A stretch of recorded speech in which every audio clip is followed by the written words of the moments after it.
right now. We're talking about a potential cash injection. $2,000 payments made to low and middle income USA citizens from the massive tariff income. So there it is. That specific phrase, low and middle income, that is the key that unlocks the real intent here. And that shift, from everyone to low and middle income USA citizens, that's not a small detail. It's a major policy refinement. What does it signal to you? It signals that the administration saw the initial ambiguity and they decided to be very, very specific about which economic groups they're trying to help. So they're focusing on means-tested assistance. Exactly. This is not a universal handout. And this connects directly to, the thousands of questions we've been getting.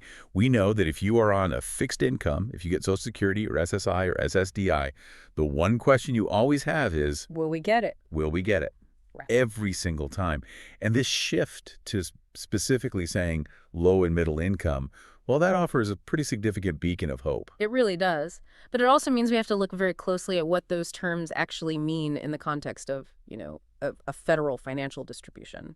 Historically, when the government talks about relief for low-income and fixed-income people, what does that usually point to? It's a strong signal. It's not direct, but it's a very strong indirect signal that people who rely on federal benefits from the Social Security Administration, the VA, railroad retirement, they are the intended recipients. Because the benefits themselves pretty much define your income level. By their very nature, right. These benefits place recipients squarely in that low to middle income demographic as long as, they fall below whatever that high income cutoff ends up being. Okay, so let's dive into the nuts and bolts of the payment itself. Section 1 is all about defining this $2,000 proposal. Right. It's been called a stimulus check, a dividend, a rebate. The label doesn't really matter. Not really. The fundamental promise is the same. A direct cash payment of at least $2,000 per eligible person. And that at least is an interesting little detail. It is fascinating, isn't it? It implies that $2,000 is the floor, not the ceiling. Maybe the final amount could be higher depending on how much tariff revenue they actually collect. But for now, we have to focus on the $2,000 figure. Right. For any kind of financial modeling, we have to use that number. But the clearest rule they've set so far is the exclusion. The explicit exclusion. This payment is not including high-income people. That is the only solid stated rule we have right now about who's in and who's out. And that circles us right back to the target confirmation. The recipients are low and middle income USA citizens. Which moves the whole discussion away from a universal payment. Which would be astronomically expensive. Unbelievably so. And it moves it toward a means-tested approach that's based just on income. This reliance on an income metric, it's pretty standard for the federal government, right? Oh, it's standard operating procedure. We saw it during the pandemic with all 3 rounds of stimulus checks. Income is consistently the easiest, most objective factor they can use for mass distribution. So how do they check that? They look at your adjusted gross income, your AGI, on your most recent tax filing. Or they can look at the income data that the SSA or the VA already has on file for you. And this is where we really need to focus for everyone listening who's on a fixed income. Yes. The president did not say you have to file a tax return. He didn't mention specific benefits like SSI or SSDI, which are already, highly income sensitive. The focus is purely on the level of income. That's the key. If you are low or middle income, you are the target. It doesn't matter where that income comes from. And that omission, leaving out the tax return requirement, that's a huge positive for our fixed income audience. Why is that? Because in past distributions, requiring a tax return created massive headaches. Just huge hurdles for seniors and low-income Americans who often don't even meet the filing threshold. So they fall through the cracks. They do. By simplifying it down to just income level, it suggests they're aiming for a more streamlined process. They'll likely just use existing government databases to find who's eligible. Which would include everyone getting monthly federal benefits? It should, yes. But there's a big shadow hanging over this whole conversation. The cutoff. The cutoff. We don't have an exact dollar amount for what high income means. They've defined the group by exclusion. You get it if you're not high income, but we don't know where that line in the sand is. And until that number is defined, everything is just speculation. And that speculation is, it's really stressful for people who are counting on this potential payment. It is. That one line, that number, it defines the entire scope of the program, the total cost, the number of people who get a check. So to move forward, we have to apply some historical context, look at what the government has done before. and make a highly educated prediction. Which brings us right to the most important question for our listeners.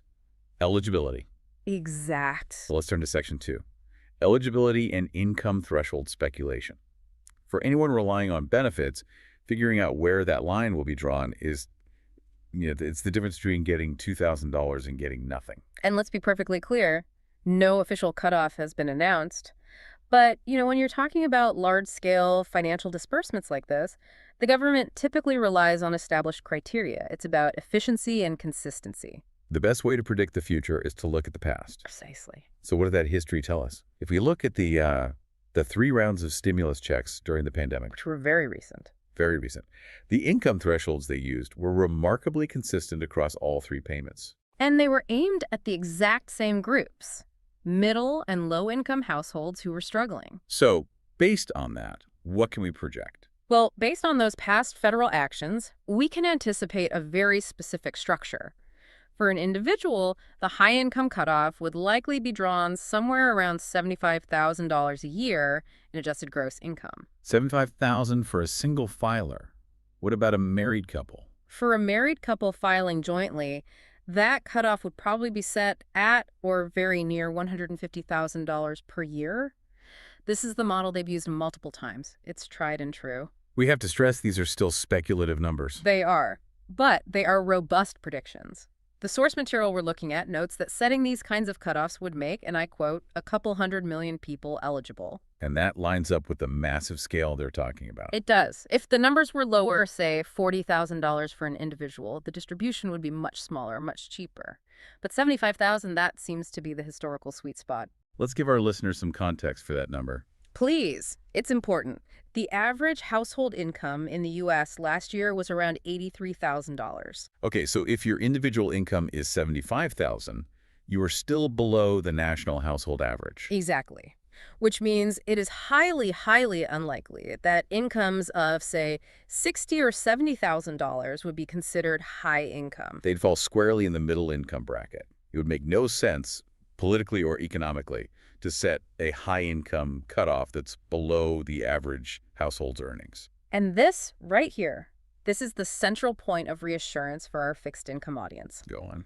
If you're on fixed income, if you receive Social Security retirement or SSI or SSDI, your income is, by definition, usually far, far below that national average. The average Social Security check is what, about $1,800 a month? Around there, yes, which comes out to less than $22,000 a year, and SSI is significantly lower than that. So that puts you firmly in the low-income bracket. You are nowhere near that anticipated $75,000 cutoff for an individual. Not even close. Based on the explicit language, low and middle income, people getting fixed benefits are strongly, strongly implied to be the intended recipients. Your financial situation is often the very reason you get these benefits in the first place. You are the demographic they are trying to help. So we can say with a pretty high degree of confidence that if this proposal passes with thresholds, like we've seen before, you, the fixed income recipient, should consider yourself a primary target for this payment. The uncertainty really isn't about your income status. It's about the political will and, well, the financial capability to actually pull off a payment this big. So we've answered that core question. The proposal is targeting you. But none of it matters if the government can't actually pay for it. And that brings us to the most complex and, frankly, contentious part of this deep dive. The financial engine. Section 3. The financial engine. We have to talk about the money.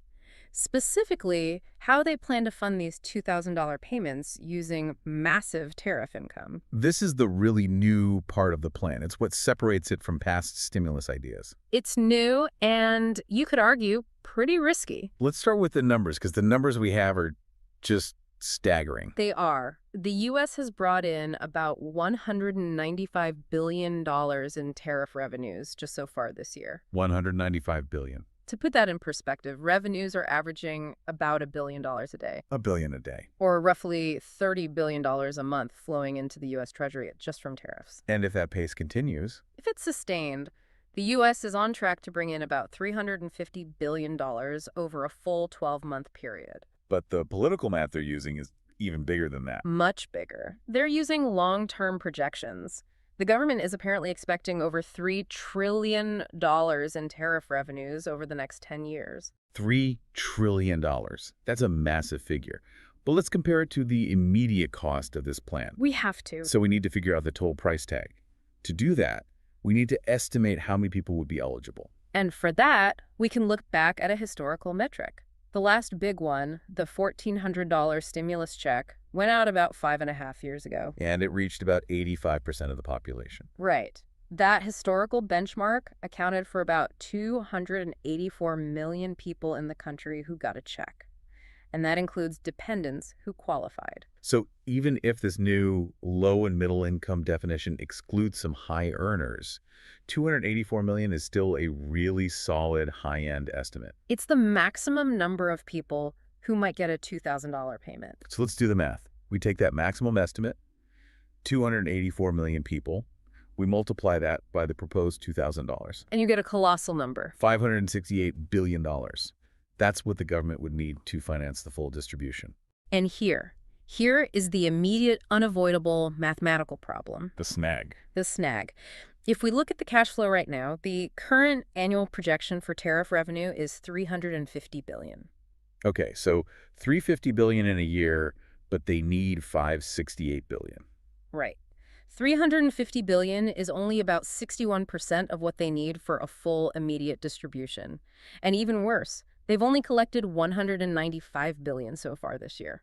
So if they wanted to send the checks today, they are short by over $370 billion. Logically, mathematically, based on the current balance sheet, the money is simply not there. It's not sitting in an account waiting to be sent out. So they can't fund it with cash on hand. No.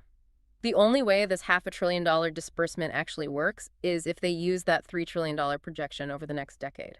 The long-term number makes the short-term payment possible. It makes it feasible, yes, because it can be paid back over many years. And the mechanism to do that, to make a payment today when the cash isn't there, is what's known in government finance as borrowing against future revenue. Okay, let's unpack that phrase, borrowing against future revenue. It's a crucial detail. It sounds a bit like free money, but it's not. It is definitely not free money. It means the government has to issue new treasury bonds. Essentially, they have to take out a loan for the full $568 billion that they need today. So they take out this huge loan. Precisely. They take out the loan today, they send out the $2,000 payments, and then they dedicate the future incoming tariff revenue, that $30 billion a month, to paying off the interest and the principal of that $500 billion loan over time. So the immediate implication here is that this distribution would be financed by adding the full cost to the national debt today. Yes. The debt increases by over $500 billion right now. And then the future tariff revenues are earmarked to pay down that specific piece of the debt over the next 10 years. It's a cash flow mechanism, not a cash reserve mechanism. And this brings up some serious economic friction, doesn't it? The whole idea of tariffs is controversial. It's very controversial. Tariffs are taxes on imported goods. When the government charges a tariff on, say, imported steel or electronics, who actually pays that tax? The consumer, usually. It's usually the importer, who then passes that cost directly along to the American consumer through higher prices. That's a critical point. The opposition will definitely raise this. If the funding for this $2,000 dividend is tariffs, doesn't that mean that low and middle income Americans are basically paying for it themselves? Through higher prices at the store. Right. The money isn't coming out of thin air. It's being redirected from consumer spending. That is the central legitimate critique of this financing model. You're creating an invisible tax that could push up the cost of living, which is the very thing this dividend is supposed to help with. It's a political tightrope. Give a direct check that's funded by an indirect tax. A very tricky tightrope.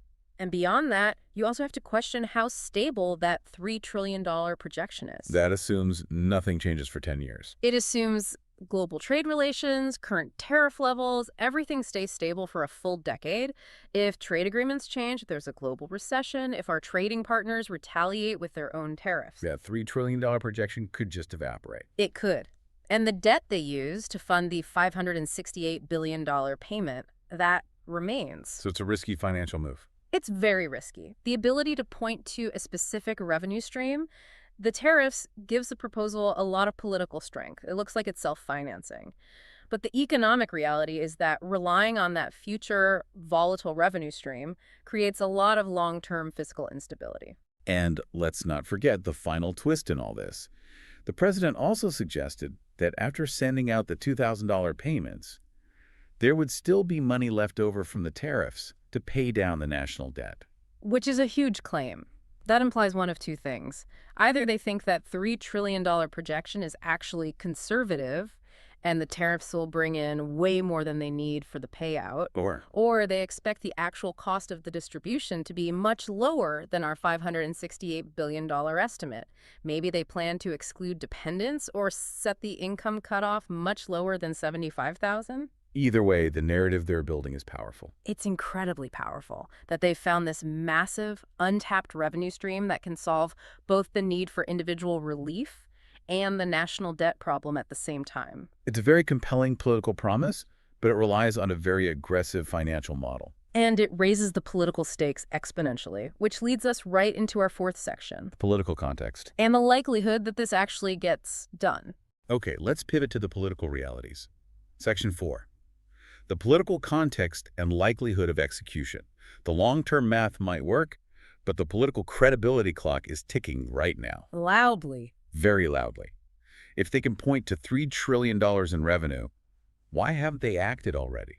This is where the history becomes so important. The materials we're looking at stress that this is now the fourth time the president has endorsed a proposal to distribute money like this in the thousands of dollars in less than a year. Since the end of January, 4 major endorsements. 4 times in 10 months. That repetition is what gives this proposal both its incredible weight and its potential to just collapse if it fails. They're sending a very strong, very consistent message. A message they have to be prepared to back up with action. So let's walk through the 4 endorsements, because the evolution of this promise is key to understanding how serious this latest version is. Absolutely. The first one was way back in February. It was the $5,000 Doge dividend proposal. Crypto dividend. Right. It was non-traditional, very speculative. It was basically a trial balloon, but it established the idea of a large-scale distribution endorsement early in the year. And it evaporated pretty quickly. It did. It wasn't tied to a real funding source, just a volatile asset. Then, the second attempt came in August. That was the proposal for a $600 rebate check. This one was more formal, right? It was an actual bill. It was. It was formally introduced as the American Worker Rebate Act of 2025 by Senator Josh Hawley. The president endorsed it, so the idea moved from just speculation into actual legislative backing. Okay, so we've gone from a crypto idea to a formal bill. The concept is getting more conventional. And then the third one followed on October 2nd, just a few weeks ago. In a separate interview, the president mentioned a distribution or a dividend of somewhere between $1,000 and $2,000. So he kept the idea alive, and he bumped the number up? He did. It signaled that this financial aid idea was still moving, and moving toward that $2,000 mark, even while the $600 proposal was still technically on the table. And that brings us to number 4. The current proposal, made around November 9th and 10th. This is the one. The concrete at least $2,000 dividend. And now it's explicitly tied to a specific, quantified funding mechanism, the tariff revenue, and it's targeting low and middle income citizens. So what does this pattern tell us? It shows a sustained, escalating commitment to the idea. The dollar amount has generally gone up, and the funding source has gotten more and more specific, from vague ideas to a defined, massive revenue stream. But repeating the promise like this creates a huge political credibility problem, doesn't it? A massive one. For someone on a fixed income, budgeting from one check to the next, hearing a promise of $2,000 4 times in a year, that creates a lot of hope. And a lot of expectation. The messaging is, it's great, it's awesome, it addresses a critical need for so many people struggling with costs right now. But here's the political reality. If they do not follow through this time, it is going to be a really, really bad messaging campaign that will cost them a ton of credibility with a really vital group of voters. This is all about political risk management. The more you float a popular idea like this, the higher the expectation gets, and the harder the political damage if you fail to deliver. They've essentially bet their political capital on delivering some form of relief. The analogy that's been used to describe this is perfect. Lawmakers are painting themselves into a corner. If they have this $3 trillion revenue stream, and they've identified a $500 billion need, and they still fail to deliver, they risk becoming the kid who cried wolf. The electorate, especially those people who are counting on this payment, they will simply stop believing any future financial promises. The only way out of that corner is to act, to deliver. If they fail on this fourth promise, especially now that it's so specific, $2,000 low and middle income funded by tariffs, it just suggests a deep disconnect between what they're promising and what they can actually do. So for everyone listening, what does this all mean? It means that while the proposal is very exciting and it's targeted directly at you, its history shows it's still just a proposal until someone takes action. But the stakes are higher now. The political consequences of inaction are exponentially higher than they were with the first three more vague endorsements. The pressure to deliver is massive, and maybe, just maybe, it's enough to actually push a bill forward this time. And we have to circle back to that debt reduction claim. We do. He isn't just promising a check. He's promising a check and fiscal responsibility. The idea that even after this huge distribution, there will be enough money left over to pay down the national debt. That political combination is incredibly potent, but it adds another layer of scrutiny. They've promised to solve two huge problems with one single, very controversial funding source. The narrative is that they've found this magic bullet. The tariffs. This massive, newly generated revenue stream that can satisfy the demand for individual relief and address the national debt at the same time. But that narrative requires the numbers to actually add up in the real world. Because if they borrow the $568 billion today, and that tariff revenue stream collapses in a few years. The credibility loss will be severe, and the national debt will be left holding the bag. Okay. We've covered eligibility, the income speculation, the math, and the political pressure. Let's synthesize all of this to give you the essential facts you need to monitor this situation. Let's do it. All right, let's summarize the key facts for you to take away from this deep dive. We want to give you absolute clarity on where this proposal stands right now. First, let's talk about the amount. First, the amount. The proposal specifies a direct dividend payment of at least $2,000 per person. That's the minimum. It's a significant amount of financial relief. Second, the recipients. The president has clarified the target audience. It is low and middle income USA citizens. And based on historical metrics and the national average income, this strongly implies that the intended recipients include you if you were on a fixed income benefit like Social Security, SSI, or SSDI. Assuming they use thresholds like they have in the past, you are very likely eligible if your individual income is below that speculated high-income cutoff of around $75,000. Third, the funding mechanism. The engine for this is massive tariff revenue. Now, while the projections show a potential $3 trillion over 10 years, the current annual intake is about $350 billion. Which is not enough to fund the estimated $568 billion cost immediately. So they can't pay for this with cash on hand. No. To deliver the payment today, the government would have to borrow the money up front. That means adding the cost to the national debt and then dedicating the future tariff collections to paying down that new debt over time. So it's a debt-financed distribution. Guaranteed by future trade revenue, which, as we discussed, introduces volatility and controversy. And fourth, the political status. Yeah. It is still a proposal. But it's not just any proposal. This is the fourth time the president has endorsed a significant financial distribution in less than a year. The specificity of the funding and the target audience makes this the most actionable and the most politically consequential of all four promises. And that leads us to our final provocative thought, something for you to really think about as you watch this news unfold. Go on. Given the detailed financial figures that are now attached to this proposal, the hard numbers, the $3 trillion projection versus the $568 billion need, does this mathematical feasibility, even if it is future dependent, make this proposal more or less likely to pass than the previous, less specific promises? That's a great question. The existence of a clear, quantified funding stream, even a controversial one, it changes the entire legislative calculus. It does. It moves the discussion from where do we find the money to how do we structure the borrowing. It shifts the argument from it's too expensive to we don't trust your funding source. A different kind of fight. A very different kind of fight. And the ultimate question for you, the listener, and for the entire political establishment is this. How long can a government risk losing credibility before they are forced to act on a highly anticipated promise that's directed squarely at the fixed income and vulnerable people in this country? The pressure to deliver has never been higher. And the financial figures that they themselves have put forward are what's applying that intense pressure. We are going to continue to watch this very, very closely. As soon as a high-income cutoff is officially announced or a formal bill is introduced in Congress, we will bring you that update immediately. This is potentially life-changing money for millions of people, and you deserve to know the facts as soon as they emerge. Thank you for joining. We have a major financial update that could affect, well, potentially hundreds of millions of low and fixed income Americans. It's a number that gives, immediate clarity and a sense of hope for a lot of people. A proposed direct cash payment. Right. A $2,000 dividend distribution per person. And this isn't just, some kind of political talk aimed at the wealthiest people.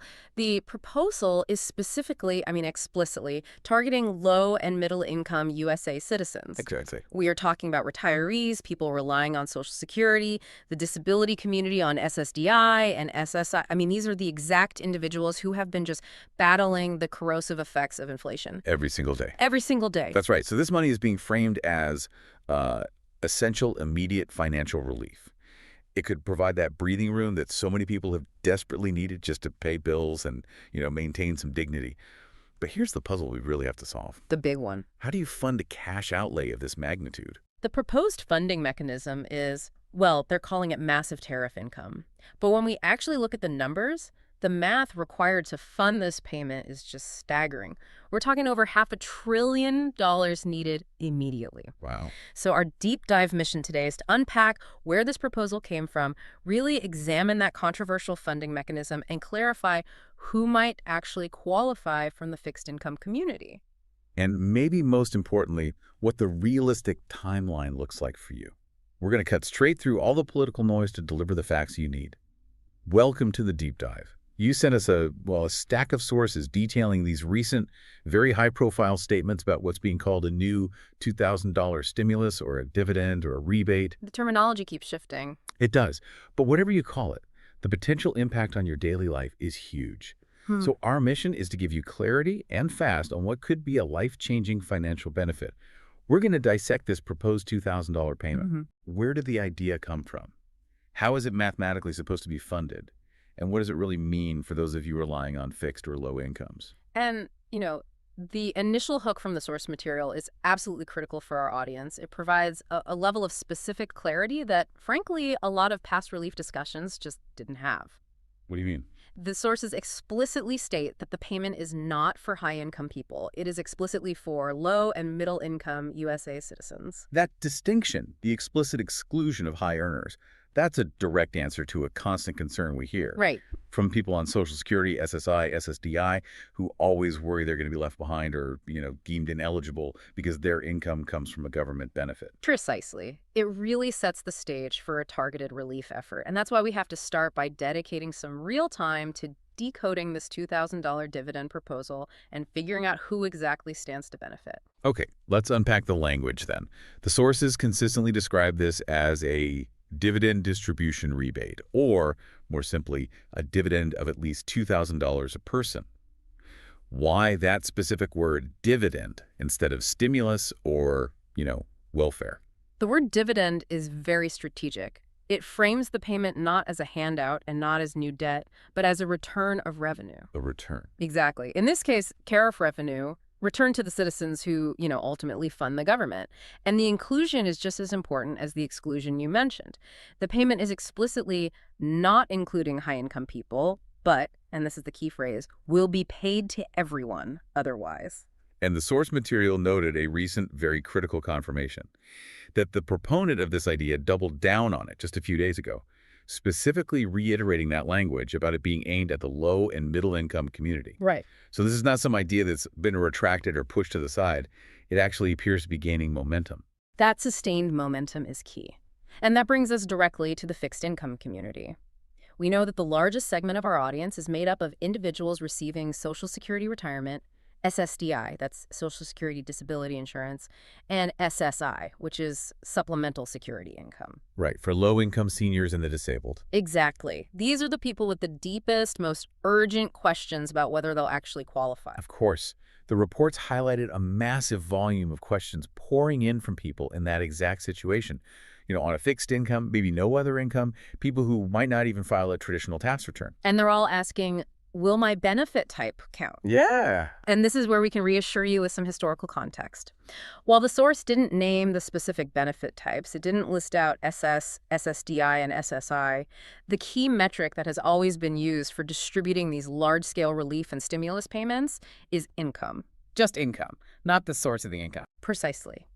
If you fall into the low or middle income category, where that income comes from, whether it's a government pension, a VA benefit, or a disability check, it becomes secondary to the final dollar amount of your income. So the focus on low and middle income strongly suggests that the vast majority of fixed income recipients, who typically fall well below any established high-income thresholds, would be the primary recipients. Oh, absolutely. We're talking about ensuring eligibility for millions of seniors and disabled individuals whose annual income is often, what, $30,000 or less? That is the logical conclusion. And there's an even clearer indicator, which you pulled from the source material. It's the explicit language about using the money left over from the $2,000 payments. The money left over after paying low and middle income citizens. Yes. Using that leftover money to pay down debt. The intent there is just unmistakable. Target the middle and the bottom of the economic ladder first. Okay, but this brings us to the most crucial piece of missing information,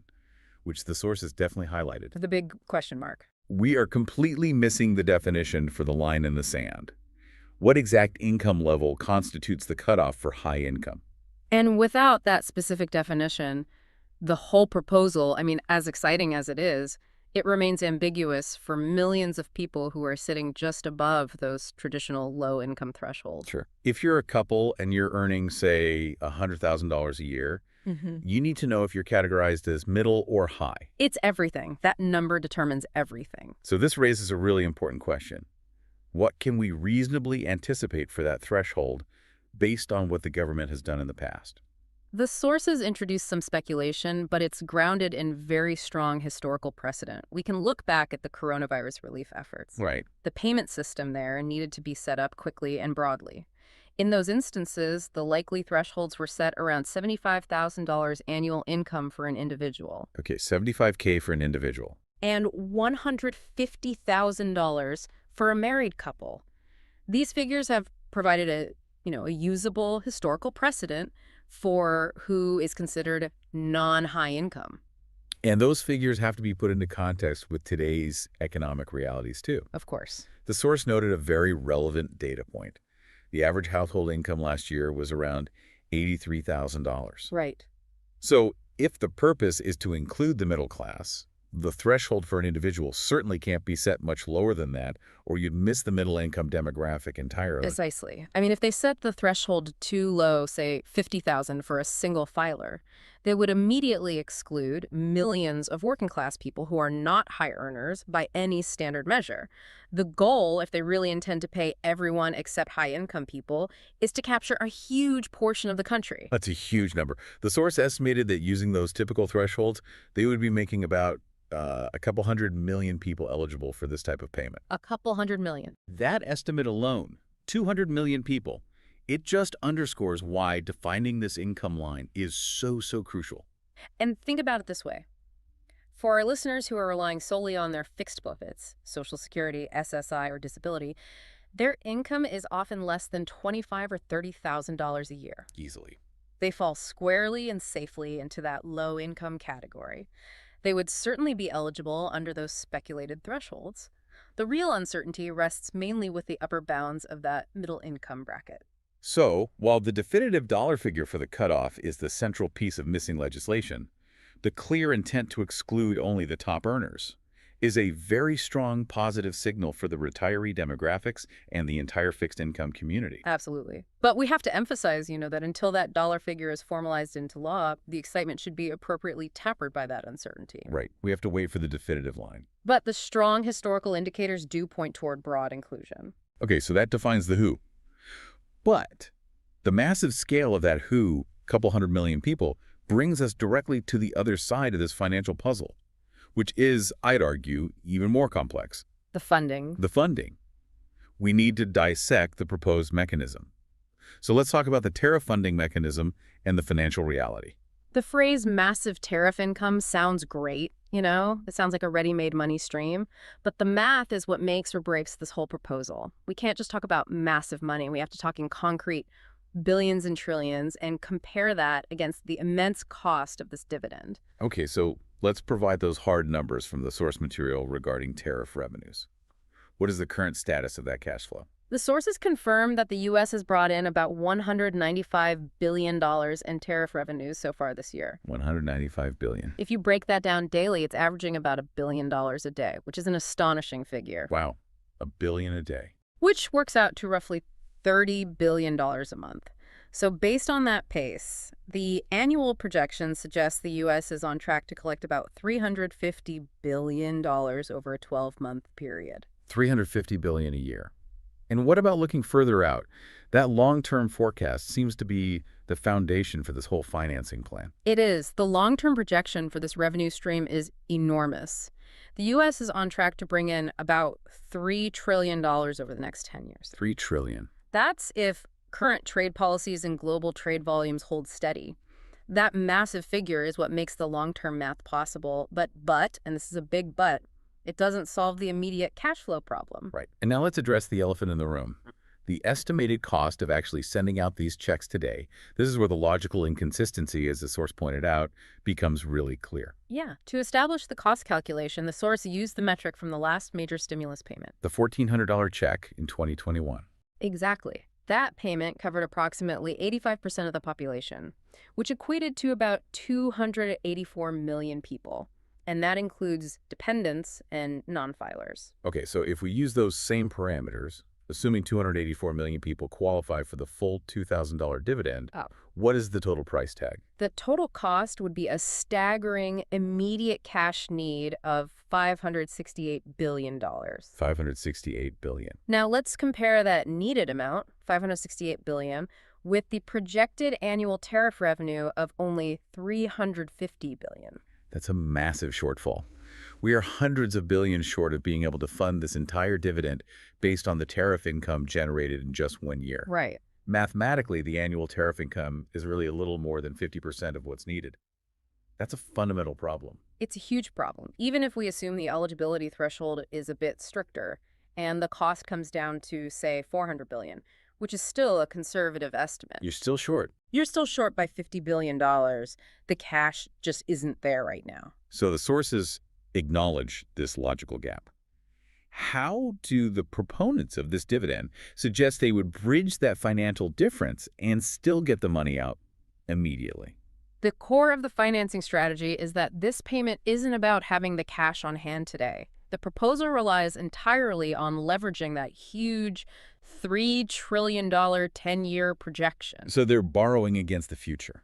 Yes, the money would have to be borrowed today and then explicitly paid back over time using future tariff revenue. Okay, I want to challenge that point because this is where the political messaging gets really complicated. If they know they have to borrow over $200 billion today, why do they lead with the message that tariffs pay for it? That seems like a political strategy designed to mask the short-term cost. That's a crucial distinction for you to understand. It is a political strategy. They are accurately stating that the source of the repayment will be tariffs, but they're sidestepping the uncomfortable truth that the method of payment is initially debt. So it adds to the national debt. The implication is clear.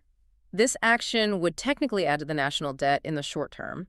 They would be borrowing or fronting the money to recipients, sending it out, and then dedicating all that future tariff revenue over the next decade to paying off the newly incurred debt. Think of it like the government taking out a massive mortgage on a future stream of revenue. That's a perfect analogy. They need $568 billion now, so they borrow it against the promise of the $3 trillion coming in over the next decade. And that initial loan is what hits the national debt immediately. That's it, exactly. The sources used an analogy of the national debt moving up like the numbers on a fast gas pump. It's just happening in the billions daily. This method ensures immediate relief for the fixed income community, but it comes at the short-term cost of increasing the debt ceiling. So the narrative of tariffs paying for it is only true in the long term, over a decade, and that's provided those tariff revenues continue flowing. Right. But in the short term, to get that money into your hands next year, it means adding hundreds of billions to the national debt. And that distinction explains how something that's mathematically infeasible in 1 year can become politically feasible over 10 years. That $3 trillion projection is the financial bedrock. As the source concluded, even compared to $3 trillion over 10 years, a $568 billion outlay is a manageable fraction. So they could swing it. They could easily swing a $2,000 payment, as long as they're willing to borrow it first. This transparency on the funding mechanism is so vital. It also brings us directly to your most pressing concerns. Yeah. Once you've figured out if you qualify, you need to know when and how this payment would actually arrive. Right. We need to transition now to addressing listener logistics. This is the practical side of the deep dive. The questions just flood in every time. When will I get this $2,000 payment? And the unspoken reality we have to state clearly is that because this is still a proposal that requires the full legislative process, debate, passage, signature, there are no specific dates, no schedules, no payment methods, no details on direct deposit, paper checks, or the all-important direct express cards for so many fixed-income recipients. None of that is announced yet. That lack of detail is just inherent to a proposal. The when is entirely dependent on Congress acting. However, we can use past context and processes to give you a rough idea of what the administration of this payment would look like if it were to become law. Okay, so assuming this moves forward quickly, how would the payment mechanism typically work, especially for people receiving Social Security or SSI who may not file traditional tax returns or who rely on a direct express card? We can assume the process would closely mimic the past major stimulus payments. These operations rely heavily on the existing benefit administration systems across government agencies. The SSA, the VA, the IRS. Exactly. The Social Security Administration, the Veterans Affairs, and the Internal Revenue Service. And that system proved to be highly efficient in 2021 for the $1,400 checks, specifically because it could immediately identify and verify eligibility for the millions of fixed-income recipients already receiving benefits. Exactly right. And the source material strongly suggests that no application would be needed for most people. That's fantastic news for seniors. It's huge. The government would rely on the income data they already have in their systems, whether that's from tax returns for middle-income workers or from established benefit statements for low-income SSA, SSDI, and SSI recipients. So if you are a retiree and your monthly Social Security payment or your SSDI check goes into your bank account via a direct deposit or onto a direct express card, that would be the channel they would use for the $2,000 dividend. That's the idea. It just cuts out all the bureaucratic red tape. That is the most efficient method, and it minimizes delays. However, we do have to discuss the typical processing times. Even when legislation was passed quickly in the past, it still took the Treasury Department several weeks, sometimes months, to process hundreds of millions of payments. Right. We saw the first wave go out quickly, but subsequent waves, particularly for those with unusual circumstances, took a lot longer. And what are those common complications that lead to delays? What should people be aware of? Well, we saw delays for people whose addresses were outdated, for example, for international recipients who required special verification, or for individuals who use representative payees. Explain what a representative payee is. A representative payee is someone appointed by the SSA to manage benefits for another person, often an incapacitated senior or a disabled person.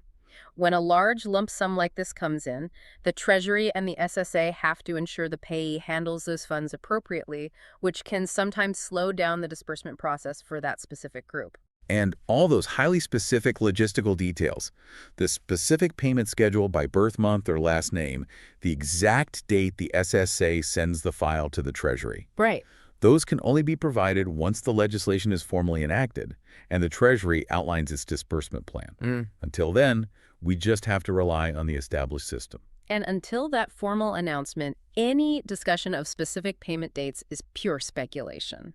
The main takeaway for logistics right now is that the vast majority of our fixed income listeners should not have to do anything but wait for the official notification once the law is passed. That assurance of no application needed is absolutely critical. Now, let's talk about the deep financial anxieties that come with receiving a large one-time payment, especially for those on means-tested programs. We need to move to Section 4, financial protections and scam warnings. For those relying on benefits just to make ends meet, the need to know how this $2,000 affects their overall financial stability is paramount. The crucial concerns for beneficiaries really center around three main pillars: taxability, continued eligibility for vital programs like Medicaid, and protection from debt collectors. Let's start with the first fear, taxability. Is this $2,000 payment taxable or tax-free? Without formal legislation, this detail is fundamentally unknown. We just don't know for sure. However, we can use the structure of past payments as a guide. Okay. Past rebate checks and stimulus payments were typically structured as tax credits, specifically refundable credits. This means they are not treated as taxable income, which makes them tax-free for most recipients, especially those on low or fixed incomes. That structure is vital. If it were treated as ordinary income, it could not only reduce the net benefit, but could potentially push some low-income individuals into a higher tax bracket or affect their eligibility for other tax credits next year. Oh, absolutely. The structure matters immensely. So you have to assume that the law would need to explicitly state the tax status. Yes, but the political incentive is very strongly aligned with making it tax-free relief. Okay. Next, let's address the biggest fear for the low-income community, especially our listeners receiving SSI, the impact on other benefits. Will receiving a $2,000 lump sum affect your eligibility for means-tested programs like SNP, that's the Food Stamp Program Medicaid, or housing assistance? This is perhaps the most serious concern for low-income beneficiaries. Means-tested programs often have very strict limits on assets. Right. They're typically capped at $2,000 for a single SSI recipient and $3,000 for a couple. Receiving a $2,000 lump sum could, in theory, immediately push an individual right over that resource limit, and that could lead to benefit termination. That's a catastrophic trade-off. You get $2,000 now only to lose access to your food and your health care later. Exactly why protections are so necessary.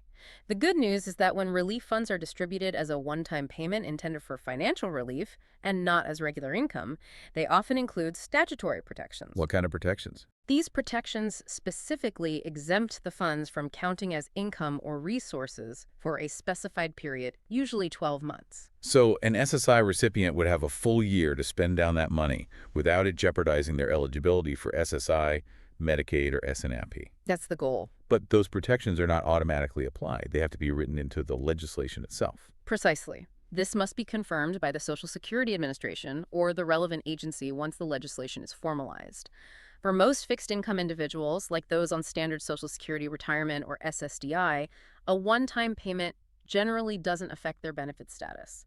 But for the very strict programs like SSI and certain housing benefits, the specific language in the bill is literally life-changing. And the third major concern is garnishment. Will debt collectors be able to swoop in and take this payment before it even hits your bank account? This is a scenario we saw play out during past stimulus efforts. Protections against garnishment, meaning shielding the funds from private debt collectors, are typically included in relief bills. However, the legislation has to be explicit.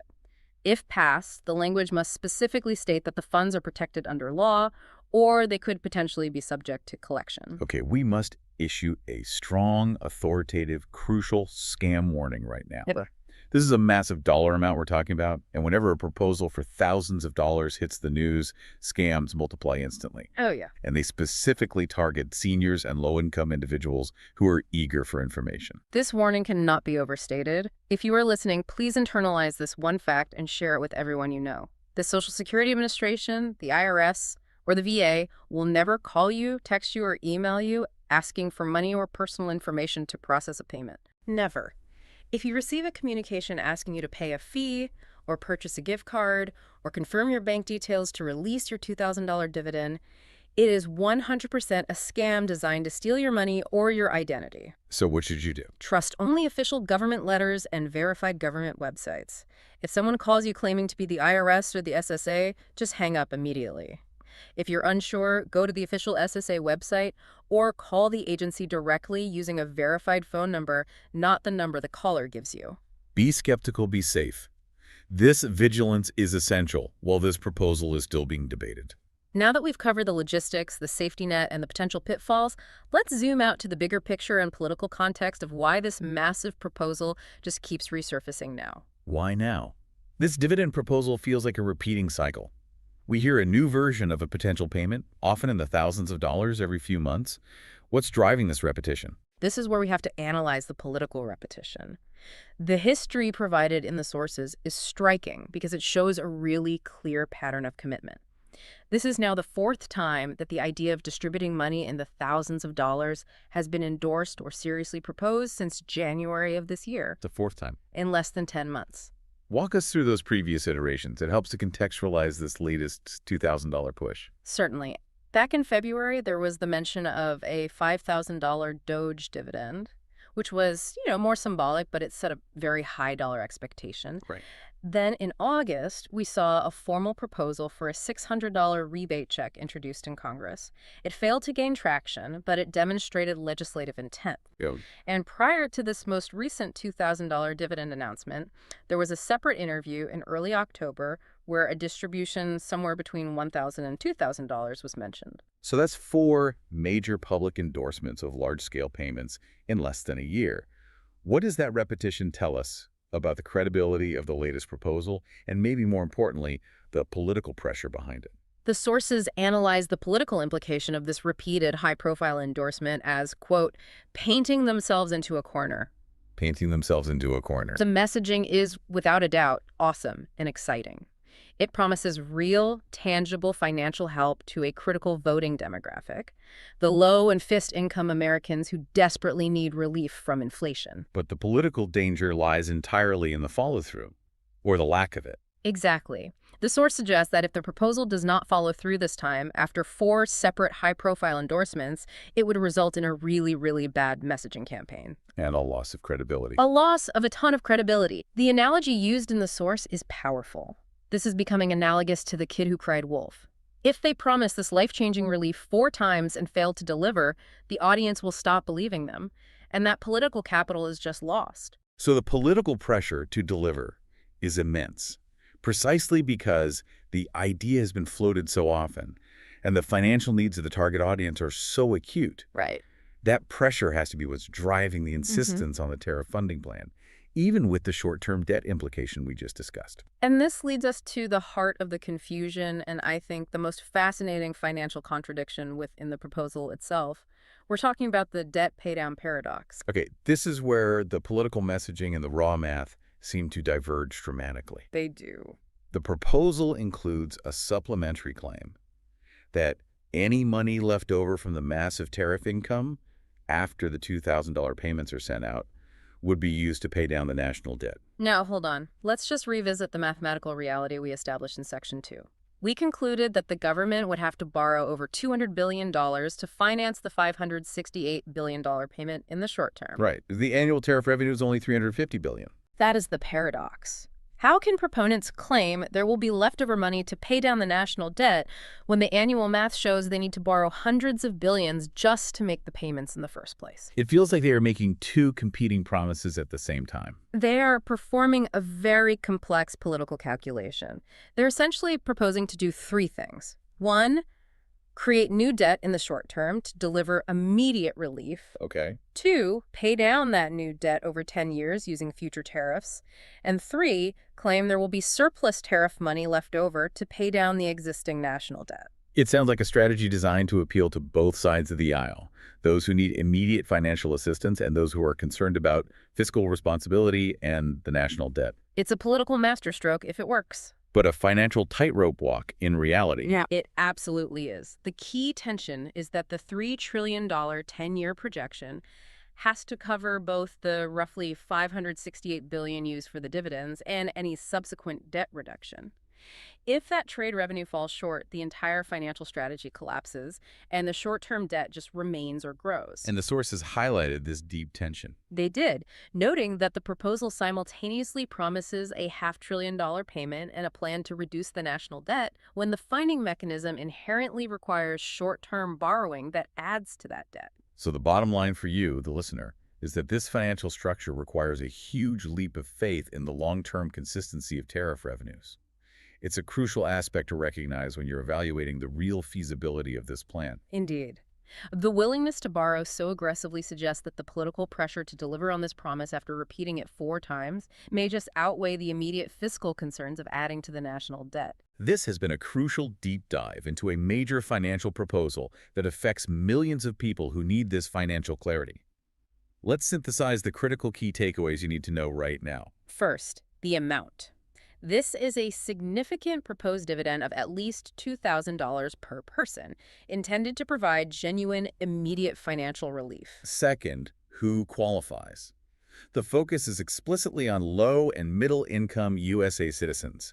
This effectively covers the entire fixed income community retirees, those on Social Security, SSI, and SSDI, who fall well below the speculated high income thresholds of $75,000 or $150,000. And no application is expected to be needed for most beneficiaries already in the system. Third, the funding source.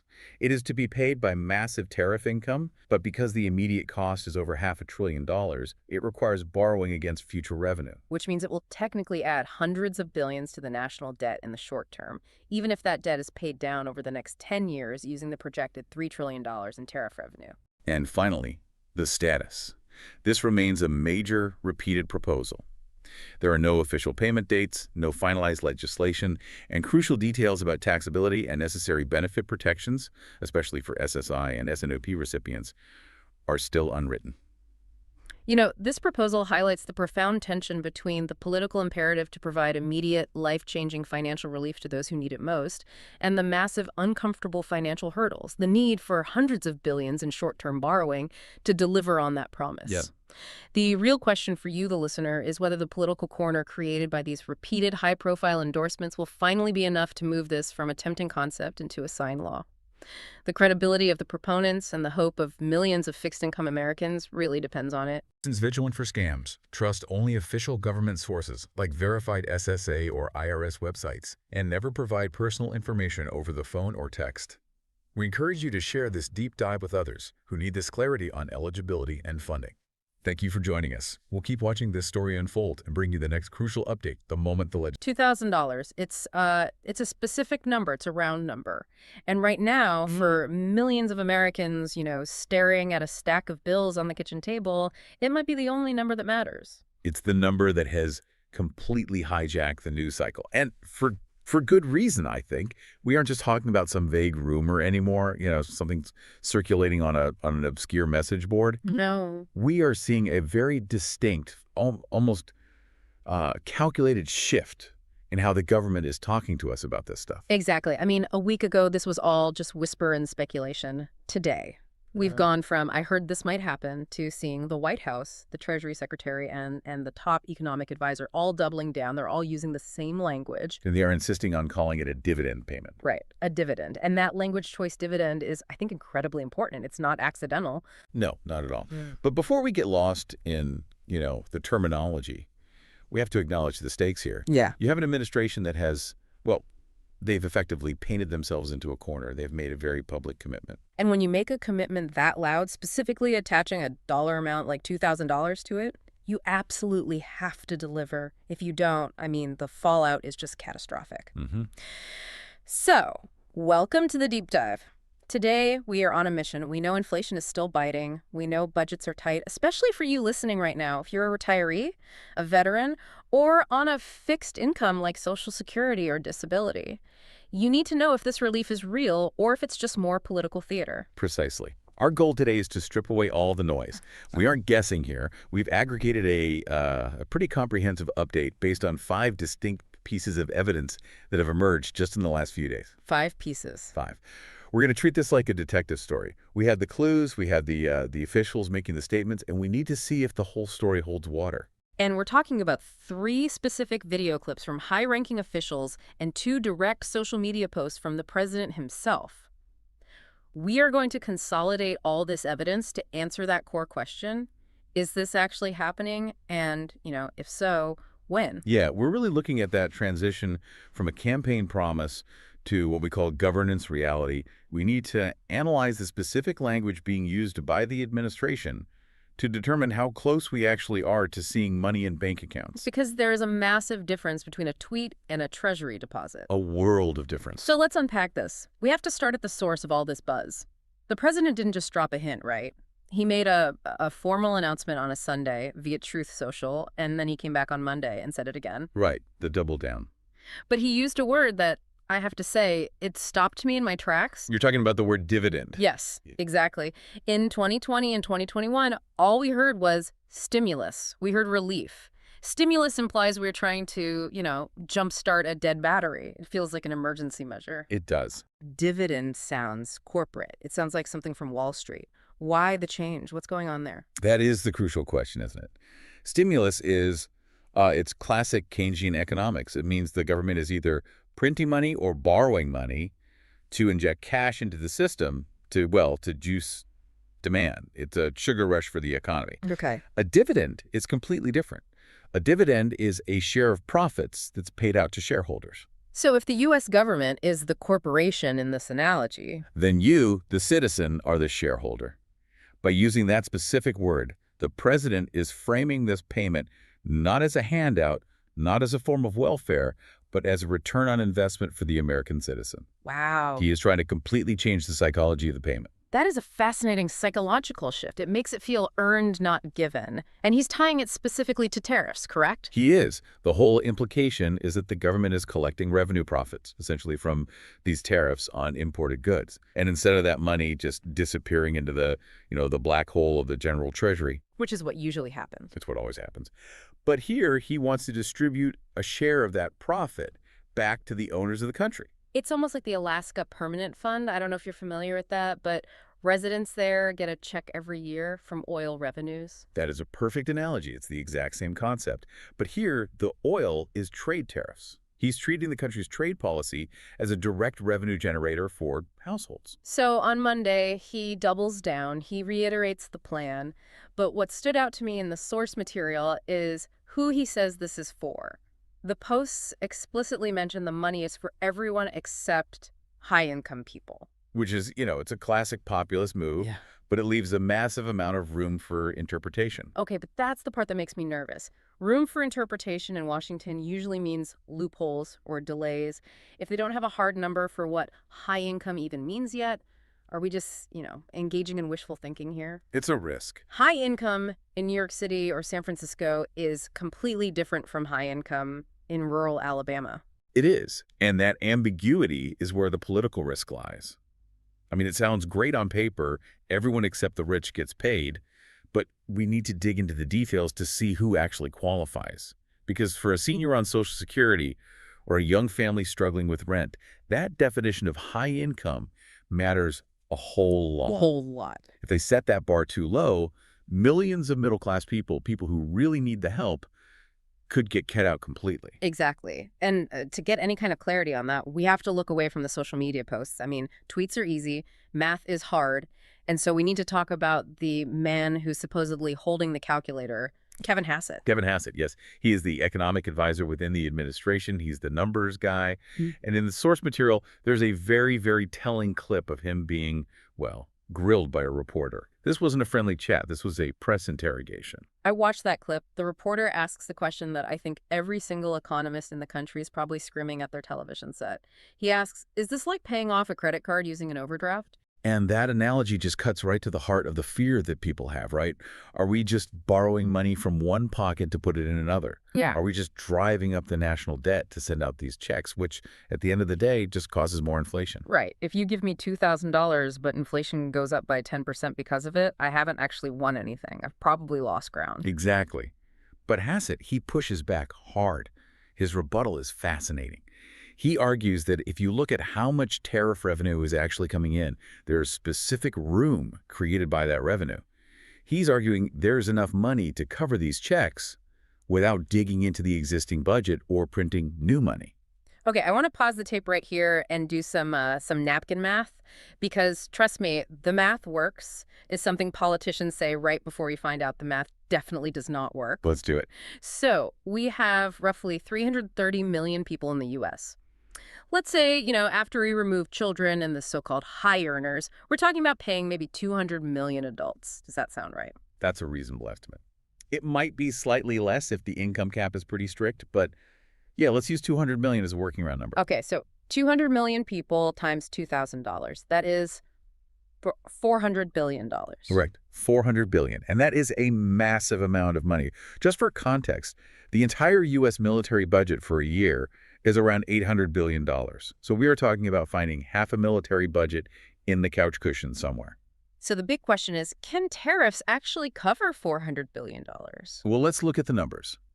The U.S. imports roughly $3 trillion worth of goods every year, give or take. Okay, 3 trillion. So if you were to slap let's say, a uniform 10% tariff on everything, that raises about $300 billion. So we're short. We're short. But if you were to slap a 20% tariff on everything, that raises $600 billion. Then we have a surplus. So mathematically, it is possible. It's not crazy talk. Yeah. It is mathematically possible if, and this is a huge, huge if, the administration is willing to maintain high tariffs across the board on almost everything coming into the country. That probably explains why the source material calls the math optimistic. It relies on those tariffs sticking around and, I guess, on import volumes not crashing because of the high tariffs. Optimistic is a very polite word. Usually these things are far more complicated than money in, money out. However, and this is the key point for you listening, the source notes that if the economic advisor says it works, they are proceeding on that basis. The administration is operating under the assumption that the money is there. I see. They aren't acting like they need to find it. They're acting like they already have it. But Hassett said something else, and I think this is probably the most important reality check in this whole deep dive. He admitted, quote, it will require legislation. This is the hurdle. This is the big one. The president cannot just sign a check tomorrow. We live in a democracy with a separation of powers. Appropriating funds, spending money, is the sole job of Congress. So there's no way he can just do an executive order for this. Highly, highly unlikely. I mean, there are some emergency powers, but for a dividend based on trade policy, that needs a bill. Hassett confirms they are actively studying the matter and getting the numbers straight to give the president choices, but he explicitly states it requires legislation. Which means? That means a bill has to be written, it has to be introduced in the House, it has to go to the Senate, and it has to pass both. And we all know how fast Congress moves. Sometimes it feels like they're moving in reverse. Sometimes it does. Which brings us to this question of momentum. Because you can have the best idea in the world, but if the key players in Washington aren't on board, it just dies in committee.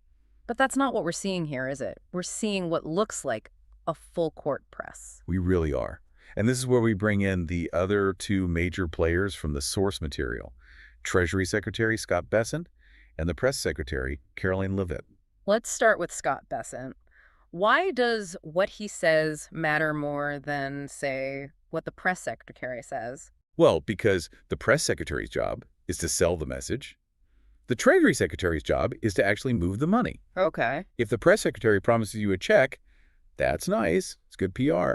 If the Treasury Secretary promises you a check, that's banking policy. That's when the gears start turning. And Bessent was asked directly about this. And he's the one who gave us our first real clue about eligibility, about who might get this money. Who did? He mentioned a potential threshold. He said they're discussing families making less than $100,000. Okay, let's pause on that. Less than $100,000 for a family.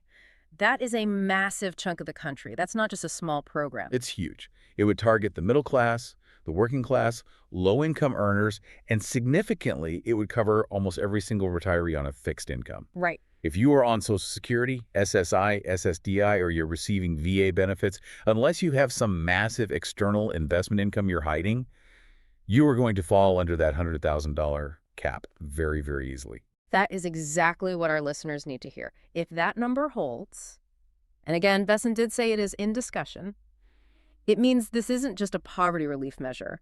It's a broad economic injection. It's designed to hit the majority of American households. And when Bessent was asked the million-dollar question, or I guess the $400 billion question, is the White House committed to making this happen? His answer was as definitive as you can get. He said yes. No waffle. No, we'll see, or we're looking into it. No waffle whatsoever. He said the White House is committed to making that happen. When a Treasury Secretary uses the word committed, that sends a huge signal to the markets and, more importantly, to Congress, that this is a top priority. And then you have Caroline Leavitt, the press secretary, backing him up, right? Right. Her role is all about messaging discipline. And she was right on message. Yeah. She reiterated that the president wants to make it happen, and then she confirmed that the team is looking into all legal options. So let's just connect all the dots here. You have the president tweeting it, not once but twice. You have the economic advisor saying the math works, even if you have to squint a little. You have the Treasury Secretary defining a potential income limit. And then you have the press secretary confirming the commitment. This is what we call a coordinated rollout. It's not just the president firing off a tweet late at night and his staff scrambling to figure out what he meant. We've seen that before. We have. Yeah. This is different. The Treasury, the press office, the economic advisors, they're all singing from the exact same song sheet. And that suggests a very serious policy push, not just an off-the-cuff remark. But I want to play devil's advocate here for a second. There is a real danger in this level of coordination. The source narrator kept bringing up this idea of them painting themselves into a corner. What exactly does that mean in this context? It's what I call the tight corner theory, and it's a real thing in politics. Think about the political history of the U.S. Think about George H.W. Bush saying, "Read my lips, no new taxes." When you make a promise that specific and you break it, it can end careers. Right, and by having multiple high-profile officials all promise a specific number, $2,000, not $600, not some relief, but $2,000, they have raised hopes to a fever pitch. Exactly. If you tell a family that's struggling with grocery bills or a senior who's deciding between medicine and heat that $2,000 is coming, they start mentally spending that money, they plan on it, it becomes real to them long before the check is even printed. And so if the administration fails to deliver after this level of hype, The political backlash would be absolutely severe. You create a deep sense of betrayal. In a lot of ways, it's worse than never having promised it at all. so in a weird way, the fact that they're hyping it this much actually makes it more likely to happen because the political cost of failure is just too high for them to bear. That is the logic. Yes. They are burning the boats. They're removing the option of backing out gracefully. The source even mentions that lawmakers are potentially warming up to the idea. And that's because public pressure acts as a catalyst for legislation.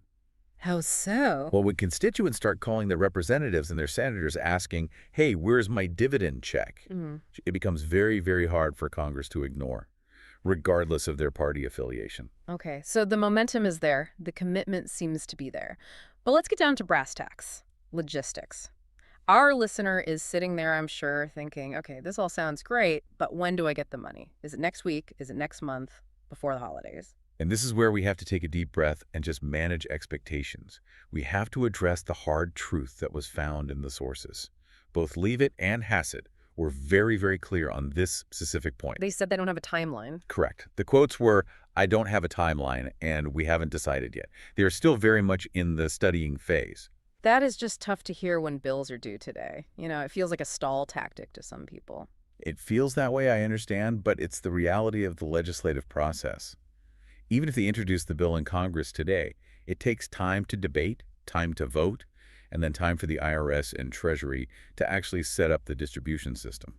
So while the commitment is there, the date is not. Not even close. We are not at the stage where the IRS is queuing up direct deposits. And we should probably clarify eligibility again, just to be absolutely safe. We heard the $100,000 number for families. What about individuals? Any word on that? The source material focuses almost exclusively on the family number, but historically in the previous stimulus rounds, the individual number was usually half of the family number, or sometimes a bit more, like 75%. So what would that be? If the family cap is 100,000, we might expect an individual cap somewhere around 50,000, maybe up to 75,000. But again, the key takeaway from what Besson said is that high-income earners are explicitly out. This is targeted relief. So let's speak directly to the people who need this the most.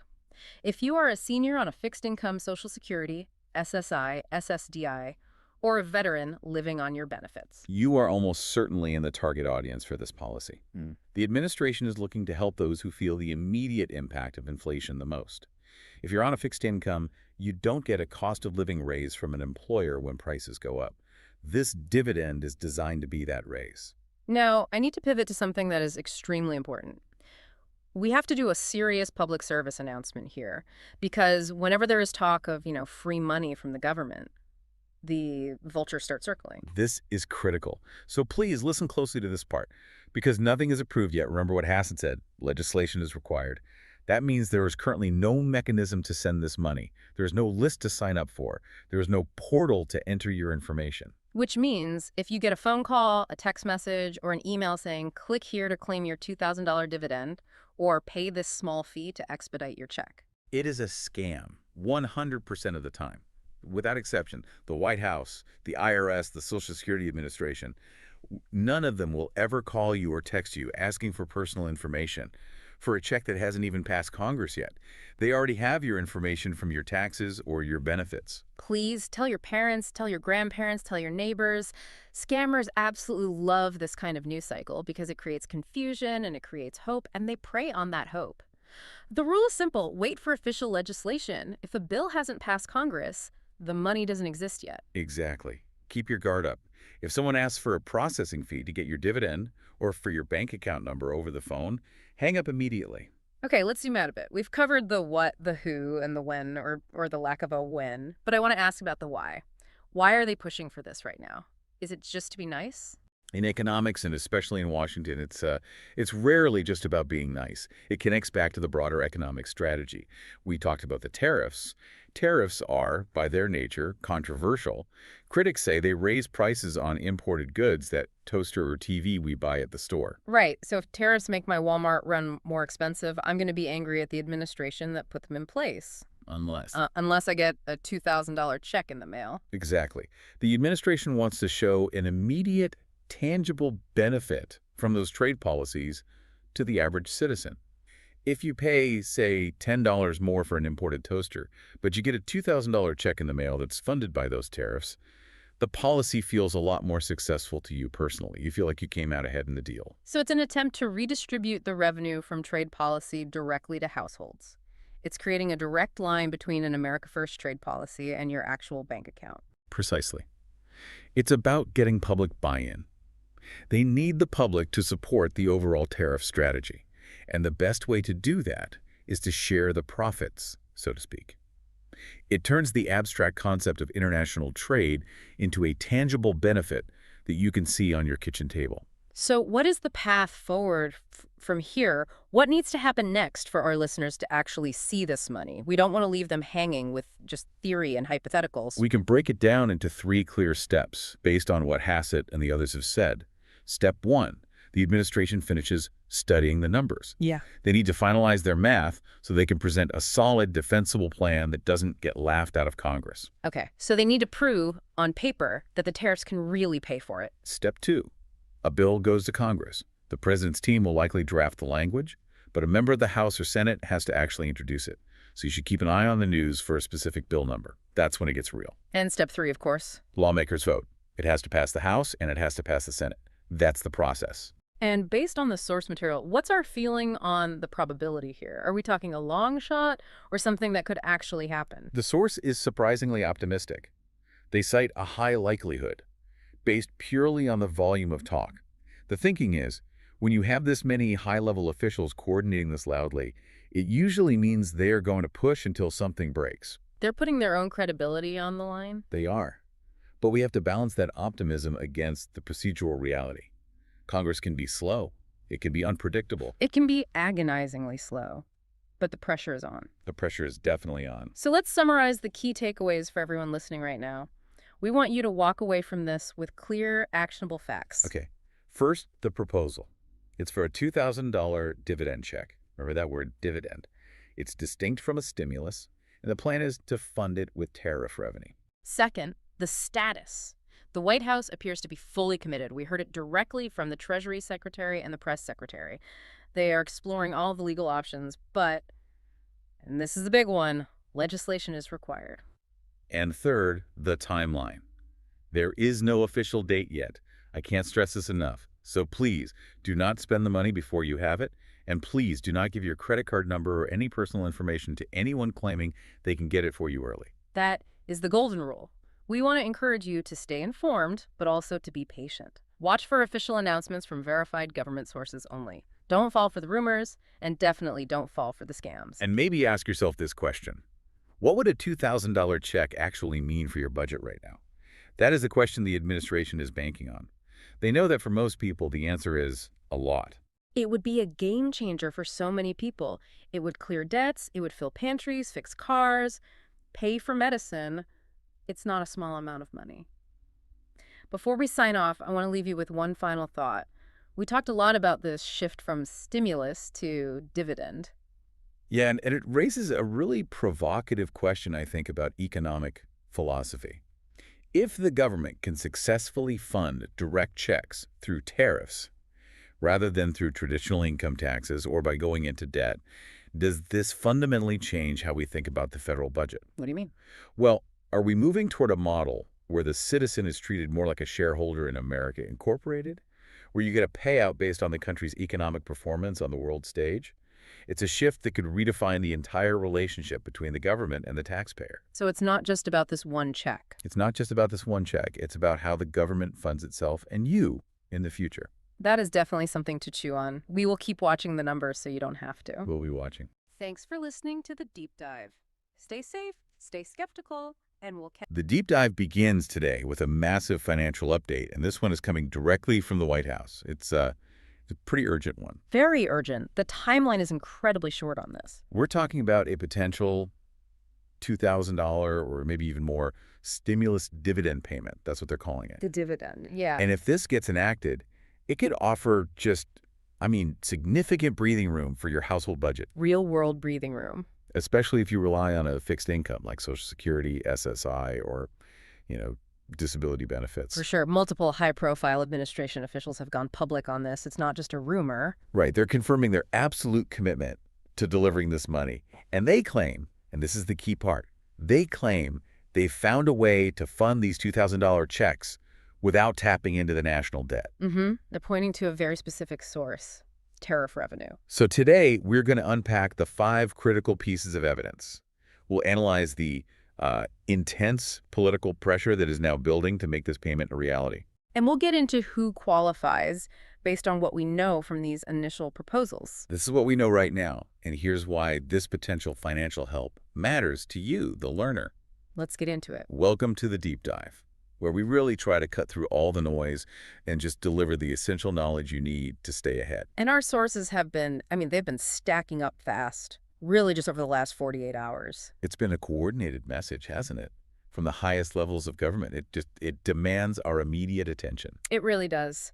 So the focus today is this major proposed financial relief, this potential $2,000 payment that the administration is very consistently calling a dividend payment. And that's the first thing I want to zero in on, that word. The language, yeah. What's central to this whole deep dive is the sheer intensity of it all, the immediacy of the news. That's it. We are not dealing with some vague policy paper or a political wish list that gets debated for months and then disappears. No, this feels different. Very different. The sources are so clear that the level of public commitment, from these really high-profile officials spanning policy, finance, communications, All of them. that's the most defining feature of this proposal right now. This is a deliberate, synchronized administrative push, and that signals a very firm intention to follow through. That coordination, it tells us something really crucial about their intent, right? Yeah. So let's start by defining exactly what we're looking at here. Let's clarify that term they're using. The dividend. Why are they calling it a dividend payment instead of, traditional stimulus or a rebate? What does that conceptual difference actually imply for our audience? That is, I think, a deeply fascinating and very intentional choice of language. It has to be. Oh, absolutely. It reflects a desire to separate this financial relief effort from everything we've seen in the past. Historically, you hear stimulus payment, and you think, okay, that's debt financed. Right. Money being printed to inject into the economy, adding to the deficit. Exactly. And a rebate usually refers to money you get back from taxes you've already paid. It's tied to your tax filing. By using the term dividend payment, the administration it's subtle, but it's deliberate. They are framing this money as a return on shared national assets. Okay, so like a company paying out profits to its shareholders. Precisely. In this case, the shareholders are the American people, and the profit is the revenue generated by these specific tariffs. It's a conceptual shift, and it aims to position the payment as non-debt financed relief. Which has massive political appeal. Huge appeal, especially in a fiscally conservative climate. No one wants to hear about adding to the debt. So it's not just semantics. It's a financial and political statement about where the money is coming from.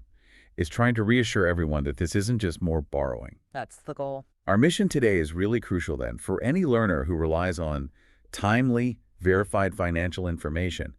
We need to cut through the rhetoric and present all 5 pieces of concrete evidence. And all of which emerged in, a matter of just a couple of days? Exactly. all pointing to this White House commitment to a $2,000 payment. Absolutely. And the direct benefit for our audience, many of whom are retirees, older adults, low-income individuals receiving benefits like Social Security, SSI, SSDI. That's why we have to do a full deep dive. A $2,000 payment is, well, it's substantial. It's massive. For someone relying solely on a fixed income, especially where inflation has just aggressively eaten away at their purchasing power for the last few years, Oh, yeah. that sum could be the difference between making rent, affording essential prescriptions, or just, regaining some measure of financial dignity and stability. We really cannot underestimate the real-world impact of a payment this big. We can't. We have to acknowledge the potential life-changing nature of this sum. The core proposal sets the minimum amount as at least $2,000 per recipient or family. Right, at least. And we're defining this proposal based on those initial announcements made by the president just a few days ago. The speed with which the entire administration then mobilized behind this high-dollar figure, that's the key signal we need to decode. And that phrase, at least $2,000, it's so important. It means this figure is the floor, not necessarily the ceiling. Good point. Depending on how they structure the final legislation, maybe it's scaled for families with dependents, or maybe there's a higher amount for certain vulnerable groups. We don't know yet. But it shows an aggressive, proactive intent. They want to deliver substantial relief quickly, and that just underscores the urgency they're placing on this initiative. It does. Okay, let's unpack this with the first major element. Yeah. The sheer political heat they are generating for themselves. Yes. The administration has, by making these public statements, effectively boxed itself into a very tight corner, politically speaking. And what's fascinating here is that this observation is woven throughout our source material. The administration is consciously painting themselves into an extremely tight corner by promoting this idea so heavily and so publicly. This isn't some cautious leak to, test the waters. Not at all. This is multiple high-ranking officials tying their credibility and the administration's political future to a specific high-dollar financial figure. And that political implication is just profound. It suggests they are acutely aware that if they failed to deliver, there would be significant widespread backlash. Especially among the very demographics they're targeting with this message. Retirees, fixed-income earners, low-income voters. If the commitment is this strong and this public, the implication is that the administration knows they really need to follow through. I mean, failure to deliver $2,000 to people who are struggling financially, they could be politically devastating. The severity of that potential blowback, should this payment not materialize after this level of public confirmation, it cannot be overstated. Yeah. The source material stressed that failure would lead to a lot of really, really upset people. People who were, quite rationally, basically banking on this to happen. Of course.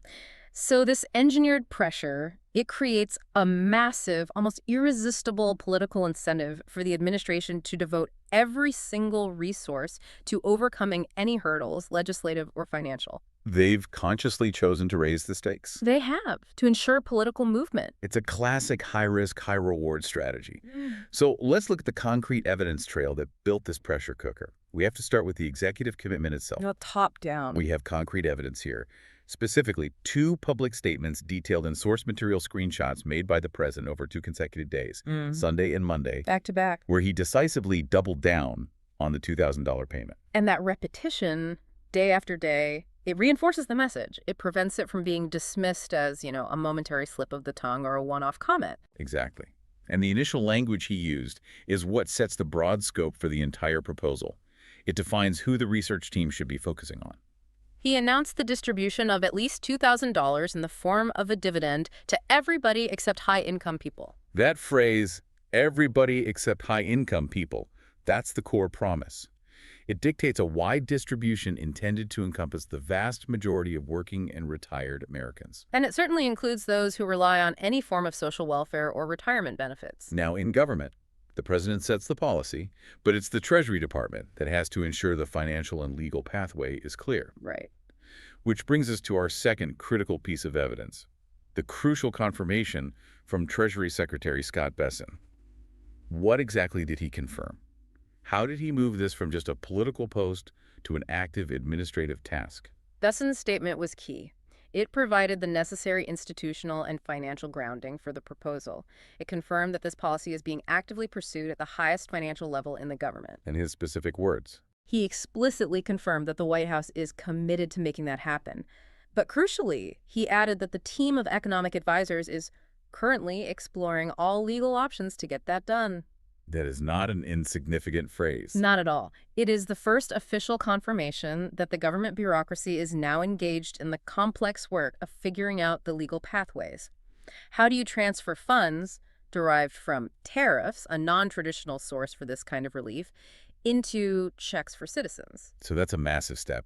Active exploration of legal options, specifically related to these, non-budgeted funds.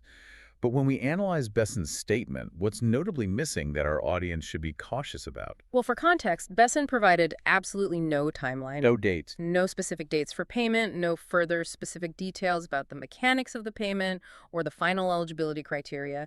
He only offered the strong commitment itself. He was acting as that high-level assurance that the policy goal is non-negotiable within the administration. So the absence of a timeline means the process is still fluid. Completely. It's dependent entirely on the success of that legal exploration and, of course, legislative action. Okay, so if Besson gave us the policy commitment and the legal directive, then the administration needs someone to figure out the how. The nitty-gritty. And more specifically, whether this whole tariff funding model is even financially viable. That brings us directly to the numbers person, Kevin Hassett, the economic advisor. Yes, his role is critical. He's responsible for the data, the feasibility, and making sure this idea of using tariffs actually holds water. He's the one who has to make the math work. Precisely. Hassett's involvement transforms the promise into a logistical and mathematical problem. He's the one in charge of running the models, checking the ledger for that tariff revenue. And what did he confirm? He confirmed that his immediate task is to study the matter and get the numbers straight. He said he is actively studying the matter and getting the numbers straight to provide the president with all the choices he needs to decide on how to execute the payment.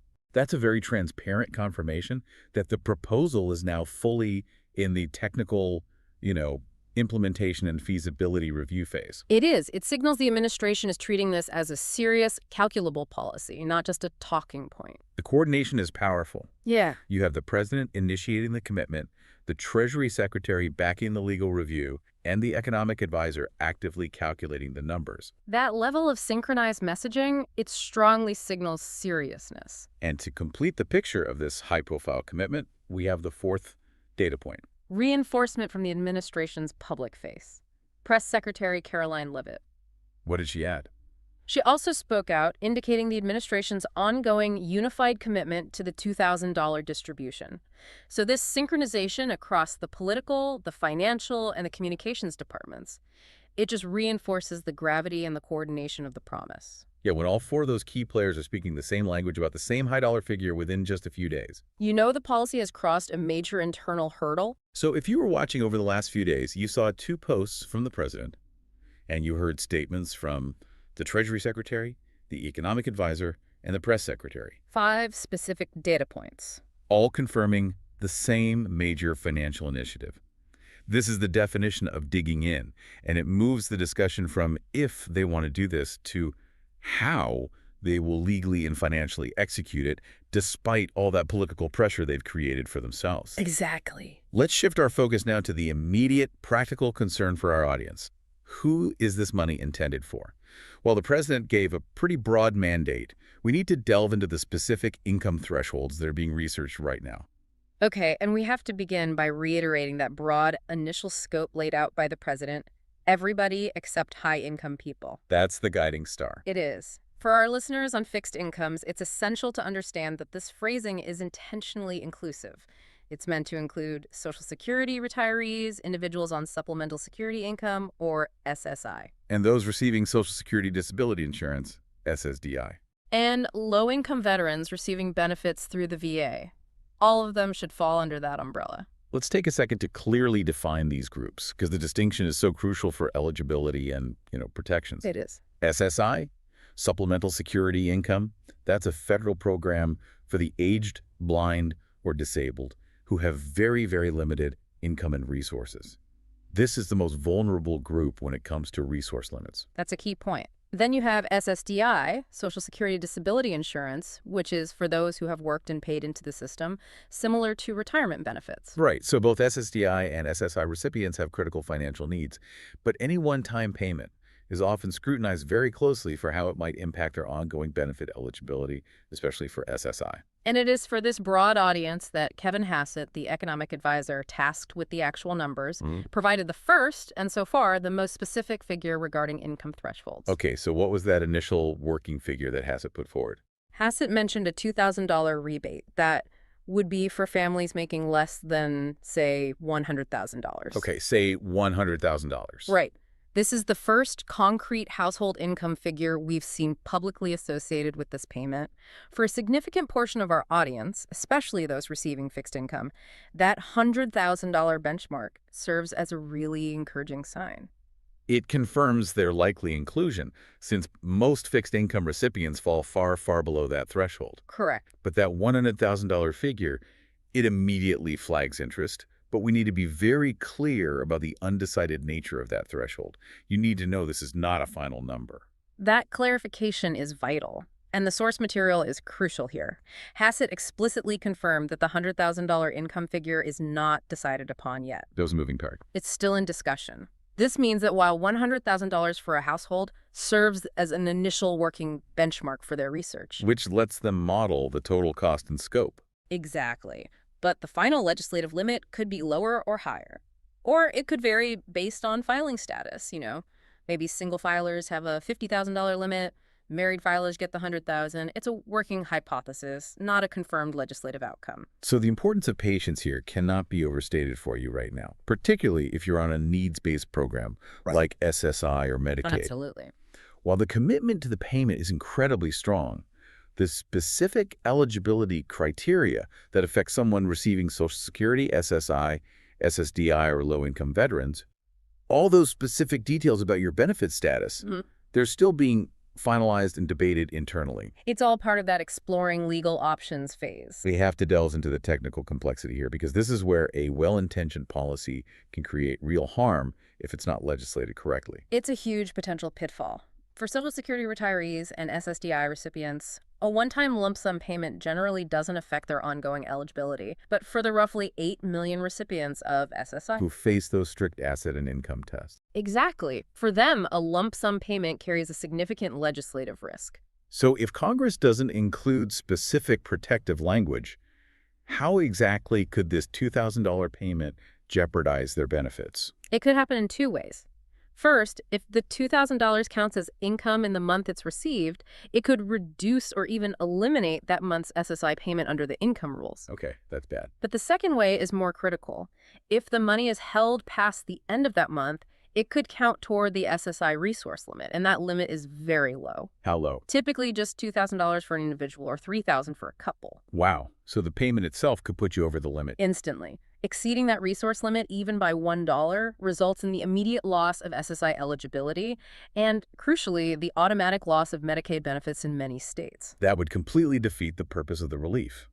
This means that, historically, with payments like past stimulus checks, Congress had to step in. They did. They had to specifically and legislatively exempt those payments from being counted as both income and resources for SSI and Medicaid for a certain period, often 12 months. Exactly. The absence of that specific legislative language right now means we cannot assume this $2,000 dividend will be protected. And that's why when the Treasury Secretary said they're exploring all legal options, that has to include looking at historical precedent to ensure the specific dividend payment is statutorily exempted from counting against federal benefit eligibility tests. So our audience has to be aware that this crucial detail is still pending. It's the primary thing we need to watch for in the final bill. It's everything for that group. It's also important to contextualize this proposal within the administration's broader focus on new aggressive financial initiatives. The source material briefly mentions that the president was also discussing 50-year mortgages alongside the stimulus checks. Yeah, that reference, though it's separate from the dividend, it highlights the aggressive, almost disruptive nature of the administration's current financial agenda. 50-year mortgages are a very unconventional long-term proposal. Aimed at radically changing housing affordability. Right, just as the tariff-funded dividend is an unconventional, non-debt approach to citizen relief. This isn't an administration seeking marginal change. They are clearly pursuing large-scale structural modifications to household finance. And that gives us a strong context for why they are so intensely committed to this $2,000 dividend. It does. It fits a pattern. Let's pivot to the financial innovation here. This is where the story gets truly unique, because it deals with how they claim they can pay for this without adding to the national deficit or touching the current budget. This is the whole strategy. It relies entirely on redirecting tariff revenue. And the plan, as they've communicated it, is designed for maximum political appeal. The $2,000 checks are proposed to be paid for entirely using that revenue. It's a deliberate attempt to bypass the traditional budgetary process, which usually requires either cutting existing programs or direct borrowing, Which results in deficit spending. which is politically toxic. They are trying to position this as a fiscally responsible relief effort. So we should probably briefly explain what tariffs are. They're basically taxes imposed on imported goods. Right. When those goods enter the U.S., the duties are collected by Customs and Border Protection, and that revenue flows into the U.S. Treasury. And this revenue stream, which has fluctuated a lot based on global trade tensions and policy decisions, this is what they're saying they want to tap for this dividend. And Kevin Hassett, the economic advisor, he addressed the feasibility of using this specific revenue stream directly. His claim is the linchpin of the whole financial argument. It's what's supposed to satisfy the desire for relief while avoiding the usual accusations of fiscal irresponsibility. Exactly. So what did Hassett specifically say about the financial feasibility of relying solely on tariffs? Can it be done? According to him, yes.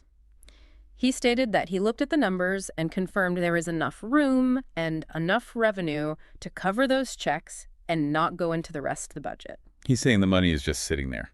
He explicitly affirmed that there would be enough money to pay for the $2,000 checks strictly from the tariff revenues that have been coming into the Treasury. That is the administration's official position. The money is available and dedicated. Okay, now, this is where we have to introduce that crucial note of caution from the source material. This is vital for providing multiple perspectives. The counter-argument. Right. While Hassett, the official advisor, claims the numbers work based on his internal review, the source noted significant external skepticism. Right. Independent calculations are suggesting that the numbers for funding this strictly via tariff revenue don't really add up on a year-over-year basis. There's a potential multi-billion-dollar shortfall. And this tension is critical. It really defines the nature of the policy debate here. On one hand, you have the chief economic advisor claiming, based on his internal data, that the funding is secure outside the traditional budget. And on the other hand, You have external calculations suggesting the total tariff revenue collected, even with high trade volumes, is just not sufficient to cover a $2,000 payout to tens of millions of people. so you'd have to either use just a fraction of the revenue or draw on non-tariff funds. Exactly. So if the external skepticism is based in reality, what exactly is the source of the shortfall? Is it that the total tariff collection just isn't large enough, or is it a legal accounting issue?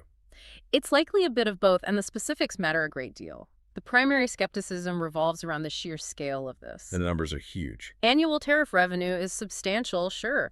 It's often measured in the high tens of billions.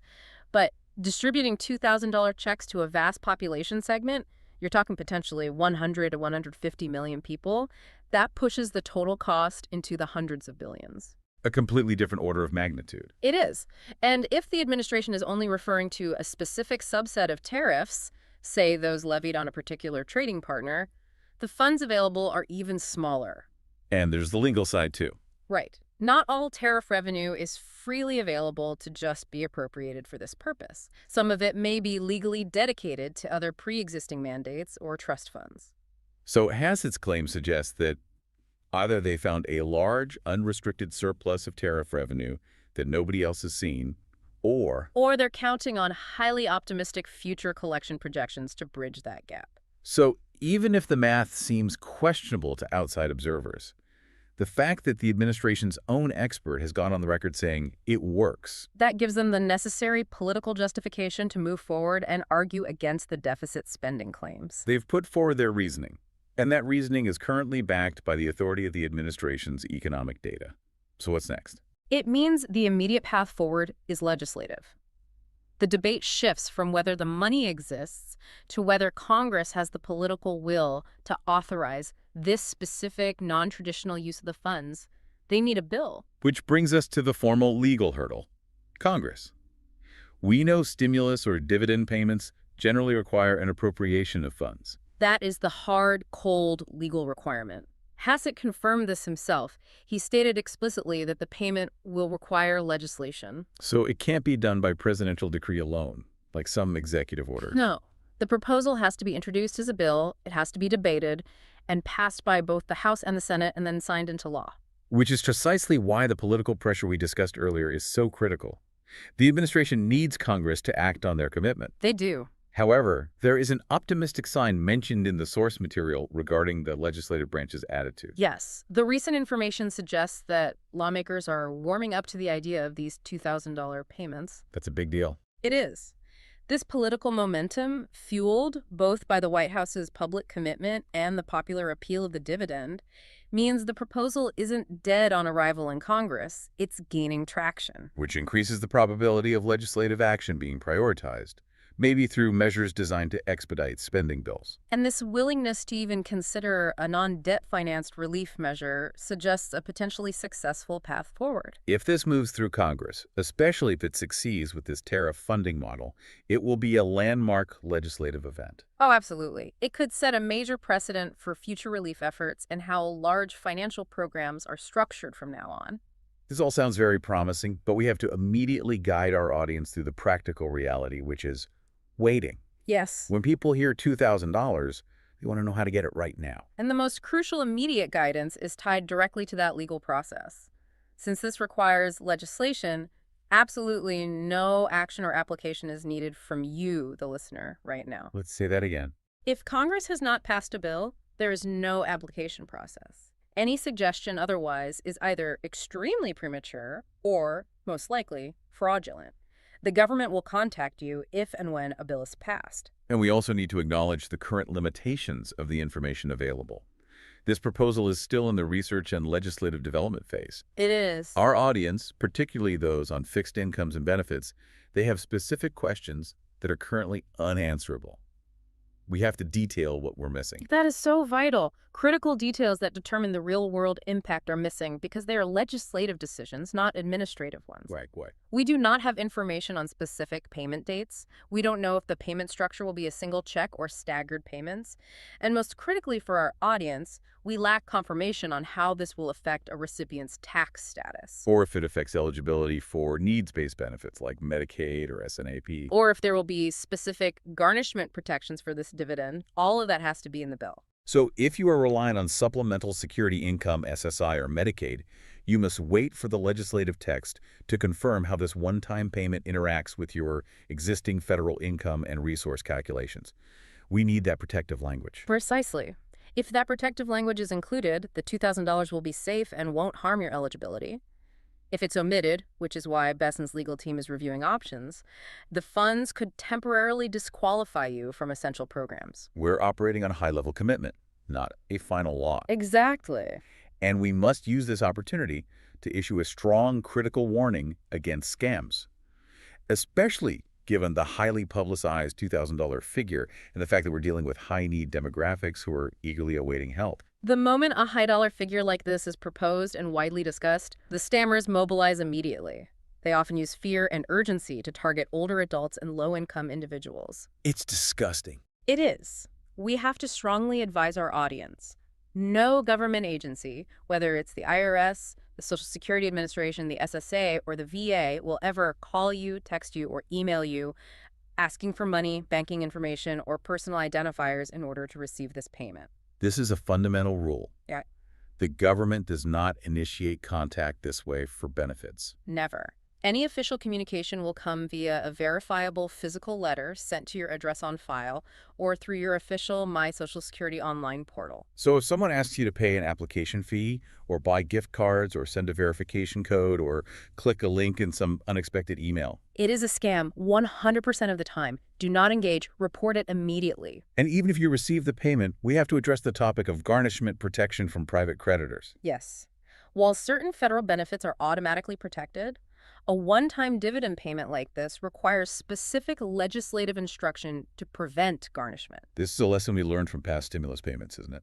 It is. If Congress passes this as a true dividend, they must include specific language to shield those funds from being seized by private creditors, debt collectors, or collection agencies once they hit your bank account. So our listeners should be aware that until the bill is passed and signed, those specific protections, especially for non-federal debt, are not guaranteed. It's yet another detail the legislative text must confirm. So our guidance is practical. Make sure your current direct deposit information is up to date with the SSA or VA. Use official government websites ending in .gov for information. And most importantly, do nothing right now but wait for the official legislative announcement. Let's pull all this evidence together and look at the immediate and long-term implications. We've established that the administration has created intense political pressure to deliver this $2,000 dividend using a non-traditional funding source. Right. And to summarize the 5 core facts we analyzed. First, the unprecedented coordinated commitment level.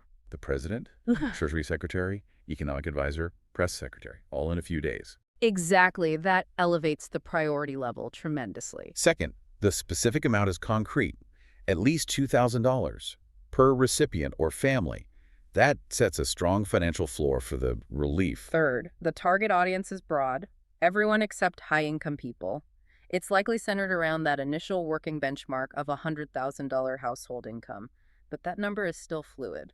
And we are closely monitoring the required protection clauses for needs-based programs like SSI and Medicaid. Critically.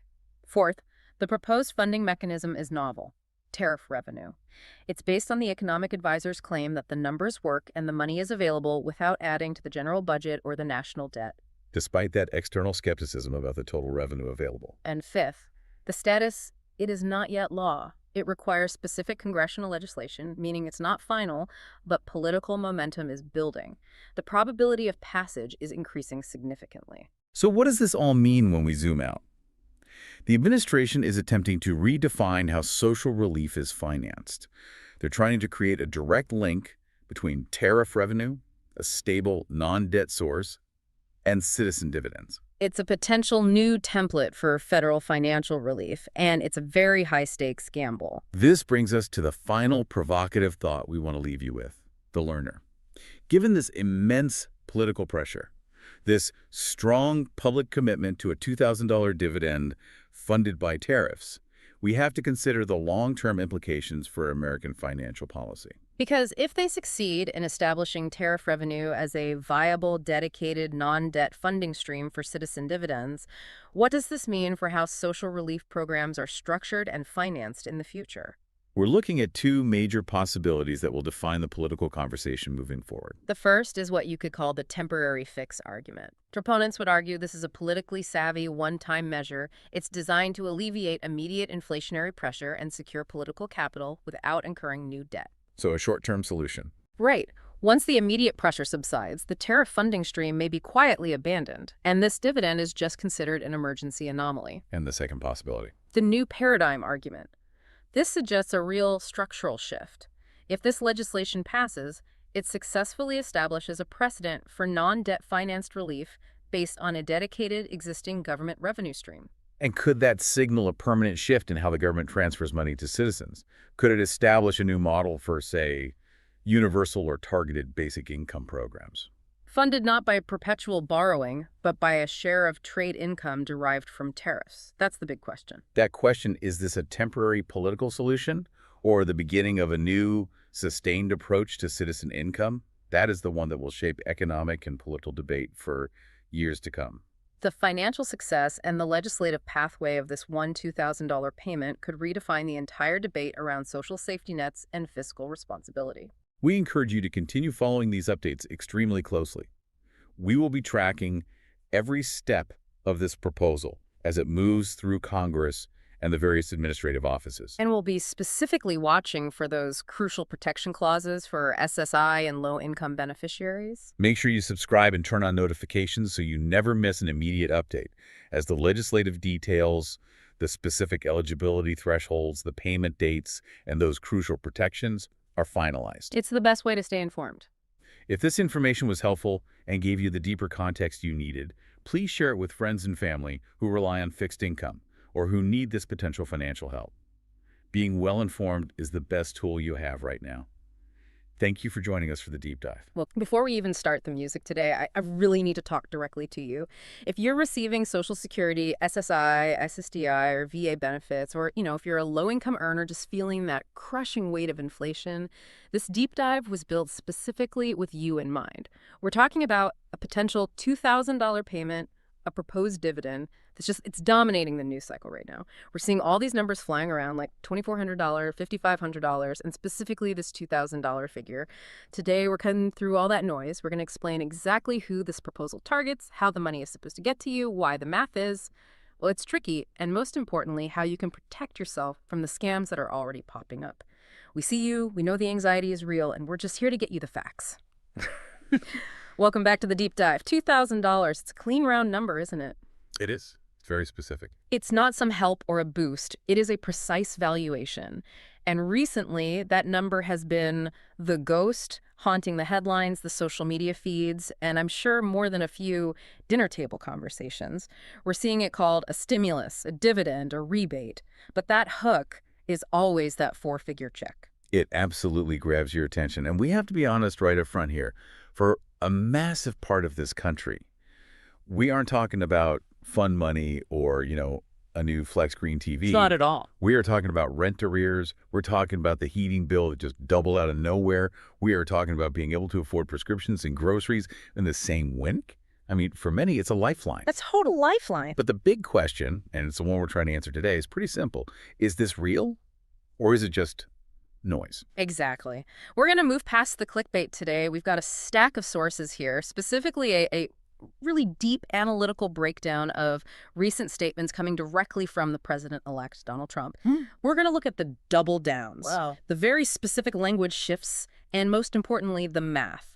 Because I really think understanding the math is the only way to know if this is a genuine policy roadmap or just a wish list. The math is where the story actually lives. I mean, promising a check is the easy part. Oh, yeah. Paying for it, that is where the rubber meets the road.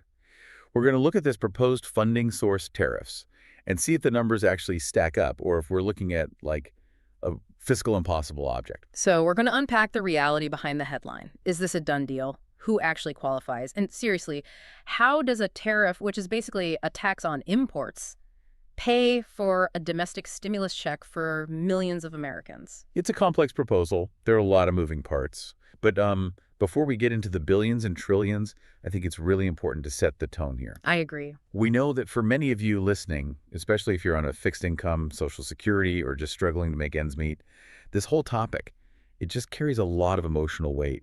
Absolutely. Our mission today is clarity, not hype. We aren't here to sell you a dream or to crush your hopes. We just want to separate the official proposal from all the internet rumors so you can know exactly where things stand. This is good. So let's jump right in. What exactly was said? Where did this all start? Right. So the primary source for today's deep dives focuses on a sequence of updates. And these came directly from the president-elect via Truth Social. It all started with a post that made a pretty bold claim. Okay. The initial announcement mentioned a dividend of at least $2,000 a person. Okay, I want to pause on that word right there. Dividend. That's an interesting choice, isn't it? It's very interesting. Usually in Washington, we hear stimulus, relief, or rebate.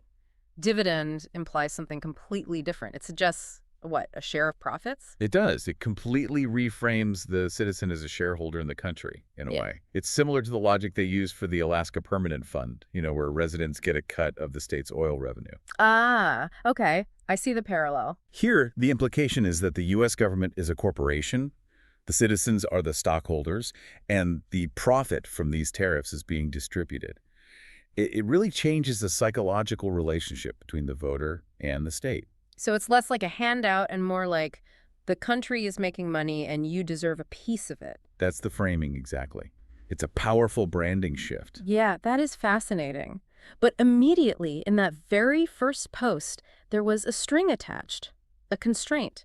It wasn't a blanket, everyone gets a check no matter what, like we saw with some of the early COVID money. No, it wasn't. The post explicitly said, not including high-income people. Which is a crucial detail right from the jump. It sets the stage for a means-tested program.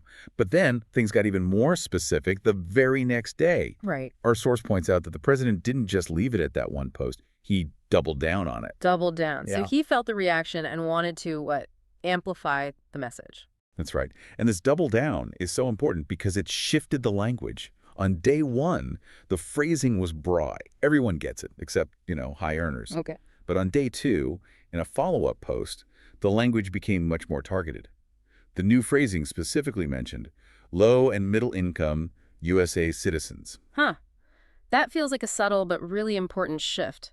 It went from excluding the rich to targeting the poor and middle class. Is there a functional difference there? In policy terms, yes, absolutely. Excluding the rich allows for a very wide net. You can make the cutoff super high. But targeting low and middle income often implies stricter caps, maybe a different phase-out structure. It refocuses the entire narrative on those who need it most. And that second post also laid out the how, right? It did. It explicitly stated that this would be funded by massive tariff income. And this is the part that really caught my eye. It suggested that money left over from these payments would be used to pay down the national debt. Wait, money left over. That implies there's going to be a surplus of cash from these tariffs even after writing checks to millions and millions of people. That sounds optimistic. Optimistic is a very polite way to put it. Shuckles. It implies a waterfall of cash so large it can hydrate the entire population and still have enough left over to fill the reservoir of the national debt. We are definitely getting to the math on that one. Well, we are, Yeah. because that's where the source analysis really digs in. But first, let's stick with the who. Because if you're listening to this, you're probably wondering, am I high income? Am I middle income? Where is that line? That is the million-dollar question, or I guess the $2,000 question in this case. Since the posts didn't give a specific number, like, say, anyone earning under $100,000, we have to do some detective work. What does our source say about where that line in the sand might be drawn? Well, the source speculates pretty heavily based on historical context. The analysis suggests it won't be a low bar. They really don't think the cutoff will be as low as, say, $50,000 a year. That would make sense, wouldn't it? If you cut it off at $50,000, you're alienating a massive chunk of the working class who still feel the pinch of inflation but technically make too much for assistance. You'd be excluding teachers, nurses, shift managers. A huge voting bloc. Exactly. The expert in our source material, they looked at past stimulus behaviors. You have to think back to the checks sent out during the pandemic, and they project the likely cap from that. The working theory is that high income would likely be defined as anything over $75,000 for individuals. And what, double for couples? And $150,000 for married couples. That sounds really familiar. Weren't those the exact thresholds for the 2020 and 2021 stimulus checks? They were. And you have to remember, bureaucracies love precedent. They do. It's so much easier to just copy-paste a threshold that the IRS systems are already programmed to recognize than it is to debate a new number from scratch. That's a great point. It's the path of least resistance. And to give that some context, the national average household income is somewhere around $83,000. So if the cap is set at $75,000 for individuals, which often translates to a higher number for households, you're covering a very significant portion of the population. So it's not just targeting the very poor, it's hitting the heart of the working and middle class. That seems to be the goal. Okay, so speaking of those who are most in need, or rather those outside the traditional workforce, the source spent a lot of time discussing people on fixed incomes. We're talking Social Security, SSDI, SSI recipients, people with no reportable income. There is always so much anxiety in those groups when these announcements happen because they're often left wondering, do I count? I don't file taxes. Does the system even see me? It is a totally valid fear. The tax system is the usual delivery mechanism, so if you aren't in it, you worry about being invisible. Right. But the source emphasizes that the specific use of the words low income in that second post is a very strong signal. A signal of what? It signals an intent to include beneficiaries. Historically, when the government does these broad distributions, income is the only metric that matters. They don't typically look at your employment status. So to be really clear for everyone listening, you generally don't need to be working or producing to get a dividend if the metric is just your income level. Exactly. If you are retired, if you're disabled, receiving veterans benefits, or currently unemployed, you almost by definition fall into that low or middle income bracket. So the language is actually meant to be reassuring to those groups. The source argues that, yes, it is. The administrative challenge, of course, is getting the money to non-filers. But usually, the government uses the data they already have from the Social Security Administration or the VA to bridge that gap. Okay. The intent seems to be full inclusion of the entire fixed income community. That is a huge relief for a lot of people listening. But I want to pivot now to the engine of this whole thing. We have a proposal, $2,000 for low and middle income Americans. We have a likely eligibility cap around that 75 cal, 150 cal mark. Now, let's get to the part that makes my head spin a little bit. The money. The math. The math. Because $2,000 times, well, a lot of people, is a really, really big number. Our source did some napkin math on this, and honestly, the scale of it is just staggering. It is. Let's break it down slowly so we can really see the size of this beast. To estimate the cost, the source looked at the population that received the $1,400 checks back in 2021 under the American Rescue Plan. Okay, that seems like a good baseline. That was roughly 85% of the population, which comes out to about 284 million people. 284 million people. I mean, that is almost everyone. It's a huge portion of the country. So you take 284 million people and you multiply that by $2,000 each. I've got my calculator out, but I think I know where this is going. You get a total bill of $568 billion. $568 billion. With a B. That's over $500 billion. Just to try and visualize that, that is more than the entire GDP of most countries on Earth. That's an immense amount of liquidity to just dump into the economy all at once. It is a massive injection of cash. And this, right here, is where the tariff funding part of the proposal faces a very harsh reality check. Right, because the whole claim is this will be paid for by tariffs on imported goods, not income tax, not capital gains, but tariffs. So how much money are we actually making from tariffs right now? Okay, so according to the source, looking at the current fiscal year data, the U.S. has brought in roughly $195 billion in tariffs so far this year. Okay. They're averaging about $1 billion a day. $1 billion a day sounds like a lot of money to me. If I made $1 billion a day, I'd be doing pretty well. Chuckles. Yeah. It is a lot of money. But do the math. If we're on track for, let's be generous and say, $350 billion in revenue over a full 12-month period. Okay, $350 billion in income? And the bill for the checks is $568 billion. We are short by a lot. We're over $200 billion short. You got it. Mathematically, on a year-by-year basis, the cash simply isn't there in the account to write those checks immediately. You cannot pay a $568 billion bill with a $350 billion paycheck. That's like trying to buy a Ferrari on a Honda budget. A very good analogy. But wait, isn't the whole point of the new administration's plan to increase tariffs, to raise them across the board on, goods from China and elsewhere? Wouldn't that close the gap? That is the argument. But here's the economic paradox, and the source alludes to this. Tariffs are designed to discourage imports. That's their purpose. Right, to make American products more competitive. Exactly. So if you tax Chinese goods at, say, 60%, people and companies will naturally buy fewer Chinese goods. Yeah. And if import volume drops, your tariff revenue might not go up as much as you think. You could actually be taxing a shrinking pie. So relying on that revenue is risky. It's not guaranteed income. It's volatile. It's very volatile. But does that mean the proposal is just dead on arrival? Is it completely impossible? Well, if the bank account is empty, usually the check bounces. Unless you have a credit card. A very, very big credit card. Uncle Sam's credit card. And this is where the source introduces the concept of the time horizon. See, the government doesn't always handle money like a household checking account. It's all about projections. Okay, so what's the projection? The source notes that over a 10-year period, tariff revenue under the proposed hikes is projected to hit $3 trillion. $3 trillion, with a T.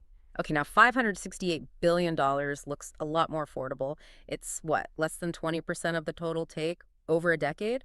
Exactly. If you look at it over a decade, the money is theoretically there. But, and this is a huge but, people want their checks now, not over 10 years. Of course. You can't send someone $200 a year for a decade and call it a stimulus that doesn't fix the car or pay the rent today. So how do you bridge that gap? How do you get the money out the door now if the revenue is only coming in later? Debt. You borrow it. The source explains that the government would almost certainly have to borrow the money up front, essentially adding that $568 billion to the national debt immediately to send out the cash. Then they would use that future tariff revenue over the next 10 years to pay back the loan. So it's like buying a car. You get the car today, but you're paying for it over the next 5 years with your future income. That's a perfect analogy. But imagine buying a car for every single eligible person in the country simultaneously. Okay, that's a lot of cars. The source used this really vivid image to describe the national debt liken it to one of those old gas pumps where the numbers are just ticking up so fast you can't even read them anymore. That is a terrifying image. We've all seen that gas pump, but imagining it with trillions of dollars, it makes you dizzy. It does. And this program requires front-loading all that cash. So even though the proposal says it's funded by tariffs, the reality is it would be funded by debt and then reimbursed by tariffs later. It's a gamble on future revenue. A huge gamble. And it assumes those tariffs will actually bring in that much money for 10 years straight without, massive trade wars or changes in policy reducing that income stream. Precisely. It assumes a stable economic engine for a full decade. It assumes the next administration won't come in and repeal them. It assumes consumer habits won't shift so drastically that imports, and thus the tax revenue, just dry up. It's a very high-stakes bet. It really seems like a high-wire act. So we've got the what, the who, and the how, even if the how involves a kind of time machine for money. But there's another layer here that our source found really fascinating, the why now. Or maybe the why keep saying it. A pattern of promises. Yes. The source points out that this isn't just a one-off comment made at a rally. This idea has popped up again and again and again. It is not a slip of the tongue. It's not. The expert in our source material tracked this very closely. This is actually the fourth time in roughly 10 months that this concept, direct cash payments to citizens, has been endorsed by this political camp. Let's run through that timeline because I think seeing it all laid out is really telling. It shows a kind of persistence. Sure. So it starts way back in February with an endorsement of something called a $5,000 Doge dividend that was tied to, government efficiency savings. Vaguely remember that one. And in August, there was an endorsement of a $600 rebate check. That was the one introduced by Senator Josh Hawley. Right, the rebate for parents. That was more of a child tax credit expansion type of deal, wasn't it? It was. Then, on October 2nd, there was another, more specific mention of a distribution somewhere between $1,000 and $2,000. And now, in November, we have these Truth Social posts specifically nailing down the $2,000 figure and tying it directly to tariffs. That is a very consistent drumbeat. February, August, October, November. It feels like they're testing the waters, seeing what sticks. Or maybe A/B testing the message to see what really excites the base. Or, as the source argues, they are painting themselves into a corner. What do you mean by that? Usually politicians try to keep their options open, not close them off. Well, think about the political stakes. By repeatedly floating such a specific number, $2,000, and doing it so publicly, the administration is creating a massive expectation. The source calls it the boy who cried wolf risk. Right. If you keep yelling $2,000 check and no check ever shows up, eventually people are just going to stop believing you. It's worse than that. They get angry. This isn't just some vague campaign slogan like Build Back Better or Make America Great Again. This is a specific, tangible financial promise. It's a promise of immediate relief. So if it doesn't happen... If this doesn't happen, it becomes a disastrous messaging failure. The credibility of the administration is now directly tied to delivering this transfer of wealth. It creates a situation where they almost have to do it, right? Because backing down now would look like a huge betrayal to their supporters. It is exactly the argument. The necessity of action is being driven by their own rhetoric. They've talked about it too specifically, too often, to just let it fade away without major political consequences. It's like what you said. They've painted themselves into a corner where the only way out is to find the paint. Right. It's what we call the door-in-the-face technique in reverse. They've opened the door so wide that slamming it shut now would just break the hinges. Which brings us to a really, really important point for our listeners. We are talking about this because it's a proposal and it's being pushed hard. But we absolutely need to address the anxiety this causes. We do, and we need to be very, very careful here. Because when you hear $2,000 is coming and you have bills piling up on the counter, your brain starts spending that money. You start planning, okay, I can finally fix the car, I can pay off that credit card, I can buy the kids new winter coats. That's just human nature. But we have to apply the brakes here. The source material is crystal clear on this point. Yeah. This is a proposal. It is an endorsement. It is not legislation. It hasn't passed Congress. There is no bill sitting on a desk waiting to be signed. I want to be really clear on the process here so no one gets their hopes up prematurely. The president can't just sign an executive order for $568 billion, can he? Generally, no. Constitutionally, the power of the purse belongs to Congress. The House of Representatives has to originate all spending bills.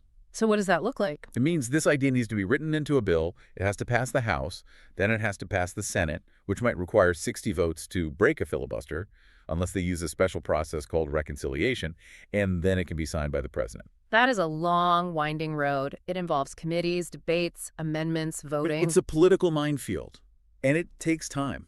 It is not an overnight transfer of money. And this leads to the most critical warning of this entire deep dive. If I see a link on Facebook, or I get a text message that says, click here to apply for your $2,000 tariff check, or update your direct deposit info for the Trump dividend, what should I do? Delete it immediately. Block the number, report it as spam. That's it. That's it. The source implies, and we cannot stress this enough, that because this policy is still just an idea, any application you see for it right now is a scam, 100% of the time. Let's be very specific about this. Will the IRS text me? No. The IRS does not initiate contact by text. Right. The Social Security Administration will not email you asking for your bank password. The VA is not going to call you demanding a processing fee for a benefit you're entitled to. That is so important. Scammers love confusion and they love hope. This topic has both in spades. They know people are desperate for this $2,000, so they create fake portals that look incredibly official. They do. And managing expectations is key. Even if this moves forward, remember the math we just discussed. It involves budget reconciliation, debt ceilings, borrowing against future tariffs. That is a complex, messy legislative process. It does not happen overnight. So hope for the best, but don't spend the money until it actually hits your bank account. And for our listeners on benefits, Social Security, SSI, all of them, if this does happen, history tells us it will likely be automatic, right? You probably won't have to do anything. That is correct. In all the previous stimulus rounds, the government used existing data. If they have your information for your monthly benefit, they have your information for the dividend. You don't need to apply to some third-party website. Okay, good. Yeah. Now, before we wrap up, I have to share this one weird little detail from our source. It was such a strange moment in the analysis that I think it's worth mentioning just to lighten the mood a bit, but it really sticks with you. Oh, the skeleton. The skeleton laughs. So the narrator of the source video, the guy who is breaking down all this heavy financial math, he just stops in the middle of his recording because he finds something in his pocket. It wasn't a $20 bill, I take it. No! He reaches into his pocket and he pulls out a literal tiny plastic Halloween skeleton decoration. He has no idea how it got there. He figures maybe one of his kids put it there as a prank or something. Just a tiny skeleton in the pocket? That's bizarre. Right. And he just runs with it. He uses it as this impromptu metaphor. He connects it back to the boy who cried wolf story we were just talking about. That's actually a pretty poignant image when you think about it. How so? Well, a story like a promise of money, it's just a skeleton if it isn't backed by truth. Right. It has the structure, it has the shape of something real, but it has no life. It's hollow. Keep your pockets free of skeletons. I kind of like that. It's a good reminder to look for the substance, not just the scary or exciting shape of the thing. Don't carry around dead promises. It is. It's a bizarre little moment, but it really fits. We are looking at the bare bones of a proposal right now. We're all waiting to see if Congress can put some meat on it. So let's recap. Let's put some meat on the bones of this deep dive. What are the key takeaways for the listener today? Okay, here's the summary. First, the proposal. A $2,000 dividend or stimulus check. The what? Second, the funding. It's supposed to come from future tariff revenue, which is projected at a massive $3 trillion over 10 years. The how. But remember, the math requires that time machine. In a way, yes. It requires immediate debt accumulation to pay out now, based on the promise of that future money. Okay. Third, the target. The shift in language strongly suggests this is for low and middle-income Americans, specifically including Social Security, SSDI, and VA beneficiaries, likely capped around that familiar $75,000 to $150,000 range. And finally, the status, the most important part. The status is strong endorsement. It is at the proposal stage. It is not yet law. It really all comes down to a balance of hope versus math, doesn't it? It really does. Yeah. The money is theoretically there if you look at a 10-year timeline. But the political will to front-load that cash, to take on that kind of debt risk right now, that's the big variable we just can't calculate yet. The administration has staked its reputation on this transfer of wealth. Now they have to figure out the mechanics. That's the challenge ahead. And for you, the listener, our advice remains the same. Stay tuned. Watch for the actual green light from Congress. Ignore the rumors of immediate deposit dates until you hear it from an official source like SSA.gov or IRS.gov. And please, just keep a healthy dose of skepticism handy. It protects your wallet better than anything else. That's right. Until next time, keep learning, stay curious, and keep your pockets free of skeletons. Thanks for listening to The Deep Dive. Welcome back to The Deep Dive. If you are one of the millions of Americans who rely on fixed benefits, I'm talking about Social Security, SSI, SSDI, or maybe low-income veteran benefits, then you already know why we absolutely have to do this deep dive today. You've seen the headlines, you've heard the talk, and we are here to discuss the proposal that has, well, it's just completely dominated the conversation for weeks. It really has. We're talking about the promise of a substantial $2,000 financial distribution. $2,000. Yes, and this is originating from a prominent former president, and it's specifically aimed at low and middle-income individuals. And look, this isn't just some rumor. It's a repeated public statement of intent, and frankly, it's created both, immense hope and just intense confusion for you, our listeners. And that confusion, that's exactly what we're here to cut through today. Our mission is, well, it's surgical. We need to cut through all of that noise and really separate the political promise from the financial reality. Because when a specific number like $2,000 is floated around again and again, Especially to a community that needs it. exactly, to a community that desperately needs that relief, speculation just runs rampant. We need authority. We need clarity. So we are diving deep into the original source material. We're looking at the direct posts, the financial analysis that followed, to figure out the precise details. Okay, so what are we looking for specifically? We're going to analyze who is explicitly mentioned as being eligible. We're going to look at how those income cutoffs might actually be defined, and crucially, where this huge amount of money is truly supposed to come from. And maybe most importantly, what's the context here? Why does this idea keep coming up again and again? And that source context you mentioned is so critical. We're primarily working with recent, very specific posts made on Truth Social. That's the main source. And those were immediately followed by financial commentary trying to model if this whole thing is even feasible.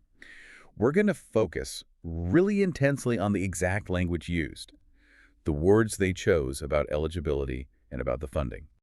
Because the heart of the matter is this. For our listeners, for you, the seniors, the disabled, the veterans, the low-income workers, this isn't just some academic news story. It's life-changing. It is potentially life-changing. It could provide that much-needed breathing room to cover rising costs or overdue bills or just, restore a sense of financial dignity. So we're tackling that overwhelming question.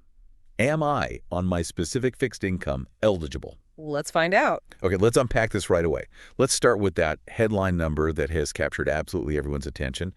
The key amount being discussed across the board is a $2,000 payment. A guaranteed $2,000. But the terminology they're using is, it's fascinating and frankly a little slippery. Yeah, the wording matters. I've seen it called a stimulus check. I've seen dividend distribution and sometimes just a rebate. What are we actually dealing with here? Does the name even matter? It matters a lot. The terminology is actually the first important piece of this analysis. I mean, yes, for you, the person receiving it, the practical effect is the same. It's a lump sum of $2,000. Right. Money in your pocket is money in your pocket. Exactly. But the choice of the word dividend, that is highly significant. The dividend. Yes. Functionally, it acts like a stimulus check, to inject money into the economy, or like a rebate to return tax revenue. But the proposal deliberately calls it a dividend. That's not just random semantics. So what's the thinking there? Attaching that word dividend is a way of conceptually linking the payment directly to how they say they'll fund it. Which is the tariff revenues. The massive increase in tariff revenues, precisely. Okay. So it frames the citizen not as someone just getting government aid. Correct. But more like a shareholder who's receiving a piece of the nation's profits from trade. That's it exactly. It's a political framing. It implies that you are receiving a proportional share of the revenue generated by these new trade policies. It's an attempt to get around the political baggage that comes with words like stimulus or welfare. Portraying it as an earned return instead. An earned return. Now, let's step back from the politics and get to the reality for you, the listener. We have to emphasize this. This is still an idea. It's a very powerful and a very repeatedly endorsed proposal, but it is not enacted law. That is so important to hear. No money is currently scheduled. No, nothing is being processed or prepared for immediate distribution. We are deep diving the plan as it exists right now in the public sphere. Right. Okay, so let's look at the actual language from that first post, the one cited in our sources. It mentioned, quote, a dividend of at least $2,000 a person. At least. At least. But the very first filter, the first piece of criteria was the exclusion, not including high-income people. That was it. And that initial filter is important, but here is where the messaging got much, much sharper. And this is essential for our low and figured income community. In the communications that followed, what the source material calls the double down post, the language became way more targeted. Targeted at who specifically? It specified who the intended recipients truly are. And the source quotes this directly. It says the funds are intended for low and middle income USA citizens. Okay, that shift. Just from excluding the high income to explicitly naming low and middle income, that feels like a massive signal. It's a huge signal. It feels very intentional. Oh, it's absolutely intentional, and it speaks directly to the core demographic of our listeners. When a proposal uses the words low income, it's signaling an intent to include those individuals whose main, or maybe sole, source of income is a government benefit. Social Security retirement. Yes, or supplemental security income, SSI, Yeah. Social Security Disability Insurance, SSDI, or, specific low-income veteran pensions and benefits. Which explains why we have seen such an unprecedented surge of questions from our listeners. Oh, of course. And these questions are incredibly specific, but they all boil down to that same uncertainty. They're asking, if I'm a low-income senior on Social Security, am I in? If I get non-taxable SSI because I have no other resources, what about me? People with disabilities on SFDI who might have limits on how much they can earn, are they eligible? All valid questions. What about low-income veterans whose benefits are structured so differently? And maybe the most vulnerable question of all. Yeah. What if someone has literally no earned income? No taxable income at all? Okay, we can provide a measure of clarity here based on the historical context that our sources cite regarding previous payments like this. The source material is unequivocal on this point. The single defining metric that has been consistently used for these kinds of stimulus payments is income. Just income. That is the main number one factor. The proposal didn't mention needing to file a tax return or being a senior or specifically claiming Social Security. The emphasis is purely 100% on your income level. So if they are defining the target as low income, that suggests they want to set the bar low enough to include all these groups. It implies a very strong desire to ensure that the eligibility threshold captures all of those benefit groups. So even though we don't have the final confirmed numbers yet, the explicit mention of low income is a really strong signal. It's a very strong signal. It seems like it would have to encompass the vast majority of people on fixed benefits, just given the generally lower income tied to those programs. That's the critical takeaway from this first part. If this proposal moves forward, the high probability, based on the stated intent and historical precedent, is that the eligibility threshold will be designed to capture that low-income demographic, with income being the main filter.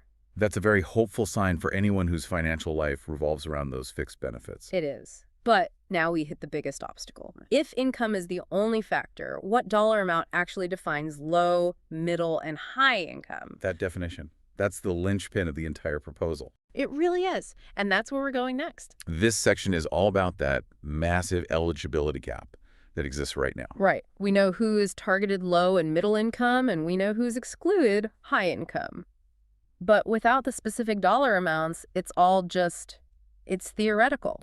It is. And the source material really stresses that as this moment, there are no exact dollar amounts that have been determined for those income cutoffs. None. And that uncertainty is really stressful for people listening. If that line is set too low, say at $30,000, you exclude a huge part of the middle class. And the distribution is much less broad. Exactly.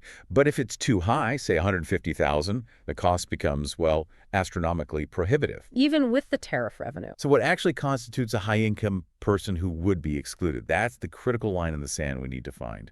This is where we have to rely entirely on the speculation and the context provided by the financial analysis cited in our sources. And the consensus among the analysts is that this proposal would almost certainly borrow heavily from historical precedent. Meaning they'd use a model that's been used before. Exactly. The speculation suggests that a high-income person might be defined as an individual making somewhere around $75,000 a year, Okay, 75,000. or possibly stretching that cutoff up to $100,000 per year. Let's focus on that historical parallel, because that feels like our most concrete piece of evidence. Which historical thresholds are we talking about?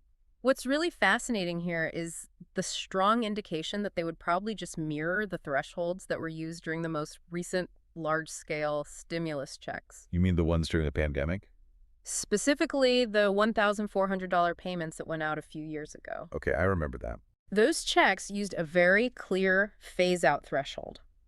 Your eligibility started to decrease once an individual hit $75,000 in income. And what about for a married couple? For a married couple, it was double that, $150,000. And for our fixed income listeners, understanding this $75,000, $150,000 blueprint is absolutely essential. Why?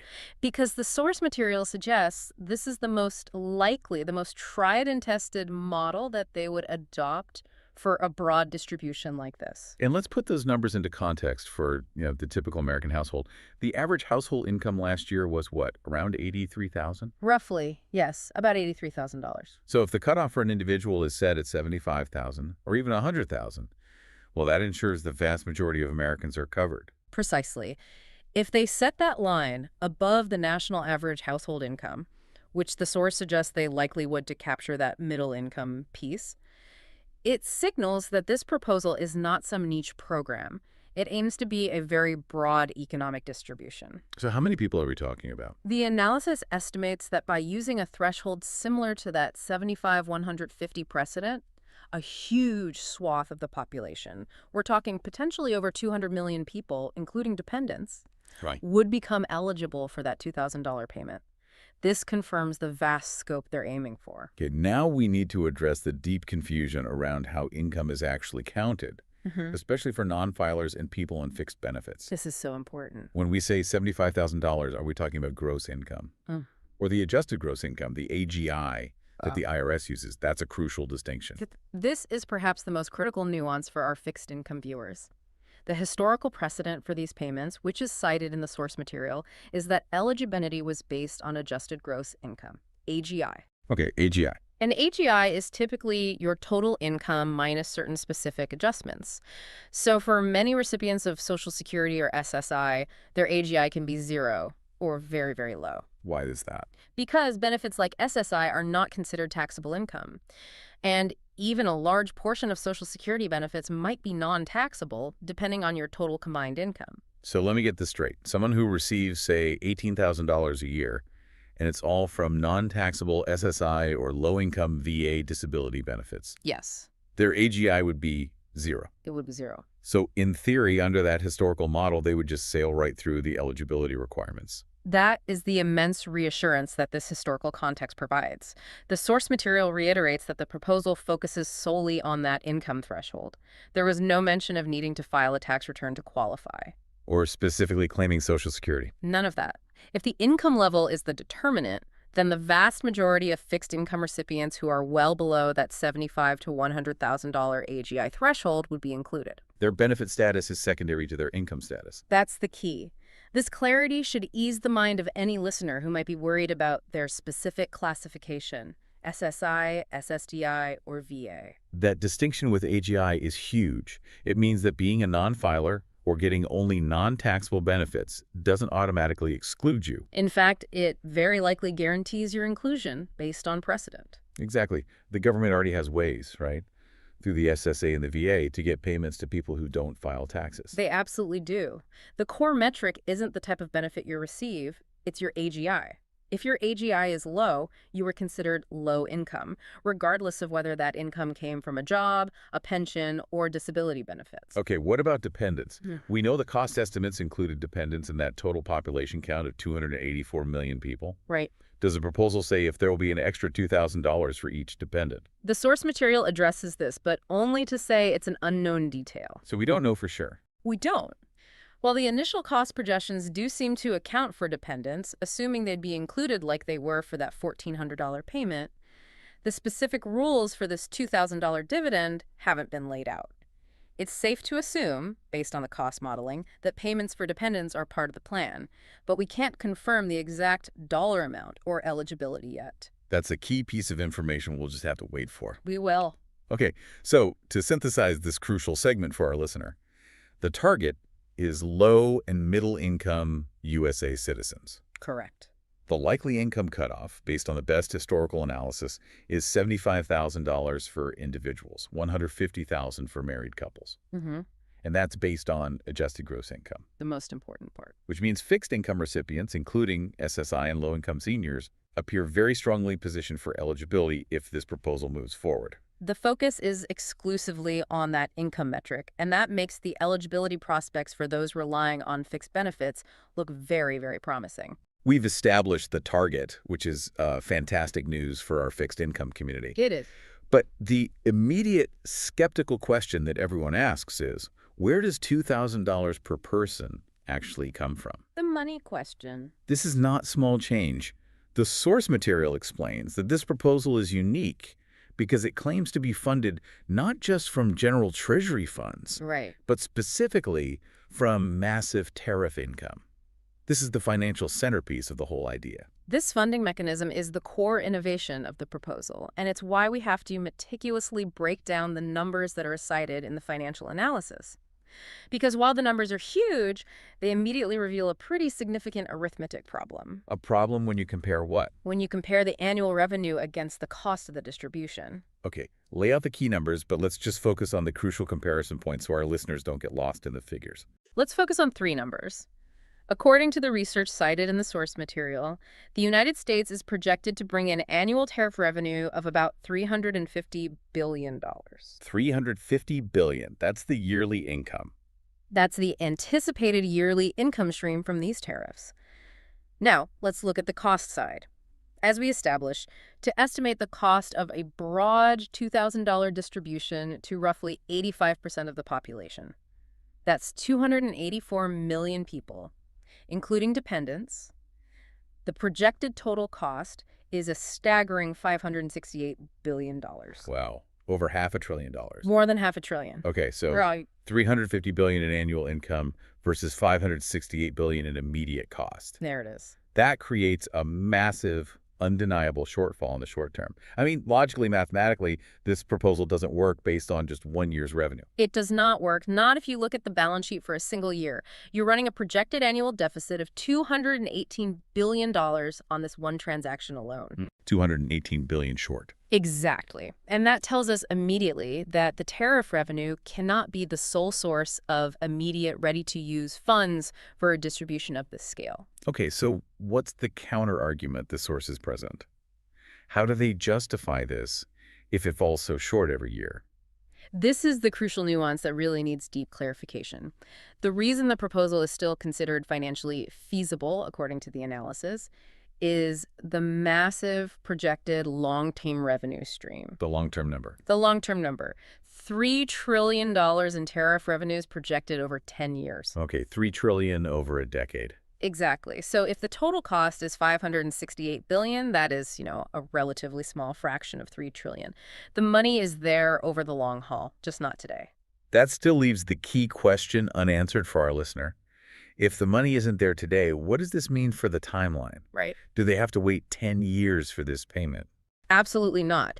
And the sources address this directly because it's the most common point of confusion. The payment would not come in 10 years. What this financial reality means is that in order to make the payment today, the government would have to essentially borrow or front the full $568 billion today.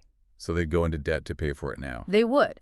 They would send the $2,000 payments out immediately to all the eligible citizens, and then they would use that future steady stream of tariff income, that $350 billion a year, to pay back the borrowed amount over the next few years. That's a critical piece of clarity. So it's basically a secured loan. That is the best analogy. The government takes out a loan against the future $3 trillion in revenue to cover the immediate $568 billion cost. That's it. Think of it like getting a very large interest-free loan today, and it's secured by 10 years of highly predictable income. The money isn't in the account yet. But the collateral is there. The collateral, the future tariffs, is massive enough to secure the immediate payment. But, and we have to be clear for listeners on this, in the short term, this transaction still means borrowing money and technically adding that $568 billion to the national debt. Even if it's slated to be repaid by those dedicated funds later. Right. It's financial maneuvering. It's not found money just sitting in a vault somewhere. That makes the financial reality much, much clearer. Now let's pivot to the final and, frankly, pretty confusing financial claim that was made in the Post. The source material highlights a specific claim that all money left over from the $2,000 payments would be spent to pay down the national debt. Yes, and this is where the source material points out a significant logical hole in the narrative. How so? Well, we just spent all this time establishing that the projected cost of $568 billion exceeds the projected annual tariff revenue of $350 billion. By $218 billion. Exactly. So if there's a massive deficit in the short term, how can there possibly be money left over to pay down the national debt after you've sent out the payments? It almost feels like a logical contradiction. Like, it's promising two things that are mutually exclusive. They are. Massive immediate payments and simultaneous debt reduction, all funded by just the annual tariffs. That is precisely the contradiction the financial analysis highlights. It forces you to think critically. One of three things has to be true for that statement about debt reduction to hold up. Okay, what are they? One, the total cost, the $568 billion, is grossly overestimated, which would mean the income cutoffs would have to be dramatically lower than that historical $75,000. Which would exclude a huge chunk of that middle income target audience. A huge chunk. Two, the projected annual tariff revenues, the $350 billion, are significantly underestimated, meaning the true flow of cash is much higher than analysts predict. Okay, and the third option? Or three, the claim about immediately paying down debt after the distribution is simply a political assertion. Something designed to appeal to fiscal conservatives. Exactly. And it just doesn't align with the current revenue versus cost figures. And the source material seems to lean heavily toward that third option. Yeah. That the logistics and the claims of immediate debt reduction don't quite harmonize. Right. Or that the eligibility cutoff would have to shrink drastically, which would reduce the number of eligible citizens. And that creates a lot of uncertainty around the true cost and the scope. It does. But for the low-income viewer, the primary concern is that eligibility cutoff. Right. If the proposal needs to shrink its cost to create leftover funds, it would probably be the low end of the middle-income group that gets excluded. But those on fixed, very low incomes should remain secure under that explicit low-income targeting. To really gauge the weight of this $2,000 proposal, and why our listeners should take it seriously, but, with caution, we have to look at the political context. Absolutely. Because this isn't some throwaway line. It is a repeated public commitment. It is. The source material emphasizes that this current proposal is the fourth time the former president has endorsed the idea of sending direct financial payments to the public. Fourth time. In less than a year, since late January. That rapid repetition establishes a very aggressive pattern of intent. Let's break down that timeline, because seeing how this promise has evolved is essential for evaluating its credibility. Walk us through those 4 endorsements that the source material mentions. Okay, so the first version, cited in the sources, surfaced way back in February. This was that highly specific initial concept of a $5,000 Doge dividend. Right, I remember that. Tied to digital assets. Yes, a very early, unique proposal for a distribution. And while the funding and the amount were different, the core concept, sending money directly to citizens, was established early in the year. $5,000. That's a massive difference from $2,000. Shows the initial idea was even larger. So what came next? The second public endorsement happened in August, and this is where the idea evolved into a $600 rebate check. $600, so the amount came down. It did. But this wasn't just a verbal endorsement. This idea actually gained legislative traction. Senator Josh Hawley formally introduced it as the American Worker Rebate Act of 2025. So it transitioned from just a campaign idea into an actual, even if it was smaller, legislative proposal. Which was then endorsed by the former president. It shows the concept was stabilizing and taking some kind of legislative shape. Okay, so we see the concept stabilizing, even if the amount is fluctuating. What about the third instance? The third one happened very recently, on October 2nd. The source material notes that the former president indicated in a separate interview that a distribution or a dividend would be coming, and he specified an amount that would fall between $1,000 and $2,000. Ah, so that was a key moment. It narrowed the focus and basically set the current expectation level. It did. And that brings us to the fourth and current instance, the definitive post from November 9th and 10th. The explicit $2,000 dividend post targeting low and middle income citizens, funded by tariffs. 4 times. In less than 10 months. The consistent repetition of direct, large-scale financial distributions. Well, it establishes an undeniably high-stakes political pattern. It does, and this level of repetition creates immense pressure, especially for the audience listening right now who, as you said, view this as potentially life-changing. Well, acknowledging that emotional investment, the stakes are exceptionally high, which leads directly to the question of credibility. If I'm a listener, I'm relying on these benefits, and I hear this promise 4 times, and nothing happens. What does that do to my trust? It drastically raises the political cost of failure. The source material analyzes this using 2 very powerful analogies that speak directly to this dynamic. Okay, let's discuss the first one, the analogy of painting themselves into a corner. This suggests a classic political predicament.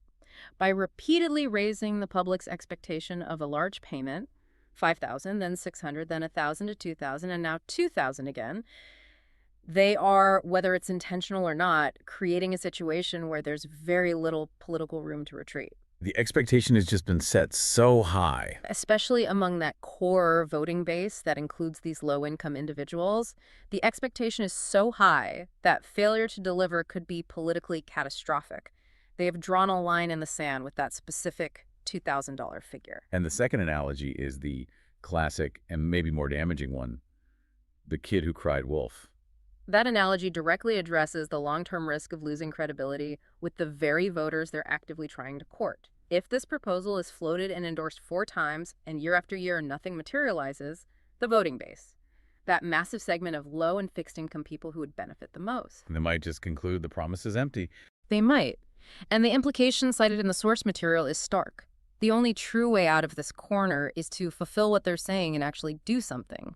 The political dynamic here is that this low and fixed income base is highly attentive to these specific financial promises, maybe more so than to other policy details. Much more so. So if the follow-through doesn't happen, the source suggests it risks losing a ton of credibility with that group, especially given how vulnerable and hopeful many of them are. That's the crux of the credibility analysis. The messaging is incredibly effective at generating hope. But if they don't follow through, it transforms into really, really, really bad messaging. You've directly raised the hopes and expectations of millions of financially struggling citizens multiple times. This promise is now a central pillar of the public discourse that can't be easily withdrawn or just dismissed. Okay, we've analyzed the proposal, the eligibility blueprint, the financial contradictions, and the political stakes.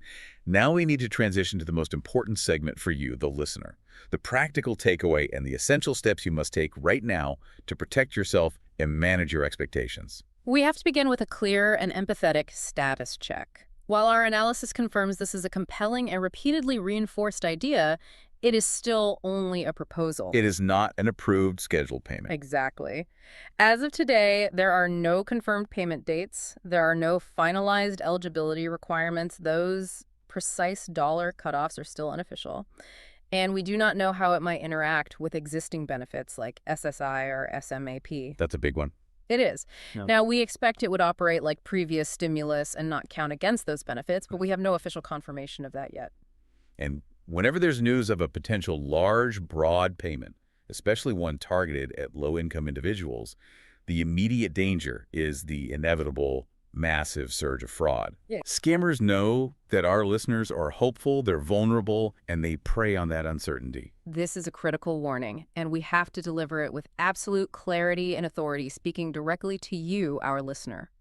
Be extremely vigilant against any and all attempts at fraud that try to capitalize on the hope this $2,000 news has generated. these fraudsters are sophisticated. They are. They will create fake application websites. They'll send phishing emails. They'll make urgent phone calls, all claiming that you need to do something to get your money. Okay, let's break down the specific red flags. What are the 3 absolute rules about how the government handles payments like this? Rule number 1, and this is the most critical. A government agency will never contact you by phone, text message, or unsolicited email asking for money or personal information to get a payment. Never. Never. Whether it's the IRS, the Social Security Administration, the SSA, or the VA, they do not operate this way. If someone calls you claiming to be from the government about your $2,000 payment, it is a scam. Hang up immediately. Rule number 2 often involves money itself. What about application fees? That is a massive red flag. You will never be asked to pay an application fee, an expedited processing cost, or a tax advance fee to receive a stimulus or a dividend check. Any request for money up front, even a small amount, to process your payment is 100% guaranteed to be fraud. Real government benefits and payments don't require you to buy anything. Or pay a service charge. Never. And rule number 3 involves your private financial life, which is often their main target. Rule 3. Do not provide banking details, social security numbers, dates of birth, or any sensitive login credentials in response to an unsolicited communication. A legitimate agency that needs to verify your direct deposit information. They already have it from your current benefit payments. Right, from your Social Security or SSI or VA. Exactly. If someone asks you to confirm your bank routing and account numbers over the phone or by email, they are trying to steal your identity or your existing funds. What about those fake websites? The ones that look exactly like a real government site, a .gov site, claiming they have the $2,000 application form. That is a common and very dangerous tactic phishing websites. You have to adhere only to official communications, and that means verified government websites. If a new payment is approved, the information will be broadcast widely on major verified news channels and will appear on official portals like the IRS or SSA websites. So what should people do? Always type the official address directly into your browser, or refer to an official letter that you get in the physical mail. If you get a text or an email with a link, do not click it. If you suspect fraud, report it immediately to the proper authorities. Protecting yourself from identity theft is paramount right now. We also have to manage expectations by reminding listeners that if this distribution were to become law, based on historical context, what is the application process likely to look like for someone on fixed benefits? That's key for managing stress. For these broad distributions based on income, historically, you do not need to apply if the government already has your information. And they do, if you get Social Security, SSI, SSDI, or VA benefits. They do. They use the existing payment channels, your direct deposit, paper check, or direct express card that you already use for your current benefits. The process is automatic. It's based on the income data they already have, either from your last tax return if you file one, or from your current benefit statement. So the key action for listeners right now is not to go searching for an application, No. but to make sure their existing official communication channels are secure. Absolutely. We strongly encourage you to use the existing, legitimate, and secure resources you already have. If you are a Social Security recipient, log into your My Social Security portal today. That portal is your verified secure connection to the SSA. Why is the My Social Security portal so important in this specific context? Well, it serves multiple purposes. First, it lets you manage your current benefits and stay informed about legitimate, official changes to your payments. Second, if you've recently moved, it allows you to verify that your current mailing address and your direct deposit information are absolutely up to date with the SSA. Which ensures that if a payment is approved, it actually goes to the right place. Precisely. By reinforcing the use of this existing, secure, official tool, we help ensure listeners are prepared to receive information through verified channels, which reduces their susceptibility to fraud. And finally, what about potential delays or incorrect amounts? Since the eligibility is all speculative right now, how should our listeners prepare for something going wrong? Be patient and know your rights. If a payment is approved, there will be an official mechanism, likely a dedicated hotline or website from the IRS or SSA set up to handle disputes or delays. Do not trust unofficial sources claiming they can fix your payment problem. So if a payment is late or the wrong amount? Reference your official mailed letter of determination and only contact the government agency through verified phone numbers that you find on the official ssa.gov or irs.gov websites. Preparation is the best defense against disappointment and fraud. This has been a critical deep dive. We've covered a vast amount of ground today. We've analyzed every detail provided in the source material about this highly anticipated $2,000 dividend proposal, and we understand the emotional weight it carries for you, our low and fixed income listener. So let's reinforce the 4 most important facts for your immediate takeaway. Fact 1. The proposal is for a massive $2,000 dividend payment per person, and that could potentially include dependents. Fact 2. It is explicitly targeted at low and middle-income USA citizens. This means fixed income recipients, like those on SSI and SSDI, are highly likely to be included. And that's based on an income threshold that's likely near that historical $75,000 individual AGI cutoff. Fact 3. The proposed funding is from massive tariff revenues, but the cost analysis proves it would require significant advanced borrowing. That means taking out a secured loan today, attached to the national debt in the short term, and paid back over time with that projected $3 trillion in future tariff income. The money is not currently sitting in a vault. And fact 4, and this is the big one, the status is that this is a strong, repeated political proposal, the 4th of its kind in less than a year, creating high political stakes. But it is not yet law. No payment dates or definitive eligibility rules have been confirmed. And crucially, stay hypervigilant against all scams seeking your money or your information. And before we sign off, here is a final provocative thought for you to carry forward. We have just analyzed 4 separate high-profile promises for emergency financial distributions, all in under a year. So beyond the immediate critical financial relief that a $2,000 check would provide today, which we know can be absolutely life-changing, what do these repeated proposals reveal? What do they tell us? What do they reveal about the underlying ongoing financial fragility of low and middle-income Americans in our current economy? Are one-time checks truly the solution? Or do these continuous political promises actually highlight the urgent need for permanent systemic solutions that move beyond just temporary economic interventions? That is the essential question that policymakers have to confront. We strongly encourage you to stay tuned for actual confirmed details on this proposal. And because this is so crucial, please like and share this discussion with any friends or family who are relying on fixed benefits and need this clarity and these critical scam warnings. And please comment below with your specific questions. We remain committed to continuing to provide unbiased factual updates on this and other critical financial programs like SNAP, Social Security, and Medicaid as the information develops. We'll see you next time. Okay, let's just jump right in.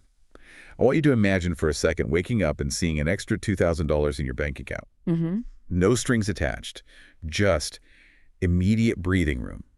A way to finally catch up on those bills that keep piling up because of inflation. And for millions of people, especially folks on a fixed income, Social Security, SSI, SSDI, VA benefits, that isn't just a fantasy. No, not at all.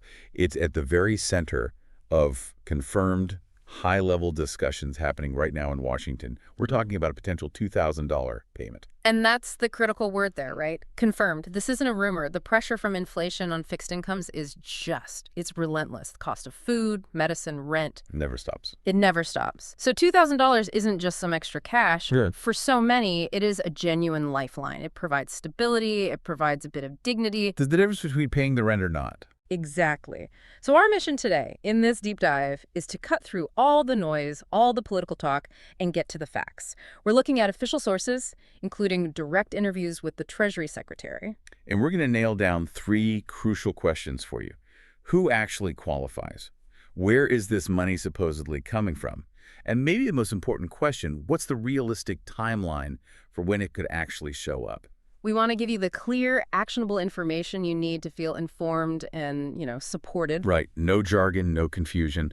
So let's start at the very top. The source, the confirmed financial update, and why this plan seems to have some real momentum behind it. Okay, so what's really fascinating here is that this isn't coming from some think tank paper or a whisper campaign. No. This is coming directly from the highest levels of the administration. Treasury Secretary Scott Bessent has formally and very publicly confirmed that they are actively discussing a $2,000 payment. He calls it a dividend payment. And that confirmation is everything. It just changes the whole conversation, doesn't it? It really does. It wasn't some guarded, off-the-cuff remark. It was in a recent Fox News interview, a very visible 50-second clip where he addressed the idea head-on. And the moment the Treasury Secretary, the person literally in charge of the country's finances, says they are modeling this out. Well, that's when you know it's moved past the idea stage. It's in the pipeline. It's serious. It's very serious. And if we look at the history here, the momentum is even clearer. The source material we're looking at confirms this is not some brand new idea. Right. This is actually the fourth version of this proposal from the president. The fourth time he's endorsed distributing money directly to people, whether you call it a dividend, a rebate, or a stimulus. The fourth time. Yeah. That shows a real commitment, a relentless focus on this specific kind of relief. It does. When you see an idea like this keep coming back cycle after cycle, it tells you it's a major priority. It signals to lawmakers that the administration is not going to let this go. So it's about sustained political will. They want to get direct financial relief to people who are struggling. Exactly. And that commitment is tied to a specific funding idea that's meant to sidestep the biggest criticism of past stimulus packages. Which is always the deficit, right? Yeah, How are you going to pay for it? always. This payment is being discussed as a kind of profit sharing, with the money coming specifically from tariff revenues. Okay, let's unpack that. Because, my first thought, and the interviewer in that clip brought this up, isn't using tariff money for this a bit like taking debt to pay off debt? That's the pushback. Yeah. I mean, that tariff money already goes somewhere in the budget, right? It funds other things or pays down the deficit. So if you pull it out, aren't you just creating a hole somewhere else? That is the essential question about how federal funds actually work. And, in reality, most of that money just goes into one big pot at the Treasury. So calling it tariff money is more of an accounting choice. A way to frame it. Exactly. But the Treasury Secretary gave some important context there. He said they're looking at, and I'm quoting, a lot of options for funding. And he very quickly pointed out that the recent big tax bill is also financing the president's agenda. So the idea is that other changes could free up funds, which lets them use the tariffs for this. That's the narrative. The key thing for you to understand isn't the nitty-gritty of the accounting, it's the intent. The administration is trying to fund this in a way they can sell as not adding to the debt. They want to offer relief while also looking fiscally responsible to the critics. It's threading a very difficult needle. Direct help for families, but with an eye on the politics of the national debt. Which brings us to a really important reality check. We have to be crystal clear about where things stand right now. Yes, this is absolutely crucial for everyone listening, just to manage expectations. Let's just say it as plainly as we can. The $2,000 payment has not been agreed upon. It has not been approved yet. It is actively, quote, in discussion. The Treasury is running the numbers. That is the absolute state of play right now. And there's a huge gap between a promising idea and a signed law. A huge gap. And that gap is filled with the legislative journey. It's not quick. It's not easy. No. You need formal, binding legislation. That means a bill has to be written. It has to go through the House, then the Senate. They have to agree on the exact same text. And then, and only then, does it go to the president to be signed. It's a long, messy process filled with negotiation. It's not just a switch they can flip. And understanding that process is so important because it tells us what a realistic timeline looks like, which we'll get to. But before we even worry about when the money might come. It's to talk about who actually qualifies. Exactly. Which brings us to the big question of eligibility, the income line in the sand. All right, this is where we get our first really solid number, straight from the Treasury Secretary himself. He defined the starting point, the preliminary income threshold. The payment would be for families making less than $100,000. And we need to add some really important context to that number for our audience. Yeah. For retirees, for people on SSI or SSDI, $100,000 can sound like a massive amount of money. But in these federal relief programs, that number is almost always the absolute ceiling. So it's not the target, it's the cutoff. It's who is definitely not eligible. Precisely. The plan is designed, in their words, for low and middle income people. A household earning $100,000 is often seen as upper middle income. So that number is the line that says if you make more than this, you are out. Okay, that's a key distinction. So if you make less than that, you're in the running. Yeah. But based on past stimulus programs, the final number in the actual law is usually a lot lower than the first proposal, isn't it? Substantially lower. Congress always tries to target the relief much more narrowly to get the most, bang for the buck. They want the money going to the people who will spend it immediately. So based on that history, what does the source material project as the real number? The number that will likely be in the final bill?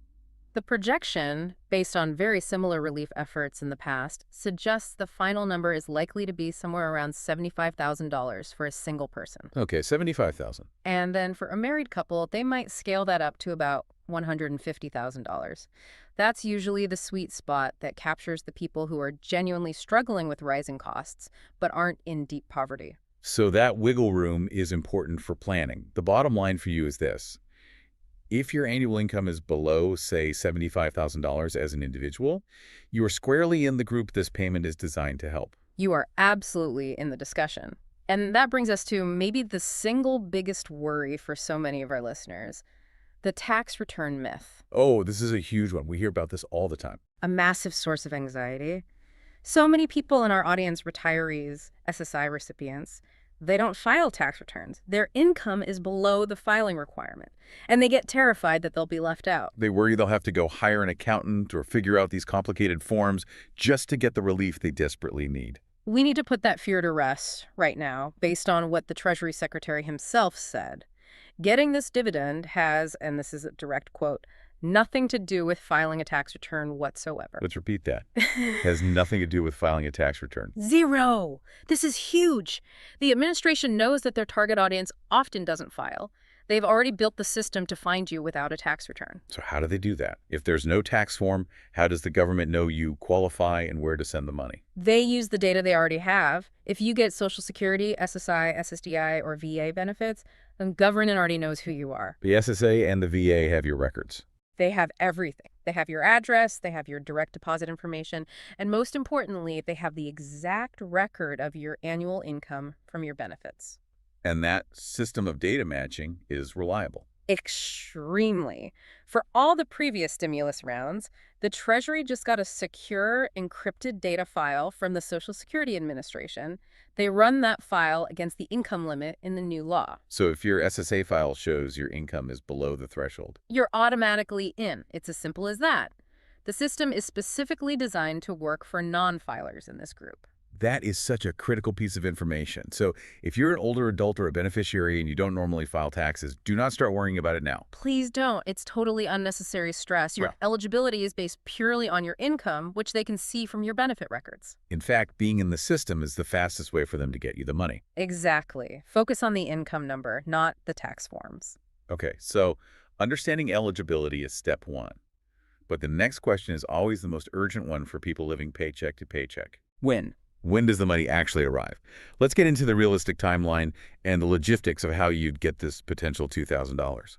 And this is where we have to bring in a big dose of political reality. You know, even though the idea has momentum, the legislative process moves at its own speed, and it's usually not very fast. We have to give that reality check. You'll see some headlines saying it could be done in a month if they attach it to some must-pass bill. Yeah. And I suppose that's possible. It's the exception, a huge exception. The normal standard process for a bill like this, you're realistically looking at 3 or 4 months, maybe even 6 months. 6 months is a number you should probably have in your head for planning purposes. Yeah. Because this needs a formal law, the timeline depends completely on how fast Congress moves.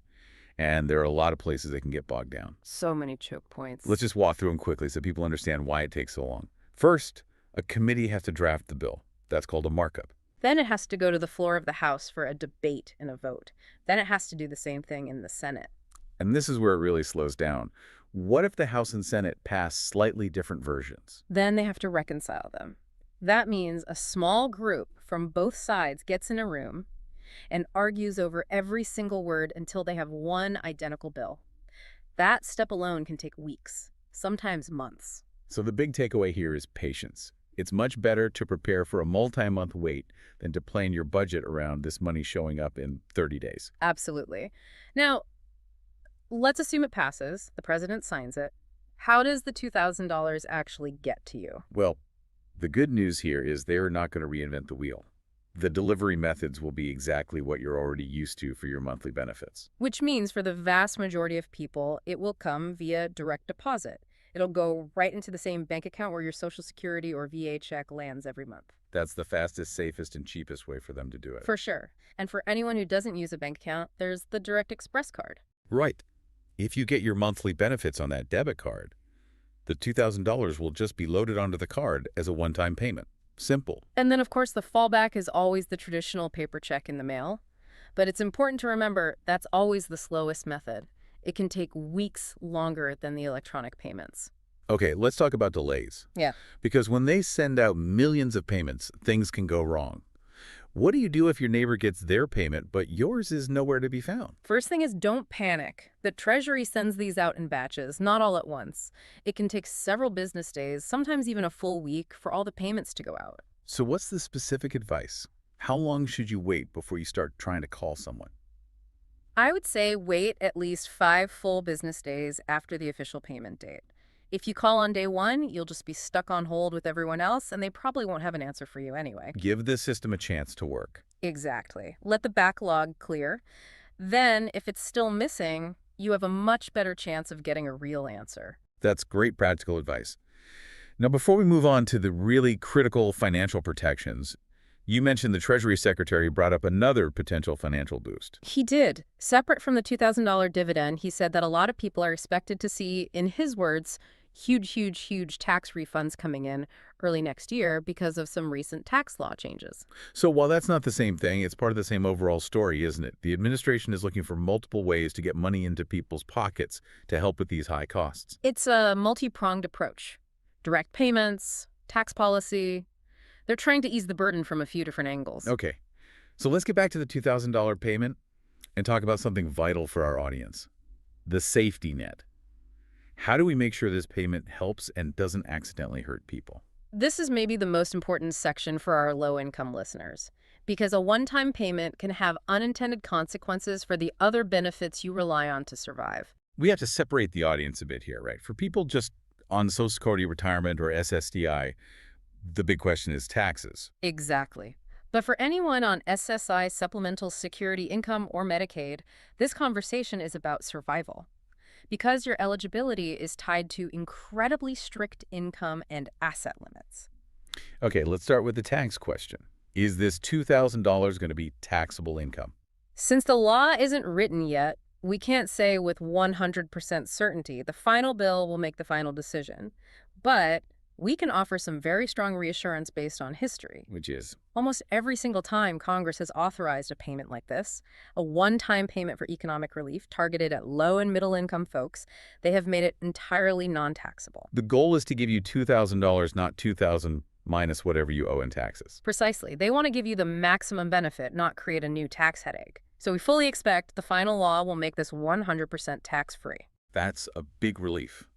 But now for the much more dangerous issue for our low-income listeners, protecting benefits like Medicaid, SNAP, and especially SSI. This is the minefield. A sudden $2,000 deposit could, theoretically, push someone over the asset limit and get them kicked off their benefits. Which would be a complete catastrophe. A total disaster. For a single person on SSI, the asset limit is only $2,000. That means this payment could put them over the limit on the day it arrives. So you get a payment meant to help you, and it ends up costing you your health care and your monthly income. It's an insane outcome. It's unacceptable, and the people who write these laws, they know about these rules. So we have to look for very specific protective language in the final bill. What kind of language exactly? What should people be watching for? 2 things. First, the law has to say that the $2,000 does not count as income in the month it's received. That's the easy part. The second part is the absolute non-negotiable safety net. The law must also say the money does not count as a countable asset for a specific period of time. Usually it's for 9 to 12 months. Why is that time limit so important, the 12 months? Because it gives you time to spend the money on what you need it for. Catching up on rent, fixing your car, buying groceries, paying a medical bill. It's meant to be used. Right. By excluding it from the asset limit for a year, you can use the relief money without fear of losing your other benefits. If, after 12 months, it's still sitting in your bank account, then it starts to count against you. So that 12-month exclusion is like a legal firewall. It is the single most important detail for every SSI recipient. Without it, this payment could do more harm than good for the most vulnerable people. Another big concern is debt collectors. Is this money protected from garnishment? We fully expect it will be. Again, based on past relief bills, the legislation will almost certainly include language that shields this payment from being seized by private creditors. So an old credit card debt or a medical bill in collections. Yeah. They can't just snatch the money as soon as it hits your account. That's the goal, to make sure the relief actually goes to your immediate needs. Now, there's sometimes a small exception for things like federal tax debt or child support, but it should be broadly protected from private debt collectors. So, tax-free, excluded from asset limits for a year, and protected from garnishment. Those are the three pillars that make this work. Absolutely. And with those protections in mind, we have to turn to the dark side of all of this. The scammers who will inevitably try to steal it. This is so important. Every single time the government talks about sending out money, the predators come out of the woodwork. They do, and they target the most vulnerable people, seniors, people with disabilities, anyone they think might be desperate for this money. Okay, I'm going to speak directly to you now, our listener. Please listen very, very carefully. If this $2,000 payment is approved, your phone is going to start ringing. You are going to get texts and emails. And they will sound very official. They're designed to create a sense of urgency and fear. We need to give you the one core rule, your shield against all of this. Here it is. The IRS, the Social Security Administration, the VA, they will never, ever call you, text you, or email you to ask for money, for your bank details, or for gift card numbers to release your payment. Let's paint a picture of what that scam looks like. You'll get a call. The person says they're from the Treasury Department, and there's a $200 processing fee you have to pay to unlock your $2,000. And they'll tell you to pay it with an Apple gift card or a wire transfer. Red flag, huge red flag. The government does not do business with gift cards. They will never ask you for a fee to get money you are owed. They already have your information. They know how to pay you. So what is the one thing you should do if you get a call, a text, or an email like that? Hang up immediately. Delete the text. Delete the email. Do not click on any links. Do not engage with them at all. The only official communication you should trust will be a letter that arrives in your physical mailbox from a government agency, or information you find by going to a verified, secure government website yourself. And if you're worried, if you think maybe it was a real call, don't call back the number they gave you. Look up the official number for the SSA or the IRS and call that one. Even better, use the My Social Security portal online. Yes, let's talk about that. The My Social Security portal is the government's secure website for you to manage your benefits. It's the safest place to get information. A scammer cannot get in there. You can log in and see official messages and payment statuses yourself. Make that your single source of truth. Okay. The scams are designed to target your hope and your fear. The best defense is knowing how the government actually operates. Exactly. So with that warning delivered, let's zoom out a little and talk about the bigger picture here.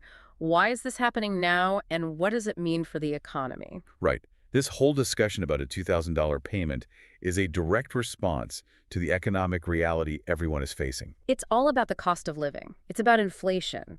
For people on fixed incomes who can't just go out and earn more money, these last few years have been brutal. And it's important to be clear about what this payment is and what it isn't.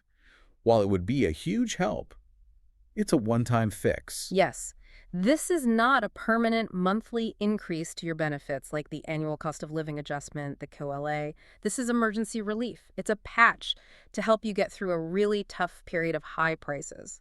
There's an economic theory behind why they choose to do it this way, isn't there? There is. It's all about what economists call the propensity to consume. Which means what, in plain English? It means that if you give $2,000 to a wealthy person, they might save it or invest it. But if you give $2,000 to a low or middle income person, they will almost certainly spend it right away. On rent, on food, on car repairs. On necessities. And that spending immediately goes back into the local economy. It creates a ripple effect. It's like a quick, targeted shot of medicine for the economy right where it's needed most. That makes sense.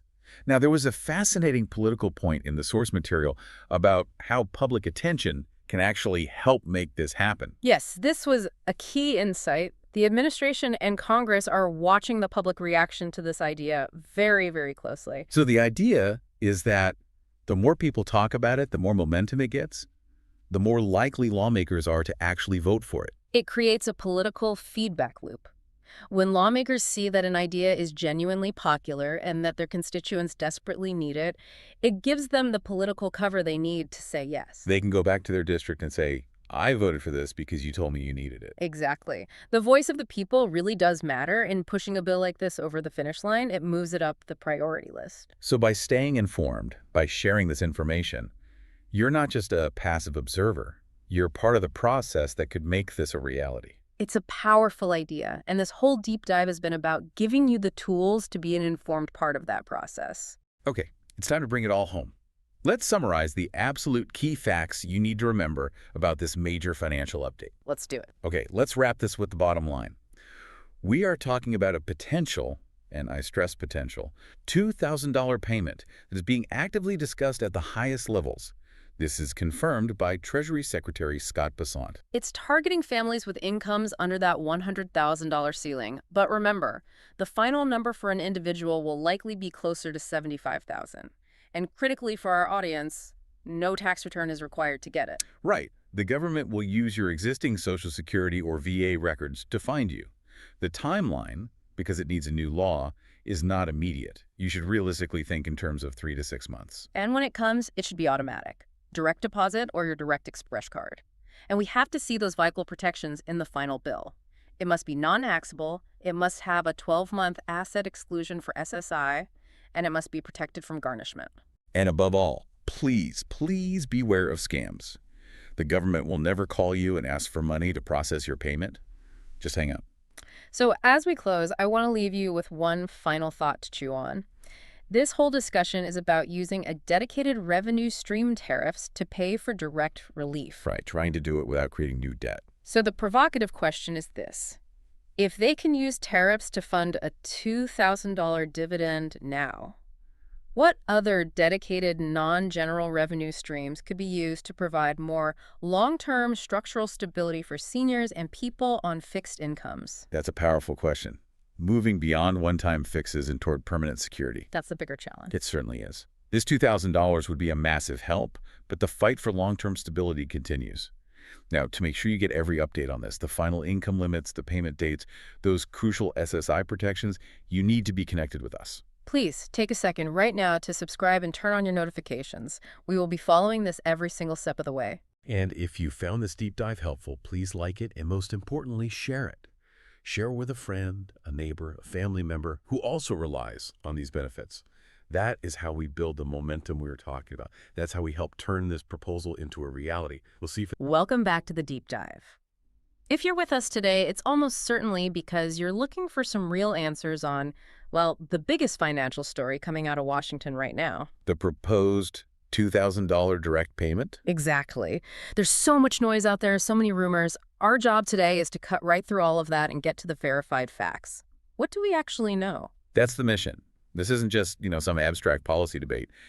For millions and millions of households, especially for seniors, for people with disabilities, anyone on fixed income, a $2,000 payment is, well, it's life-changing. It's significant financial relief. Give breathing room. It is. So today, we're going to be laser-focused. We're extracting the latest, most specific details we can find coming directly from the White House and from the Treasury Department. We need to clarify who qualifies based on income and time. This is the big one. Get a real handle on the timeline. When is this formal proposal supposed to actually land? Okay, so let's lay the groundwork. Where are we getting our information today? Because that's everything. It is. We have a few key sources. First, some really crucial remarks on timing from the White House economic advisor, Kevin Hassett. He's a major voice, so what he says really carries weight. And he's the one who's been talking about the feasibility of all this. Exactly. Yeah. And then we have the earlier confirmation on the eligibility threshold itself from Treasury Secretary Scott Bessent. So putting those two voices together, we get the clearest map we have of the administration's current strategy. And the headline from all of this, the main takeaway before we dive in. It's that this is not a drill. This isn't just a talking point anymore. This proposal, if it can navigate Congress, represents a very real $2,000 direct payment.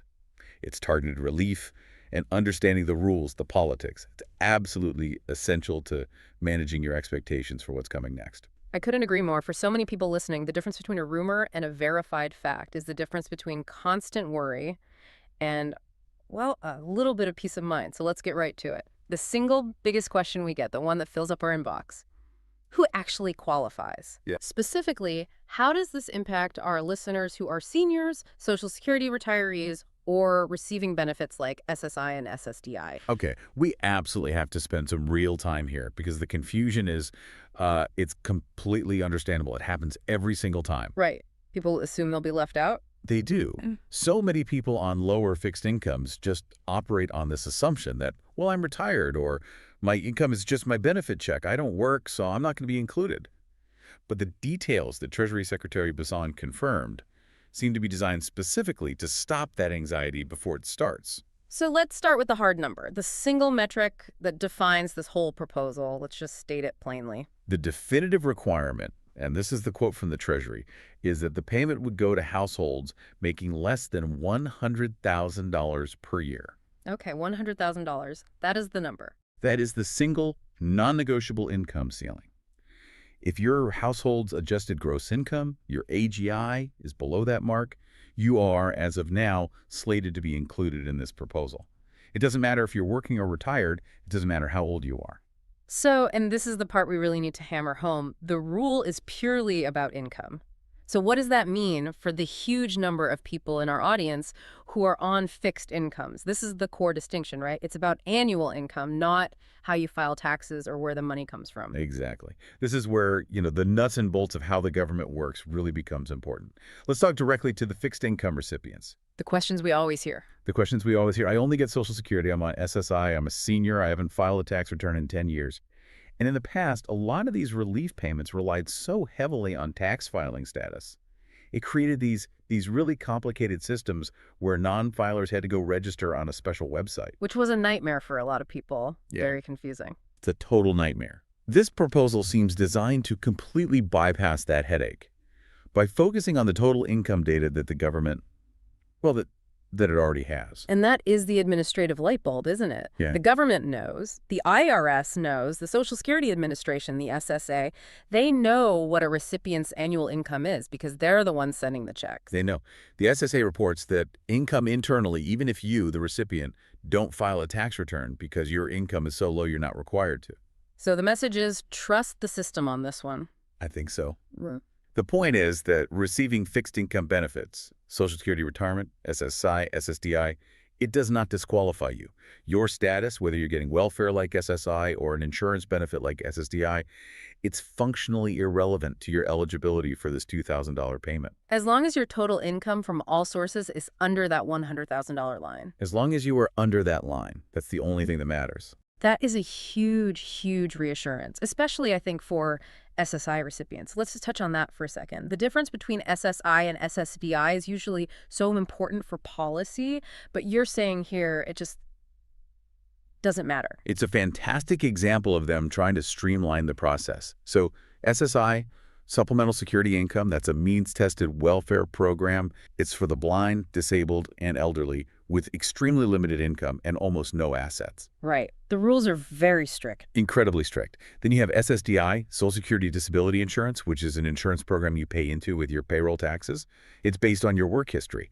Normally, you can't just give an SSI recipient a bunch of money without it affecting their benefits. But the high threshold changes things. The $100,000 AGI threshold changes everything. It means the administration is treating this payment as broad economic relief. It's not an adjustment to the specific, complex rules of SSI or SSDI. It's something separate, sitting on top of all that. So that $100,000 number acts like a big, clean filter. It just scoops up almost everyone who is on a fixed income because for the vast majority of people who relied only on those benefits, their total annual income is what? $20,000, maybe $30,000 a year? If that. So they are well under the threshold. They're immediately eligible. And it makes the delivery so much simpler for the Treasury Department. How so? Well, think about it. If they tried to write a law that excluded SSI recipients or had special rules for SSDI, they would create an administrative disaster. It would take forever to figure out. Yeah. By just using the AGI threshold, which the IRS and the SSA can coordinate on, they ensure a much faster rollout.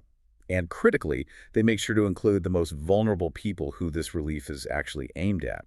So this confirmation from Secretary Bassan, who is the highest financial official in the country, it should really bring a lot of relief. It basically eliminates need for one of those confusing non-filer tools that we saw in the past. Assuming they maintain that coordination between the SSA and the Treasury, yes. It's just they learned a big lesson from the past couple of years. Which is? Complexity is the enemy of relief. When you make things complicated, people get excluded. When you make the eligibility bar simple income from any source below $100,000, you maximize the speed, you maximize the accuracy, and you get the money to the low and moderate income people who need it. So the rule itself is a statement of intent. Absolutely. The intent is to include low-income Americans, period. Okay. That makes the who incredibly clear. And if we know the eligibility mechanism is clean, it's based on income. The next logical question is, how can the administration possibly afford a program this big, this broad? And that's where we have to turn to Kevin Hassett and his, frankly, surprising economic data that justifies this whole move. Right, because this is where the proposal goes from a wish list to a plausible plan. Exactly. This part of the deep dive reveals that powerful, direct link between how the economy is doing and how confident politicians are feeling. And for this, we're relying completely on the perspective of White House economic advisor Kevin Hassett, whose recent comments show a major pivot in how the administration is thinking about its budget. I remember his comments from the summer. He sounded doubtful. I think that's the word. He was on record with some serious reservations. He was. He basically suggested that he wasn't sure if there was enough financial space, as he put it, or enough funding capacity in the budget for a check this large and this widespread. Which sounds like, you know, the kind of fiscal caution you'd expect from a top economic advisor. Don't overspend. It was caution, and it was based on the economic projections at the time, on the deficit outlook. But his most recent comments are the complete opposite, and that shift is what's so important here. He now explicitly says that based on the economic data they got late in the year, he is, quote, pretty sure that there is enough space to fund this $2,000 payment. That's not a small change in tone. That's a 180. It's a profound vote of confidence. And a pivot like that doesn't just happen because of politics. It requires some serious economic justification. He had to bring the receipts, so to speak. Right. This can't just be a talking point. This has to be a data-driven reason to spend potentially hundreds of billions of dollars. So what specific numbers did Hassett actually cite to show that the economic picture has improved that much? He grounded his new optimism in three very distinct, very positive fiscal markers. And all of them point to the same thing. The government is taking in more money and is in better financial health. And that collectively creates the space he was looking for before. Okay, so let's walk through them. What was the first one? The first, and maybe the most important indicator of a healthy economy, is growth. Right, GDP. Exactly. Hassett highlighted that the economy has just had a couple of quarters of almost 4% growth. Now, just to put that in context for everyone listening, for a mature economy like the U.S., sustained growth near 4% is historically very, very strong. It's pretty fantastic, actually. It is. It means businesses are investing, consumers are spending, companies are hiring. And most importantly for this discussion, strong economic growth means much higher tax revenues are flowing into the Treasury. More people working means more income tax, more people buying things means more sales tax, more corporate profits. It all adds up. Okay, so strong growth is point A. What's point B? This one was the most surprising to me. A sustained budget surplus. A surplus, meaning more money coming in than going out. For a few months in a row, yes. Hassett noted that the government has actually been running a surplus. Now, we need to be clear. This does not mean the national debt is gone. Not by a long shot. Of course. But it does mean that in the short term, on a month-to-month basis, the government's revenue has been higher than its spending. A sustained surplus like that, even for a short period, gives the administration immediate liquidity. It gives them cash on hand, and it gives them powerful political ammunition. Because they can counter the argument that they're just printing money to pay for this relief. Precisely. They can say, no, we're using the proceeds of a strong economy.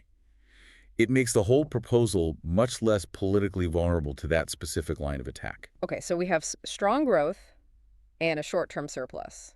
What's the third pillar of his argument? The third point is the big picture, the macro-level context. And that's the massive reduction in the national deficit. And this number was huge. Staggering. The administration is citing that the deficit, compared to the previous year, is down by $600 billion. $600 billion? Let that sink in. A $600 billion reduction in 1 year is an unprecedented amount of new fiscal maneuvering room.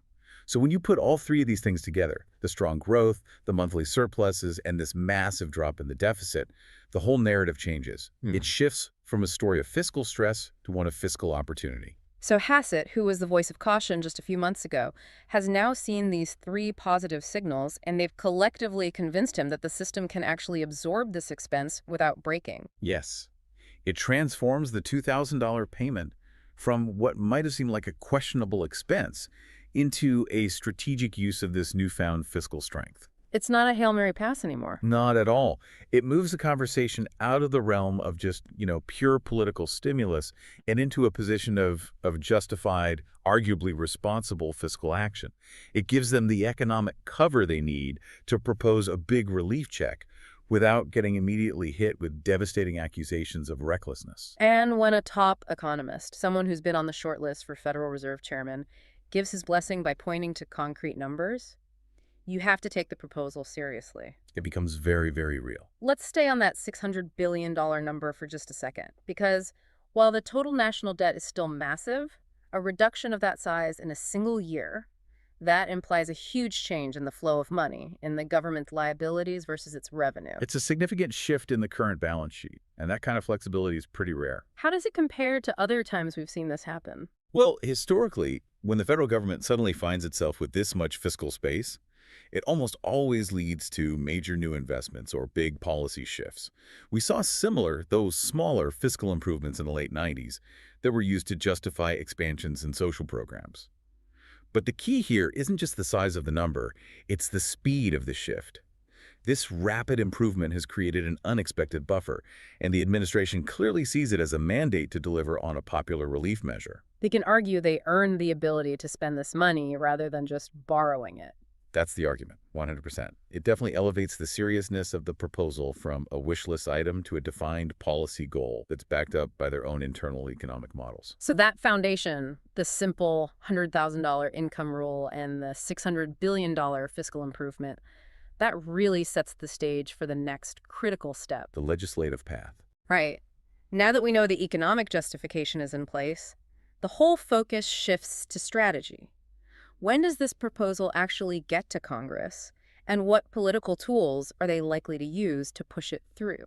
This is where it gets into the weeds of Washington, but it's the part that determines whether this actually happens. Okay, so the timing. It's still a bit of a forecast, but it's a forecast coming directly from Hassett, which gives it weight. He's expecting the president to bring the official proposal to Congress in the new year. Specifically, early 2026. That's the window he gave. And that sets the expectation for this being the administration's first big financial push of the year. But we need to remember the biggest legal hurdle of all, a proposal from the president, is just that. It's a suggestion. It's not law. It's not law. And Hassett was very clear on this. The payment requires appropriation by Congress. The president cannot just sign an executive order and send out $2,000 to everyone. Okay, let's clarify that funding mechanism. The sources mentioned they might use tariff revenue. Does linking the payment to tariffs somehow get them around Congress? No, and that's a crucial distinction. It's the difference between where money comes from and who has the authority to spend it. The administration likes to link relief measures to tariffs because, yes, tariffs are a source of government revenue. Hassett acknowledged the money could come from tariff revenue. Yeah. But all of that revenue, from taxes, from tariffs, from whatever, it all flows into one big pot, the General Treasury Fund. And the fundamental rule of American government, the one that everything else is built on, is that Congress, and only Congress, holds the power of the purse. Meaning, legally, Congress has to pass a specific bill, an appropriation bill, that says, we authorize the Treasury to spend X amount of money on Y program. Precisely. They have to pass a law that moves the funds from that general pot into the hands of households. Without that congressional sign-off, the $2,000 remains purely hypothetical. And the need for that appropriation immediately brings us to the political realities, the legislative challenges, which brings us to the key tool that lawmakers are already saying they're going to use. Reconciliation. Reconciliation bills. We have to spend some real time on this because for anyone listening understanding this very technical process is the key to understanding the realistic chance of this $2,000 check actually becoming law. It is. This process determines the speed, and it determines the vulnerability of the whole proposal. And lawmakers are already signaling that this is their plan. The sources say there's discussion of at least 2 more reconciliation bills between now and early 2027. Over the next year or so. Yes. So this is the mechanism that's designed to get around the biggest roadblock in the Senate. Okay, so for our audience, let's define reconciliation as clearly as we can. Why is this so critical? Why is it the almost inevitable path for a proposal like this one? Reconciliation is a special and very powerful legislative procedure.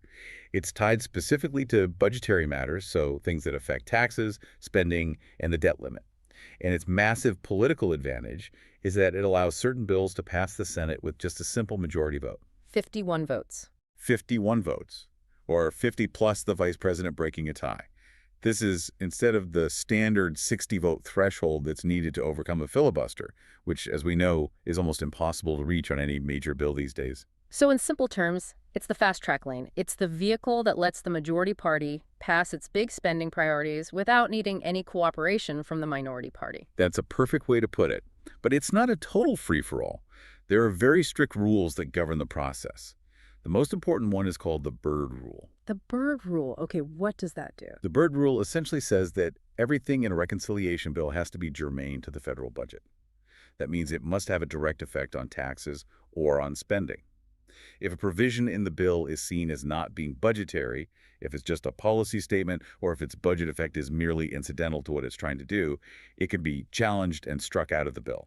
So how would the $2,000 check be structured to make sure it survives the Byrd Rule? Couldn't an opponent just argue that giving people money is a policy decision, not strictly a budget item? That's the legislative tightrope they have to walk.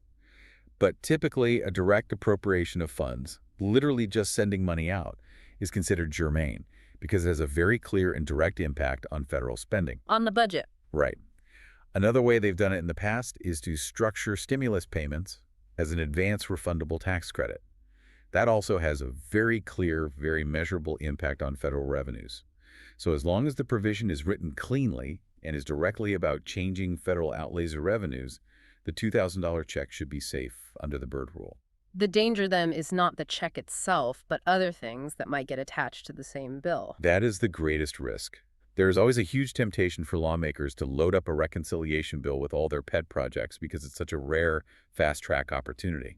But opponents will go through that bill with a fine-tooth comb looking for anything that isn't strictly budgetary. And if they find something. And if they find something and successfully challenge it, it could throw the entire legislative vehicle off course. It could delay everything, including the $2,000 payment. So the administration has to keep the bill focused, keep it tight, and keep it fiscal. So let's connect all those dots for the listener one more time. The current plan is to use one of the two reconciliation bills they expect to pass in the next year. And packaging the $2,000 payment into one of those fast-track bills is the critical, almost necessary path to success. It's the ultimate legislative shortcut. The source material even notes that this strategy allows the credit for this massive relief to be squarely placed on the current control. It's a deeply political strategy, but it's an effective one. Which brings us to the next question. If that's the plan, when exactly do they have to act to get the most political bang for their buck? And that's the tension, right? The tension between Hassett's general early 2026 timeline and the cold, hard deadline of the midterm election calendar. Right. Hassett gave us the general window, but politics demands precision. The timing of when they drop the official proposal is going to be dictated entirely by getting the maximum impact for their midterm election messaging. Absolutely. We're now analyzing the political engineering of this whole thing. Yeah. And to get that maximum impact, they can't wait. The legislative process has to start quickly so they can get a final vote and ideally get the money flowing well before the peak of the campaign season. The window is incredibly tight. If they introduce the proposal too late, say in late spring, then the legislative fight could drag on into the summer. Or worse, it could fail close to the election. And a failure, or even just a long, messy debate, would be a devastating blow to their whole messaging platform. So the smart money is on them acting much sooner. Realistically, we should be looking for the official formal legislative proposal sometime before mid-February, definitely before the end of February. They almost have to act within the first 6 weeks of the new year. Why is that January to February window so critical? Because once you hit March and April, the campaigns really shift into high gear. A proposal needs time to become a bill, to get attached to a reconciliation package, to survive the Byrd Rule challenges, and to pass both the House and the Senate. If they propose it in January, they can spend all of February and March campaigning on a concrete action. We introduced the bill to put $2,000 in your pocket. That's the political home run they're looking for. The president has made this payment a central part of his platform, so the administration needs to show they are aggressively moving to deliver on that promise. A January proposal is a powerful declaration of intent, a March proposal that starts to signal there are problems, maybe hesitancy or logistical issues. The goal is clear. Introduce it early, claim ownership of the relief, and control the narrative. If they wait, they risk having the whole discussion happen during the election without the benefit of the actual payments being sent out. They need to show results, not just effort. And that political pressure forces them to move much faster than they might on a policy that isn't so time-sensitive. If they wait until April, they've lost months of narrative control, and the legislative calendar itself becomes their biggest enemy. So we need to watch this very closely. When January 2026 rolls around, we're not just looking for a press release. We're looking for formal, detailed legislative text being sent to Congress. And if we see that text appear quickly, we'll know the political machine is running exactly as anticipated and that this payment is their top priority for the start of the year. And once that proposal lands, the clock starts ticking. The proposal is the starting gun, but the reconciliation process. That's the racetrack that determines if they actually cross the finish line. It's the ultimate test of their legislative skill. The urgency isn't just about the calendar. It's about maximizing their political leverage before the midterms. Any delay comes with a massive political cost.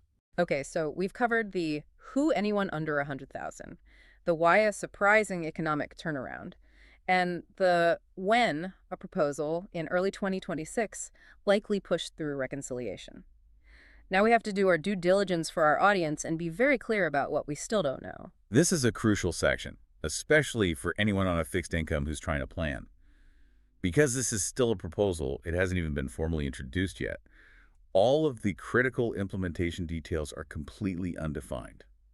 We can't, and we shouldn't, speculate on hard dates or precise rules. Right. We can't give you a payment date or tell you the exact tax implications because those things are only decided after a bill becomes a law. So let's break down the 4 big areas where we just don't have specifics yet, and maybe use history as a guide for what people should be looking for. Okay, first up, payment dates and the actual logistics. We have no specific date. A date will only be set after an appropriation bill is signed into law.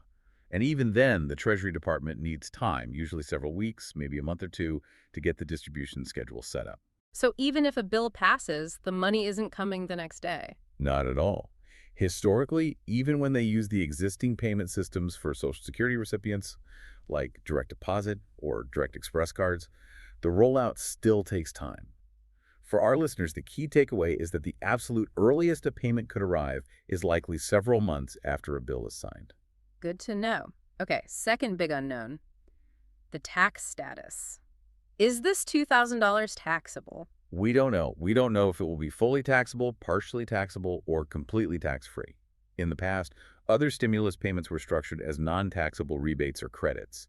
This detail has to be written explicitly into the legislation. And for retirees, that's a huge deal. A sudden $2,000 increase in taxable income could affect their tax bracket or even change how much of their Social Security benefits are taxed. It's a massive detail. We will have to watch the bill text very closely for the specific words not considered taxable income. Okay, third, and this might be the most important one for the low-income community, the impact on other benefits. This is absolutely paramount for anyone who receives SSI, SNAP, food assistance, Medicaid, or housing assistance.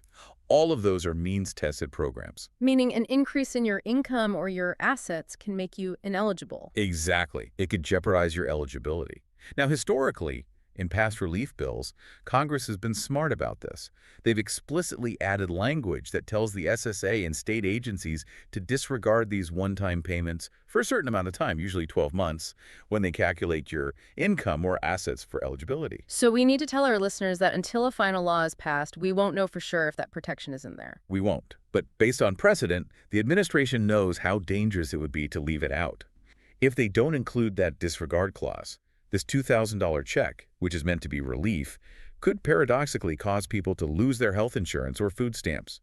It would completely defeat the purpose for the most vulnerable people. We have to watch for that language. It's a detail that cannot be assumed. And finally, the fourth unknown. The payment method itself. Will it be direct deposit?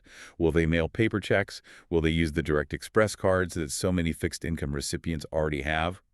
All of those are administrative decisions made after a bill becomes law. So the best advice for now is just to make sure all your information is up to date with the SSA. Yes, make sure your address and your bank information are correct in their system, because that's the database the Treasury will almost certainly use to send out the money. Okay, and because all of these details are still missing, we have to issue our strongest warning right now. Beware of scams. Absolutely.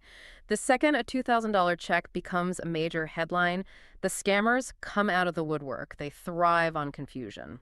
They do. So we need to be extremely clear with everyone listening. The government, the IRS, the Treasury, the SSA will never call you, text you, or email you asking for money or personal information to get this payment. They will never ask you to pay a fee to pre-register for the $2,000 check. If anyone contacts you and says you need to pay them $100 to get your $2,000, that is a criminal. Hang up the phone. Immediately. They will not ask you to click a link in a text message or give your bank account number over the phone from an unsolicited call. Your best defense against these scammers is knowing that the implementation details, the dates, the delivery method, they simply do not exist yet. There's nothing to sign up for. Only trust official letters in the mail or verified government websites like ssa.gov or irs.gov. That's it. And all this caution, it serves as a necessary reality check. The proposal for $2,000 is real, it's backed by economic confidence, it has a legislative strategy, but the physical money depends entirely on a very complex political process, reconciliation, which still has risks. So focus on tracking the legislative progress, not on waiting by the mailbox. Excellent way to put it. Okay, fantastic. We've covered the full scope of what we know and what we need to be cautious about. Let's bring it all home and summarize the most crucial takeaways for everyone listening. The information we have from the White House and Treasury is clear. The proposal for a $2,000 direct payment is an active, high-priority goal. It's not just talk. It's backed by hard, recent economic data, that massive growth and deficit reduction that Kevin Hassett cited. We need to hammer home the three most important details to remember right now. First, the payment amount. $2,000 per eligible household. That's the number to keep in your head. Second, the eligibility rule. It's based entirely on household income under $100,000. That threshold is everything. If your income is below that line, your status as a Social Security, SSI, or SSDI recipient does not exclude you. They have prioritized inclusion with this clean, simple income standard. And third, the timing and the path forward. The official proposal is expected in early 2026, likely in the first 6 weeks of the year. And the mechanism they plan to use to pass it is the reconciliation process, which lets the majority get around the 60-vote filibuster. Those are the verified facts. That's the landscape right now. This is an active legislative strategy, and it's aimed at delivering very substantial relief and, frankly, a bit of dignity to millions of low-income Americans and retirees. So here is the final provocative thought we want to leave you with. This is the question that's going to define the next few months in Washington. Given that aggressive timeline and the clear push to use reconciliation, will Congress manage to keep that bill clean enough to successfully attach this $2,000 payment and survive the Byrd rule? Or will the temptation to load up that reconciliation bill with other non-budgetary policy goals lead to challenges and delays? And would that force the administration to pivot to a much riskier standalone vote that could expose the whole payment to a filibuster? That tension, the speed and power of reconciliation versus the structural integrity of the bill, that is the critical political drama to watch in early 2026. That's the entire game. The proposal is coming, but the legislative method they choose and the discipline of the lawmakers involved, that will determine how quickly and if that $2,000 actually hits your bank account. Stay informed. Share this deep dive with family or friends, especially anyone on a fixed income who might have been worried about being left out. We're going to keep monitoring every single legislative move and bring you only the verified facts as they emerge. We really appreciate you diving deck with us today. We'll catch you next time for more. Okay, let's unpack this. Because there is a phrase floating around right now that has completely hijacked the internet, the news cycle, and I'm willing to bet your family group chat. Oh, yeah. It is the topic that dominates the kitchen table conversation whenever the economy gets tight. Two words that instantly grab everyone's attention: stimulus, checks, It is the topic that never really goes away, does it?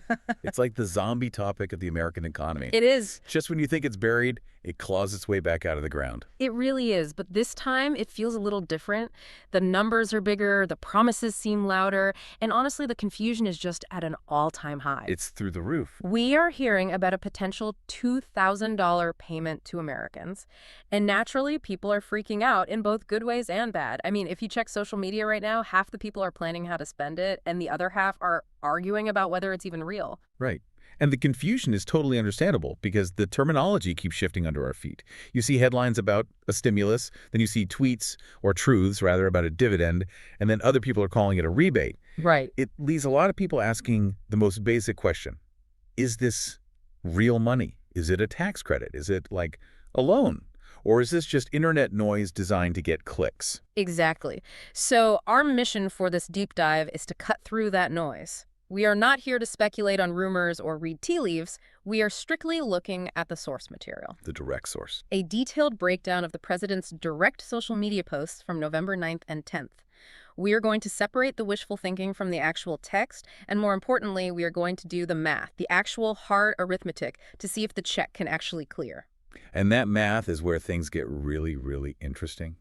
Because when you look at the funding mechanism here, tariffs, it changes the entire economic conversation we're used to having about government relief. How so? This isn't just printing money, it's Right. capturing it. Yeah. Allegedly. Allegedly is the key word there. So let's dive right into the core proposal. This all stems from a flurry of activity on Truth Social. It wasn't just a one-off comment during a rally where someone might have misspoken, was it? No, and that's a crucial distinction. Often in politics, you have these off-the-cuff remarks that get walked back by press secretaries the next morning. Mm-hmm. What he meant to say was clarification. This was the opposite. This was a statement followed by a clarification, followed by a double down. The double down is what really caught my eye in the notes. The president posted on November 9th, but then came back the very next day to make sure everyone understood exactly what he meant. He didn't let it fade away. No, he amplified it. Precisely. Yeah. And the phrasing he used is fascinating from an analytical perspective. Oh. Words matter, especially in economic policy. He didn't use the word aid. He didn't use welfare. He didn't even use relief, which was the buzzword of 2020 during the pandemic. So what was the word? The specific phrase used was a dividend of at least $2,000 a person. Dividend. That sounds corporate. That sounds like I'm a shareholder in Apple or Exxon and I'm getting my quarterly cut. That is exactly the connotation. A dividend implies a share of profits. Relief implies you are in trouble and need help. It implies charity or a safety net. Right. Dividend implies the country is making money, specifically from these tariffs, and you, the citizen, are the shareholder who's entitled to a cut of that profit. So it's a huge psychological shift. It is. It's a significant psychological shift in how the government positions its relationship with the taxpayer. It's almost like rebranding citizenship as an investment. You hold a share in USA Inc., and now USA Inc. had a good quarter, so here's your check. That's a great way to put it. It reframes the payment not as a handout, but as a payout, a return on your investment. So let's look at how this message evolved, because the definition of who gets that dividend changed pretty quickly, over just 24 hours. It did. And this is where I want our listeners to really lean in, especially if you are on a fixed income, because the details here are absolutely vital. They are. Let's look at the timeline. Day 1, November 9th. The message was very broad. The post essentially said this money would be paid to everyone, with the only exclusion being high-income people. Which sounds great on paper. Everyone is a big tent. It implies universality. But then day 2 rolls around, November 10th. Right. The language tightened up significantly. In that follow-up post, the president specified that the payments would go to low and middle-income USA citizens. Okay, so we went from everyone except the rich to specifically low and middle income. Why does that specific distinction matter so much? Is it just semantics? It's definitely not just semantics. It's all about signaling. Think about the audience listening to this right now. Think about the people who rely on fixed incomes, Social Security recipients, veterans on disability, people on SSI or VA benefits. The people who need it the most, generally speaking. Exactly. But these are also the people who often feel invisible in these broad economic discussions. Yeah. When a proposal just says taxpayers, they panic. They worry they don't qualify because they might not file active taxes every year. They think, I haven't filed a return in 5 years because my only income is Social Security. Does that mean I'm left out? That is a huge anxiety, a really common one. It is. So by explicitly naming low and middle income, it sends a green light signal to those specific groups. It tells them, you are the target demographic for this money. We see you. It's reassurance. It shifts the focus from taxpayer rebate to income support. That's a huge relief for a lot of listeners, I'm sure, but it immediately brings up the next big question, the one I know everyone is shouting at their device right now. Go on. Am I low income? Am I middle income? Where is the line? Because my definition of middle class might be very different from the government's definition. This is the $1 million question, or rather the $2,000 question, I guess. Right. The source material is very transparent about this. Mm-hmm. Currently, in the proposal as it stands on social media, there is no hard number. Nothing is written in stone. The posts didn't say anyone earning under X amount. So we have to do a little detective work here. We have to look at the precedents. We have to look at what the government has done before to guess what they might do now. We do. We have to look at history. If we look at previous stimulus rounds, specifically the ones from the early 2020s, we can make a really educated guess on where those thresholds usually land. And why is that? The government rarely reinvents the wheel on these things because building a new system just takes too long. They usually use the existing pipes. Got it. The source suggests the likely cutoff for an individual would be around $75,000 a year. Okay, $75,000, that covers a significant chunk of the population. And for married couples, is it just double? Likely double that, so $150,000 for a household filing jointly. That feels pretty standard, actually. It is standard for these types of programs, and context here is key. The average household income in the U.S. is around $83,000. So if they set the limit at, say, $50,000, they would be excluding the actual middle class. To hit low A&D middle, you have to go up to that $75,000 to $100,000 range. That makes sense. You can't promise money to the middle class and then set the limit below the average national income. That's just bad math and even worse, politics. Exactly. It would be a political disaster to promise a middle-class dividend and then disqualify the average family from getting it. But here is another anxiety point that came up in the source material, and I think it's a valid one. What about the income metric itself? I know people who are retired, or maybe they've been out of work for a year, or they're on disability. They are thinking, I don't have a job right now. Do I count? Does zero earned income count as low income? This is a really important reassurance from the source. In the eyes of these government distribution systems, income is just a metric of eligibility. It is not a requirement of employment. Wait, let's slow down and unpack that. That is a critical distinction. Sure. Think of it as a ceiling, not a floor. When they're designing these eligibility rules, they are looking for reasons to exclude you, not to include you. They're looking for the cutoff at the top. They're looking to see if you are high income. Okay. So if you have zero income, or if you have fixed income from Social Security or disability payments, are you high income? No. Therefore, you generally fall right into the eligible bucket. So the system is built to find the rich people and stop them from getting it. Precisely. It's designed to filter out the rich, not to punish the poor or the retired for not having a traditional paycheck. Yeah. If you are breathing and you are a citizen and you make less than 75 grand, you are likely in. That is a great way to put it. They are looking for the ceiling, not the floor. That should help a lot of people breathe easier. Perfectly said. Yeah. And when you apply that filter, excluding the top earners, the scope of this proposal is massive. Oh, massive.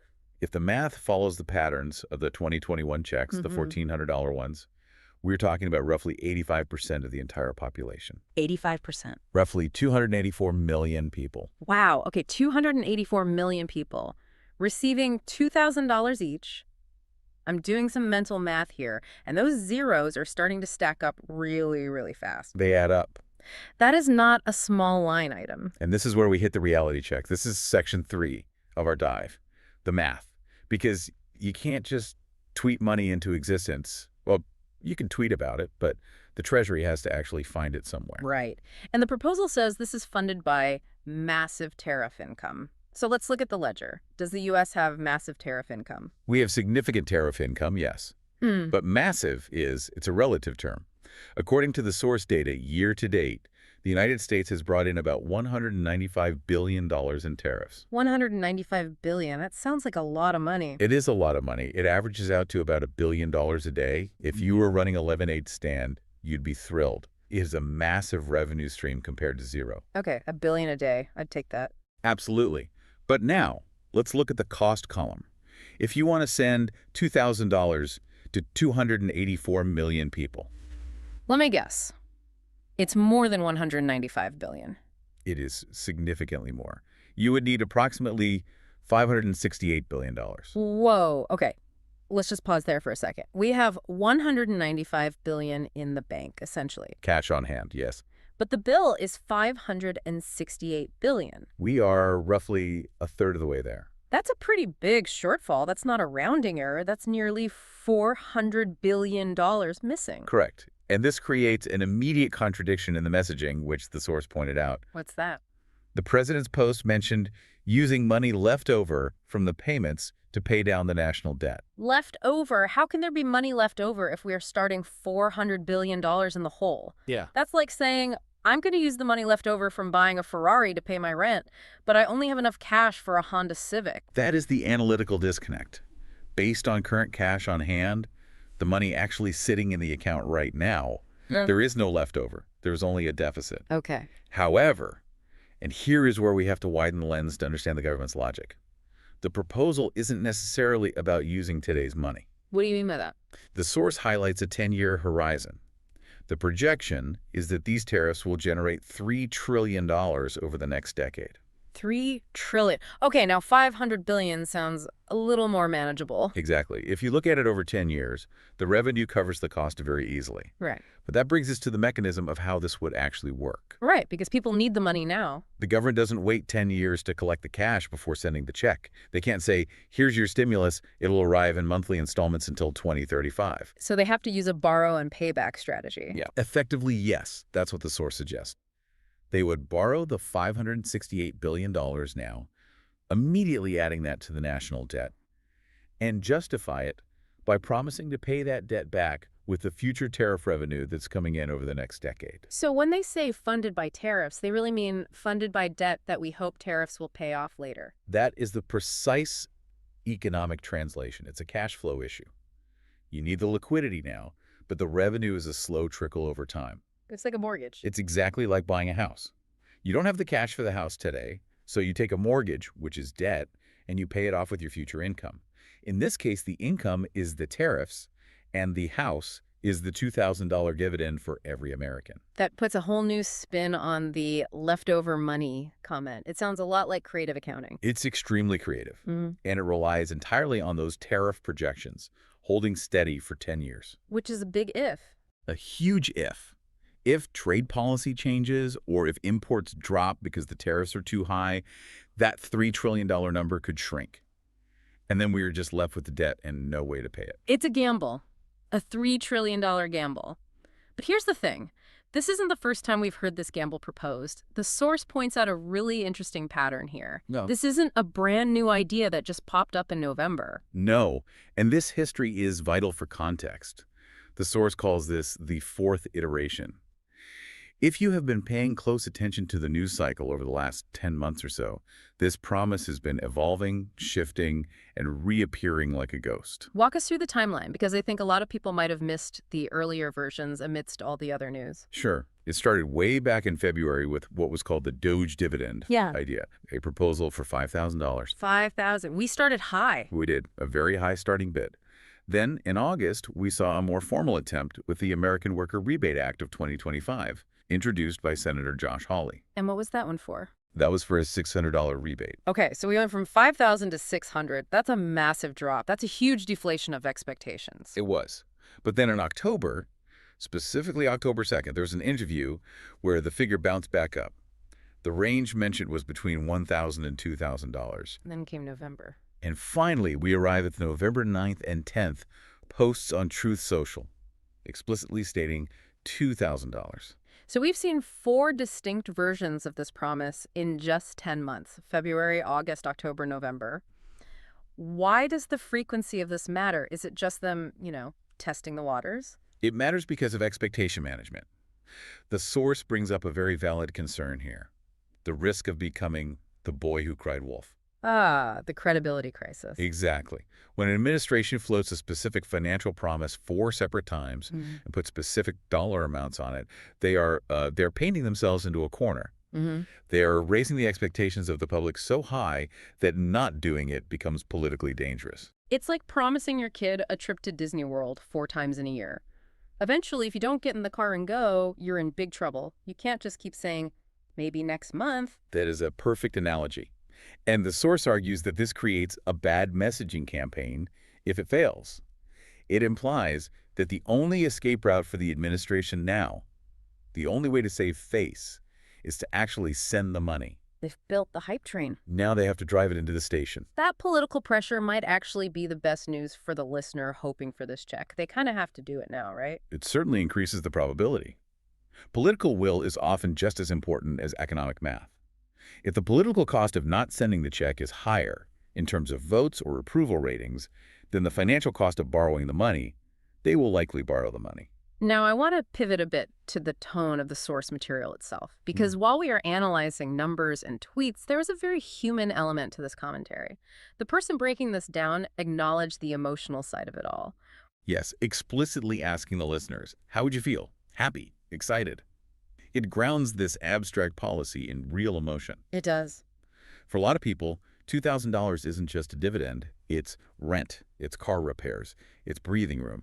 It's the difference between sinking and swimming for a month or two. And for our listeners on fixed income, Social Security, SSI, VA, that amount is huge. A $2,000 lump sum could be a life-changing buffer against inflation. Absolutely. And that's why the clarity on who qualifies is so vital. It provides a sense of hope, but also a sense of, okay, I can plan for this if it happens. But there was also a moment in the source that, well, it was just bizarre, and I have to mention it because it made me laugh out loud. In the middle of all this serious debt talk, the skeleton. And the skeleton in the pocket. Yes. Yeah. The commentator is in the middle of this serious financial analysis, and suddenly he realizes he has a small plastic Halloween skeleton in his shirt pocket. It was a fantastic moment of unscripted reality. He literally paused the analysis to say, I felt something in my pocket. It's a skeleton. It was just so random. And honestly, it feels like a metaphor for this whole situation. We're digging through these social media posts, trying to find the money, and we keep finding these little skeletons, like the deficit or the debt, or the fact that the math doesn't quite add up yet. It really is fitting. Skeletons in the closet regarding the national debt, perhaps. Yeah. Or just a reminder that following financial news can be unpredictable and sometimes a little strange. It kept it real. It kept the tone grounded. This isn't a lecture from a textbook. It's a person trying to make sense of a chaotic news cycle, just like the rest of us. Absolutely. But with the excitement and the skeletons comes a very serious warning. And this is the part of the show where I need everyone to turn up the volume and really listen. The source was very clear about the risks involved here. Very clear. Whenever you have this much excitement and large sums of money being promised, the sharks start circling. The source explicitly warned about scams. This is so important. If you are listening to this, please hear this part. There is no bill passed yet. There is no website to sign up. There is nothing to apply for. Correct. The source emphasized keeping a close watch on the official feed, specifically Truth Social in this case, as the primary news source for this. Nothing else. Let's be specific about what a scam looks like here, because they get more and more sophisticated. If you get a text message saying, click here to claim your tariff dividend, it is a scam. If you get an email asking for your bank details to pre-register for the payment, it is a scam. 100%. If someone calls you claiming to be from the IRS or the Social Security Administration and says you need to pay a fee to unlock your $2,000, hang up immediately. Yeah. It is a scam. The government does not call you to ask for money to give you money. It just doesn't work that way. Never. If this program goes live, it will likely work exactly like the previous stimulus checks. If the IRS or Social Security has your direct deposit info, the money will just appear in your account. Right. If you have a Direct Express card, it will just be loaded onto the card. You won't have to apply or give your password or your Social Security number to anyone over the phone or email. The excitement makes us vulnerable, doesn't it? Yeah. We want it to be true so badly that we might click the link without thinking. Exactly. Skepticism is your best defense right now. Until you see an act of Congress signed or an executive order signed and sealed, protect your personal information like it's gold. So let's try to land this plane. let's wrap this up. What does this all mean for the listener right now? Okay, so if we summarize the core facts, we have a very clear, very loud proposal for a $2,000 payment. Mm-hmm. It is targeted at low and middle income earners, and that specifically includes those on fixed incomes. It is technically funded by future tariff revenues, but realistically, it requires a massive upfront borrowing maneuver to bridge a nearly $400 billion cash gap. And the political will seems to be there based on the repeat promises. It does. 4 separate promises indicate a strong desire to make this happen. But as the source noted, we are essentially in a waiting game to see if the math can catch up to the messaging. The tension is between the idea of the dividend and the execution of the debt financing. It's a fascinating moment in economic history. We are watching a whole new philosophy being tested in real time. That is what strikes me the most. And if I can leave you with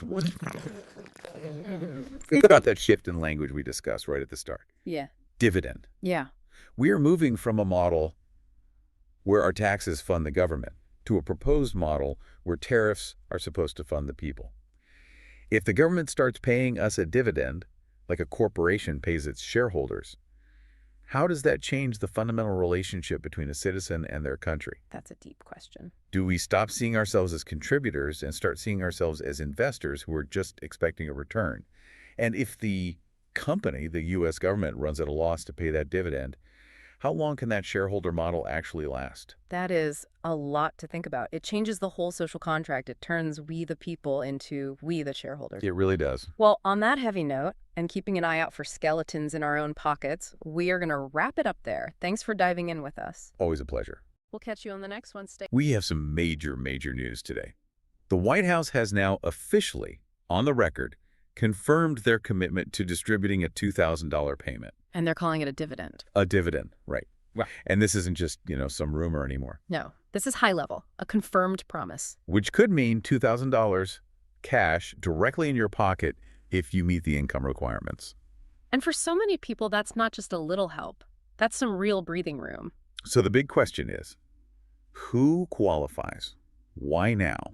And what does exploring all legal options really mean for getting this money out? We're going to get into all of it. Stay with us for this deep dive. Okay, let's unpack this because we've got a critical, high-profile update, and it's coming directly from the administration about a really significant potential payment. It is. And our goal here really is to give you clarity. Exactly. Our mission today is simple. We're just going to cut through all the noise, all the speculation, and frankly, the political talk to get to the facts. The official statements, the actual commitments, and the context around this potential $2,000 payment. A payment that's aimed squarely at relieving that financial stress for low to middle income earners. And I think setting the context right away is so important. This confirmation, it came directly from the White House press secretary. Right. So that right there just elevates the whole discussion. We've moved beyond, is this a rumor or is this a proposal? We're in a totally different phase now. We are firmly in the commitment stage, so we need to look really closely at what they're promising and maybe what the challenges are that are still ahead. Okay, so let's just nail down the headline fact right at the top before we get into the weeds. Please. The White House is now institutionally, officially backing the distribution of a $2,000 payment. They keep calling it a dividend. Mm-hmm. And the targeting, it seems crystal clear.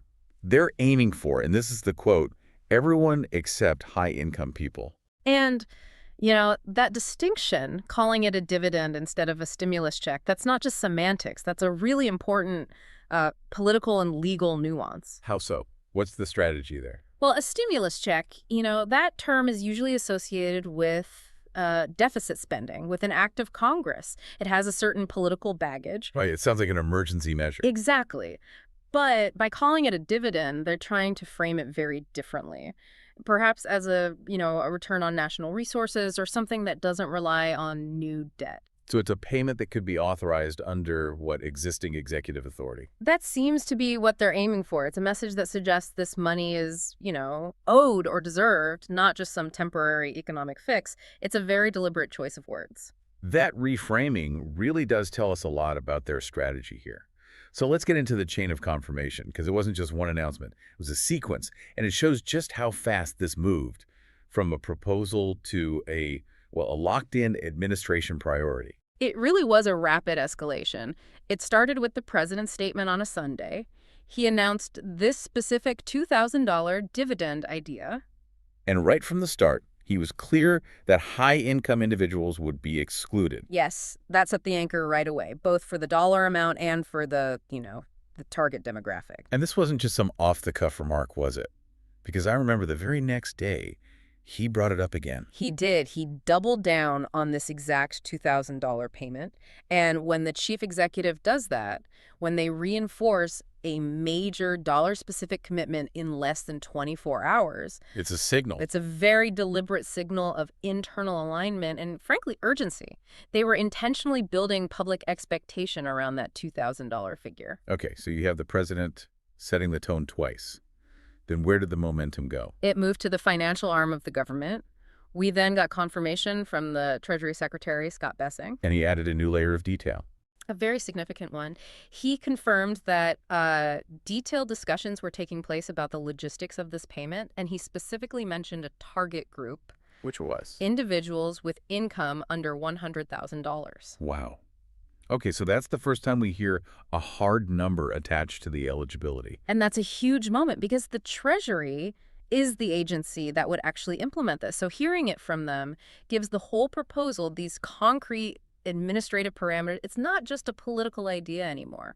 But the real definitive statement, the one that sort of locked this in as an official political promise, that came from the White House press secretary, Caroline Leavitt. Absolutely. That was the linchpin. She was pressed by a reporter in a briefing, and she made it, and I'm quoting her here, very, very clear, that the White House is institutionally committed to distributing this $2,000 comment. Institutionally committed. That's strong language. It is. So you see the pattern. The president sets the political vision, the Treasury Secretary lays out the financial parameters, and then the press secretary confirms the public commitment. This is not a trial balloon. It's a mandate. It's an administration-wide mandate. Okay, I get the consistency, and that's powerful. But let me just push back on the enthusiasm for a second here. Sure. The fact that they're all repeating the same number so quickly, Yeah. that could just be really disciplined messaging, right?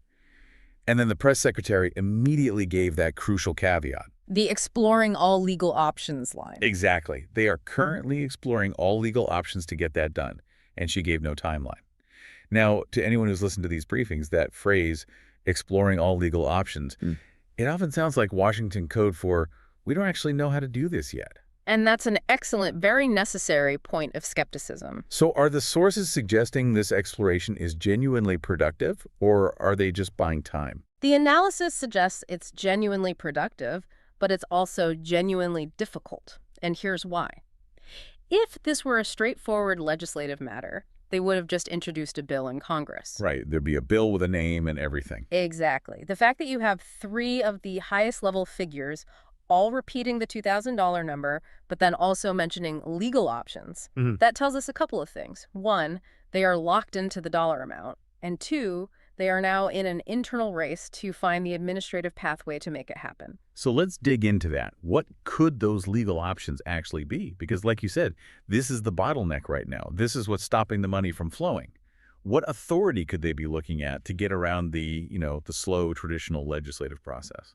Well, when an administration wants to find a non-traditional administrative way to send out direct payments, they usually look at a few specific existing authorities. Okay, what's option number 1? What's the most likely candidate? The first, and maybe the most direct, would be using existing Treasury stabilization funds. Or they could be looking at a very broad interpretation of their authority under Title 31 of the U.S. Code. And what is Title 31? It's the section that's related to money and finance. It gives the Treasury some pretty broad powers. They might be able to distribute funds administratively if they can tie the action to an existing national priority. Like the current economic situation. Exactly, like persistent inflation and the financial stress it's putting on low and middle income families. The argument would be that the current economic strain justifies this administrative dividend under the Treasury's existing regulatory umbrella. So they'd be using a decades-old statute and applying it to today's reality. Precisely. Now, the second option, which is a bit more of a stretch, involves interpreting the Stafford Act. The Disaster Relief and Emergency Assistance Act. Right. And historically, that's been used for natural disasters, hurricanes, floods, pandemics. So how would that apply here? Well, some administrations have tried to invoke certain clauses in the act to justify broad economic relief, arguing that, severe financial instability or a national economic emergency could fit the criteria for a disaster.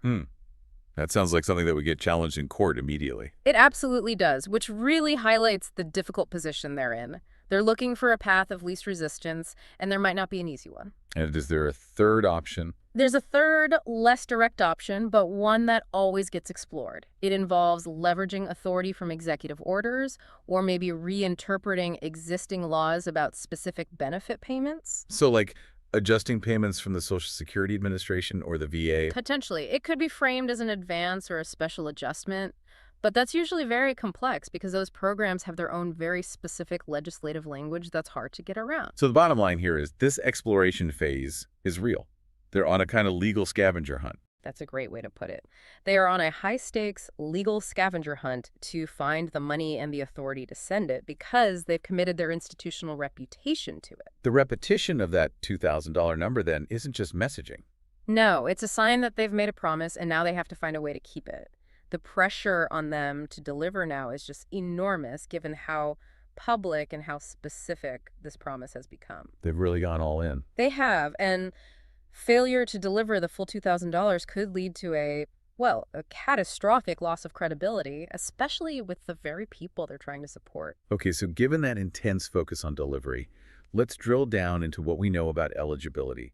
This is the practical information that you, our audience, really need to know. Right. So we start with the broadest message, the one the president used, which was simply everybody except for high-income people. It's very wide, very inclusive language. It is. It's designed to be. Yeah. But the more specific, more administratively actionable number came from the Treasury Secretary. Right. When he confirmed they were looking at the details for individuals with income under $100,000. And for you, the listener, whether you're a retiree living off a moderate pension or a low-income veteran or someone on a fixed income just trying to keep up with costs, that $100,000 figure is absolutely crucial. Why is it so important? Because it shows the payment is clearly targeted toward the middle and lower income brackets. It's aimed at the people who have been disproportionately crushed by this current inflationary environment. That number, it feels like an acknowledgement of where the economic pain actually is. When you think about families making $60,000, $70,000, $80,000 a year, their budgets have been strained to the breaking point by housing, food, and energy costs. So setting that ceiling at $100,000, it ensures a really broad segment of the economically anxious public is included. It really does. It focuses the aid where inflation has had the most destructive effect on, purchasing power and just basic stability. It's also a strategic choice, isn't it? Oh, absolutely. It's a strategic decision to maximize the public perception of support while still maintaining some degree of fiscal responsibility by excluding the highest earners. It frames the payment as essential relief, not just some generalized stimulus giveaway. Right. Okay, so let's pivot to the amount itself, the non-negotiable anchor of this whole conversation. Right. That $2,000 price tag. The analysis we've seen suggests the public is, quote, very much sold on this idea of a $2,000 payment. So that number, that expectation, is now firmly set in the public's mind. It really is. And this brings us into the realm of behavioral economics, specifically something called the anchoring effect. Explain that. What's the anchoring effect? Well, once the administration publicly anchors the expectation at $2,000, any lower number, say, if they came out and offered $600 or $1,000, people wouldn't see it as a gain. Exactly. It would be perceived as a painful loss relative to the expectation that was already set. It's a psychological trap.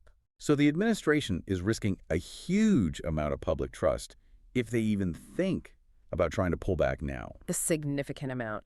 The analysis we have warns that reducing the figure now would, quote, irritate people more than anything. It's an asymmetrical risk then. A very asymmetrical risk.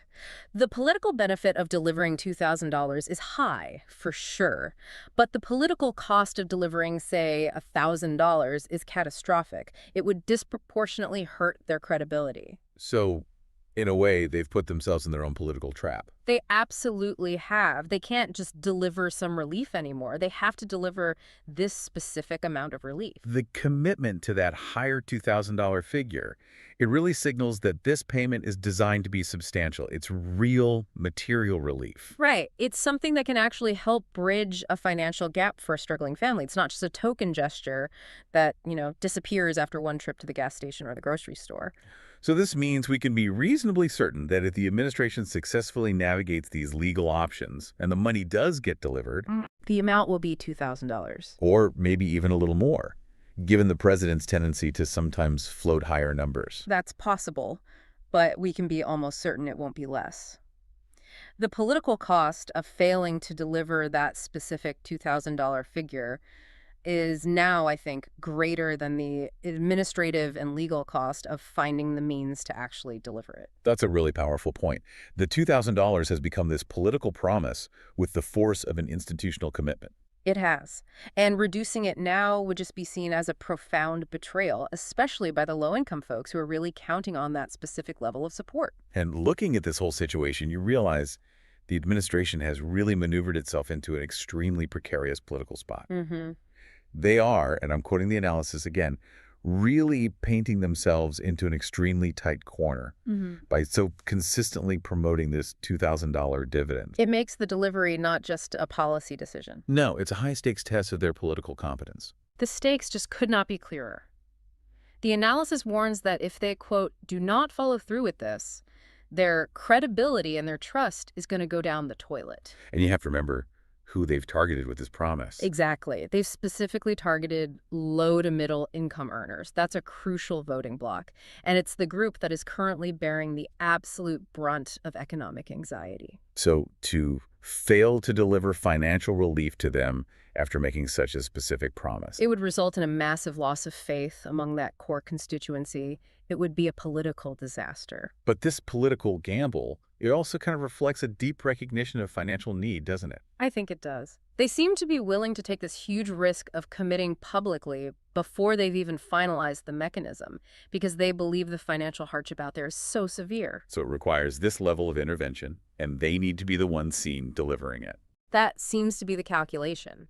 And we can really understand why $2,000 is the bare minimum acceptable figure when we track the history of the proposed relief amounts just this year. Right. There's a clear upward trajectory in their own internal assessment of what's needed. A very clear one.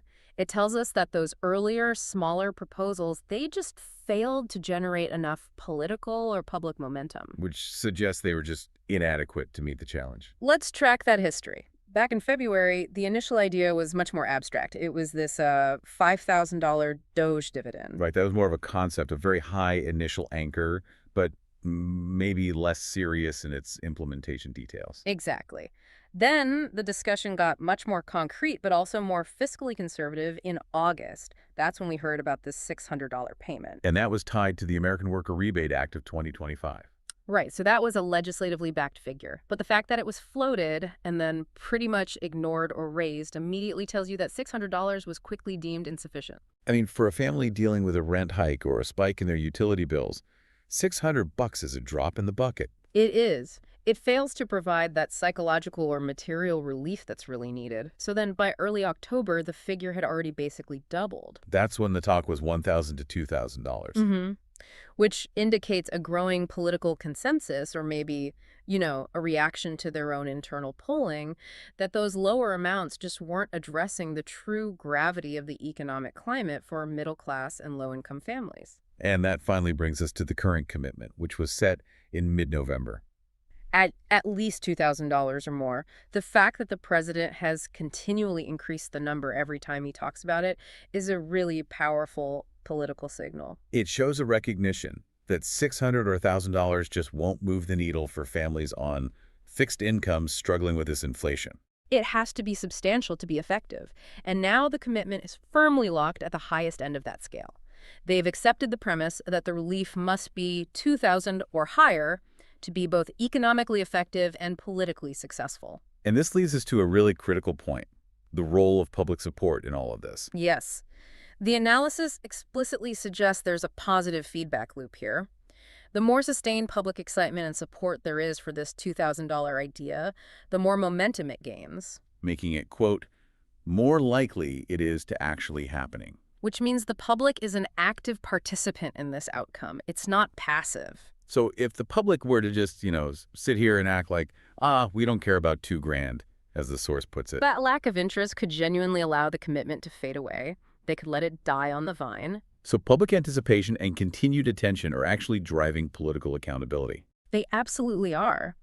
By showing support, by demanding answers, by just keeping this discussion alive, the public is effectively adding more pressure and political necessity to ensure that this commitment is fulfilled. So that collective voice is what's critical to forcing this $2,000 commitment through whatever complicated administrative process they're exploring. Exactly. So if you're an individual relying on benefits, a retiree, a low-income worker, and you are counting on this $2,000 dividend, your interest and your sustained attention are actually essential to maintaining the pressure on the White House to find and finalize that legal path forward. The higher the public anticipation, the less likely they are to fail. Okay, now we come to what is probably the most important section for our listeners who are focused on practical financial planning. What is the current verifiable status of this payment, and what are the crucial logistical details that are still missing? We need to be really clear here. Yes, let's reemphasize the current state. It is, as we've said, a high-tension scenario. It's commitment versus the delivery mechanism. So the $2,000 amount has been publicly confirmed as a definite goal, an institutional plan. And this is the big but, it is not yet approved or finalized. Meaning the entire focus remains on exploring all legal options to figure out how the money can be distributed. Right. They've confirmed the, $2,000. They've confirmed the coup under $100,000 in income.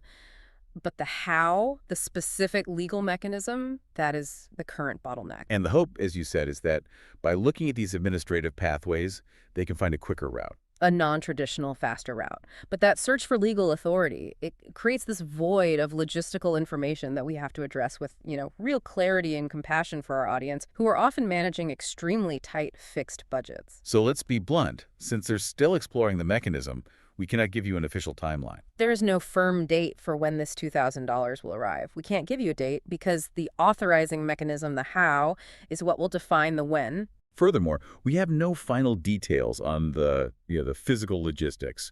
How is the money actually going to get to you? Will it be a direct deposit through the existing Treasury system, the same way you get your Social Security or SSI? Will it be a paper check in the mail? Could they leverage the existing Direct Express cards? And we don't have any specific schedules, like those ones that divide payments by birth date or benefit type. Not yet. Without that finalized legal mechanism, those details are impossible to know. And this is where the detailed analysis for our low to middle income listeners becomes absolutely paramount. Because right now we have zero information about the vital financial protections that are necessary to make sure this $2,000 is actually helpful and not, harmful. Let's break down the three biggest logistical unknowns that could cause harm: tax status, garnishment protection, and benefit cliffs. Let's start with tax status. For so many of our listeners, especially those on SSI or whose only income is Social Security, they need to know, will this $2,000 be taxable or tax-free? Why is that so critical? Well, if the $2,000 is authorized as a taxable benefit, which can happen if it's framed as, say, an advanced tax credit or some form of earned income, it could force people who don't normally file taxes to have to file. Or worse, it could generate a tax liability that they just can't afford. Exactly. Historically, when these kinds of relief payments have been framed as a gift payment or a rebate, they've been tax-free. But until the White House announces the specific authorizing language they're using, we cannot guarantee whether this $2,000 will be protected from federal or state taxes. It's a huge missing piece of financial planning information. Okay, next up, let's talk about the benefit cliff. This is a major fear for anyone on means-tested assistance. How would a $2,000 lump sum payment affect your eligibility for critical programs like SNA, Medicaid, or housing assistance? This is, I think, the most serious risk for low-income beneficiaries. Many of these means-tested programs like SSI or SNAP have very strict limits on the assets and the income a person can have. So give us an example. Okay, a listener who relies on SNAP or food stamps might have a very low asset limit they have to stay under. If they receive a $2,000 lump sum and that money is not legally designated as an excluded resource. You could push them over the limit. It could temporarily push them over that limit, which could jeopardize months of essential food aid, or even more critically, their health coverage through Medicaid. That is a terrifying thought. A $2,000 payment that's meant to provide breathing room could ironically cause a catastrophic loss of essential benefits. Precisely. I mean, if you lose your Medicaid coverage, that $2,000 payment becomes almost meaningless compared to the cost of a single major medical bill. So what do we need to see? We need to see the final legal mechanism explicitly state that this $2,000 dividend is excluded from consideration as income or an asset for all federal means-tested benefit programs. Until that legal clarification is made, recipients face a real acute financial risk. And finally, garnishment protection. For those of you out there struggling with back taxes or medical debt or other obligations, will this $2,000 be safe from debt collectors? This protection is absolutely vital. We saw with past relief payments that specific legislative language was required to shield those funds from both private and public debt collection. Things like garnishments for overdue student loans or even child support payments. All of it. If the administration uses an executive action or an interpretation of Title 31, the authorizing document must contain explicit language that grants this payment immunity from garnishment. Without that explicit protection, that $2,000 could literally vanish the moment it hits the bank account of someone who is struggling with debt. So to sum this up, the political commitment to the $2,000 figure seems absolute, but the practical usefulness of it for low-income individuals hinges entirely on these three missing protections: tax status, benefit protection, and garnishment protection.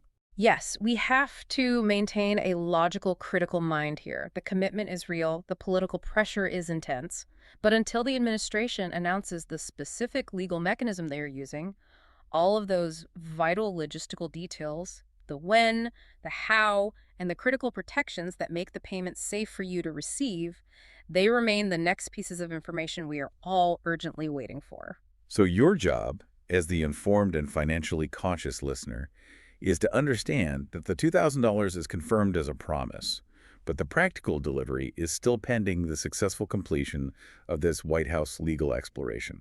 And we will be tracking the moment they announce that mechanism. Because that is the moment all of these critical logistical details will suddenly become clear. And we will finally know if this $2,000 is truly safe for you to receive. Okay, let's quickly reinforce the most important facts from this deep dive so you walk away with the confirmed truth and a clear understanding of what's next. First, the amount. The White House, at the absolute highest levels, is politically locked into the $2,000 payment. The anchoring effect makes the political cost of reducing that amount just too high for them to backtrack now. Second, the target. All discussions confirmed they are focusing on those with income under that $100,000 threshold. That specifically targets the middle and lower income brackets who are most strained by inflation. And third, the status. It is not approved yet. But officials are actively, urgently seeking an administrative pathway. They're exploring all available legal options to make it happen outside of the potentially slow process of congressional approval. And if we connect all this to the bigger picture, this commitment to $2,000, it really highlights the political recognition that substantial financial aid, not just some token payment, is desperately needed right now. It is. It's an admission that they need to address the persistent economic challenges for fixed-income families and low-income workers in a meaningful way. And this high-stakes hunt for a legal option, it really demonstrates an urgency to deliver this money as fast as possible. It does. The administration is in a genuine race to fast-track real money to real people. But the moment they choose that legal path is the moment we will finally get the answers on tax, benefit, and garnishment protections that actually make this payment useful and safe for you. This level of commitment is rare, and it shows that you, the low to middle income earners across the country, you are being seen and heard in your urgent need for financial support. We're going to continue to track every single detail, especially the announcement of those specific legal mechanisms and the timelines and protections that come with it. So you know exactly when this crucial $2,000 relief is set to arrive, and more importantly, whether it is financially safe for you to receive. The analysis gave us a powerful final thought to leave you with, suggesting that public momentum drives political action. So for you, the listener, the ultimate question is this: how strong is your support for this $2,000 dividend, and how will that collective, sustained attention ensure the promise is kept and the money is delivered with all the necessary financial protections in place. Don't miss the moment those crucial logistical details drop, because that is the moment this commitment becomes real-world cash flow for you. We strongly encourage you to subscribe right now and turn on those notifications so you never miss an important update on this $2,000 payment. Please like this deep dive, share it with your friends or family who also need this financial help, and comment below with your questions and your perspectives on this institutional commitment. We thrive on your insights and engagement. We'll catch you on. We're tracking some major financial news right now, and it's something that could directly affect millions of retirees, low-income households, and really anyone relying on fixed benefits. That's right. Things like Social Security, SSI, disability payments. This isn't just a rumor anymore. This has been bubbling up for a while, but now we have some solid confirmation. We do. We have confirmation coming from the Treasury Secretary himself, Scott Bessent, that a pretty significant financial distribution is on the table. Okay. We're talking about a $2,000 stimulus check or dividend, whatever they want to call it, and it is actively being discussed at the highest levels. So we're going to cut through all the noise, all the speculation that always surrounds these kinds of announcements, and just bring you the facts. Our whole focus today is, who actually qualifies? What does under $100,000 income really mean for you? And what needs to happen before any of this potential money actually hits your bank account? And if you're worried about your financial future, this deep dive is, well, it's your essential guide. We're going to stick only to the confirmed details and figure out how this potential $2,000 could give you some essential breathing room. Okay, let's unpack this. Let's do it. Welcome back to the deep dive. If you're tuning in, we know why you're here. You're probably very interested in what the government might be doing to provide some financial help. Especially if your income is fixed. Exactly. Whether that's from Social Security retirement benefits or SSI, which helps the most vulnerable, or SSDI, veteran benefits. We get it. We understand the stress of trying to manage bills and inflation when your income just doesn't change. It is incredibly difficult. And, trying to sort through the internet rumors, the headlines, the confusing jargon, it's almost impossible to find out what's actually real. Right. So our mission today is to cut through all of that noise and give you some real clarity on one specific, massive topic. The $2,000 payment. The $2,000 payment? It's being called a stimulus check, a dividend, a rebate. But, for the person getting it, it's all the same thing. Direct money to help with costs. And the reason we're doing a deep dive on this now is because this proposal, which, the president has championed before, was just confirmed as a topic of serious internal discussion by the Treasury Secretary, Scott Bessent. And that confirmation changes everything. It changes everything. It moves it from speculation to a real vetted proposal. And we didn't just read the headlines. We've gone through the core source material. We're talking about the interview clip of Secretary Bessent on Fox News where he directly addressed this. And when we say analyze, we mean we're focused on what he exactly said. Yes. Not what commentators wished he had said or how a headline spun it, just the facts. The goal is to establish what is verifiable about this potential $2,000 payment. Specifically, who are they targeting? And maybe most importantly, what are the very real legislative hurdles that have to be cleared before this money shows up for you? Our mission is simple: authoritative clarity. If we do our job right, you'll walk away feeling informed, feeling confident, and prepared for whatever the next steps are in this process. Okay, let's unpack this. Right. So let's start with the hard fact, the number that has everyone talking, the amount. The discussion that the Treasury Secretary confirmed is centered specifically on a $2,000 payment. A $2,000 payment. And as you mentioned, they're using a few different terms, stimulus check, dividend, rebate. Right. But we have to stress, for the person receiving it, it's a proposed one-time distribution of money. The goal is to help offset the relentless pressure of current living costs. And it is absolutely crucial to understand what this is and what it isn't. Yes. This is being proposed as a one-time thing, a rebate. It is not an increase to your existing Social Security benefits. That's a critical distinction. You're not talking about a permanent change to the COLA calculation. This isn't a permanent boost to SSI or SSDI payments. It's relief money. It's designed to be an immediate, critical financial boost. It's what the administration keeps calling essential breathing room for people who are struggling with the cost of, everything. Food, gas, housing. And this idea of direct financial relief isn't new for this administration. It's a recurring theme. Yeah.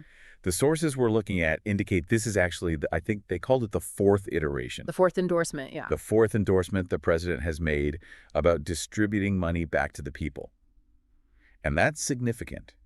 It suggests a consistent philosophy here. Which is? Prioritizing direct cash to individuals over, say, complex corporate tax breaks or other interventions that might take a long time to, trickle down. And the framing around it is very deliberate, very empathetic. They talk about it in terms of, addressing financial pressures, providing dignity, offering practical help with bills. The $2,000 isn't supposed to solve everything, but it's designed to be big enough to make a real material difference.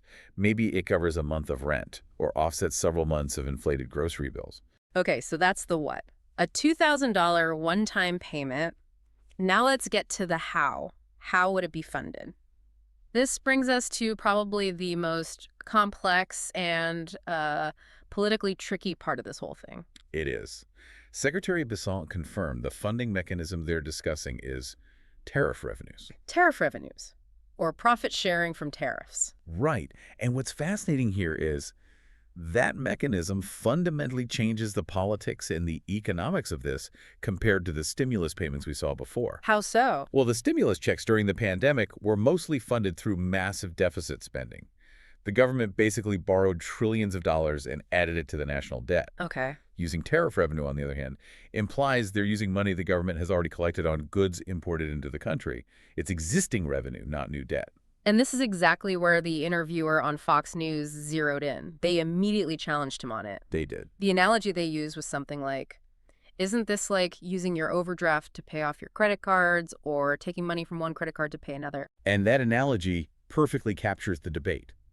There are really two competing ways to look at using tariff money like this, and you need to understand both of them as this moves forward. Okay, so what's the first interpretation, the skeptical one? The skeptical view, which aligns with that interviewer's question, is this.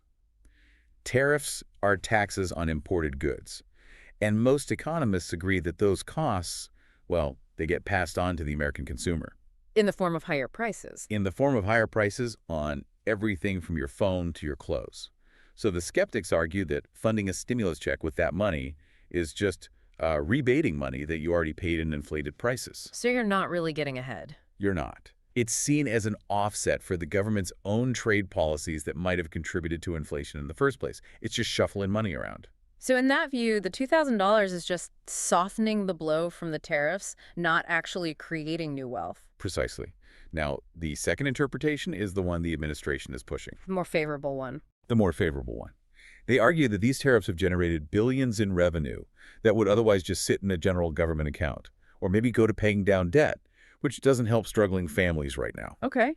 So by calling it a profit share or a dividend, they're framing it as returning existing government revenue directly to the working class, who will then immediately spend it, put it back into local economies, and create demand. And in their view, it's a responsible, non-debt way to provide relief. Exactly. And this sets up a huge political choice. The debate that Secretary Besant confirmed is happening is whether to fund relief from a revenue stream that might be, self-defeating in the long run, or to use this model to avoid the massive deficit spending we saw a few years ago. And that debate over the funding source is absolutely critical. It is, because a controversial funding source slows everything down in Congress. Which brings us to the current status. And we need to be crystal clear on this for every single person listening. Yes, please listen carefully here. The $2,000 payment has not been agreed upon yet. It is officially in discussion. This is not an approved policy. It's a serious proposal, but it is far from a done deal. It is so far from being a done deal. To get from in discussion to $2,000 in your bank account, this thing has to go through a complex and usually very slow legislative process. Meaning it has to be written up as formal legislation. Formal legislation that has to make its way through the House, the Senate, and then obviously get signed by the president. That's the path. And that means it needs a majority vote in both chambers. Right. It needs to get through committees. It needs to survive floor debates. And it almost certainly means there will be negotiation over that funding source we just talked about and the exact income thresholds for who gets it. It is not an executive order. It has to survive Congress. Here's where it gets really interesting. Let's dig into that critical hurdle that affects you directly. eligibility, and specifically the income limits they're talking about. When Secretary Besant was asked specifically about who would get this potential $2,000 payment, he confirmed the ceiling they're discussing right now. And that number is? The target is families making less than, say, $100,000. $100,000. So that's the first major piece of verifiable information we have on eligibility. It clearly defines the administration's goal. They're focused on low-income and middle-income people. And just as important, it excludes high-income individuals. In this context, if your household is over $100,000, the secretary basically said you're likely not going to qualify for this specific relief. And for most of our listeners, people on fixed benefits like Social Security, SSI, SSDI, low-income veterans, that $100,000 ceiling is actually pretty reassuring. Right. Because most people relying on those incomes are well below that threshold. It puts them firmly in the primary target demographic for this money. The intent is clearly to help those who feel the economic pinch the most. However, we have to introduce some nuance here. Because in Washington, the number they float at the beginning is almost never the number that ends up in the final law. That's the reality. While the secretary confirmed $100,000 is what they're discussing, that is not a line in the sand. That's simply the maximum eligibility marker, the upper limit they will not go past. So we need to prepare people for the real possibility of that number coming down during negotiations. What does that usually look like? Well, if we connect this to the bigger picture, history shows us that Congress almost always goes for much lower income thresholds, especially when the funding is controversial, like with these tariffs. Why is that? When they start writing the actual legislation and calculating the total cost, they almost always bring that number down substantially.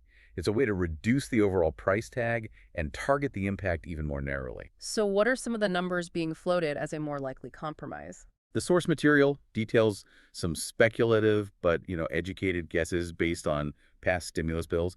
We could definitely see that final ceiling drop to $80,000, maybe $75,000, $70,000, even $60,000.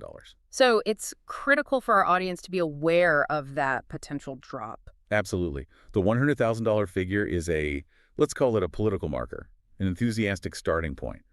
But the final bill could be much tighter. What's the most realistic scenario then? The most likely scenario, based on historical patterns, is that the real number might hover around, say, $75,000 for a single person, a household of one. Okay, $75,000. And then for a married couple filing their taxes jointly, that number is usually doubled in the legislation. So you'd be looking at around $150,000.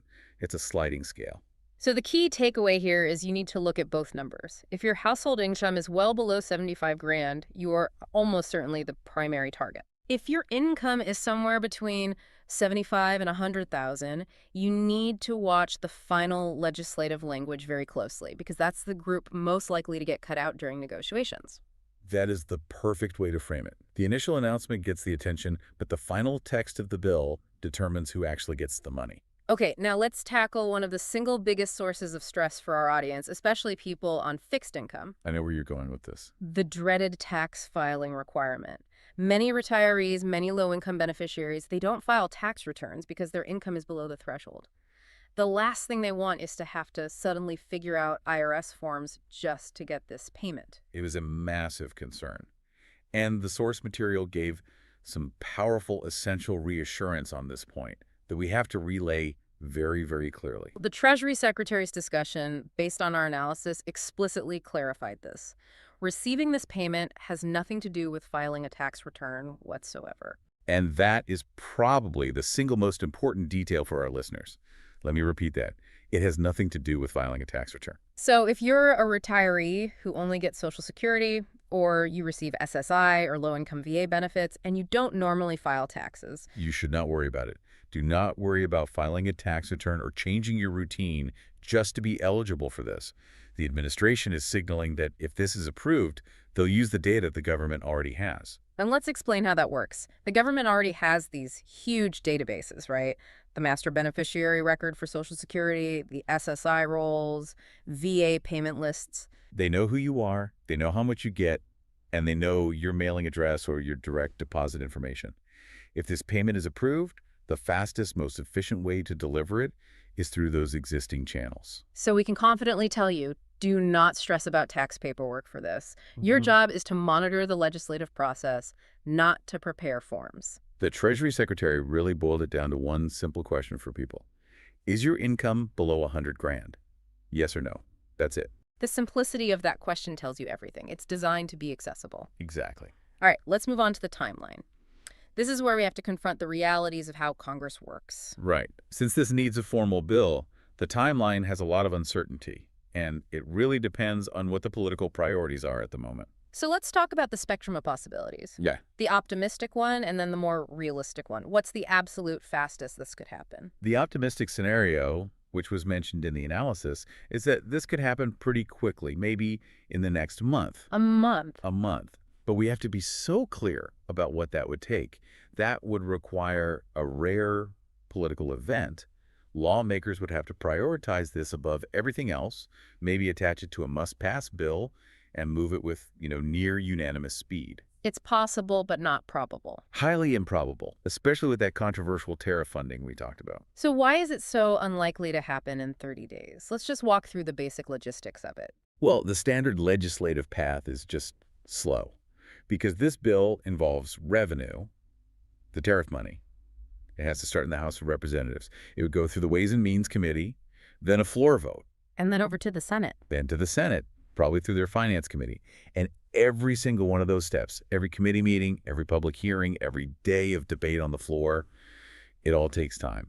And that's not even counting all the recesses Congress takes. So what does that reality mean for our listeners' expectations? It means that a more realistic alternative is that it could take 3 or 4 months, or, maybe even 6 months. And that delay isn't just bureaucracy, it's the time needed for the political system to actually vet the bill, debate the funding, negotiate that final income threshold. Right. Is it 100,000 or is it 75? They have to finalize all that language before the president can even sign it. The money cannot flow until that bill is passed and signed. So if you see a headline tomorrow that says this $2,000 is guaranteed in the next few weeks, that's just not consistent with the fact that it has to go through the full congressional process first. Exactly. The timeline is dictated by legislative speed, which is usually slow, not by administrative desire, which might be fast.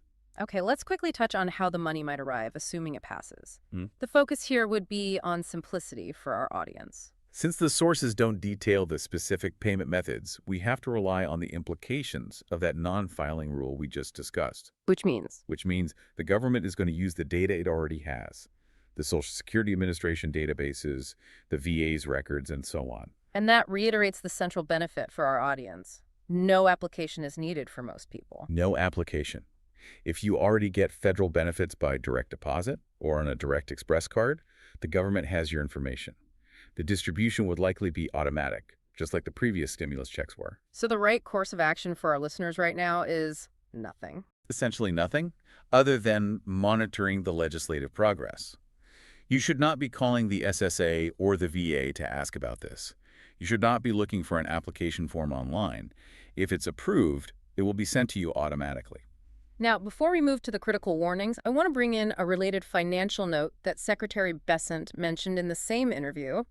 It's separate from the $2,000, but it kind of shows the administration's broader thinking. Yes, this is an important piece of context. The secretary indicated that early next year, people are going to see huge tax refunds coming in. Now, the source didn't detail why. Right. It could be tax credits or withholding changes. We don't know the specific. But it's a concurrent message of significant financial relief being aimed at the public. And it's really important to clarify the distinction here. The huge tax refund talk is separate from the $2,000 dividend proposal. The refund is part of the existing tax system. The dividend is a proposed new distribution. But taken together, they show a two-pronged strategy focused on getting direct financial relief to people, whether through the traditional tax system or through this new proposed rebate model. Okay, let's move into Section 4. Critical warnings and the idea of encouraging momentum. Right. As soon as the government starts talking about sending out large payments, you have to brace yourself for criminals. Well, it's inevitable. It's an inevitable wave of scams. And we have to anticipate the vulnerability of our audience, especially seniors and low-income folks, to this kind of fraud. This is probably the most important part of our whole deep dive. This is about protecting your money. This raises an important question. If this payment is only in discussion and needs Congress to act, then any email, text, or phone call you get right now claiming to process your payment. Is a scam. It's unequivocally a scam. If they ask you to pay a fee to get it, it is a scam. Let's get into the specific red flags. Scammers are very sophisticated. They can use spoofing technology to make it look like the call is coming from the Social Security Administration or the IRS. They will. And they'll say there's a processing fee or that they need to verify your banking details before they can release the dividend. So let's give everyone an ironclad rule to follow. The rule is this. No legitimate government agency, not the SSA, not the IRS, not the VA, will call you, text you, or email you out of the blue asking for money for your bank details or for your Social Security number related to this proposed check. They already have your information if you're a beneficiary. They already have it. Your safety net is simple. Do nothing. Wait for an official letter in the physical mail from a government agency you trust. If you get a suspicious call, hang up. If you get a text, delete it. Do not click any links. Do not pay money to get money. If this is approved, it will be automatic and it will be free. And one more point on protections. If this does pass, based on previous stimulus laws, it is highly likely that this $2,000 payment would be tax-free. That's a big deal. It's a huge deal. And it would also likely be protected from garnishment by most debt collectors. That's a key feature of this kind of relief, to make sure the money actually helps you and doesn't just go to pay off old debts. We'll have to confirm that in the final bill, but the precedent is very strong. Okay, now let's pivot back to the political side of this. The source material mentioned the crucial role of public engagement, of giving this idea attention and momentum. This is really a fascinating look into how politics works. The more public support and visibility an idea like this gets, the greater the likelihood that Congress actually acts on it quickly. And the reasoning is pretty straightforward, right? The source noted that public attention riles up the president and strokes their ego, which makes them more committed to pushing the issue. In today's political world, having high-profile public support for a direct cash payment is a huge motivator for the administration to lean on lawmakers to get it done. So public support turns into political capital. It creates a sense of urgency.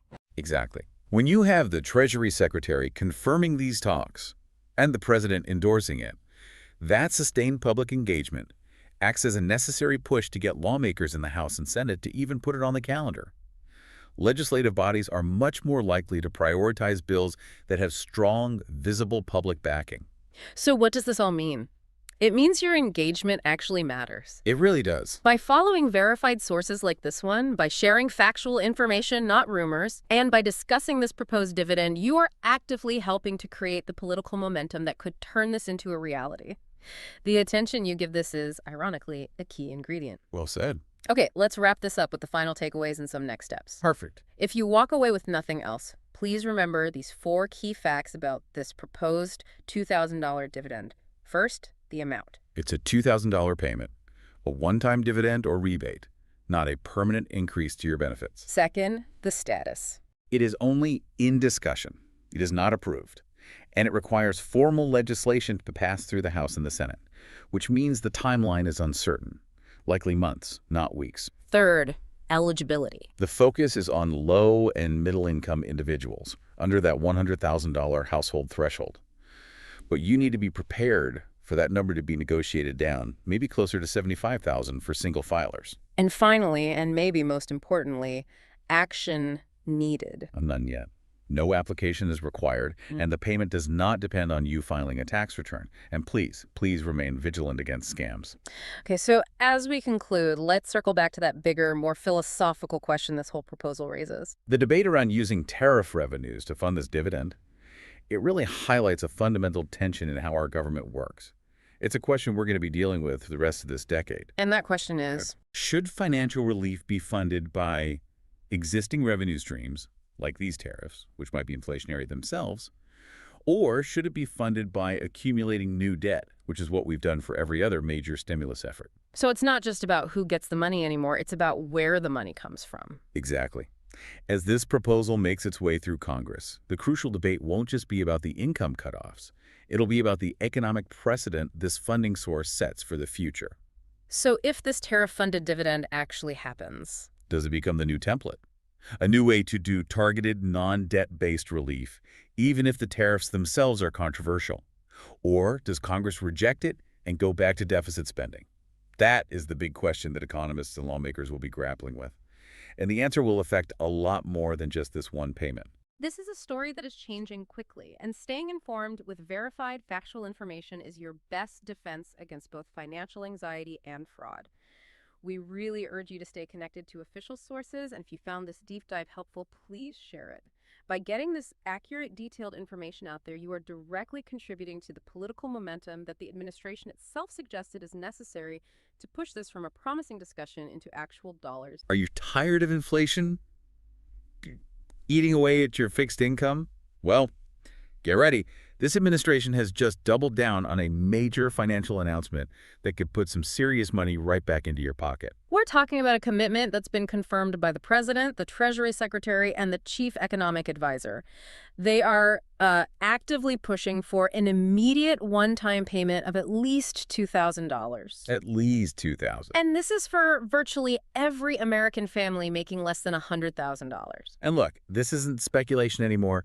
They have painted themselves into a corner, making this huge public high-stakes commitment to deliver this cash. And we're going to break down the 5 pieces of evidence, who qualifies, and how they say they're going to fund this massive financial relief using tariff revenue. Without touching the budget, so stick around.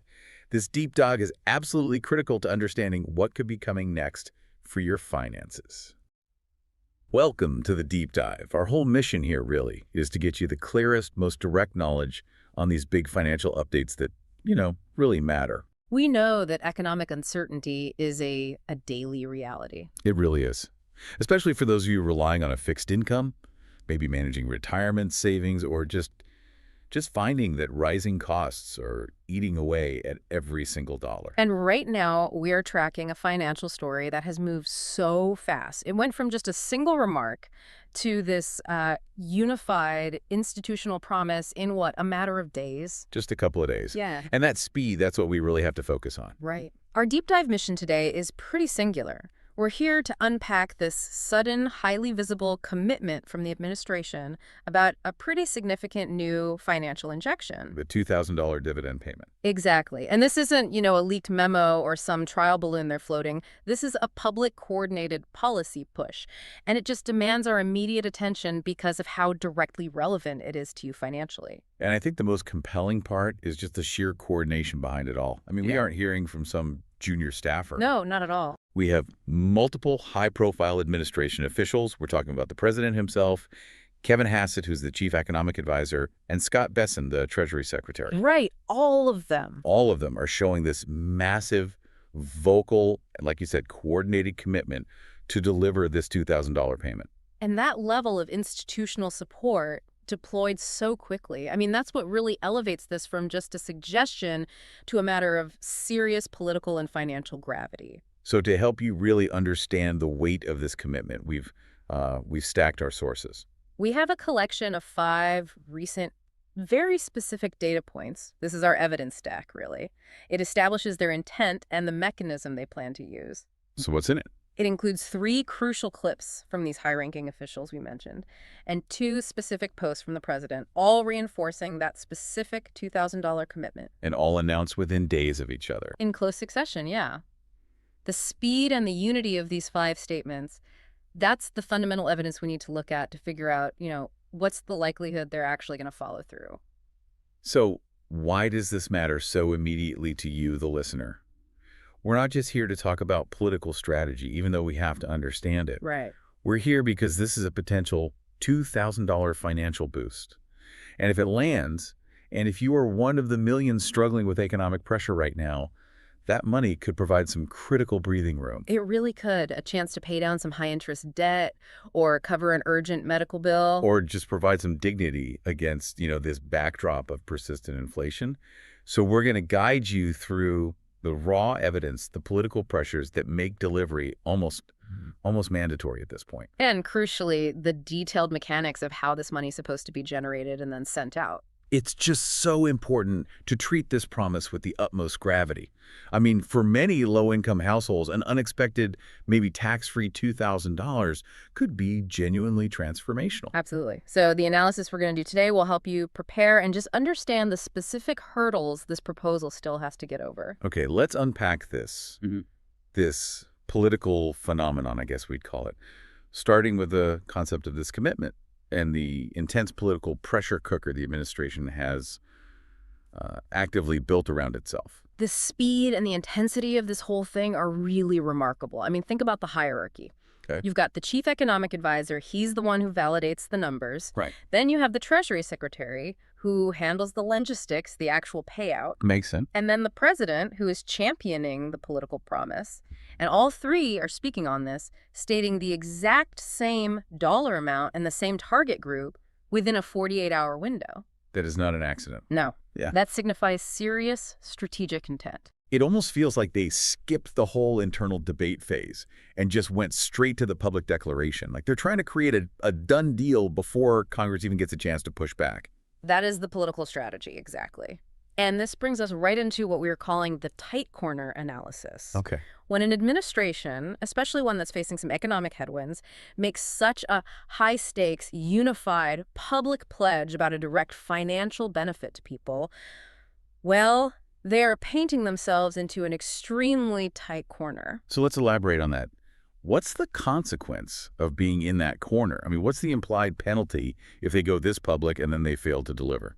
The political implication is it's catastrophic failure. They almost must follow through now. Yeah. Failure to deliver on a promise that's been championed by the highest economic and executive offices would lead to this monumental, very focused backlash, and it would come from the exact group of people they're trying to help. The low and middle income families who are battling inflation. Exactly. And the source material really highlights this risk.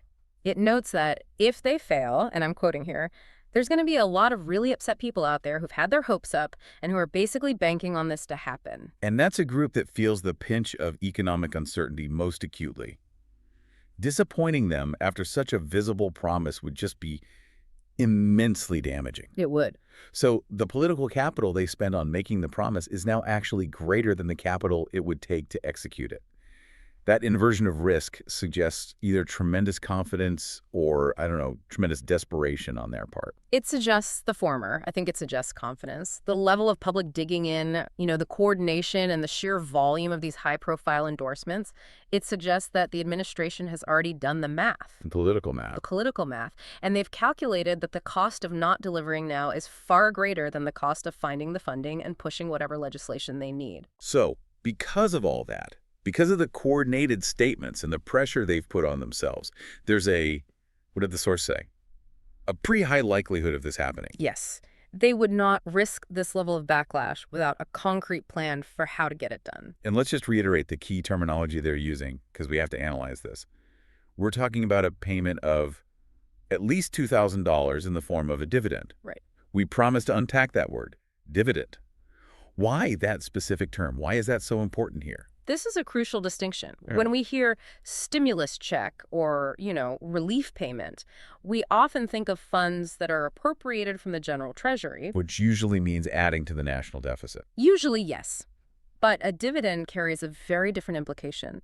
It suggests a distribution of specific accrued revenue or a surplus from a dedicated source. And in this case, that dedicated source is the tariff revenue, which we heard Kevin Hassett mention. Exactly. So using the term dividend strategically reinforces the political claim that this isn't spending general tax dollars or, further increasing the deficit. Instead, it frames the whole action as just returning surplus revenue that was collected from trade policy and giving it directly back to the citizens who need it most. So it differentiates the action both legally and politically from a standard deficit-funded stimulus payment. It does. It's an attempt to make the measure fiscally palatable to lawmakers who might otherwise oppose any new spending. That is a remarkable piece of semantic maneuvering. It's designed to bypass the normal political objections to relief spending. But how viable is that claim, really? And Yeah. to figure that out, we have to move into the heart of our deep dive. The 5 pieces of evidence. The 5 pieces of evidence that detail the viability and the commitment. Okay, so let's break down the evidence stack. We'll analyze the content and the implications of the 3 critical clips, Hassett, Besson, and Leavitt, and then we'll review the 2 presidential posts that really put the initial pressure on. We need to dissect the so what for each statement to really understand the whole picture. Exactly. We begin with the foundation of the plan, which is the numbers. So let's start with the economic brain trust. Kevin Hassett, he's the economic advisor. His comments, which we have from a 30-second clip, are so crucial because they address the the financial viability of this whole proposal. Right. Hassett confirmed two major points that really underpin the entire operation. The first is the funding mechanism, which is probably the most controversial and innovative part of this whole plan. And that is? He directly confirmed that the funding for these checks would be drawn from tariff revenue. Okay, so that is an entirely separate pool of money from the general income tax revenue that funds things like Social Security or defense. Precisely. And Hassett went into specific detail on the financial feasibility. He said, and this is key, that there is enough room to cover those checks and not go into the rest of the budget. And that statement is the administration's core justification. It's an attempt to legitimize the plan by guaranteeing it won't inflate the deficit or force cuts to other essential programs. It's presented as a budget-neutral, self-funding relief mechanism. Okay, now this is where we have to introduce that critical skepticism that was mentioned in our source material.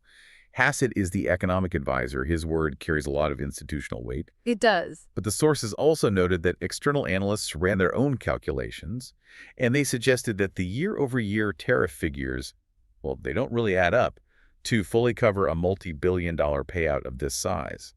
So how do we reconcile the administration's public certainty with this reported financial skepticism?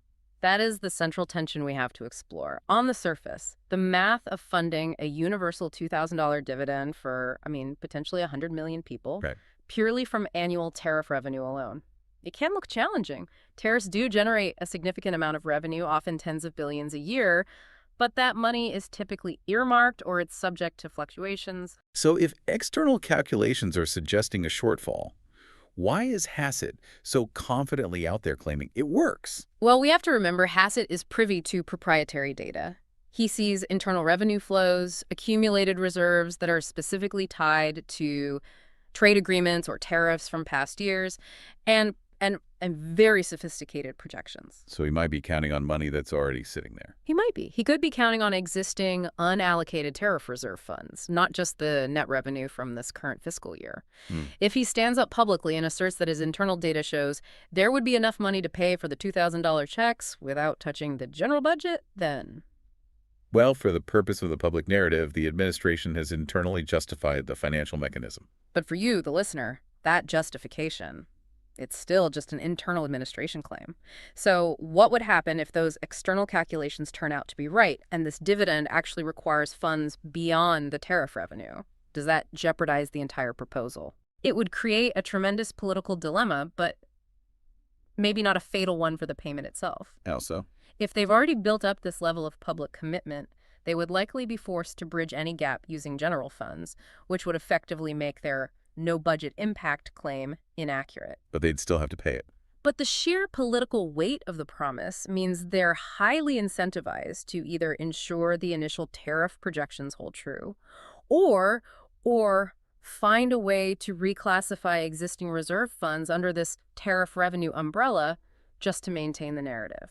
So the political survival of the administration is tied to the success of this funding model. In many ways, yes. And that makes Hassett's second key insight extremely important: the status of the work. Right. He confirmed he is actively studying the matter and getting the numbers straight for the president to make a final decision. This tells us two things. One, the plan is highly active and it's progressing very rapidly. And two, the final sign-off is imminent, pending the completion of his internal analysis, which suggests they're trying to move from economic modeling to a legislative proposal very, very quickly. And finally, Hassett gave us the first official hint about who exactly is targeted for this financial help. He did. He specified this would be for families making less than, say, $100,000, and he noted that the exact threshold is still in discussion. Which is a crucial piece of information. It immediately clarifies this is a targeted relief effort. It's aimed at providing financial breathing room to those most likely struggling with high inflation, not just a universal payment that would dilute the impact. Exactly. So Hassett gave us the financial rationale and the initial target group. Next, we move to the official responsible for the actual movement of money, the Treasury Secretary, Scott Bessent. Right. If Hassett says the numbers work, Bessent has to confirm the payment can actually happen. And in a 50-second clip, Bessent gave what might be the single most powerful statement regarding the executive commitment. Yeah.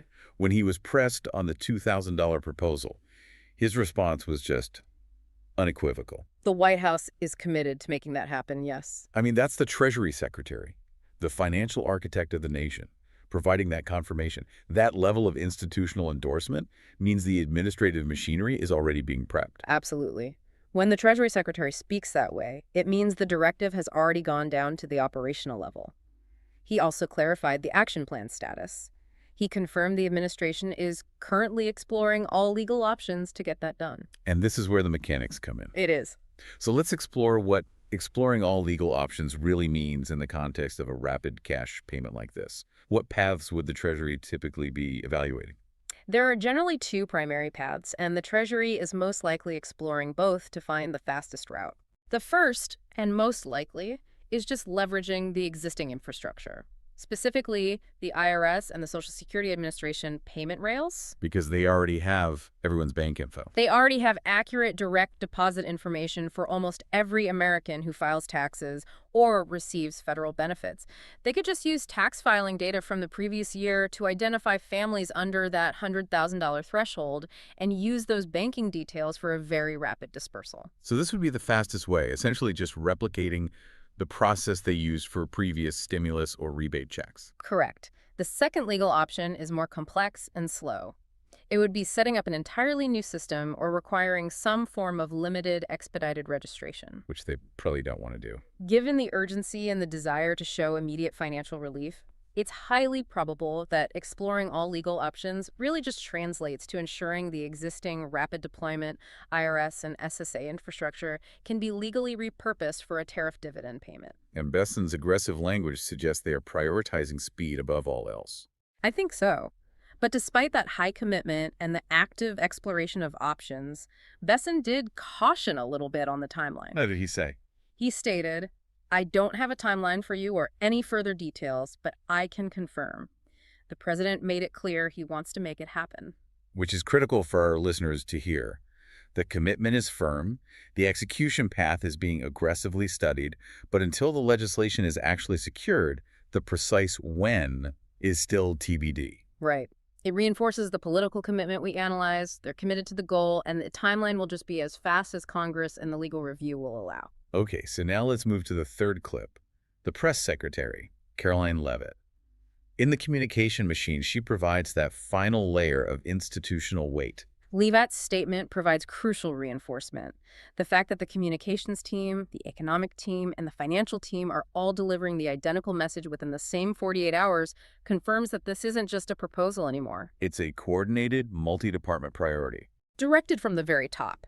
This isn't just a political promise, it's a strategic operation. Right. Her follow-through confirms that this directive is being actively managed across the entire executive branch. And this unity of messaging is, arguably, the strongest political signal they could possibly send. And it's designed to minimize internal dissent and maximize public pressure on Congress. It's a clear declaration. Yeah. The administration is moving forward. So we have the economic rationale, we have the financial commitment, and we have the communication synchronization. Now, let's go back to the source of the fire. The two presidential posts that kicks this entire high-stakes commitment off. Here's where it gets really interesting, because these posts, they establish the initial benchmark and the urgency. Right. The original announcement dropped on a Sunday. The president first proposed the distribution of, and I'm quoting, at least $2,000 in the form of a dividend to everybody except high-income people will be paid. And again, let's just pause on that specific language. At least $2,000. That suggests $2,000 is the floor, not necessarily the ceiling, which signals the administration is willing to dedicate some serious funds to this. And the use of dividend, again, linking it directly to the tariff revenue that Hassett mentioned. Then the commitment was cemented and amplified on Monday. We have a screenshot of the Monday post where the president doubled down. He did. He reiterated the $2,000 payment, confirming the target group, everybody except high-income people. The rapid-fire repetition Sunday, Monday, followed immediately by Hassett, Besson, and Leavitt. It just shows a machine operating at maximum speed to solidify a policy position. So let's synthesize this. Why is seeing 5 distinct points of evidence, 3 spokespeople, 2 presidential posts, all converging within 48 hours? Yeah. Why is that so politically compelling?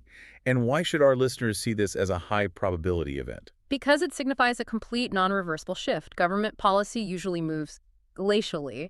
For a proposal involving the movement of billions of dollars to achieve this level of coordinated high-level support in less than 2 days, It suggests an incredible focus of political will.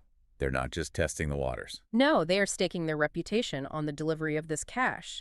They are trying to create an atmosphere of political inevitability, which makes it much harder for any congressional opposition to mobilize effectively. So the entire strategy hinges on generating this overwhelming public expectation so that Congress is essentially forced to pass the required legislation to avoid a political disaster. Precisely.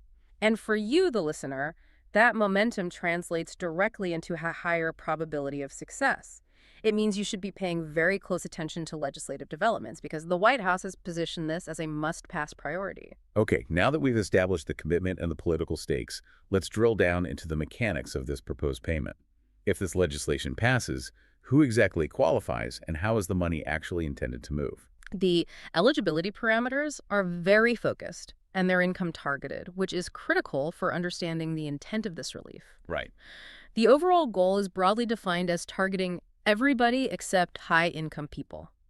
This ensures the benefit is primarily felt by those who are dealing with immediate economic hardship. And Hassett gave us the most concrete financial benchmark the administration is looking at. Yes, the economic advisor suggested a potential threshold of families making less than, say, $100,000. Now, he did note this number is still in discussion. Which means it could change. It means the final legislative proposal might adjust this slightly, maybe to $90,000 or $110,000, depending on the final tariff revenue calculations and, political negotiation. But $100,000 is the strong indicator for the intended beneficiary group. And this targeted approach is very strategic, isn't it? It means the benefit is concentrated where inflation is felt most severely. Exactly. Among those on fixed incomes, low-wage earners, and retirees. It's a deliberate strategy to ensure the money provides maximum financial impact and immediate breathing room. So for individuals receiving Social Security, SSI or SSDI, who typically fall well below this threshold, this proposed payment is extremely relevant. Extremely. It is direct financial relief intended to provide dignity and support against today's rising costs without having to wait for the next CTOLA adjustment. Okay, let's just take a moment to reinforce the unique funding mechanism, because this really is the linchpin of the administration's whole political argument for the plan. We have to keep circling back to the tariff revenue funding. As we heard from Hassett, the central claim is that this money is derived from tariffs taxes collected on imported goods, which are being treated as a dedicated surplus revenue stream. Right. The political magic here is the claim that this massive relief package won't impact the general budget or increase the national debt because it's essentially just returning money collected through trade policy. Which adds this layer of supposed financial legitimacy that allows some lawmakers who typically hate spending to potentially support it. Exactly. But the hard truth, as Hassett also laid out, is that the administration can't just mandate this payment unilaterally. This is not an executive order item. So what's the path forward? This is the essential bottleneck. Hassett confirmed explicitly that the $2,000 dividend will require legislation. Congress must act. Period. The administration can explore the legal options for dispersal and organize the funding stream, but a law must be passed to formally authorize the distribution of these specific funds collected from tariffs. Okay, so the administration has built the public pressure and defined the funding. Now, they need Congress to respond positively to that momentum. Yeah. So what's the legislative status? Is this just doomed to stall out in the typical partisan gridlock we see? This is where we encounter another unexpected development in the source material. There are initial reports that lawmakers are warming up to the idea of these $2,000 payments. Yes, and that is highly significant. It suggests that the political pressure, combined with the perception that the payment is fiscally neutral because it's using tariff revenue, is creating an environment that's actually conducive to bipartisan support, or at least very rapid action. Why would lawmakers be warming up to a specific one-time payment like this, especially if they're usually so hesitant about large spending bills? Well, I think several factors are likely converging. First, that tariff funding source makes it politically defensible. Right. They can say they're not raising taxes or cutting programs. Exactly. They're just voting to redistribute existing specific revenue. Second, the public demand, which has been fueled by the administration's high-profile coordinated commitment, is probably growing rapidly. And that makes it politically very difficult to oppose. And the targeting is smart. The targeting mechanism is very smart. By explicitly targeting lower and middle income families, it addresses genuine economic hardship in their constituencies without looking like it's catering to high earners. And it's a one-time thing. And finally, yes, the nature of a one-time dividend is just less financially binding than, say, a permanent recurring benefit increase. Okay, let's talk about the timeline again in the context of Congress. If the legislation does pass, how quickly could the money realistically be distributed? Besson said they're exploring all legal options. Does that imply they have a plan for a rapid deployment? We talking weeks or months? Given the urgency expressed by the President and the Treasury Secretary, they are certainly planning for a very rapid turnaround. Right. As we discussed, the Treasury, leveraging the IRS and SSA infrastructure, already has the established mechanism to quickly disperse funds to people who file taxes or receive federal benefits. And that covers the vast majority of the target population under $100,000. So if Congress clears a legislative hurdle, and if they do it quickly, maybe through some expedited process, Then the mechanism for physical delivery via direct deposit could be remarkably swift. We could realistically be talking about payment windows measured in weeks, maybe 30 to 60 days, depending on how quickly the bill itself moves. and that rapid deployment capability is what makes this announcement feel so immediate and so different from the typical legislative debates we're used to. It is. The financial architecture is already in place. They're just waiting for the legal authorization to inject a new source of funds, the tariff revenue, into that system. Okay, let's zoom out now and connect this proposal to the broader economic reality that so many of our listeners are facing, particularly those on fixed incomes.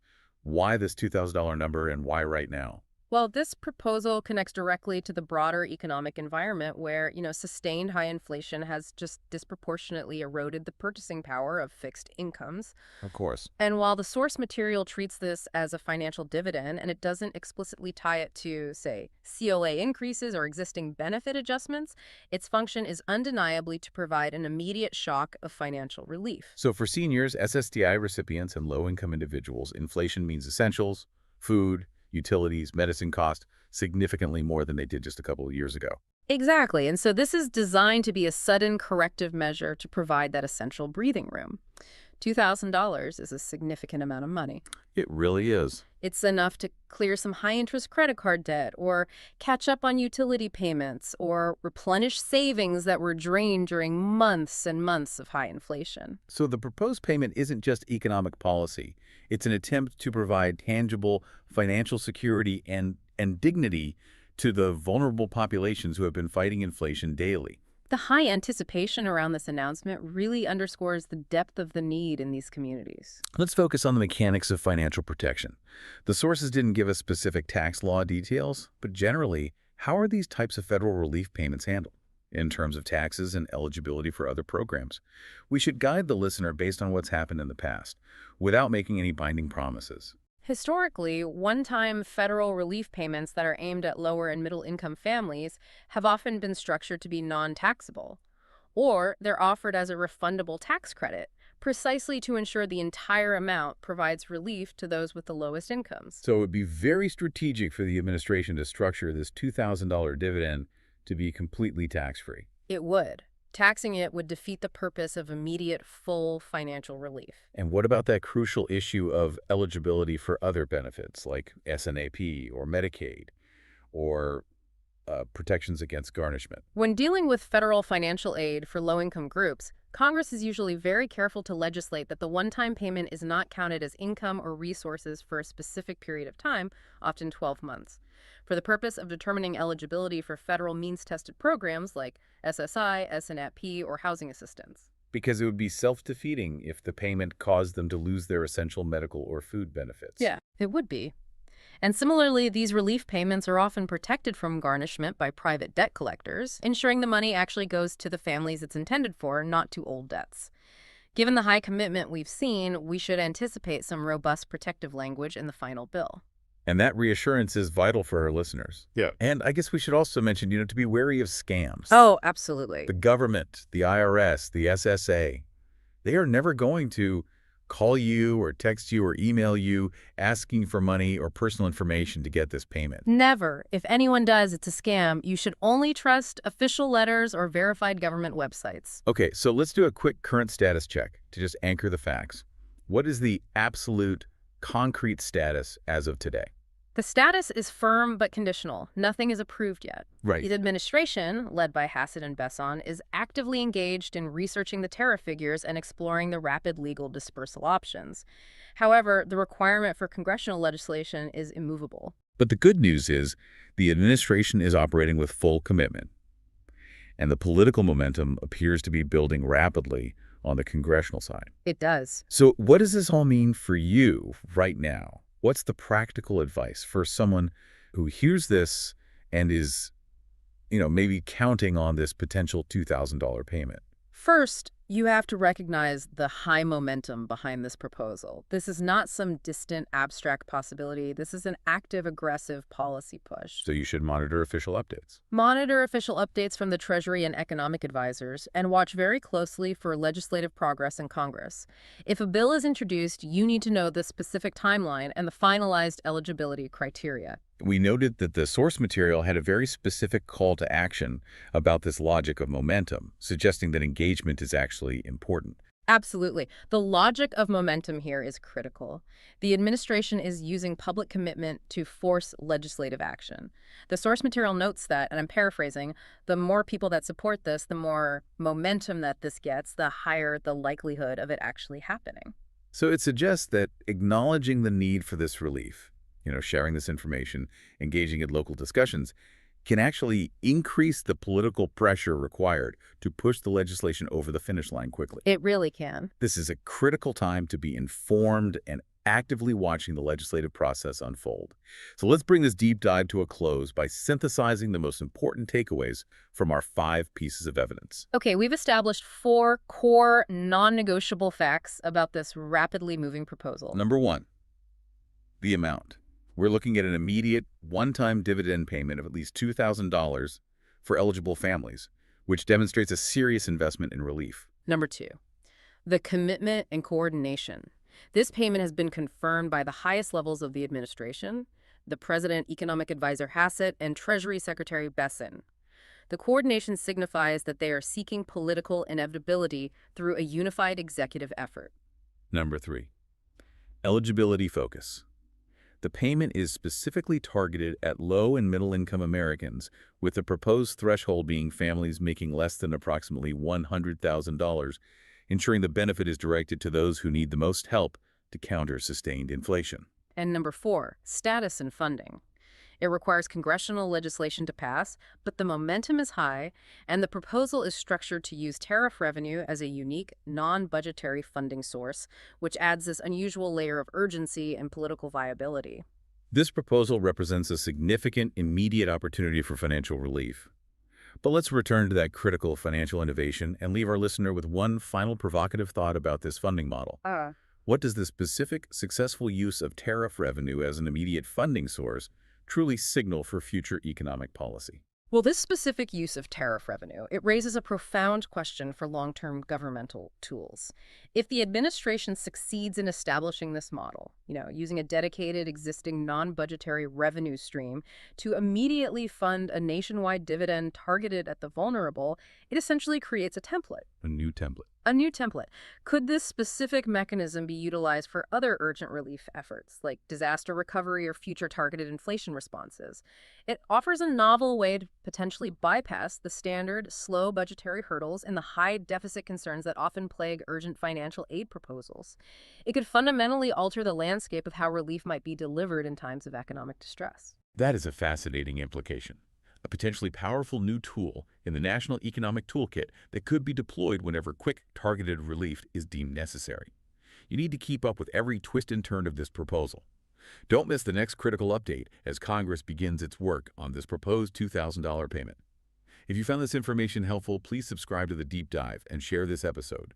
Make sure everyone who needs this potential relief understands the status and the urgency of this commitment. Until next time, you are about to hear about a major financial update that, for millions of Americans, could provide some really significant and immediate relief. And this isn't just a rumor.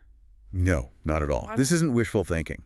We have confirmation of a concentrated high-level commitment coming directly from the White House. Right. a commitment to deliver a payment of at least $2,000 straight to you. In the form of a dividend or a stimulus check. And we can verify the extraordinary level of seriousness here. We can. We are analyzing 5 distinct, really high-profile data points from the administration that when you put them all together, they mean something big. What's that? It means the administration has, well, they've effectively cornered themselves. They have gone so far in their public commitment that backing out now would be extremely difficult. So we're going to unpack the critical details. We are. Who qualifies? Why the administration believes they can fund this whole thing using tariff revenue, which is a big question. A huge question. And what specific steps they have to take next to make this payment a reality for you. This deep dive is, it's absolutely critical information, especially if you rely on a fixed or a limited income. Mm-hmm. If you are a senior, a retiree, or if you're currently receiving benefits like Social Security, SSDI, or SSI. Which is our program for the lowest income seniors and disabled people. Exactly. For you, this potential $2,000 payment could be life-changing. It really could be the breathing room you need against this relentless inflation. Yeah.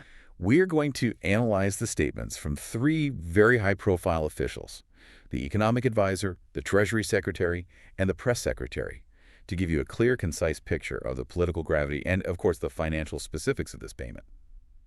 Okay, let's unpack this. Our deep dive today is into a potential financial dividend of $2,000 or more. At least $2,000. Announced by the president, and it has received immediate, high-level, and frankly, highly unusual support from across the administration's top ranks. Right. For you, the learner, who needs quick, reliable, actionable financial knowledge, our mission is very clear. We need to verify the depth of this commitment and distill these early, crucial details about who qualifies and how this payment is being funded. And we really need to address the controversial use of tariff revenue. We do. What's fascinating here is not just the dollar amount, it's the level of kind of synchronized administrative buy-in. What do you mean by that? Well, when you have the economic advisor, the Treasury Secretary, and the press secretary all speaking in unison right away, backing the president's public posts. It's not just a coincidence. No, it transforms a political idea into an official administrative challenge. It means the gears of the White House machinery are turning right now, actively studying the logistics and the legal pathway to get this payment delivered. So this isn't just a political trial balloon. It's more than that. Much more. Mm-hmm. When cabinet-level officials attach their reputations to a specific, unlegislated financial figure like $2,000, it creates this powerful internal momentum. So we're going to synthesize the weight of this collective commitment. The president's own repeated promise and these statements from the 3 top officials to understand the full scope of what the White House is now obligated, at least politically, to deliver. It's the speed and the concentration of these 5 affirmations, all in such a tight time frame.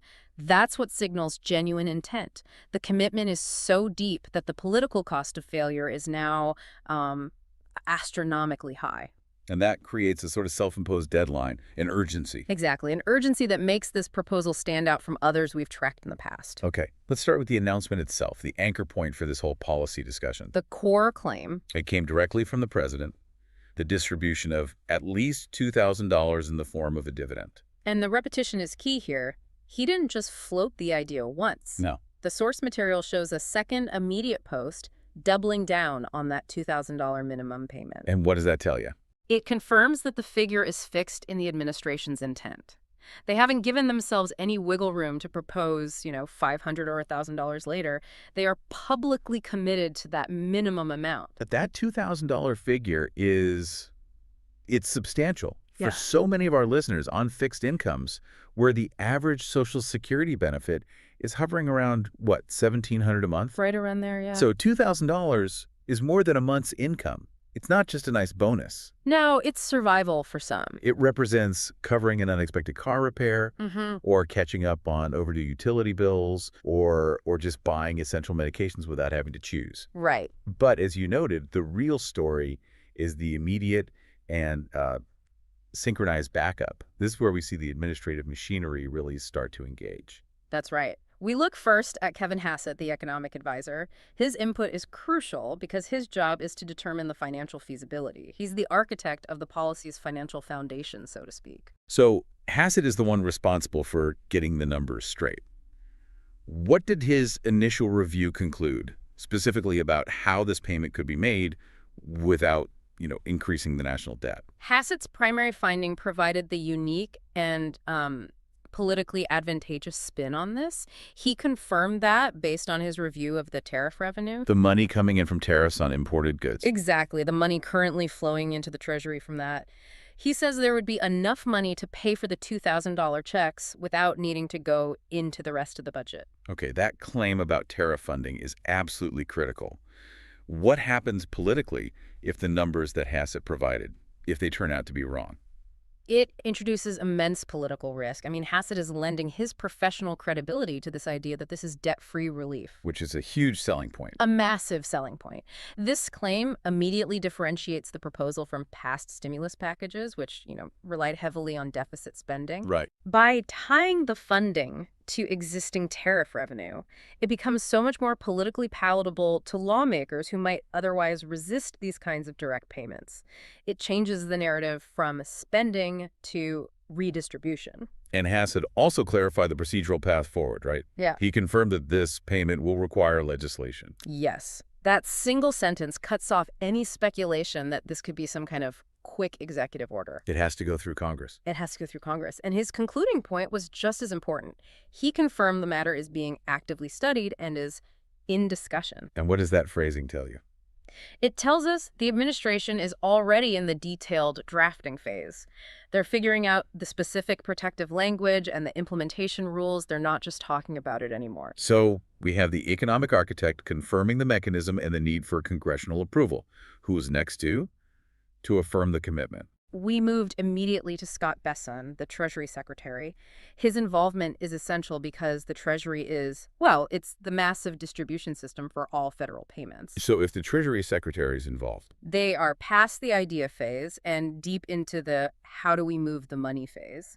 the Treasury Secretary's commitment is really the functional confirmation of financial backing. What was his specific pledge? His statement was very, very clear. The White House is committed to making that happen and is currently exploring all legal options to get that done.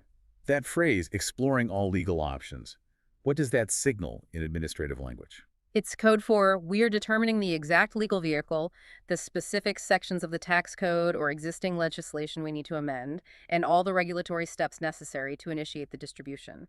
It confirms that active logistical work is underway. Okay, and rounding out this trio, we heard from Caroline Levitt, the press secretary, who handles the public communication strategy. Right. And her role was to consolidate the messaging and project that unified commitment. She confirmed the president made it clear he wants to make it happen. And then she reiterated that the team of economic advisors is actively investigating the pathway. But she also added a note of caution. She did. She provided the necessary caution. They do not yet have a specific timeline or any of the granular details on distribution, which is, perfectly expected since the proposal has not yet cleared that legislative hurdle. Let's just reflect on the weight of this for a second, this convergence.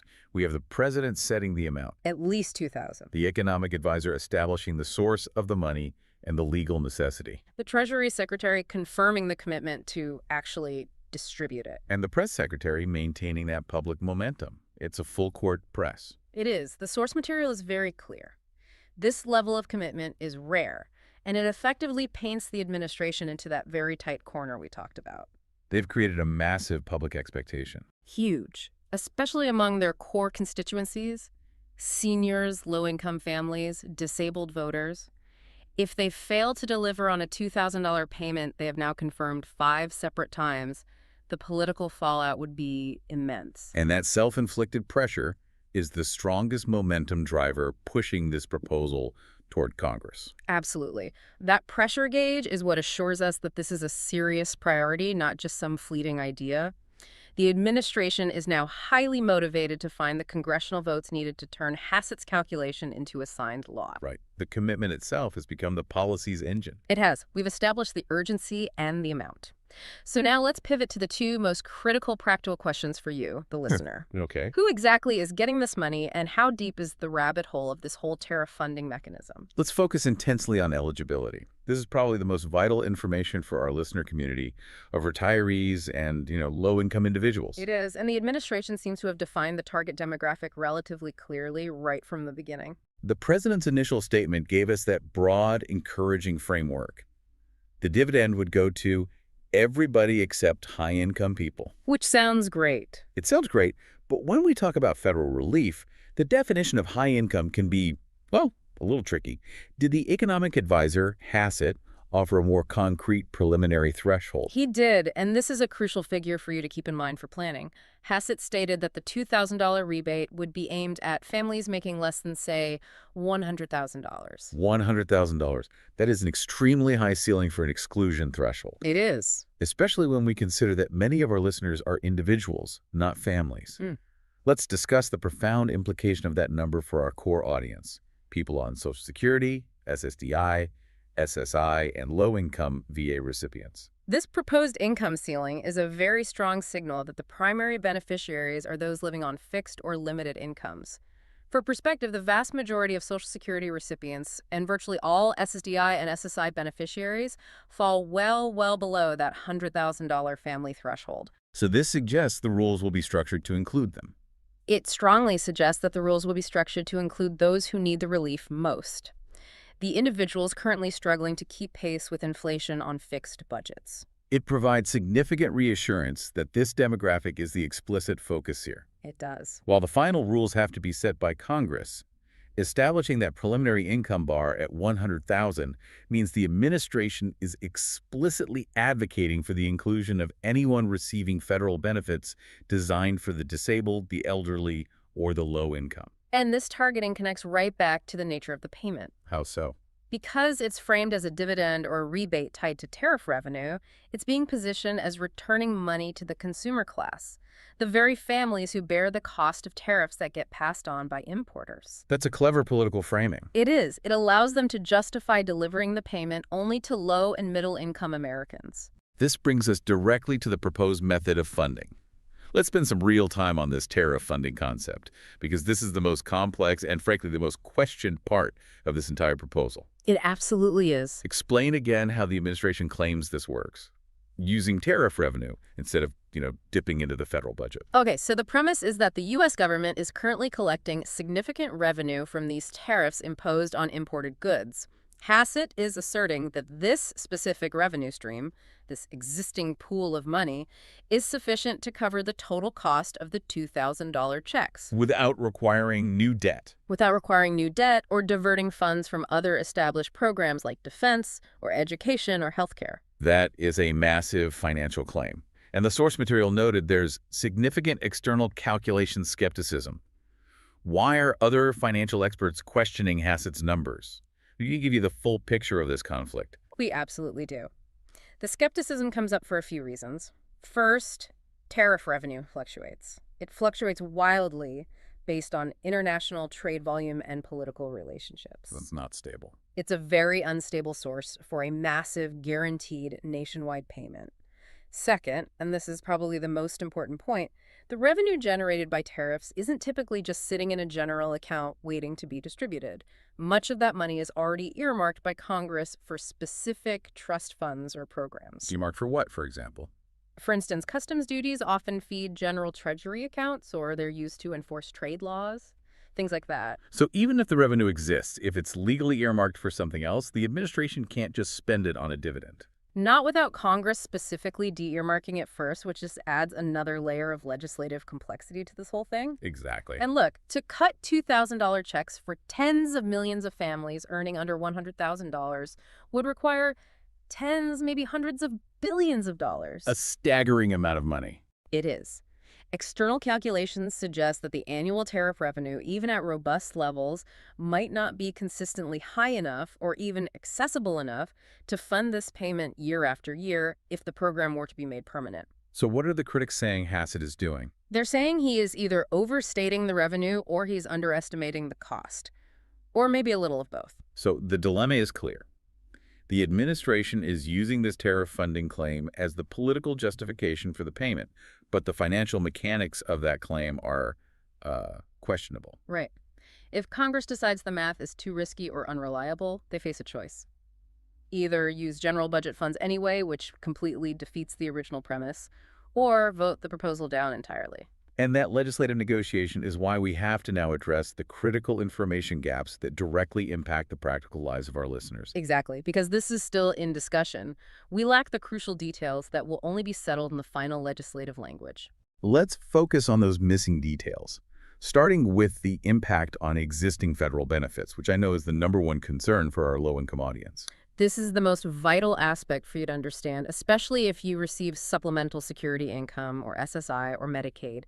We need to know, will this $2,000 dividend be taxable or tax-free, and how will it affect your eligibility for other programs? Can you explain why the tax status is so incredibly important for fixed-income recipients? Of course. If the $2,000 is counted as taxable income, it could push certain low-income individuals over tax filing thresholds, creating an unexpected tax bill at the end of the year. Which nobody wants. Nobody wants that. But more critically, for means-tested programs like SSI, the distinction between income and resources is, it's life-changing. What do you mean by that?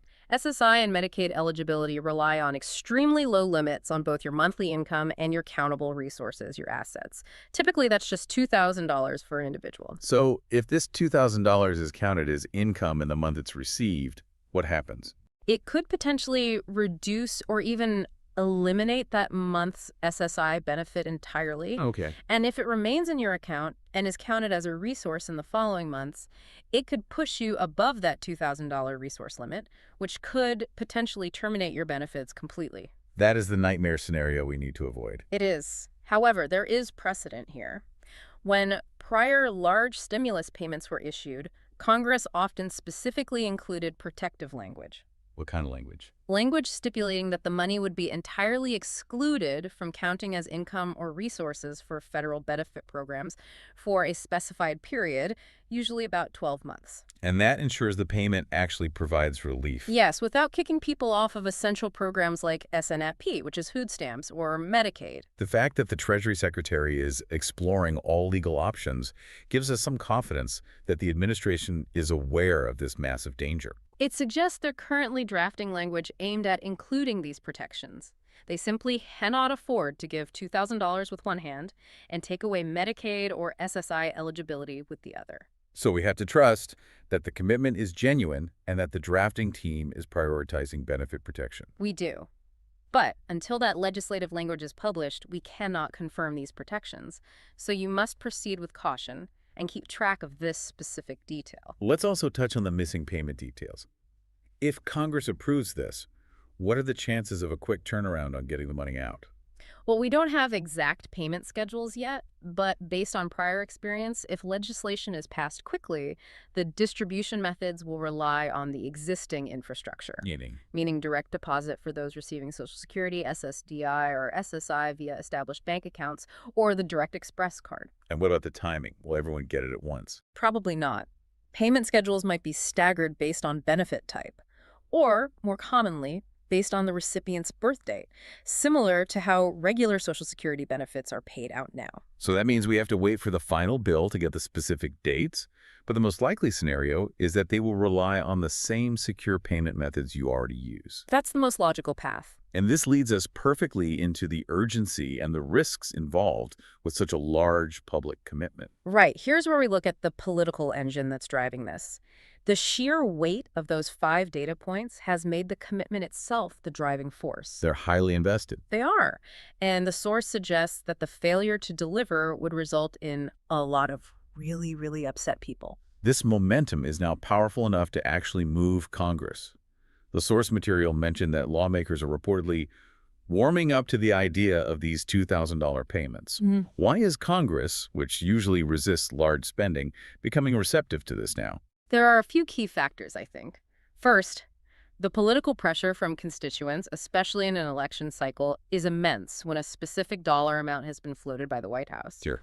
Second, that unconventional tariff funding mechanism, even with its flaws, It provides political cover. How so? Lawmakers can argue, I didn't vote to increase the national debt. I voted to redistribute existing revenue to consumers. That shields them from the common critiques about the budget. Let's connect this push directly to the needs of our listeners. For low-income beneficiaries, what tangible impact does $2,000 have in this inflationary environment? It provides genuine financial dignity. I mean, we know that the cost of living adjustments, the COLAs provided to Social Security haven't always kept pace with the true costs faced by seniors. Especially in certain areas. Right, particularly in crucial areas like healthcare copays, prescription drugs, and food.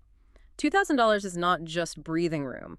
For someone on a razor-thin budget, it's a necessary cushion. It could mean replacing a worn-out appliance. Or addressing a critical housing repair. Or just alleviating the chronic stress of choosing between medication and groceries. This payment is about survival and quality of life for the most vulnerable. It's also about empowering them against debt. So many seniors carry high-interest credit card debt just to bridge that gap between their fixed income and the rising cost of living.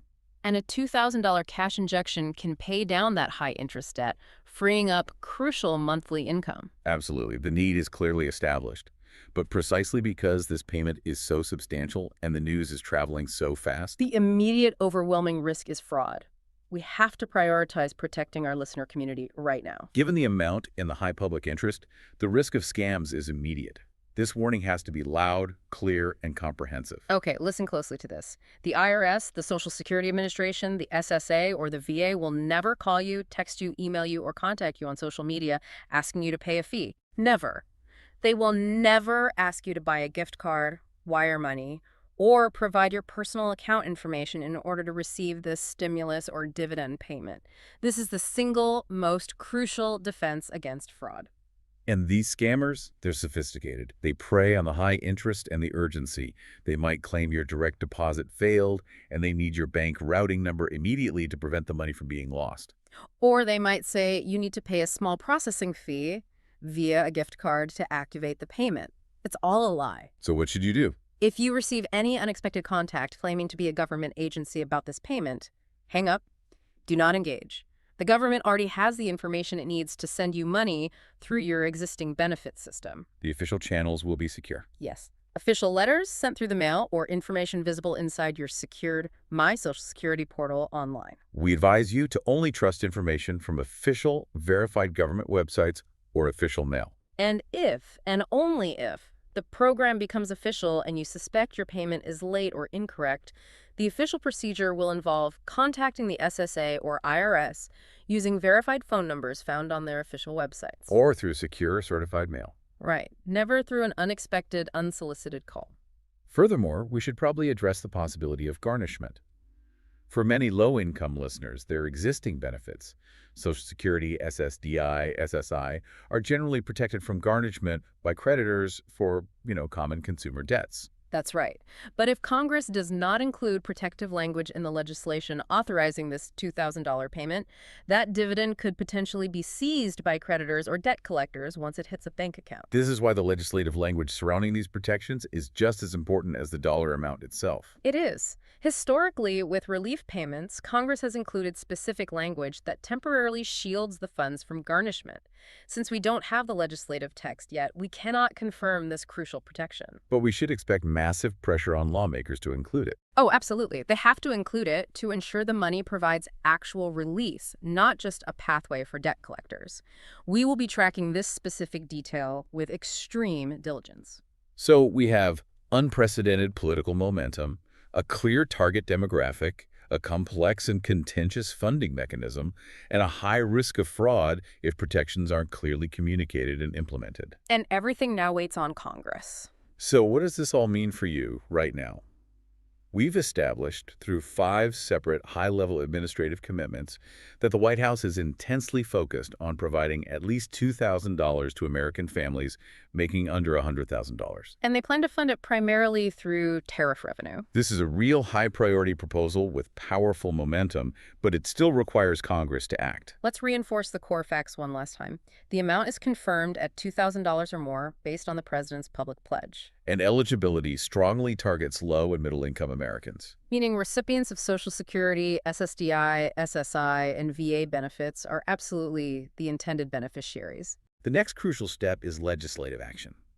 That action will settle the vital, practical details, the exact date the money will arrive, the precise final income thresholds, and most importantly for you, the specific financial protections. Protections to ensure the payment is tax-free and will not jeopardize your eligibility for essential means-tested programs like SSI and Medicaid. The commitment from the Treasury Secretary and the Economic Advisor to be exploring all legal options and actively studying the matter, that confirms that the administration is laying the necessary legal and logistical groundwork. We are committed to tracking every development, every hearing, every proposed bill related to this $2,000 push through Congress. This is not a done deal, not yet, but it is certainly the most politically advanced and publicly committed to proposal of its kind that we have seen. We will continue to watch this very, very closely because for those managing limited funds, this $2,000 could truly be transformative. It could offer security and dignity. But let's leave you with a final provocative thought to mull over, building on the tension we discussed regarding the funding. The political appeal of this proposal rests entirely on that claim that the tariff funding works, that it avoids new debt. Right. Yet financial experts express deep skepticism about that math. So does the unconventional source of funding, these tariff revenues, does it actually make the required congressional action easier to pass by providing that necessary political cover? Or does the complexity and the questionable math of the tariff revenue make it easier for powerful opposition forces to derail the proposal entirely simply by claiming it's fiscally unsound? That tension, the undeniable political gravity of commitment versus the financial complexity of the funding, that is what will determine whether or not these $2,000 checks reach your bank account. It's the whole ballgame. We hope this deep dive gave you clarity and confidence in understanding this major update. Follow us now for immediate verified updates as soon as Congress begins to move the required legislation. We are dedicated to being the helpful voice you... The deep dive is starting right now. We take the latest crucial financial updates, filter out all of that noise, and we hand you the precise information you need to stay financially informed and, of course, protected. And today's deep dive is, well, it's absolutely critical. We're focusing on a major financial update that could directly affect millions of Americans living on fixed incomes. We're talking about retirees, seniors, and anyone relying heavily on Social Security, SSI, and SSDI benefits. Yeah, and this is not, I repeat, not about routine COLA adjustments. The vehicle being discussed by the White House isn't just routine budgeting, This is a critical, high-stakes strategic maneuver. The specific legislative path they choose, well, that dictates whether this money has a swift path forward or if it just gets buried in Congress. And understanding that strategies is essential. Absolutely. The stakes just couldn't be higher. We know the relentless pressure that rising costs are putting on household budgets, especially for those whose income is fixed. This update, it offers a potential lifeline. And here it is, the immediate headline-grabbing reason we're diving into this right now. The White House proposal for a $2,000 stimulus check, or dividend payment as they're also calling it, is officially back on the table for early 2026. And not just on the table. The administration is signaling a very aggressive intent to move on this. Exactly. So for you, the listener, the critical question becomes eligibility. If you receive Social Security, SSI, or SSDI, are you automatically included in this? And we have clear, authoritative indicators from the Treasury Secretary, Scott Bessent, and also the White House Economic Advisor, Kevin Hassett. They're confirming that the proposed $100,000 annual household income limit is the sole determinant. The sole determinant. That's the key. So we need to unpack this entire situation, what this $2,000 means for your eligibility, the unexpected economic conditions that even made this possible, and the critical legislative deadline that determines when we'll actually see an official plan. Welcome, everyone, to the deep dive crafted just for you. We know that navigating all these updates about potential federal payments can be overwhelmingly confusing. It really can, especially when those payments involve benefits like Social Security or SSDI. When you're constantly trying to balance your monthly budget against this persistent, grinding inflation, just separating rumor from reality is exhausting. And that is precisely our mission today. We are going to cut through that complexity. We're using the latest authoritative statements coming directly from the White House, specifically recent remarks from the economic advisor Kevin Hassett. And as we'll discuss, he is a really critical figure in the administration's economic strategy. Right, and his comments build on previous statements from Treasury Secretary Scott Bessent, especially regarding those eligibility criteria. Exactly. Our goal today is razor-focused. We want to provide absolute clarity on this proposed $2,000 payment. So we need to answer the crucial questions based on these sources. Who exactly is this for? And we want to focus on how non-filers and fixed income beneficiaries are included. And why now? Why is the administration choosing to push this discussion right now after months of, well, relative silence on the topic? And finally, when? When on the legislative calendar can we realistically expect the official plan to be delivered to Congress? We're going to merge the economic reality with the political playbook to show you exactly how this impacts your wallet. We'll show you how an improved economic outlook, and this is a genuine, measurable shift in federal finances, is suddenly creating the space, as they call it, for a payment that just seemed completely improbable a few months ago. And what that signals about the administration's priorities heading into 2026. Okay, let's jump right into the core of this proposal. We're talking about a significant one-time financial event, a $2,000 payment. And the terminology the administration is using is, I find it fascinating. It is. They're using stimulus check and dividend payment almost interchangeably. Right. And while the end result, money in your hand, is the same, that distinction really hints at the economic philosophy that's underpinning this whole move. How so? What's the difference? Well, a dividend suggests returning excess government revenue. It's like a profit-sharing check from a company. And that's a key part of the economic justification that Kevin Hassett is providing. So it's less about stimulating a failing economy and more about sharing the success of a strong one. Precisely. And that framing is critical because Hassett is the source of this new confidence. He's the White House economic advisor, and it's worth noting his influence runs deep. He is currently on the short list of individuals the president is interviewing for the next Federal Reserve Chairman position. Wow. Okay, so when a figure of that stature makes definitive statements about the financial feasibility of a $2,000 payment... His comments are not speculative. Right. They are backed by the administration's deep analysis of current tax receipts and budget forecasts. This isn't just wishful thinking. Let's dig into that a little bit more, because when we hear stimulus, like you said, we remember the pandemic, massive cash injections designed to jumpstart a stalled economy. But a dividend feels different.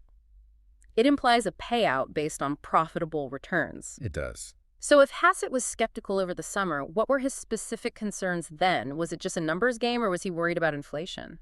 His earlier skepticism, according to his own statements, was a pure numbers game. It was all about the budget. He openly stated there just was not enough space in the budget or the economic environment to confidently move forward with a payment of this size without, resorting entirely to debt financing. Which is always a tough sell, politically and economically. Always. And it indicates a really rigorous internal calculation. The administration wasn't just floating a political idea for headlines.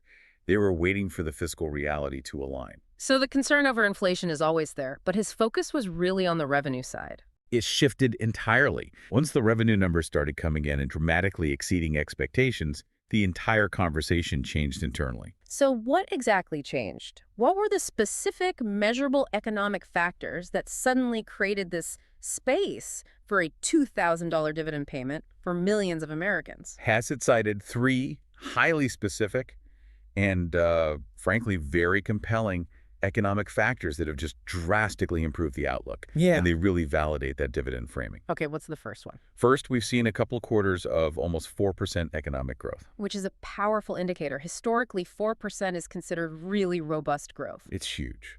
And achieving that rate usually signifies higher consumer spending, greater business activity, and, crucially for this conversation, increased tax receipts. So more people working, wages are hopefully growing, and then government naturally collects more revenue from payroll and income taxes. Exactly. That growth directly fuels the government's available revenue pool. It's the engine behind the surplus. Okay, so that's factor one, strong growth. What's number two? Second, the government is running a significant financial surplus for a few months in a row. And a surplus, just to be clear, means the government is taking in more money than it's spending on its day-to-day mandatory obligations. That's right. And when you have sustained periods of surplus, the conversation fundamentally shifts. It goes from one of, cutting costs and tightening belts to one of discussing the appropriation of excess funds. Which the administration can then brand as returning a dividend to the taxpayers. It's a much more positive message. A much more positive message. All right, and the third factor. And third, this is the most concrete and quantifiable factor that Hassett raised. The deficit, relative to the previous year's forecast, is down by a remarkable $600 billion. $600 billion. I mean, that's a colossal number, but we need some context. That reduction is often relative to what were probably some pretty grim forecasts to begin with, right? That's an essential critical analysis, yes. While the overall federal deficit is still immense, a $600 billion reduction in the annual shortfall, that provides genuine, tangible relief on the immediate fiscal health metrics. So to put it into perspective, what does that figure represent? How much room does that really give them? Well, let's think about the cost. The estimated cost of a targeted $2,000 payment to households under that $100,000 limit would likely be in the range of, say, $200 billion to $300 billion. Okay. That depends on the precise eligibility counts, of course. But the fact that the deficit reduction is double the potential cost of the payment, that's what gave Hassett the confidence to say the space is there. I see. So it suggests they can fund this payment entirely through the current surplus and these savings without adding significant pressure to the national debt. Exactly. And that allows them to bypass the usual political arguments about fiscal responsibility that would normally bog down a proposal like this. So if you take them all together, robust growth, a current surplus, and this massive deficit reduction, it paints a picture of fiscal stability. And that stability allows for this large, non-emergency, revenue-driven spending. And that's why Hassett's confidence shifted from, I wasn't so sure to, now I'm pretty sure that there is space. It's an endorsement based on data, which makes the whole proposal much harder for opponents to dismiss purely on budgetary grounds. Precisely. This isn't being framed as emergency spending that requires massive new debt. This is being presented as using the fruits of a strong economy to directly benefit those who need it most. Which brings us to the funding mechanism, and you mentioned this key legislative term, appropriation. The discussion, I remember, initially involved using tariff revenue. Is that still the sole source of money for this, or is it just coming out of general revenue? Hassett clarified this point very clearly. While tariff revenue is part of the overall government income stream, the funding for this comes from general revenue. As he put it, the government gets taxes, we get tariffs, we get all revenue from lots of places. All of that money just flows into the central government accounts. So the source of the money isn't as important as the mechanism for actually releasing it? That's the key. And that mechanism is appropriation. Exactly. Hassett stressed that the critical step is that Congress has to decide how to spend that money. The payment must be an appropriation. And that's a crucial distinction.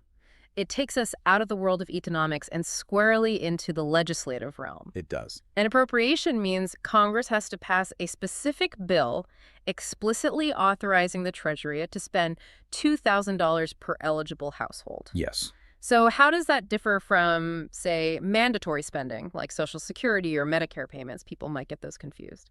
That's a great question. Mandatory spending is automatic. It's dictated by existing permanent laws. Social Security benefits are mandatory. They happen every single month, unless Congress passes a new law to change the underlying structure. Right. An appropriation, however, is discretionary. It requires Congress to actively vote and pass a bill to spend the money now. Which means this $2,000 payment won't be permanent. It's a one-time measure. A one-time measure, completely dependent on the political will and the legislative capacity of Congress in 2026. And this dependency on an appropriation is what sets the stage for the crucial legislative strategy we're going to discuss in a bit. That makes perfect sense. So the economy has provided the money, but Congress still has to approve the spending. But before we look at how they plan to pass it, we have to address the single most urgent question we hear from our community. Am I actually eligible for this $2,000 if I am on a fixed income? Let's move to the most critical detail for you listening right now. Treasury Secretary Scott Bessent first indicated this threshold, and Hassett's interviewer consistently reiterated it during their conversation. The payment is strictly targeted at households making less than a specific threshold. And that threshold is the linchpin of the whole proposal. The payment is targeted at households making less than $100,000 per year. Right. And we want to emphasize this because if your household income is above that line, you are likely excluded from this specific dividend proposal. Okay, let's define household income here, just to be sure. This is the confirmed eligibility threshold under $100,000 annual household income. Does that include all sources of income? It does. It should include all taxable and non-taxable income sources combined. So your Social Security benefits, any pensions you have, limited earnings from a part-time job, or even investment income. So everything added together for everyone in the household. Yes. The $100,000 figure is the administration's clean marker for defining low to middle income families and individuals who, in their view, need this financial relief the most. And the focus on the ceiling is very intentional, isn't it? Oh, absolutely.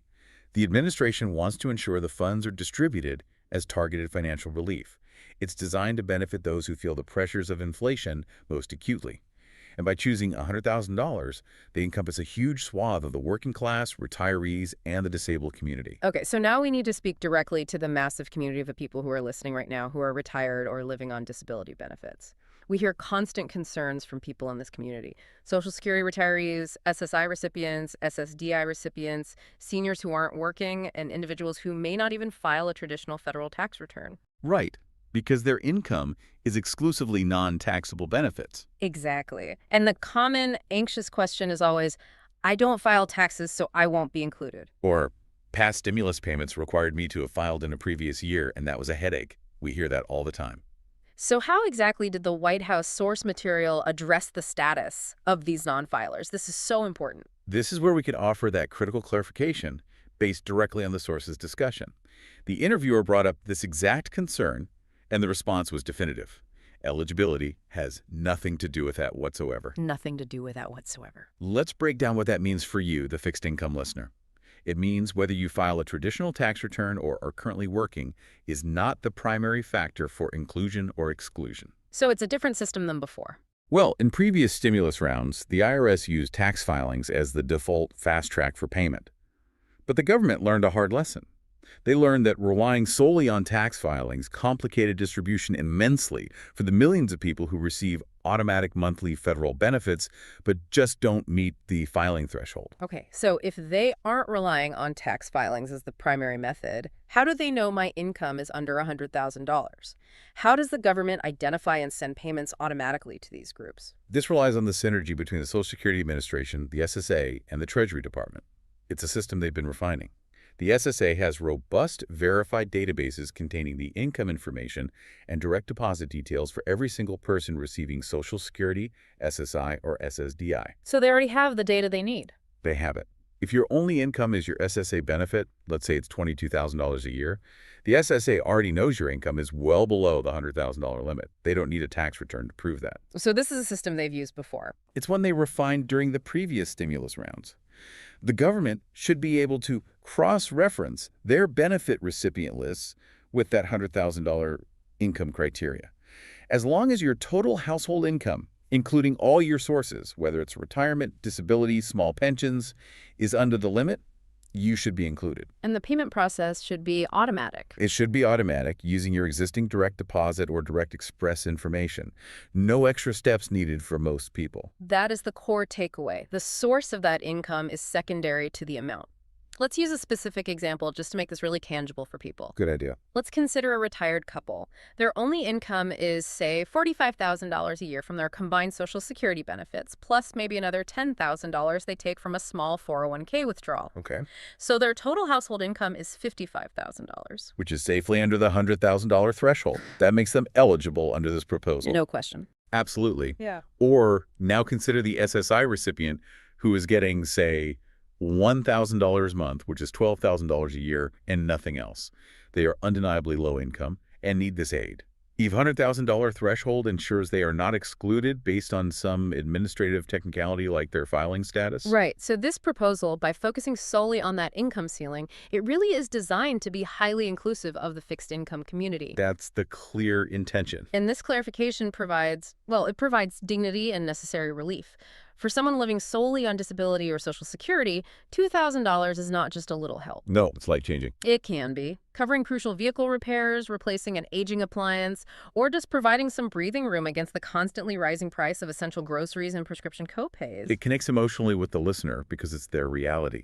The administration, by framing eligibility this way, is signaling that they understand the economic pain of the last few years is concentrated among households whose incomes just have not kept pace with recent price increases. So we can be confident, based on Hassett's commentary, that the intent is to include virtually all fixed-income beneficiaries who meet that income cap. That is the message they are sending, yes. Let's spend a moment on the rationale for the $100,000 figure itself. It's a clean, round number. Is there any historical precedent for using this specific ceiling for targeted relief, or is this figure chosen purely for, political expediency? Well, it's a bit of both. The $100,000 marker is often used because it roughly captures the upper bounds of the middle-income tax bracket, especially when you consider household income, not just in individuals. Okay, that makes sense. During previous economic relief discussions, you saw the concept of a means-tested benefit, often centering around figures between $75,000 and under $20,000.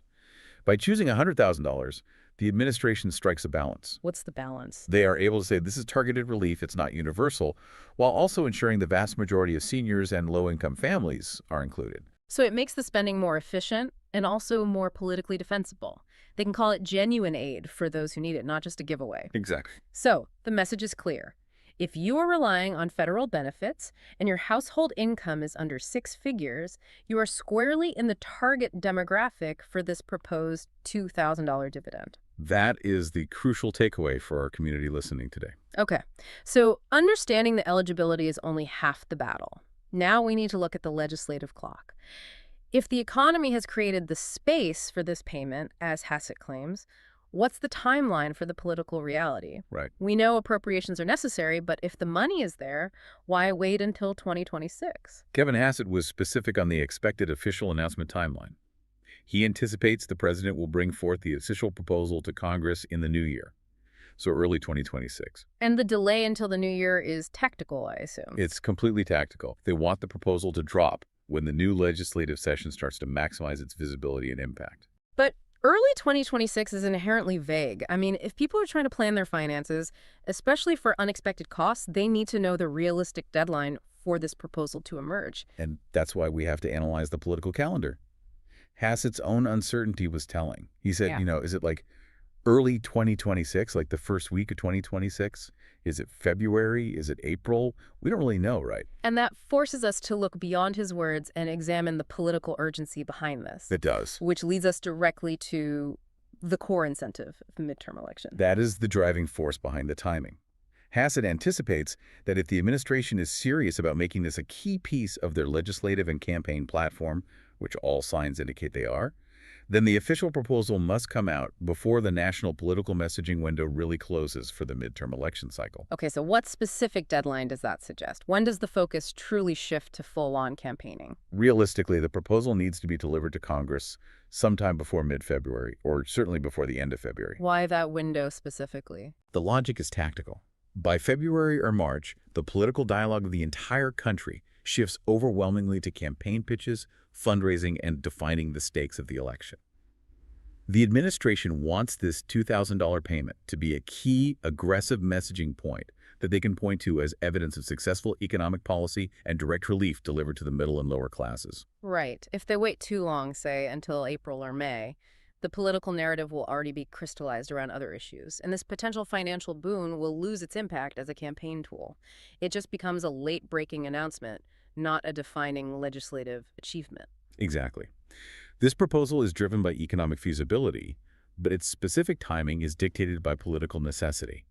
The administration knows that tangible relief, a $2,000 check that directly addresses cost of living concerns, is an incredibly powerful narrative to carry into a competitive midterm cycle. So to maximize that benefit, they need the proposal introduced, the debate started, and the mechanism for passage clearly defined early in the year. That's the playbook. Okay, let's zoom in on that mechanism for passage, because this is where the policy meets the probability. We established Congress needs to appropriate the funds, but major spending bills normally face the 60-vote requirement in the Senate to overcome a filibuster. Right, which is a very high bar. This is where the magic word reconciliation comes in. This is where it gets really interesting. This specific legislative vehicle is crucial. Lawmakers have already indicated they are likely planning at least 2 more reconciliation bills between now and early 2027. Which makes reconciliation the expected route for any major appropriations bill that doesn't have broad bipartisan support. It's the only path, really. Okay, let's explain the significance of reconciliation in plain language for our listeners. Why is it considered a floodgate that can bypass all that gridlock in Washington? Well, reconciliation is a special, powerful legislative tool, and it's designed to fast-track certain budget-related items. Under normal Senate procedure, like you said, you need 60 senators to agree to end debate, to break the filibuster before you can even vote on the bill itself. And that often kills legislation that doesn't have that broad bipartisan support. We see it all the time. We do. But reconciliation fundamentally changes those rules of engagement. How so? It allows the controlling party, assuming they hold a simple majority in the Senate, which is currently 51 votes, to pass key legislation, like a massive $2,000 targeted payment with only a simple majority vote. So just 51 votes. Just 51 votes. Yeah. It bypasses that 60-vote hurdle entirely, making bipartisan buy-in completely unnecessary for passage. That dramatically increases the probability of this payment becoming law, assuming the administration chooses to attach it to one of those bills. It does, but reconciliation has strict limits, right? They can't just put anything they want in there. We should probably talk about the Byrd Rule. Yes, that's the essential technical detail, isn't it? It is. Reconciliation is governed by the Byrd Rule, named after Senator Robert Byrd. And this rule dictates that any provision included in a reconciliation bill must have a direct impact on the federal budget. It must be about spending, revenue, or the debt limit. So it has to be a budgetary matter. It does. And furthermore, it must not increase the deficit beyond a certain window, which is often 10 years. So how does this proposed $2,000 payment fit so perfectly within the confines of the Byrd Rule? Well, the $2,000 payment is a direct appropriation of funds. It's pure spending, so it's clearly budgetary. That's the first test. And since Hassett confirmed they have the economic space and the projected surplus, the administration can argue that this one-time dividend does not significantly increase the long-term deficit. I see. It is the perfect candidate for a reconciliation bill because it is a direct spending item aimed at specific income groups. It's budget relevant and therefore protected from being struck down under the Byrd Rule by the Senate parliamentarian. So if they use reconciliation, they don't have to convince the opposition. They just have to keep their own party in line and adhere to those strict budgetary rules. That's the challenge. And that offers a clear, high-probability path to getting checks into people's hands before the election. That is the key analysis. The fact that the leadership is already planning 2 more reconciliation packages between now and early 2027 makes this the logical place to attach the $2,000 dividend. It shifts the focus from will it pass to a high-level internal question. Will the administration prioritize this dividend over other spending priorities within that same bill? And given the messaging benefit for the midterms, that prioritization seems highly likely. It seems very likely. This gives us a concrete roadmap then. The economic conditions are favorable due to strong tax receipts, the official proposal is coming in early 2026, and the legislative strategy using a simple majority reconciliation bill is already in place to maximize the chances of passage. Now that we've covered the economic why, the eligibility who, and the legislative when, let's contextualize this payment and detail the next steps for you, the listener. First, is this $2,000 something permanent, like an increased cost of living adjustment, or is it a one-time event? Based on everything we know from the source material, Hassett's comments on using current economic surplus, and the necessity of using an appropriation bill, we have to stress this is a one-time measure. Not a permanent change. Not at all. This $2,000 dividend is fundamentally distinct from the annual cost of living adjustments, or SALLAs. Those are formulaic increases built right into Social Security law based on inflation metrics. This is separate. And it's also separate from any discussions about long-term structural Social Security reforms, right? The ones aimed at ensuring the program's solvency over decades. Completely separate. This is a snapshot solution that's leveraging current revenue. It's a short-term fix. And for our listeners, especially those on fixed incomes who rely on every single dollar, understanding that distinction is crucial for financial planning. It is. It's $2,000 of necessary breathing room. It offers temporary relief and dignity. But it's not a permanent increase in your monthly income. And we have to temper the excitement with that reality. However, the fact that the administration is even discussing using government surpluses for direct household payments, rather than, say, paying down debt immediately, that is a significant political and economic trend worth watching. It says a lot about priorities. It prioritizes immediate tangible relief for the low and middle income populace. That leads us to the next steps. What should people be doing right now to prepare, and what should they look out for, knowing the payment is likely going to be automatic? The first thing is to reiterate the critical fact. We are waiting for the official proposal from the president in early 2026, probably before the end of February. That official proposal will contain the exact final language defining eligibility and the administrative process for payment. Right. And since no application process is mentioned or implied, and past payments to SS and SSI recipients were largely automatic, the focus for you should remain squarely on monitoring the legislative movement, not scrambling to fill out paperwork. That's right. There should be nothing for you to do right now. The administration has proven its capability to use existing government databases for direct deposit and mailing information for Social Security, SSI, and SSDI recipients. So they would almost certainly use those same mechanisms again. It's highly probable, which means the payment should simply appear in your bank account or on your Direct Express card, just like your monthly benefit. But what is the next step for the listener? What can they do to be ready? The next step for you is to prepare to verify your information once the announcement is official. You should watch for official letters in the mail or check verified government websites from the SSA or the agency tasked with payment, which is often the IRS confirming the process. And crucially confirming that your income falls under that $100,000 limit. Exactly. And if you have moved or changed banks recently, now is the time to make sure your official SSA records are up to date. You can do that through the My Social Security portal online. That's a great practical tip. We must also anticipate the common pitfalls.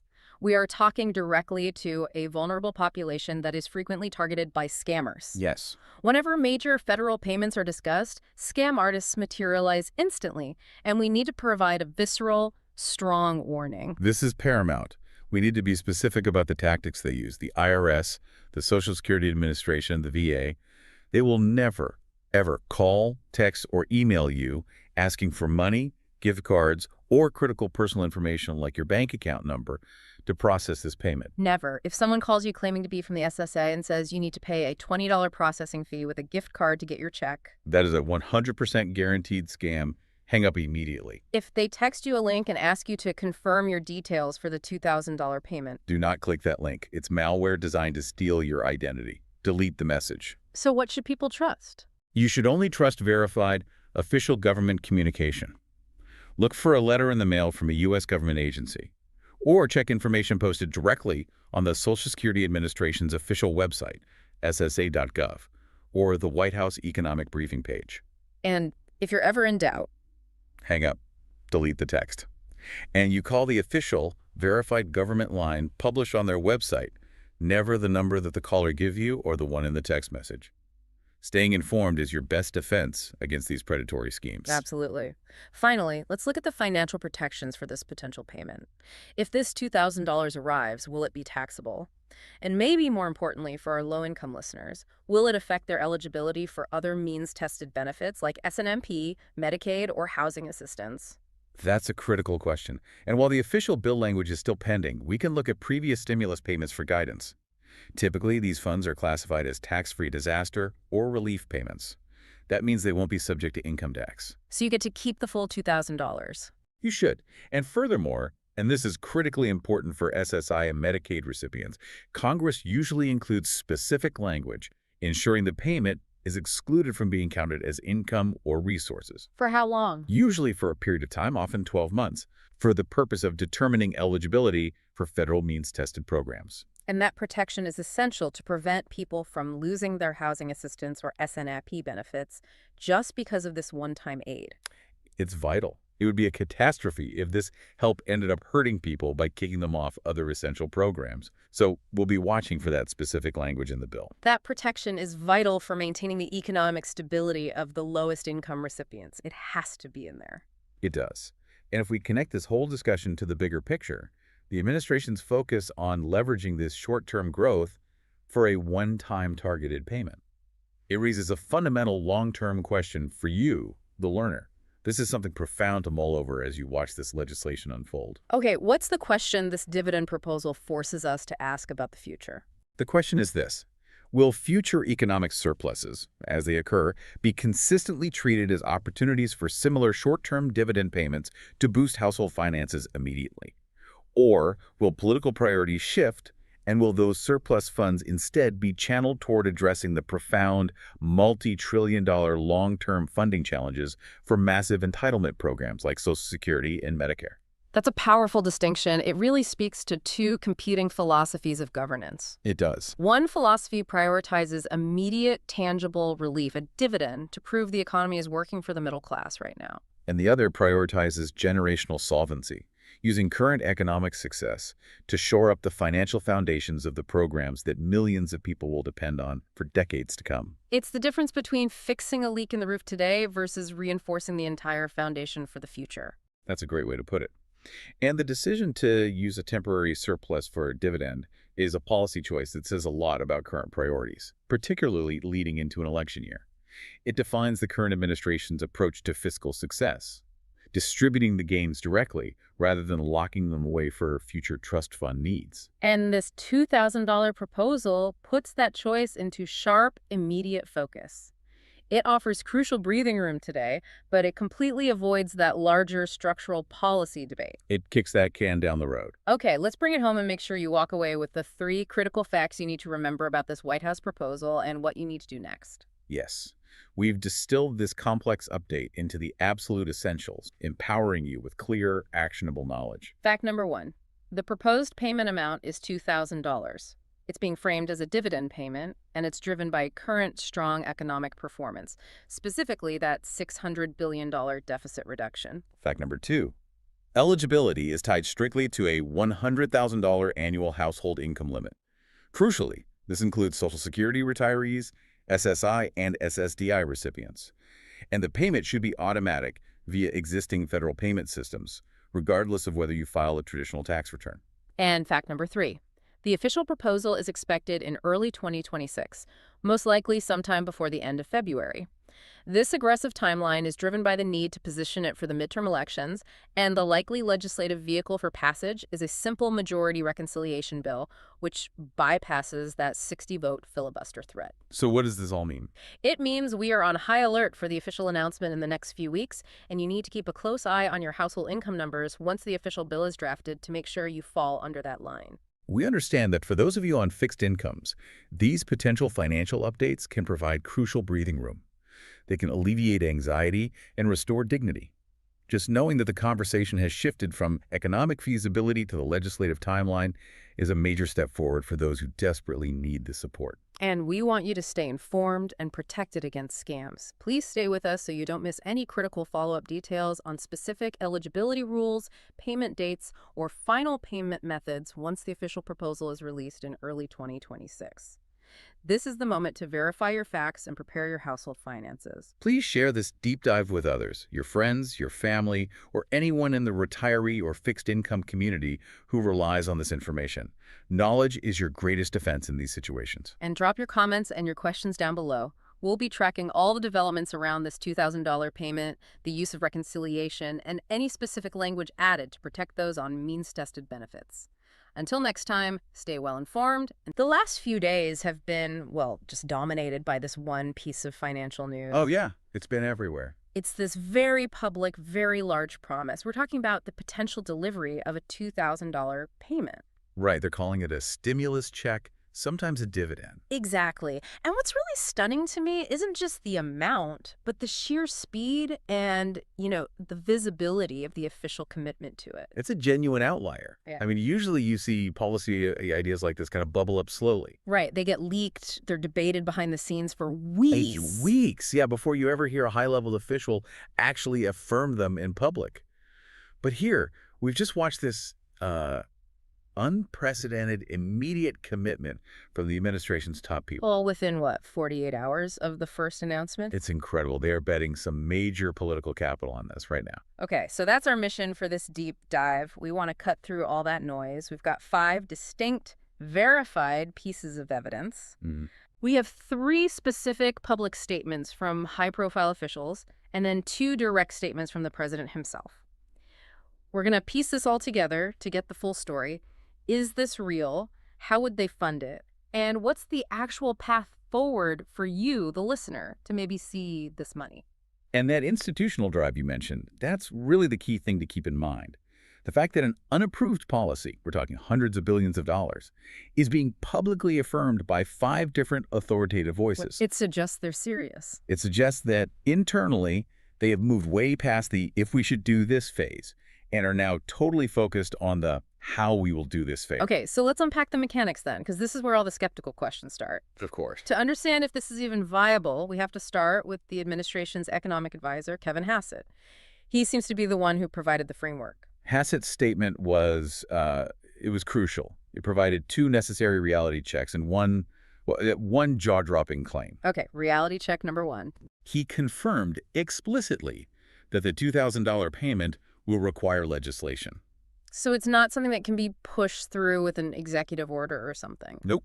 Congress has to act. That's the first hurdle. And the second point, I'm guessing it addresses the massive financial hole this would create. Exactly. He had to tackle the funding question. And this is where it gets really interesting. Because the source he cited wasn't what you'd expect. Not at all. It wasn't general revenue. It wasn't deficit spending. It was something very, very specific. Tariff revenue. Tariff revenue. He essentially proposed earmarking it. He said that if you look at the sheer volume of tariff revenue coming in, there would be, and I think his words were, enough meaning money, to pay for the $2,000 checks. Without touching the rest of the budget. Without having to go into the rest of the budget. Hold on. So they're saying they can pay for this massive stimulus without touching the general budget at all. That's the claim. That sounds almost too convenient. What are the analysts saying about that? Well, that convenience is precisely why external analysts are so skeptical. Right. Look, Hassett is the guy who knows all the numbers. And from his internal perspective, he's affirming that the math works. But if you look at the bigger picture, the political appeal is just obvious. What do you mean? They're linking a popular direct handout to a potentially controversial trade policy. They're telling the public, hey, the pain of those tariffs, that's what's funding your relief check. That is a very clever political counterpunch. Absolutely. But, the financial community raises a couple of red flags. Okay.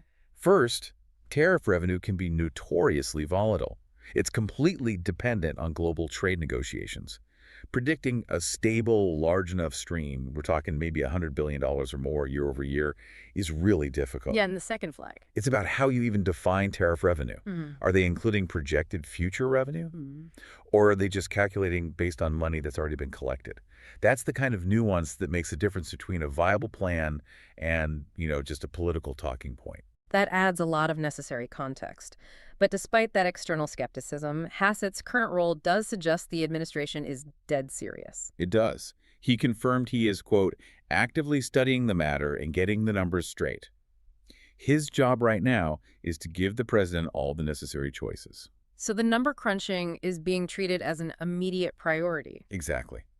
The economic advisor isn't just floating an idea. He's confirming he is actively refining a working mechanism. The funding source might be unconventional, but the commitment to figuring out the accounting is very, very real. So the funding is unusual, but what about the actual people who would get this money? Did Hassett touch on eligibility? He did. He said the proposed rebate would be aimed at families making less than, say, $100,000. Okay, so that gives us a clear income target. It's focused on middle and lower income families. Right. Now, he was careful to stress that this detail is still in discussion. It's not finalized. But it definitely sets the expectation for how broad the eligibility is going to be. That really helps define the scope. But, the sheer institutional weight behind this proposal is what makes it feel so locked in. For sure. This commitment isn't just coming from the economic team. It's being affirmed across the cabinet, really. It's a critical point. When a policy like this moves from the concept stage to the ready-to-implement stage, you absolutely need coordination between the economic guys and the agency that actually, cuts the checks. The Treasury Department. Which brings us to Treasury Secretary Scott Bessent. Right. So what does his participation signal to us? Bessent being involved in these discussions is key. It signals that the Treasury, the agency responsible for all this, is already in sync with the White House on the intention to get this done. So they're getting the machinery ready. It's lending that cabinet-level weight to the whole operation. It confirms that the bureaucracy is prepping for implementation. It's a quiet signal, but an extremely powerful one. Okay, so if Hassett is the financial affirmation and Besson is the logistical one, then Press Secretary Caroline Leavitt provided the political affirmation. And arguably the strongest one we've seen. Absolutely. Leaving it was just unequivocal. When she was asked directly about the $2,000 commitment, she said, "The White House is committed to making that happen. Yes." Wow, yes. Yes. And then she added that they are currently exploring all legal options to get that done. That just removes any doubt that this is some kind of trial balloon. And she was quick to clarify, that there's no timeline, no further details yet, but she stressed that the president made it clear he wants to make it happen. And that's a public promise. That carries a tremendous amount of political risk if it gets broken. Huge. When the press secretary puts the official weight of the White House behind something like this, it just dramatically raises the political cost of failure. Yeah. Her statement basically made this a non-negotiable priority. But the highest stakes commitment, it had to come from the top, right? Of course. So let's review those 2 presidential posts that are part of our 5 pieces of evidence. They're what really cemented the public expectation. Yeah, and those posts were incredibly effective at driving media attention and setting that baseline for you, the listener. The original announcement on Sunday promised, quote, "at least $2,000 in the form of a dividend to everybody except high-income people will be paid." A very clear marker. Very clear. And they didn't let it drift. The very next day, on Monday, the president was out with a follow-up post, immediately doubling down on the payment. Right. Reiterating the $2,000 amount, specifically detailing who he wants to send it to. He was reinforcing that income cap we just talked about. It's a classic political strategy, isn't it? Oh, yeah. But doubling down so quickly, the administration just prevented the news cycle from shifting the conversation to, say, a smaller payment or a different plan. They are intentionally raising the stakes on themselves. And that intentional raising of the stakes, that connects right back to that powerful phrase we found in our source material, that the administration is painting themselves into an extremely tight corner. What does that really mean for the person at home waiting on this money? It means the promise has become binding, simply through repetition. Just imagine the political fallout if this doesn't happen now. Right. The economic advisor says the funding works. The Treasury Secretary is talking about eligibility. The press secretary makes a blanket commitment. And the president has posted twice about the specific dollar amount, 5 clear data points in 2 days. The implication is pretty clear. They've left themselves no room to back down without suffering a major political wound. Precisely. Because this promise has been so public, so repeated by every key figure, there is now, I would say, a pretty high likelihood of this happening. Because failure isn't just a policy failure at this point. It would be a failure of trust. It would result in a lot of really, really upset people who were directly promised this relief. They have basically created a situation where they have to succeed, legislatively at least. Okay, so let's synthesize everything we've heard. Let's nail down the current status and what has to happen next. The $2,000 payment, regardless of the tariff idea, absolutely requires Congress to act. The economic advisor confirmed that. That is the one central requirement. It's an approved concept. It has a researched, if unconventional, funding source. It has overwhelming high-level commitment. But without a legislative vehicle, without a bill, it just stalls. But there is this emerging information that lawmakers themselves are warming up to the idea of these $2,000 payments. Which is key. It suggests that the political groundswell the administration created with this aggressive push is starting to actually have an impact on Capitol Hill.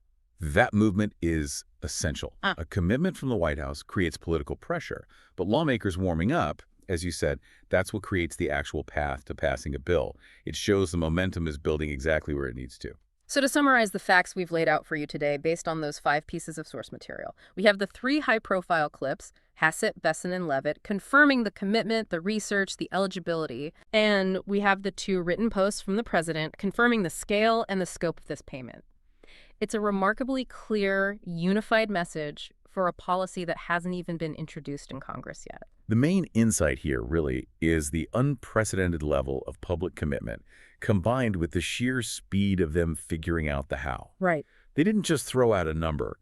They immediately tied it to an actively researched funding source, that tariff revenue, which gave the proposal immediate credibility, even if the math is complex. That willingness to expose their mechanism so early is what makes this feel different from just standard political talk. So here's the final provocative thought for you to chew on. If the economic advisor is actively running the numbers, and if legislators are really warming up to the idea, that means this proposal needs a home. Right, it needs a bill. What specific legislative vehicle, or maybe an existing bill that's already moving through Congress, do you think will ultimately carry this $2,000 proposal forward? That's the question. Will it get attached as an amendment to some major spending bill? Or will all this political momentum force it to become its own standalone piece of emergency legislation? That decision, which we haven't seen yet, is the next crucial data point to watch for. Keep tracking the progression of that required legislation because the political momentum and the stakes involved here, they're undeniable. Thanks for diving deep with us. We'll catch you next time as we continue to unpack the sources. Okay, let's unpack this.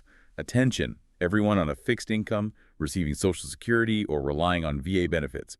We are diving deep into a really high-profile proposal that promises a substantial, potentially life-changing financial payment coming your way. And we're talking about a big figure here, at least $2,000 per person. This is major news. And the reason it's so significant is that this specific dividend proposal is aimed squarely at providing, crucial relief. It's for low and middle income Americans who've just been struggling so acutely with this relentless inflation. Yeah, the rising costs of everything. Essentials like food, utilities. Exactly. And the benefit levels that people rely on just haven't kept pace. What's different here is the proposal links this money directly to massive tariff revenues, specifically targeting the parts of the population who need the assistance most right now. So today, we are taking the sources straight from the campaign trail, from recent public statements, and the official social media posts to really break down this $2,000 dividend proposal. We need to tell you exactly who is specified to receive it, where the money is supposed to come from financially, and maybe most importantly, the big questions surrounding its complex viability, the financial risks, and all the critical missing details that affect people on fixed benefits. Our mission today is to cut through all the political noise and the speculation. We want to give you the clarity and the verified facts you need right now, especially if you rely on fixed benefits like SSI or retirement Social Security. We're going to analyze the specifics of this financial blueprint and examine its potential impact on your household stability, really pushing hard on the source material to find some definitive answers. And we've been absolutely inundated with questions since this proposal for a $2,000 distribution came out. Sometimes it's called a stimulus, sometimes a dividend or a rebate. The language is all over the place. It is. But it's important to establish right up front that this isn't just a political rumor. This is based on repeated, very recent public statements from a major political figure. For our dedicated community, which, is often made up of fixed-income seniors, veterans, and individuals with disabilities, understanding the exact target audience and the certainty of the payment is the most important thing. What's truly fascinating here is how the messaging has evolved. Initially, the concept was broad, maybe deliberately so, but the most recent updates referenced in our sources they've narrowed the focus quite a bit. Okay. So this deep dive will center entirely on the source material to analyze those specifics, particularly how it affects those on fixed and low incomes. And we are going to critically dissect the underlying financial mechanism, these massive tariff revenues, which is what makes this proposal so unique compared to past relief measures. Let's get straight to the core of the announcement then before we dive into the complex math. The headline is a dividend of at least $2,000 a person. At least. That's the key phrase. And we have to be crystal clear here. Sure. This is being proposed as a one-time distribution or rebate. Right. It's not a permanent adjustment, not a cost of living increase, and not a monthly boost to your existing Social Security or VA benefits. It's intended as immediate lump sum relief. That's the idea. Okay. And it is essential for our audience that we clarify the language being used because that can signal the legislative path it might take or lack thereof. We've seen it consistently called a $2,000 stimulus check, a $2,000 dividend distribution rebate, and a dividend of at least $2,000 a person. So the label keeps shifting. The label might shift, depending on whether it's used in a formal bill or at a campaign rally. But the consistent key metric in all these discussions is that minimum $2,000 amount. That number has been repeatedly promised, and that sets a very firm expectation for the public. And crucially, we need to talk about the recipients because this is the information that answers, I'd say, 90% of our listeners' questions.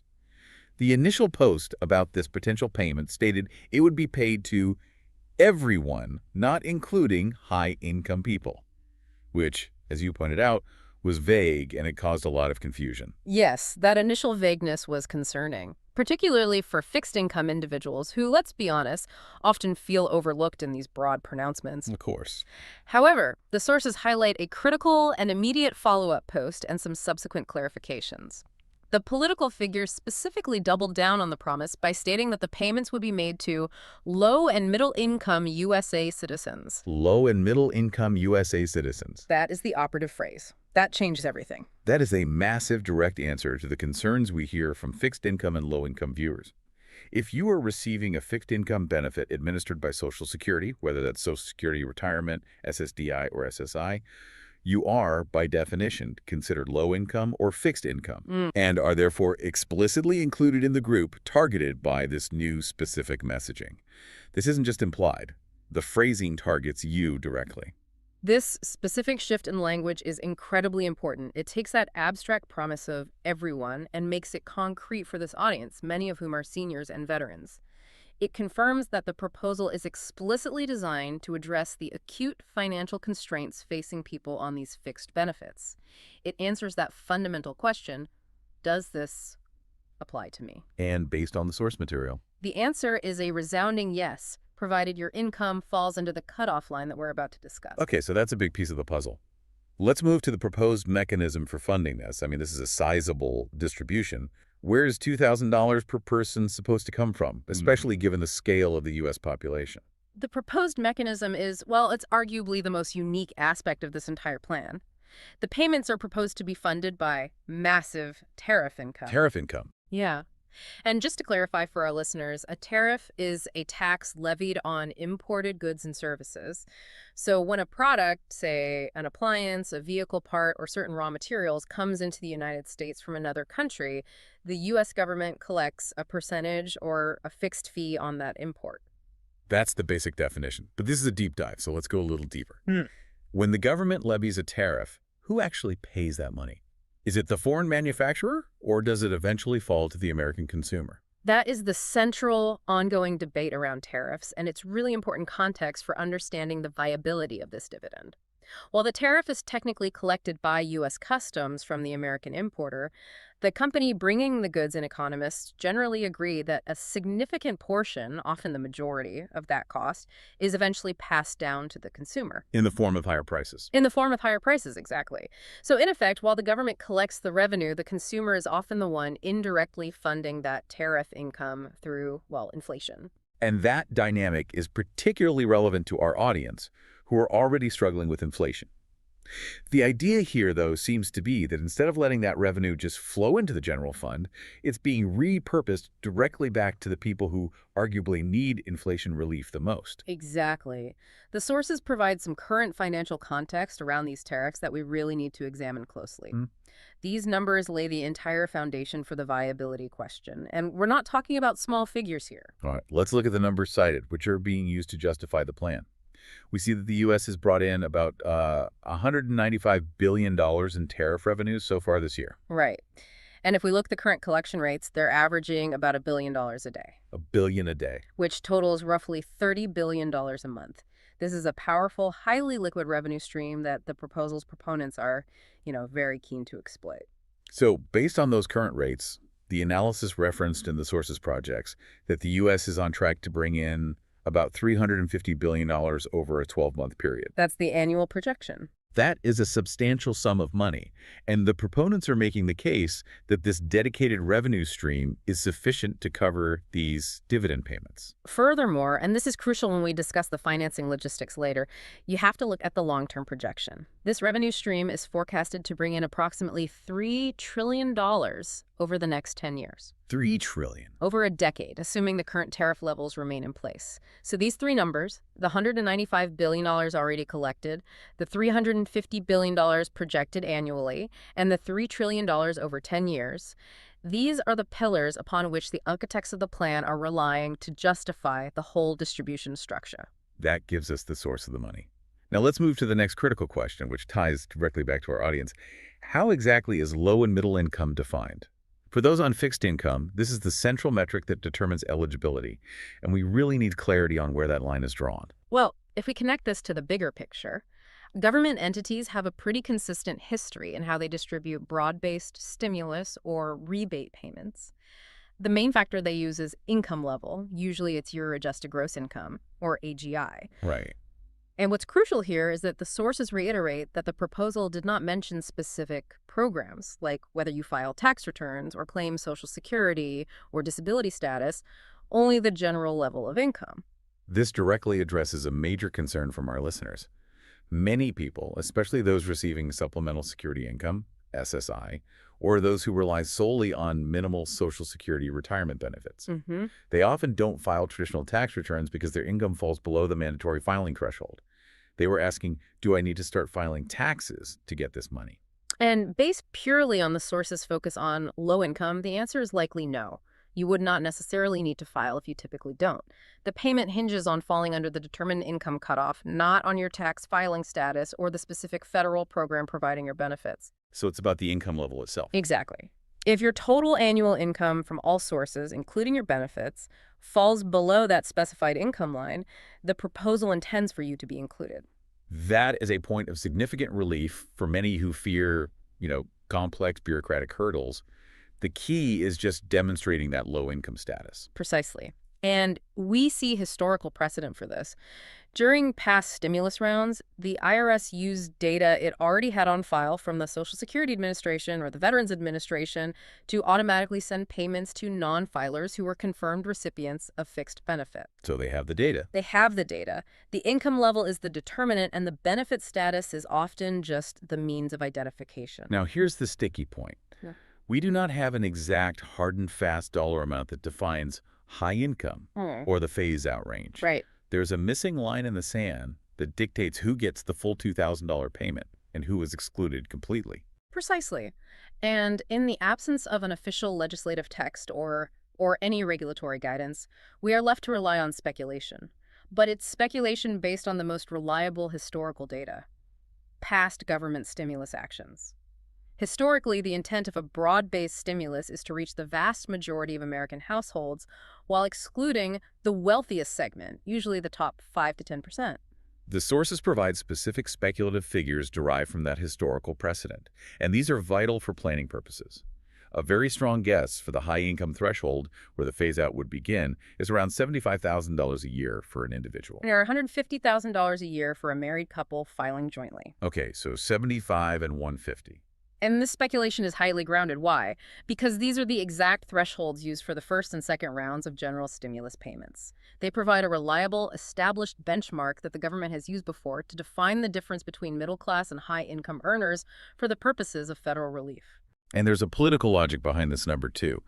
The sources cite that the average household income last year was approximately $83,000. So it was highly unlikely that the cutoff would be set below the national average income, as that would exclude too many middle-income families. It would negate that middle-income USA citizens promise. Exactly. If the cutoff were, say, $50,000, it would be purely a low-income benefit, which contradicts the explicit low and middle income guarantee.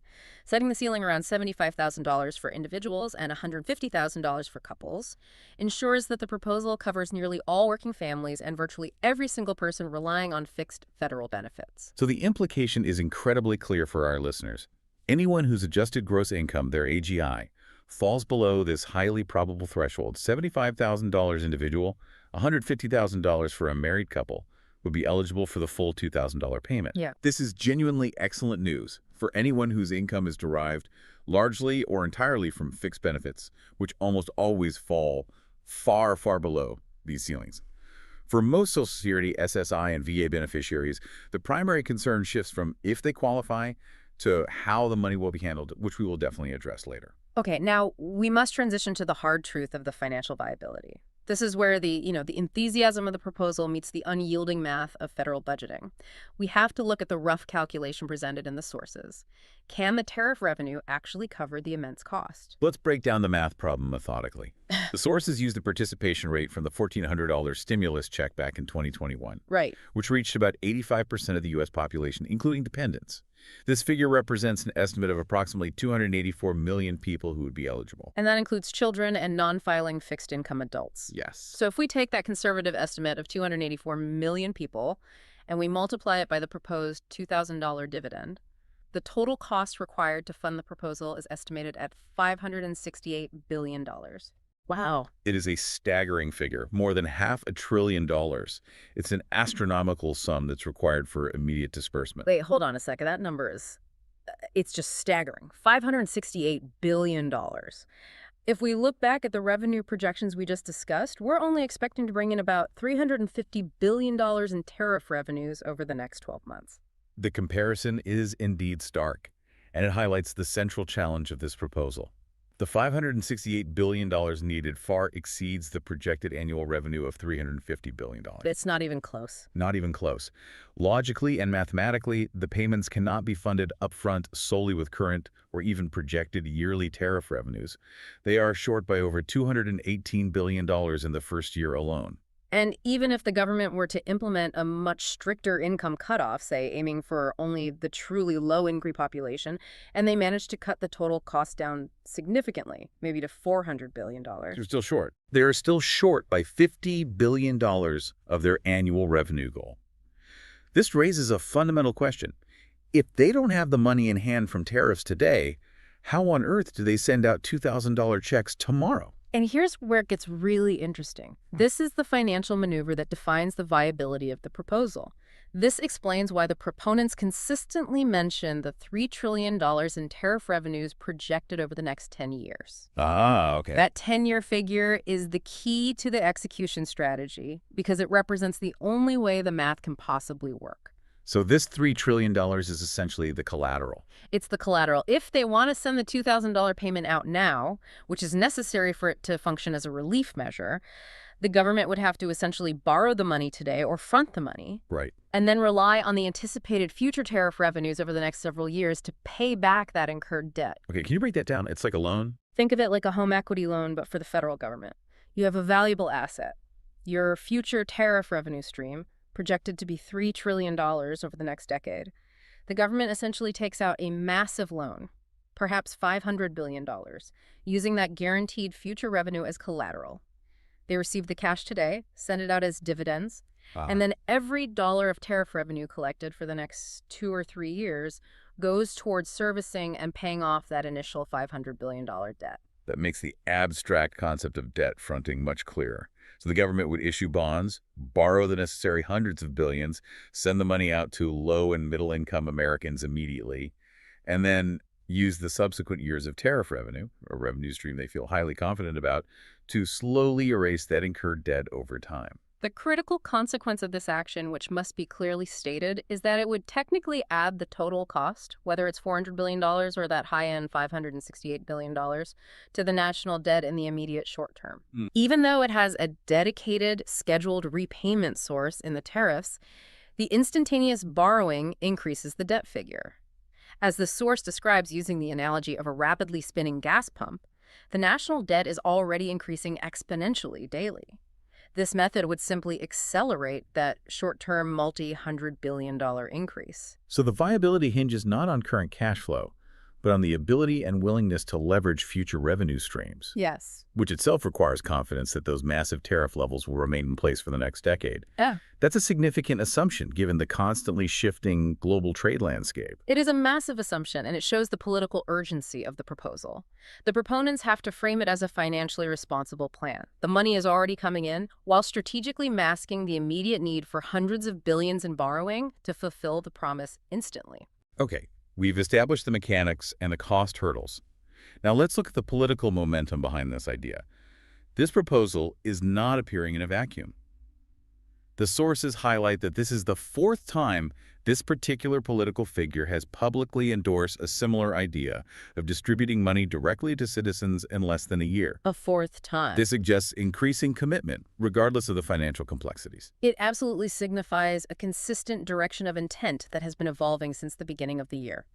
Let's detail the specific proposals mentioned in the source to see the deliberate evolution of the idea, moving from an abstract concept toward this very concrete $2,000 figure. All right, so back in February, the initial idea floated was perhaps the most abstract, the much larger $5,000 Doge dividend. Yeah. That one was. It was certainly headline-grabbing, but it felt speculative and tied to less conventional financing methods. For sure. Then the approach got more traditional. In August, the idea resurfaced in a more formal legislative context. With the introduction of a $600 rebate check. Right, which was formally introduced under the American Worker Rebate Act of 2025. This signaled a tangible move toward Congress and traditional funding methods. The number was smaller, but the mechanism was real. Then by early October, specifically around October 2nd, the political rhetoric narrowed, moving away from that $600 figure. We saw an interview indicating a distribution target between $1,000 and $2,000. The range was closing in, almost predicting the final number. And finally, in November, we have the current and most specific proposal. The $2,000 dividend aimed explicitly at low and middle-income citizens, fully backed by the Tariff Revenue Plan. That evolution from $5,000 down to $600 and back up to $2,000 shows a methodical testing of political ideas and a calculated movement toward a concrete, high-impact number that they feel they can defend financially, even if it requires debt fronting. So what does this accumulation of promises mean politically? The messaging is undeniably exciting, and it provides hope to our listeners, many of whom are struggling. But there's a profound implication of repeating this promise 4 times in under a year. This is what the sources refer to as the painting themselves into a corner analogy, and it's a powerful political analysis. If this proposal, or consistent variations of it, is repeatedly floated, endorsed, and hyped, but ultimately is not followed through on, it risks losing significant credibility with the public. Especially with the low-income citizens who rely so heavily on these financial updates for planning and just for hope. Exactly. It essentially becomes the political version of the kid who cried wolf. Mm-hmm. If the government repeatedly hints at a significant financial windfall for fixed-income individuals, but consistently fails to deliver, the excitement turns rapidly into cynicism and public trust is severely eroded. The analysis suggests the only viable way to escape this tight corner, as the source calls it, is to actually fulfill the promise. And the fact that this specific $2,000 promise has been reiterated and doubled down upon, especially with the tangible tariff funding mechanism and the explicit low-income target, suggests there's growing internal political pressure to deliver on a tangible financial benefit before the public completely tunes out the updates. I think that's a fair assessment. This brings us to perhaps the most important part of this deep dive for our listeners, particularly those on means-tested programs like SSI or Medicaid. We must dedicate significant time to the critical missing details and the essential financial protections, addressing the unavoidable what-ifs that accompany any massive payment to low-income Americans. Yes. While the sources confirm who is targeted, low and middle income, they are utterly silent on the practical mechanics, and these are crucial to the day-to-day finances of our most vulnerable audience members. This silence is not just an oversight, it creates immense financial risk for fixed-income households. Let's break down what is currently unknown and absolutely essential for fixed-income recipients to plan for. First, timing. We have no specific dates and no anticipated payment schedules. Will payments be staggered based on benefit type, like Social Security retirement recipients first, then SSDI, then SSI? Or will they use birth date staggering like they did in past stimulus rounds? We don't know the anticipated time frame for disbursement. Is this 6 months away or 12? Clarity there is 0. Second, method. We do not know the guaranteed method of distribution. Will it rely purely on direct deposit information already on file with the SSA or VA? Will the government risk sending out hundreds of millions of paper checks again? And crucially for many low-income recipients, will the funds be deposited onto the Direct Express card that many Social Security recipients use? Right. While past payments used all these methods, the official plan has not confirmed this detail, which really affects payment reliability. Third, and this impacts everyone, regardless of income level, taxability. The proposal does not clarify if the $2,000 dividend would be considered taxable income or if it would be explicitly deemed tax-free, like some past pandemic relief payments were. For many low-income individuals, this may not push them into a taxable bracket, but it's a crucial detail for tax planning and for those middle-income recipients who may see their overall tax liability change. Fourth, and this requires the most in-depth discussion because it is a life-and-death issue for our most vulnerable listeners, benefit impact. The big one? The biggest one. The proposal says absolutely nothing about how this $2,000 lump sum payment would affect eligibility or monthly benefit calculations for means-tested programs. This includes supplemental security income, SSI, state Medicaid programs, and potentially SNAP food assistance. This is the critical friction point. If you are an SSI recipient, you know that benefits often come with a very strict resource limit, a cap on how much cash or assets you can have in the bank. And that limit is very low. For an individual, historically, this limit has been around $2,000. For a married couple, it's often around $3,000. So the potential danger is immediate and it's severe. Let's run a hypothetical example just to illustrate the risk. Yeah. Imagine a senior living alone who receives SSI and Medicaid. They have managed to save $1,800 in their checking account. Staying safely below that $2,000 limit, the $2,000 dividend check arrives, boosting their total accessible resources to $3,800. So in the absence of an explicit federal waiver or protection, that $3,800 instantly pushes them $1,800 over the resource limit. Right. The Social Security Administration's rules would then mandate that the individual is technically ineligible for SSI for the duration they remain above that limit. They would lose their cash assistance, and often worse, they would lose their essential Medicaid coverage until they spend that money down. It's a devastating consequence. A payment that's intended to provide financial relief could force an SSI recipient to choose between losing their health insurance or spending the entire $2,000 almost immediately. Which defeats the entire purpose of the dividend providing stable relief. It does. And past stimulus payments recognize this danger. What did Congress do then to protect recipients? In every previous stimulus or relief measure aimed at low-income individuals, Congress included explicit language in the legislative text. That language stated that the payment would be disregarded, meaning it would not be counted as income or resources for the purposes of SSI, Medicaid, and SNAP eligibility. For how long? For a period of at least 12 months and sometimes longer. This provided a crucial buffer, allowing recipients to hold on to the funds without jeopardizing their core benefits. So since the current proposal is silent on this specific mandatory protection, it creates immense uncertainty for the most vulnerable recipients. We cannot stress this enough. Any financial relief measure aimed at low-income Americans must include explicit language waiving these resource limits, or it risks causing profound harm to the very people it is trying to help. This is the detail that listeners need to pressure their representatives to clarify immediately. Absolutely. Now, shifting gears slightly, but this is equally important. Since this is a highly publicized future potential payment, it immediately raises the risk of financial scams and fraud targeting this vulnerable population. Oh, absolutely. Scammers are already preparing to exploit the hope and confusion surrounding this $2,000 check. The risk is immediate and serious. We have to provide the critical warning based on standard government practices. Let's make this absolutely clear for everyone listening.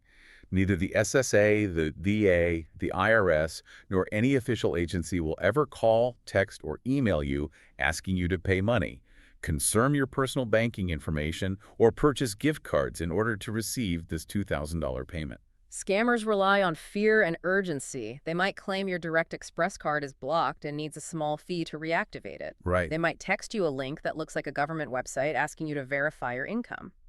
These are sophisticated attempts to steal your identity and your money. If the payment is eventually approved and disbursed, you should trust only official letters delivered by the U.S. mail or verified government websites ending in a .gov. If you receive suspicious contact about this $2,000 check, someone claiming you need to pay a fee or verify your account details, it is a scam. 100%. Report it immediately to the SSA Office of the Inspector General and hang up the phone. Protect your finances because the government will never ask you to pay them to receive a benefit. And on a positive, forward-looking note, if this proposal does move forward, managing your existing benefits through the official My Social Security portal is the most reliable and secure way to monitor for official communication. And to ensure your direct deposit information is current. Right, which mitigates the risk of payment delays.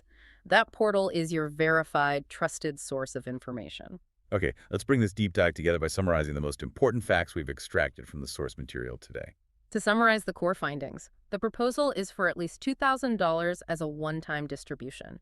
It is explicitly aimed at low and middle-income USA citizens, which by definition includes the vast majority of those receiving fixed benefits like Social Security, SSI, and SSDI. And the funding mechanism is proposed to be that massive tariff revenue collected on imported goods. And the key metric for eligibility will almost certainly be your annual income, based on past precedent, making anyone whose income falls below that likely $75,000 individual or $150,000 married couple threshold eligible. For most of our fixed income listeners, this means you qualify based on the current messaging. While the enthusiasm and the political commitment are high, the financial math suggests this $568 billion proposal would have to be financed by taking on new debt in the short term, essentially fronting the cash to the recipients immediately and then repaying that debt over the next decade using the projected $3 trillion in tariff revenues. And the most dangerous, unaddressed issue for our most vulnerable audience members is that critical missing language regarding SSI and Medicaid resource limit protections, without which the $2,000 could lead to temporary benefit loss. So this political figure also stated that all money left over after the $2,000 payments would be used to pay down the national debt. We have to return to the numbers one final time because this raises a really important question regarding the economic justification. We established that the total cost is approximately $568 billion, while the annual revenue is only $350 billion. Right. Given that massive $218 billion financial gap between the annual collection and the required payout, the claim that there will be leftover money for debt repayment is, well, it's highly problematic. It just doesn't add up. What level of income threshold would they need to set? What cutoff line? To realistically generate a substantial amount of leftover money for debt repayment after sending out a $2,000 payment to hundreds of millions of Americans. The current numbers suggest that after covering the $2,000 payments, even if the eligibility pool is slightly restricted, there would be little, if any, money left over from the annual tariff stream to meaningfully reduce the existing multi-trillion-dollar national debt. So they would actually be borrowing heavily. In fact, they would be borrowing heavily against future revenues just to cover the initial payment. This is the economic reasoning that fundamentally challenges the secondary claim of the proposal, that it serves as both immediate stimulus and a method to reduce the national debt. It's the complex, sometimes contradictory aspect of the plan that we must continue to watch closely as the political figure attempts to square the financial circle of debt repayment and massive immediate dividends. We hope this deep dive brought you the critical clarity you needed and, maybe reduce the overwhelm of information overload regarding the significant financial possibility. We focus today not just on the promise, but on the practical realities of eligibility, funding, and the immediate risks to your existing benefits. If this knowledge helped you understand the specifics of who qualifies, where the money comes from, and what critical details are still missing, please share this deep dive immediately with family or friends who rely on these financial updates. Like this deep dive and leave your questions in the comments so we know what to investigate next. Stay informed, stay vigilant against scams, and we will continue to monitor the legislative movement on this $2,000. Okay, let's dive right in. Picture this. It's a Tuesday morning. You're sitting there with your coffee. Maybe you're looking at your banking app and wincing a little bit. We've all been there. Exactly. Or you're just scrolling through your news feed, and then suddenly you see it. It's this one number, and it is absolutely everywhere. It is. In the headlines, on social media, cable news, $2,000. It is absolutely the number of the week. And frankly, you could make the argument it's the most important number of the year so far, just given the context of everything. It really is. And I think for a lot of people, especially if you remember 2020, 2021, that number, it just triggers a very specific memory. Oh, yeah. You think stimulus, you think emergency check, you think, okay, here we go again, the government is printing money. Right.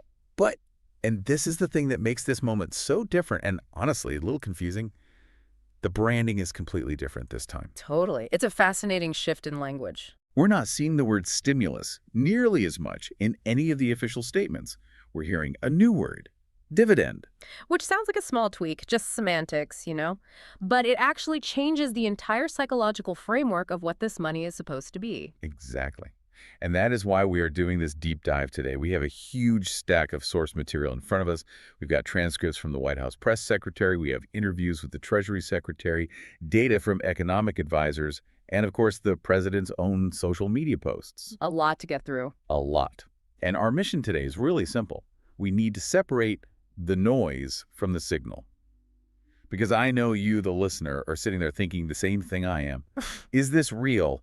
Is this money actually coming? Or is this just politics? Is this just political vaporware designed to get us all excited for nothing? And that is the multi-billion-dollar question, isn't it? Because usually in Washington, you get A lot of smoke without any fire. You hear about exploratory committees, or we're discussing the concept of a plan. All that vague language. Yeah. Right. But what we have in front of us today, I mean, this source material we're looking at, it suggests something very different is happening. We are not looking at anonymous sources or leaks. We are analyzing a detailed, coordinated update based entirely on the-record statements. This is where it gets really interesting for me. The sheer intensity of this push is, well, it's surprising. It feels like they are sprinting toward this, not just, floating a trial balloon to see what happens. They are absolutely doubling down. There's no other way to put it. Right. I mean, every time a reporter asks about it, the answer isn't maybe or we'll see. It's, yes, we are committed. And that leads us to this theory that just kept popping up in our research, and they're calling it the tight corner theory. A tight corner theory. And this is really the lens, I think, that we have to view this entire situation through. I agree. The idea is that the administration has promised so much, so publicly, and in such a short window of time, that they have effectively painted themselves into a corner where they almost have no choice but to deliver. Or face the wrath of a very, very disappointed public. Exactly. I mean, think about it. If you promise a dividend and then you don't pay it out, that's like a political default. It's so much worse than never promising it in the first place. Okay, so let's start there. Let's dive into the core announcement itself. Let's strip away the hype for just a second. What exactly is on the table? Well, let's start with the headline number, because that's the hook.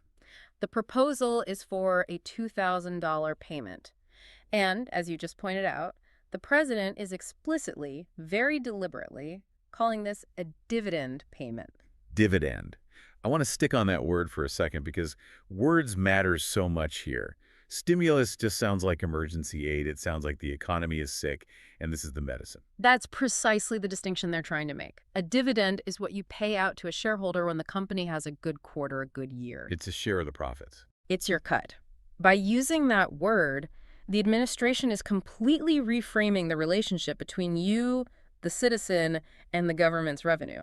They're basically saying, hey, the country made some money on trade, and this is your piece of it. It transforms you from a beneficiary of aid into a stakeholder in the country's success. It's a really powerful branding shift. And it didn't just come out of a dry press release. Yeah. This started with the president himself on Truth Social. Right. And importantly, it wasn't just a one-off post. Our sources really highlight that he announced it and then followed up pretty quickly with what they're calling a double-down post. So he's not backing away from it. He's leaning into it. He is putting his name, his brand, directly next to that $2,000 figure. He owns this number now.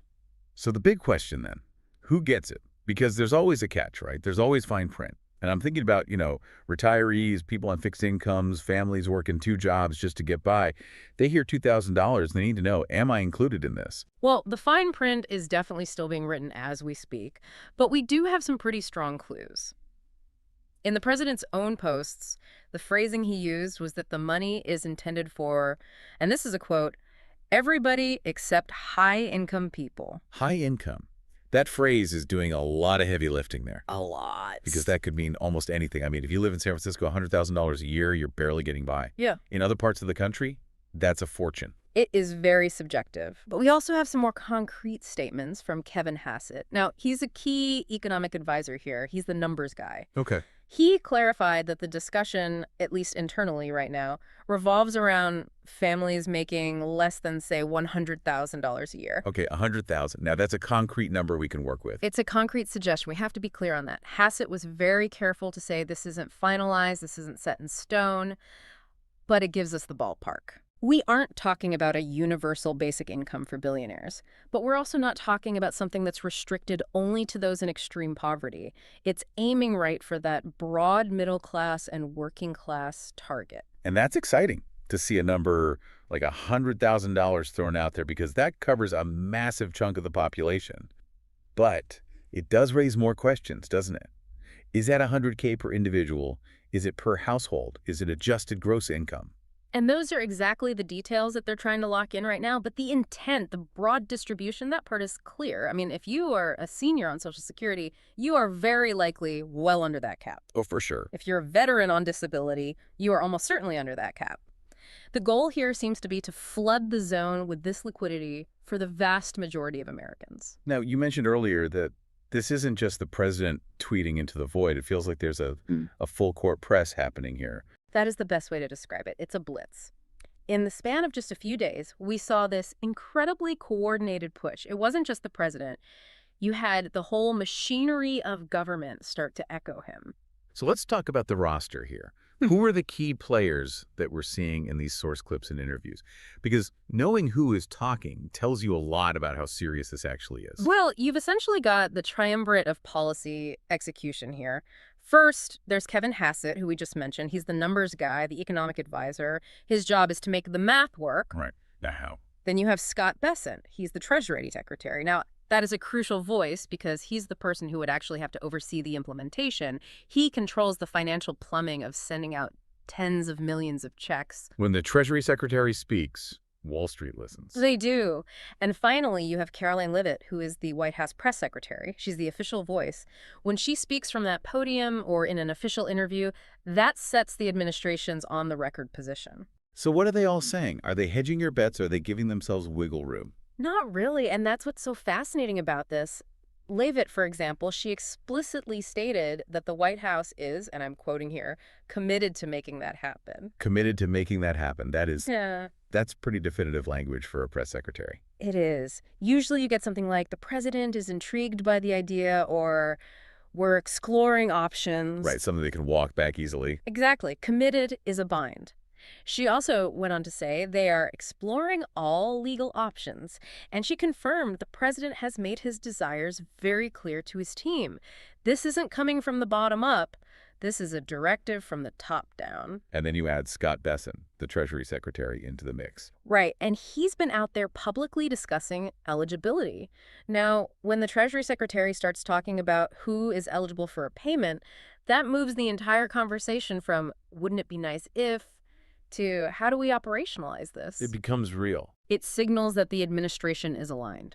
We're not seeing any visible infighting on whether this should happen, only on how it's going to happen. Okay, so let's recap. We have the, what, it's $2,000. We have the who, it's likely people making under $100,000 a year. Now comes the big one, the how. Where is all this money coming from? The billion-dollar question. Or $100 billion question. Right, because I can hear the skeptics already screaming, we can't afford this, we have a deficit, we have inflation concerns. Where does all this cash just suddenly appear from? And this brings us right back to that brilliant branding, that dividend concept. Yeah. Kevin Hassett made a very, very specific claim in the interviews we analyzed. He said the funding would come from tariff revenue. Tariffs. Okay, so the basic idea is we charge fees to other countries, or, well, to the importers, to bring their goods into the U.S., and that big pile of money then gets handed out directly to Americans. That is the pitch, 100%. Hassett asserted that if you actually look at the tariff revenue currently coming in, there is, and this is his quote, enough room to cover these $2,000 checks without digging into the rest of the federal budget. I have to ask the obvious question here. Is that true? Wow. I mean, $2,000 times, what, 150 million Americans? Yeah. That's a lot of zeros. That's hundreds of billions of dollars. Do we really have that kind of cash just sitting in a tariff jar somewhere? It is a massive amount of money, and this is where we really have to put on our critical thinking caps and look closely at the source material. The narrator in the analysis we're reviewing points out a pretty significant discrepancy here. What's that? They note that if you look at the year-over-year tariff numbers that are publicly available, the math, quote, doesn't really make sense to a layperson. It doesn't add up. On the surface, based on the historical data that you or I can look up, it's very hard to see how current tariff levels would cover a multi-$100 billion payout like this. So what's the catch? Well, the source also makes a fair point, which is that Hassett is the advisor with access to all the internal real-time data.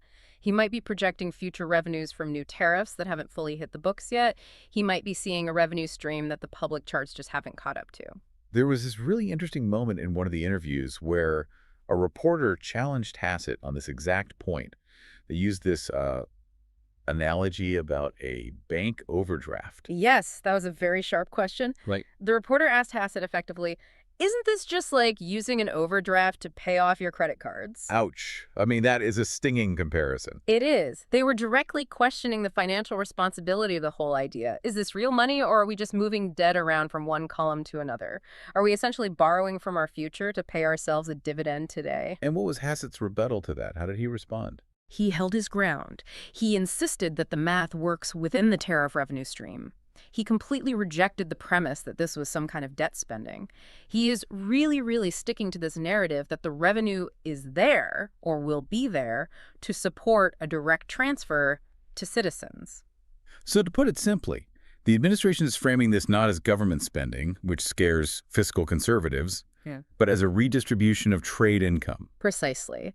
And politically, it's a very clever maneuver. If you call it stimulus, it sounds like you're just printing money and causing inflation. Right. But if you call it a tariff dividend, it sounds like profit sharing. It neatly bypasses the whole argument about the national debt, at least in their messaging. It makes it sound like found money. But messaging is one thing, and reality is another. And this brings us right back to that tight corner theory we teased at the start. Yeah. I want to really drill down on this because I think it explains so much of the behavior we're seeing right now. This is the strategic analysis part of our deep dive, for sure. The source narrator makes this observation repeatedly.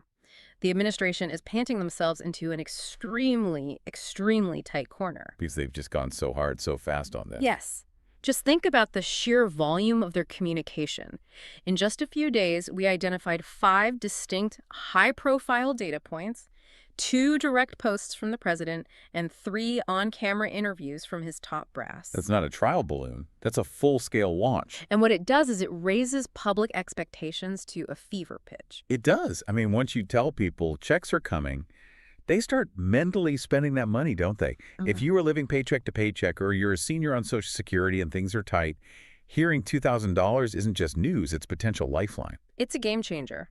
And that creates a massive political risk for them. If they fail to deliver after this specific coordinated blitz, after the Treasury Secretary and the Press Secretary both said, we are committed, the fallout would be severe. Oh. The source material describes it as creating really upset people. Upset is putting it mildly. It would be seen as a huge betrayal. Which then makes you wonder, is this pressure intentional? Is this part of the strategy? What do you mean by that? The source suggests it might be. By raising the stakes so high, so publicly, the administration might be trying to force their own hand, or, more likely, they're trying to force Congress's hand. So they're burning the boats. There's no retreat. That's the theory. The more they talk about it, the more the public expects it, and the harder it is for them to walk it back. If the public starts demanding this because they've been promised it, it becomes very difficult for any politician in any party to be the one to stand in the way. It's a bold strategy. Essentially, let's make a promise so big that we have to keep it. But there is a huge hurdle here that we've kind of danced around, and it starts with the letter L. Legislation. Yeah. Despite all the dividend branding, the talk of tariffs, Kevin Hassett admitted something pretty crucial in his interview, didn't he? He did. Right in the middle of all the optimism and commitment, he said. It's something that will require legislation. That feels like the record scratch moment in this whole story. The president can't just sign an executive order and have the checks go out tomorrow. Generally speaking, no. The power of the purse, the power to spend money, belongs to Congress. The president can direct his agencies, he can adjust certain tariffs, but appropriating hundreds of billions of dollars to be sent out as direct checks to the population, that almost always requires a bill to pass through the House and the Senate and land on his desk. And we all know how fast Congress moves on things like this. Glacially is the word that comes to mind. However, the source material does mention something interesting about the political winds on Capitol Hill. It says lawmakers are reportedly warming up to the idea of these payments. That's right. Which is a shift. So why the change of heart? Usually, Congress fights tooth and nail over every single penny. Why would they suddenly be okay with sending out billions of dollars? Well, just connect it right back to that tight corner theory we were just talking about. The public pressure. Exactly. If the president has successfully whipped the public into a frenzy where they are expecting a $2,000 check, do you want to be the congressman or the senator who holds a press conference to explain why you're voting no? That's a very good point. It's populist pressure at its most direct. It is. There is a populist appeal here that, frankly, crosses party lines. Who wants to be seen as opposing giving money to working families and seniors? It's a hard vote to vote against, especially when the administration is giving them cover by claiming it's all paid for by tariffs and not by tax hikes. It puts any opponents in a very difficult political position. So what is the actual practical status right now? If I'm listening to this and, checking my bank account for a pending deposit, should I be holding my breath? I would not recommend holding your breath. The official status, based on the phrases used by the administration, are things like actively studying the matter. We're getting the numbers straight, and it's in discussion. So a lot of action words, but not a lot of action. It's process. Hassett himself admitted, quote, "We haven't decided on the exact income cap yet." And Caroline Leavitt, the press secretary, when asked for a timeline, said, quote, "I don't have a timeline for you." So despite all the talk of commitment, the actual plan is still in the research and development phase. It's a stated policy goal, not a signed law. Correct. You could say it's a destination they're driving towards at 100 miles per hour, but they haven't actually built the bridge to get there yet. Now, I want to bring up something that gives a little context to why some people might be a bit skeptical of all this. The DOGE connection. Ah, yes. The ghost of promises past. The source material mentions a reporter asking Kevin Hassett specifically about the DOGE dividend. Now, for those who don't remember, this is a previous idea that was kind of floated about, efficiencies and crypto-adjacent dividends that never really materialized. Yeah. And people remember that stuff. It's a very valid concern for a reporter to raise. We have heard flashy, exciting promises before that just sort of fizzled out. The reporter asked specifically, should U.S. citizens expect this proposal to be any different from that previous talk? And the response from the administration was pretty emphatic, wasn't it? It was. The yes was firm and immediate. They're explicitly trying to differentiate this current push from those vague, kind of internet meme ideas of the past. They're treating this as a formal economic policy, funded by real-world trade revenue, not as some theoretical benefit from government efficiency or crypto markets. They're trying to signal this is serious. They want people to know this is the real deal compared to the rumors and chatter of the past. When Scott Bessent from the Treasury talks about it, that gives it a gravity that a DOGE dividend simply never had. That's a great point. They're trying to separate this from internet culture and ground it in actual Treasury policy. Before we wrap this all up, let's talk for a second about the role of the public in all this. The source material we reviewed had a pretty strong implicit call to action, didn't it? It really did. It emphasized over and over again the need for momentum. The strategy being discussed here isn't just about backroom deals in Washington, it's about generating public pressure. So things like sharing the news, getting it attention on social media, showing support for it to increase the likelihood of it actually happening. It all goes back to that idea of creating political capital. If the public demands this, if it becomes a top issue, Congress is far more likely to fold and just pass the legislation. The proposal seems to rely, at least partially, on a wave of public enthusiasm to push these lawmakers over the edge. So the message seems to be, if you want the check, you can't just sit back and wait quietly. You have to be part of the noise. In a democracy, the squeaky wheel often gets the grease. Or in this particular case, maybe it gets the dividend. So when we boil it all down, what does this all mean? Let's just recap the facts. We have a proposal for a $2,000 dividend / stimulus / whatever you want to call it. It's likely targeting those who make under $100,000 a year, but that specific number is still to be determined. The administration claims it will be funded entirely by tariffs, according to Kevin Hassett. But, and this is the big but, it requires legislation that does not exist yet, with a timeline that is, for now, completely unknown. It really is a high-stakes game of political poker. The administration has gone all in. They've pushed all their chips and a lot of their political reputation into the middle of the table. And now we all just wait to see if Congress is going to deal them the winning card. So here's a final thought for you to chew on as we close out. And this is where it gets really provocative for me. The administration says the math works. The critics say it's like paying off your credit card with a bank overdraft. But let's just imagine for a second that this dividend model actually passes. Okay. If we as Americans actually start receiving checks in the mail or direct deposits labeled tariff dividend, does that fundamentally change how we view the global economy? That is the big long-term question, isn't it?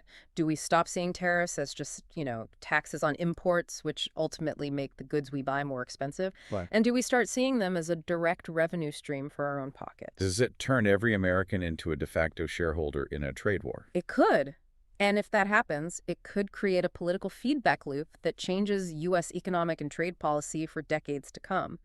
The public might start demanding more tariffs regardless of the broader economic impact. And on the flip side of that, if the tight corner theory is true, and they've raised all these expectations, and then the legislation fails in Congress, what happens to an administration that promised a $2,000 dividend and then delivered zero? A broken promise of that magnitude, that specific and that tangible, is something voters rarely forget. We will definitely be watching this story very, very closely. As we said, the machinery is moving at full speed, but the final destination hasn't been reached yet. Stay tuned, because this is a developing story with incredibly high stakes. Indeed. Thanks for diving deep with us today. My pleasure. We have major financial news to break down for you today. We're talking about a significant commitment from top administration officials. It's a potential $2,000 payment aimed directly at millions of Americans, especially those of you on a fixed income. That's right. The White House isn't just suggesting this, they're doubling down on making this $2,000 dividend a reality. And this is crucial. It's designed for middle and lower income families. We're talking households with an income under $100,000. So stick with us. You're going to hear directly from the economic advisor, the Treasury Secretary, and the press secretary. And we're going to reveal the one critical hurdle this payment still needs to clear before that money can hit your account. Welcome to the Deep Dive, where we take your essential sources, the articles, the transcripts, the official statements, and we distill the core intelligence you need to be thoroughly informed without the information overload.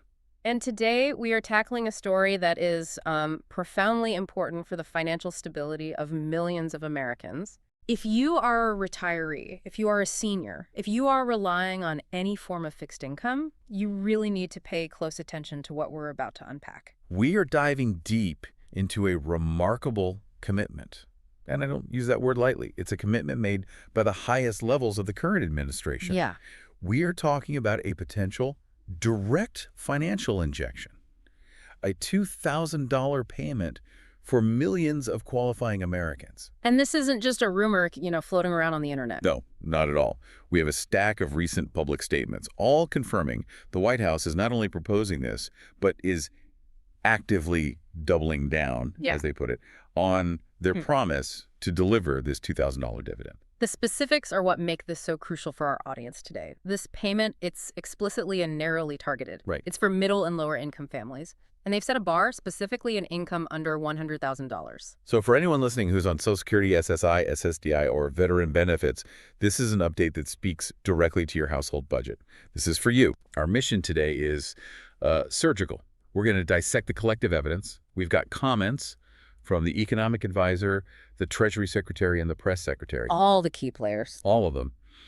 And we're going to understand the weight of this commitment, who qualifies, the controversial funding source they've proposed, and maybe most critically, the single biggest hurdle. The single hurdle this payment must clear to shift from a powerful promise to, physical reality. Let's just get straight to the central question, because when a promise this large is made, there's always intense public scrutiny. And there should be. Of course. So is the $2,000 payment a firm reality?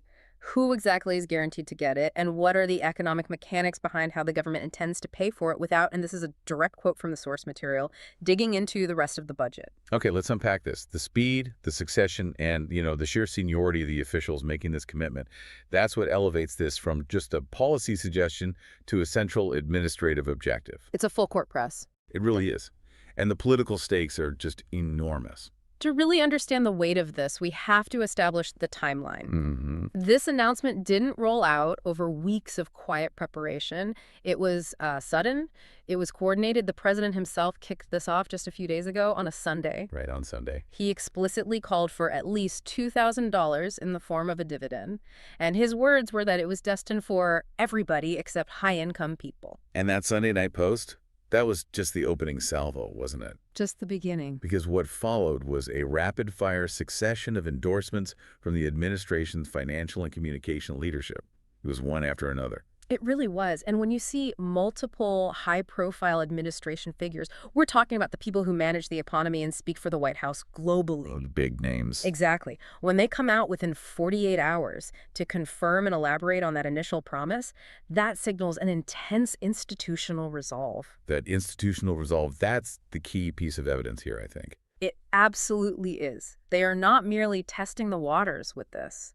They are using the full credibility of their top spokespeople to validate a major financial proposal. So this isn't some trial balloon they're floating. No, not at all. It's a declaration of intent. Okay, so to give you a clear picture of this coordinated effort, we've actually identified 5 distinct data points from our source material. And together, they demonstrate this extreme level of commitment. They were all gathered in just the last few days. And we really need to look at who said what, because the roles of these individuals, they matter deeply. They do. The first 3 pieces of evidence are direct public statements from critical officials. Right. First, we had comments from economic advisor Kevin Hassett. Second, statements from Treasury Secretary Scott Bessent. And third, comments from the press secretary Caroline Leavitt. And each of these voices, they serve a different strategic purpose, don't they? Completely. Kevin Hassett, he's the economic advisor. Yeah. So he's responsible for certifying the financial viability. When he speaks, he's basically providing the technical stamp of approval, assuring everyone that the math works. Right. He's the numbers guy. He's the numbers guy. And then you have Scott Bessent, the Treasury Secretary. Yeah. He's the one who will ultimately oversee the distribution. He sets up the systems for the how and who of the payment. So his commitment is crucial. It speaks to the implementation, the infrastructure. Exactly. And then there's Caroline Leavitt, the press secretary. She acts as the institutional voice. Her confirmation signals that this is a formalized White House directive. So it's not just the personal preference of one financial advisor or a cabinet member. Precisely. The fact that all 3 of them confirmed the commitment in such rapid succession right after the president's post, it just shows a deliberate strategic effort to make sure this proposal is seen as serious and really non-negotiable. And that coordination is then reinforced by the 2 statements from the highest office itself. We have the screenshot of the president's original announcement post from that Sunday, and then the critical follow-up screenshot from Monday, where he was, as we said, clearly doubling down on the payment. And that quick move from Sunday to Monday is so telling. It indicates that any initial internal debate, if there was one, was settled very quickly. The unified position is full steam ahead. Which brings us to a crucial analytical insight that was provided in the source material. And that is that the administration is really painting themselves into an extremely tight corner on this issue. And this is where we need to spend some time, because that observation is the true predictor of action here. Exactly. When we talk about a tight corner, we are talking about political science. It's about the management of public expectation. Right. The administration is essentially leveraging its own credibility as currency. By getting Hassett, Bessent, and Leavitt all on the record within days, they have raised the public's expectations to an almost irreversible level. And if a payment of this magnitude, $2,000, is promised so widely and so quickly by the most senior staff, the political cost of failure becomes astronomical. The administration knows that for millions of potential recipients, particularly those on fixed incomes or struggling with inflation, this isn't just abstract policy. No, for them, it's financial breathing room. It's groceries. It's paying the light bill. Exactly. It's real life. The sources we looked at specifically note that this payment is something people are now basically banking on.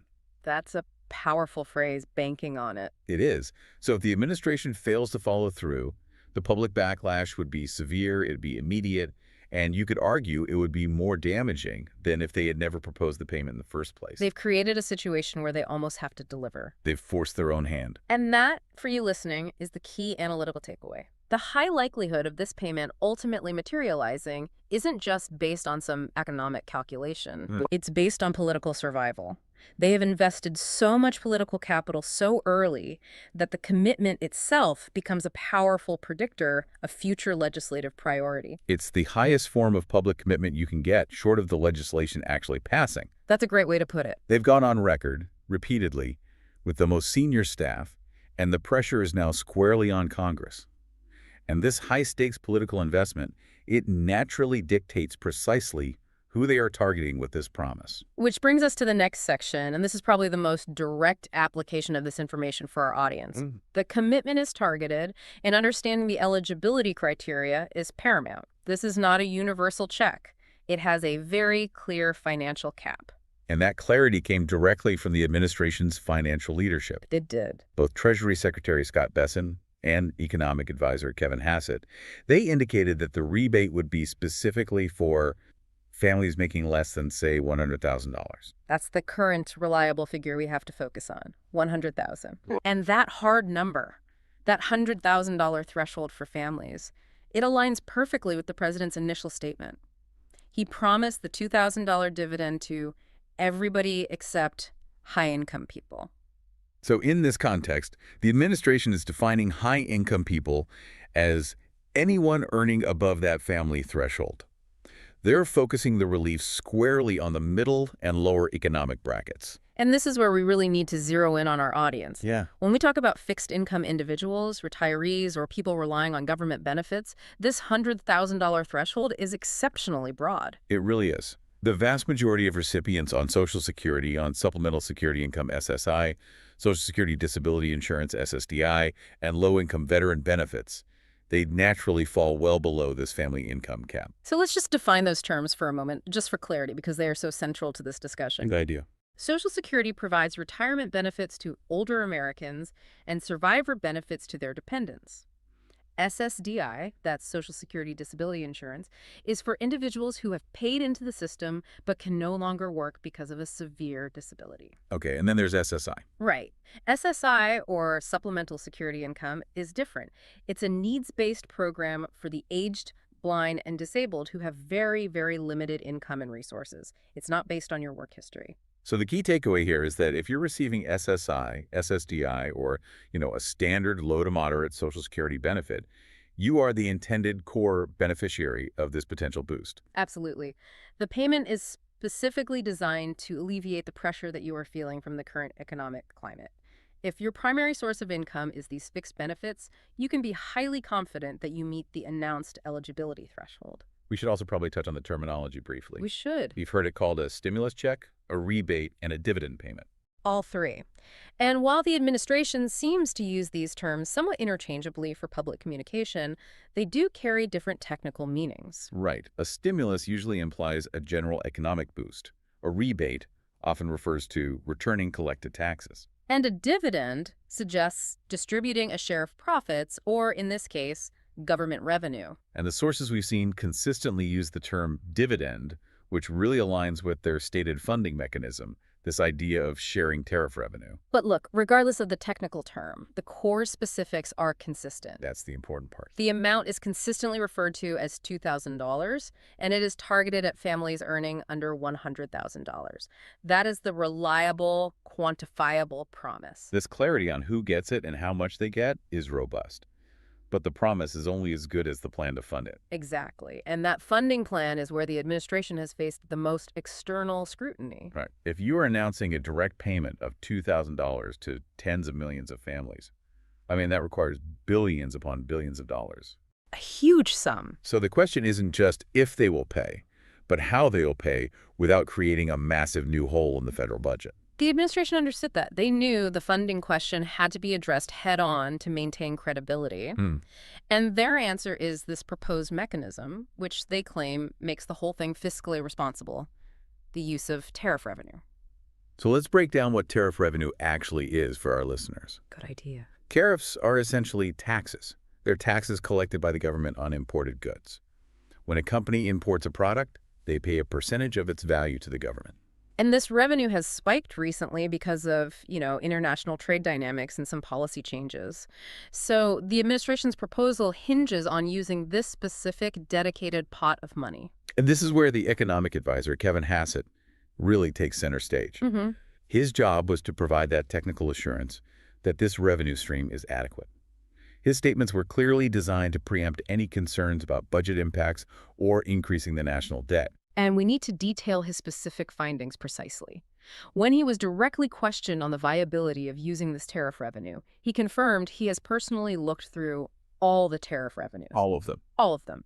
And he stated unequivocally that his calculations showed there would be enough revenue to cover the $2,000 checks and not dig into the rest of the budget. That is a powerful official claim. It is.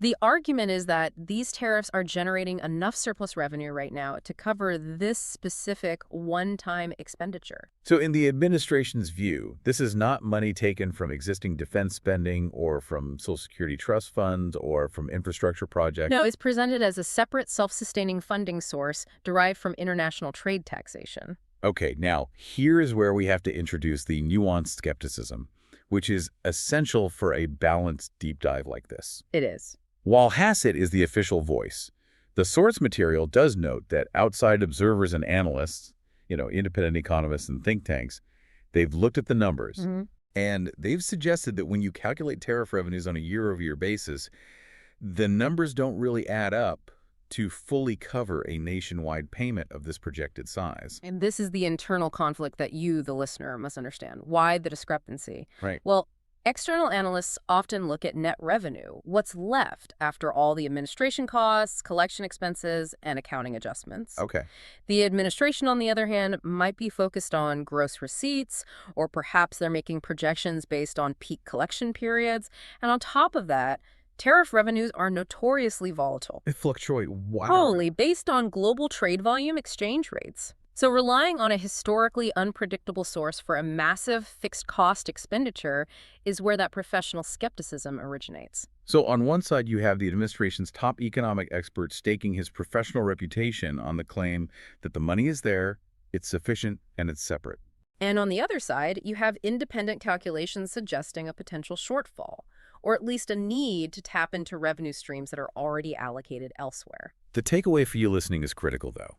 Despite the conflicting math that external analysts are pointing to, the official line is paramount. It is. Because it is the position the government will use to argue for the bill's passage. No. The source material captures this dynamic perfectly by stating, if he says it works, then I guess it works, right? And that's the official narrative. The strength of their political commitment suggests they are willing to defend this narrative vigorously against any critique, internal or external. In fact, the intensity of their commitment, that tight corner we discussed earlier, is directly linked to this funding mechanism. It has to be. They wouldn't put their most senior economic advisor out there to stake his reputation on this tariff claim if they weren't absolutely prepared to push this through.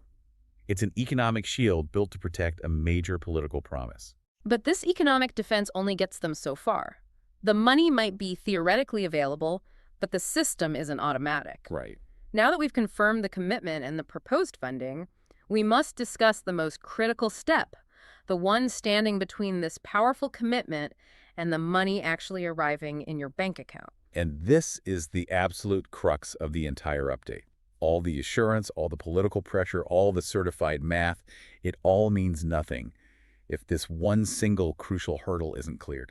The officials were crystal clear about this. This proposal will need to be out of Congress. That is a foundational constraint. It is. The administration cannot simply issue an executive order to distribute collected tariff funds. A direct payment of this nature, tied to a specific funding source and eligibility criteria, it requires legislation. Legislation to authorize both the expenditure and the mandate for the Treasury to distribute it. Exactly. This instantly clarifies the state of the payment. It is a powerful, undeniable proposal backed by the administration's highest offices, but it is not an approved payment yet. Not yet. It is entirely dependent on the legislative branch, the House and the Senate, to draft, debate, and pass a specific bill. Economic advisor Kevin Hassett confirmed this reality directly, didn't he? He said, well, it's something that will require legislation. He did, and that's the reality check. The administration can promise, but Congress must ultimately approve and fund the distribution.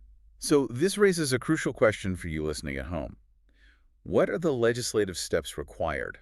And why does requiring Congress instantly mean a slower, less certain timeline? Well, the legislative process is famously slow. To put it mildly. To put it mildly, yes. First, the administration's economic team, as Hassett mentioned, is actively studying the matter and getting the numbers straight to finalize the bill text. They want a bulletproof proposal. Okay, so once that's finalized, the bill has to be introduced in either the House or the Senate. Correct. Then it goes to committee, probably the Ways and Means Committee in the House and the Finance Committee in the Senate, for what they call markup, debate, and potentially amendments. And that process alone can take weeks or even months, depending on the urgency and, the partisan consensus. And if it passes the committee, it then moves to the floor for a full vote. It must pass both chambers in identical form before it can be sent to the president for his signature. That whole legislative journey is the source of all the timeline uncertainty. It is. And Press Secretary Caroline Leavitt confirmed that the White House team is currently exploring all legal options to get that done. That phrase is telling. Very telling. Yeah. It suggests they're looking for the fastest legislative vehicle. They might try to use a mechanism like reconciliation, which limits debate in the Senate and allows passage with just a simple majority. Or, and this is probably more likely, they might try attaching it to another must-pass piece of legislation. Right, like an upcoming government appropriations bill. And attaching it to a larger necessary bill, that's a classic political maneuver. It is. It forces lawmakers who might be skeptical of the $2,000 dividend itself to vote for it anyway, just to ensure essential government functions continue. They're looking for a way to bypass the slow traditional route. They have to. And the early indications regarding the congressional response are also a developing story. The sources we've reviewed suggest that there is already information indicating that lawmakers are warming up to the idea of these $2,000 payments, which would indicate some potential political expediency. Lawmakers understand the intense public appetite for direct financial relief. especially among vulnerable populations like seniors and the disabled. It's a popular idea. This positive reception is encouraging, but it does not guarantee quick passage. Not at all. Even with broad support, the legislative timeline is unpredictable. Amendments can be introduced, procedural hurdles can be erected. And the inevitable partisan jockeying for credit can slow things down immensely. Always. So, what does this all mean for you, the listener, hoping for this check soon? It means the high-level commitment is secured, the funding source is identified, but the timeline remains a massive question mark. And the press secretary confirmed this directly when she was asked for specifics. She said, "I don't have a timeline for you or any further details, but I can confirm for you that the president made it clear he wants to make it happen." So we have to manage expectations carefully. While the political momentum is immense, we cannot provide specific dates or confirmed timeline until Congress formally introduces, debates, and passes that necessary legislation. Because this payment is contingent upon Congress, we really need to focus heavily on how you can protect yourself from misinformation and ensure you're ready for action once a bill is signed. Exactly. When massive payments are promised and timelines are vague, the information environment, it just quickly fills with noise, speculation, and worst of all, scams. This is where we need to arm you with critical thinking and a healthy dose of caution. Since this entire proposal is contingent on Congress, no official delivery dates, no specific methods like direct express card distribution or direct deposit, and no application procedures are confirmed. None of that is set in stone. Nothing. Therefore, you must only trust the official word coming directly from the administration, confirmed through official congressional channels, and ultimately the Treasury Department.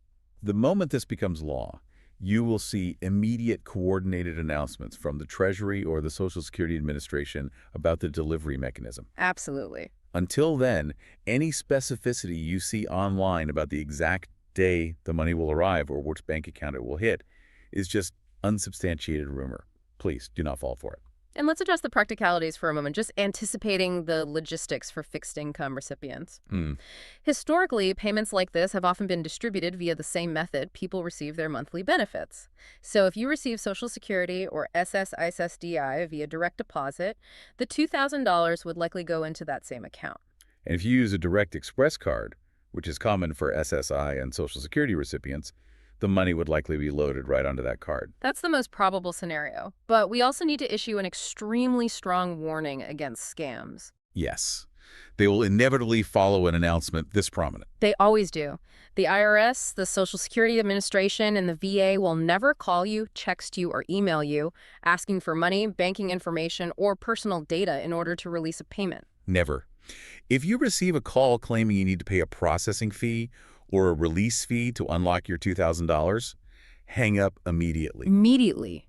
If you get an email asking you to click a link to verify your identity before you can receive your dividend, it is a scam. Trust only official letters sent through the mail or verified government websites that end in .gov. That's right, .gov. So you should actively watch for the necessary legislative trigger. The payment is contingent on congressional action. So watch for news about new legislation being formally proposed in the House or Senate that explicitly mentions the $2,000 dividend and the tariff revenue funding mechanism. That bill's passage is the green light. And we must also acknowledge the deep emotional and financial impact of this potential payment. For those on fixed incomes, the senior who saw inflation just destroy their grocery budget, the disabled individual struggling with medical costs, this potential $2,000 is profoundly significant. That's life-changing for many. This money is so much more than a statistic. It is what provides breathing room. It's the ability to catch up on an overdue utility bill, to purchase necessary medicine, or to simply maintain dignity during incredibly tough financial times. And the administration's awareness of this urgency is exactly why they are employing their top officials to confirm the commitment so rapidly. We recognize that for low-income and fixed-income individuals, this payment is viewed as a vital lifeline. The intense commitment we analyzed in a first section is a direct reflection of this widely understood financial need across the country. We assure you that we will continue to track this information very, very closely. The moment a bill is formally introduced or any official details regarding eligibility, fine-tuning, delivery mechanisms, or confirmed dates are released, we will bring that update to you immediately. Until then, stick to the verifiable facts we've laid out. The commitment is real, the funding source is identified, and the congressional requirement is the main obstacle. Understanding that procedural process, it empowers you. It does. Knowing that the commitment is high but the legislative hurdle remains, prevents unnecessary anxiety over unconfirmed deadlines, and helps you focus only on verifiable, actionable news from official sources. That's right. That brings us to the end of our deep dive into this financial commitment. Let's finalize the 4 most important facts for your reference. To summarize this critical, fast-moving update, here are the 4 non-negotiable takeaways that everyone listening needs to know right now, based on the coordinated public commitment from the White House economic team. First, the committed amount. The administration is consistently pushing for a $2,000 dividend payment. The president said at least $2,000, making that the floor, but the number is firm. Second, the target audience and the threshold. This payment is explicitly designed for middle and lower income families. Specifically, they're setting an income threshold below approximately $100,000. Which, as we said, highly benefits retirees and those on fixed government benefits like Social Security, SSI, and SSDI. Exactly. Third, the funding source. According to economic advisor Kevin Hassett, the plan is to utilize existing tariff revenue. Right, claiming there is enough surplus revenue to cover the massive cost without impacting the rest of the federal budget, although this claim is being scrutinized by outside analysts. And fourth, the necessary next step. This remains a proposal. It's backed by immense political weight, but it is not a done deal. Congressional legislation is absolutely required to authorize the payment. Meaning the timeline is uncertain until a bill is formally passed by both the House and the Senate. That's the bottom line. Okay, so here is a final provocative thought for you to consider, and it ties back to that high-stakes political corner the administration has painted itself into. Given the overwhelming public confirmation from the most senior officials and the critical financial need demonstrated by the targeted audience, what happens if Congress fails to pass the necessary legislation? That's the big question. The commitment is absolute, and the potential for public disappointment among a huge swath of the electorate, especially seniors and disabled individuals, is equally immense. So will this intense political momentum, driven by the administration's public promise and the sheer need from voters, will that be powerful enough to force Congress's hand and ensure this legislation moves quickly? That is the real dynamic to watch as the political timetable unfolds. Thank you for joining us for this crucial deep dive into your financial future. And a quick reminder, if you find these updates helpful, please take a moment to subscribe to the channel and turn on notifications so you never miss an important update. And please, like the video and share it with friends or family who you think might need this information.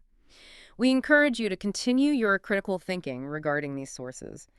Being this well-informed on evolving financial updates and the political mechanics behind them is the most powerful tool you have to navigate these complex economic times. We'll keep tracking the commitment, the congressional movement, and all the implementation details. And we look forward to diving deep. A major financial update has just hit the airwaves, and it's causing, well, a ripple of both hope and, frankly, a lot of confusion across the country. We are talking about a proposed $2,000 dividend payment. A huge amount. And it's aimed squarely at those on fixed and lower incomes. And that amount, $2,000, it really is transformative for households living, paycheck to paycheck or relying solely on their fixed benefits. Oh, absolutely. If it materializes, it provides some critical breathing room. But we've actually gone beyond just vague promises this time. The sources we've analyzed, they offer new, really crucial information clarifying who exactly is the target audience. We're going to be diving deep into the specifics of this $2,000 proposed check for you. But, and here's the immediate financial twist that complicates everything. Right. The money is proposed to come from massive, newly generated tariff revenues, which means this is not a traditional tax proposal at all. And this specific funding mechanism, it's fascinating, but it immediately raises some pretty serious questions about the immediate feasibility. We're going to break down the cold, hard numbers for you. Great. We're talking hundreds of billions in revenues collected so far, the projected $568 billion cost, and this massive long-term financing plan that links this immediate relief to a staggering 10-year trade projection. So if you are a listener who relies on Social Security, SSI, disability, or maybe VA benefits, or if you're just struggling with the relentless pressure of inflation, you need to stick with us. We are going to unpack the critical details about who qualifies, how this money is supposed to move from, tariff collection into your bank account, and the very serious political risks involved when a promise of this size is made over and over again. Welcome to the Deep Dive. Our mission today is, let's say, laser-focused. We are performing a serious analytical review of these recent statements about a proposed $2,000 financial distribution. A deep dive. And this is specifically for low and middle income Americans. We're drawing solely from the source materials we've been provided just to cut through all the speculation and give you the facts, the figures, and most importantly, the financial implications for your household. And the urgency of this discussion, it really can't be overstated. For the millions of you who rely on a fixed income, whether that's Social Security retirement, SSI, disability benefits, or low-income veterans benefits, the central pressing question is just, will I get this $2,000 payment? That's the question everyone's asking. Exactly. Previous statements were, they were pretty vague. They painted the picture a little too broadly. But this new information we have, it clarifies the critical recipient base. And that clarification is honestly the biggest piece of news to come out of this proposal yet. But before we get deeper into eligibility, we have to confront the funding reality. We have to. We need to move past the sort of immediate hope that the headlines generate and look at the financial mechanics.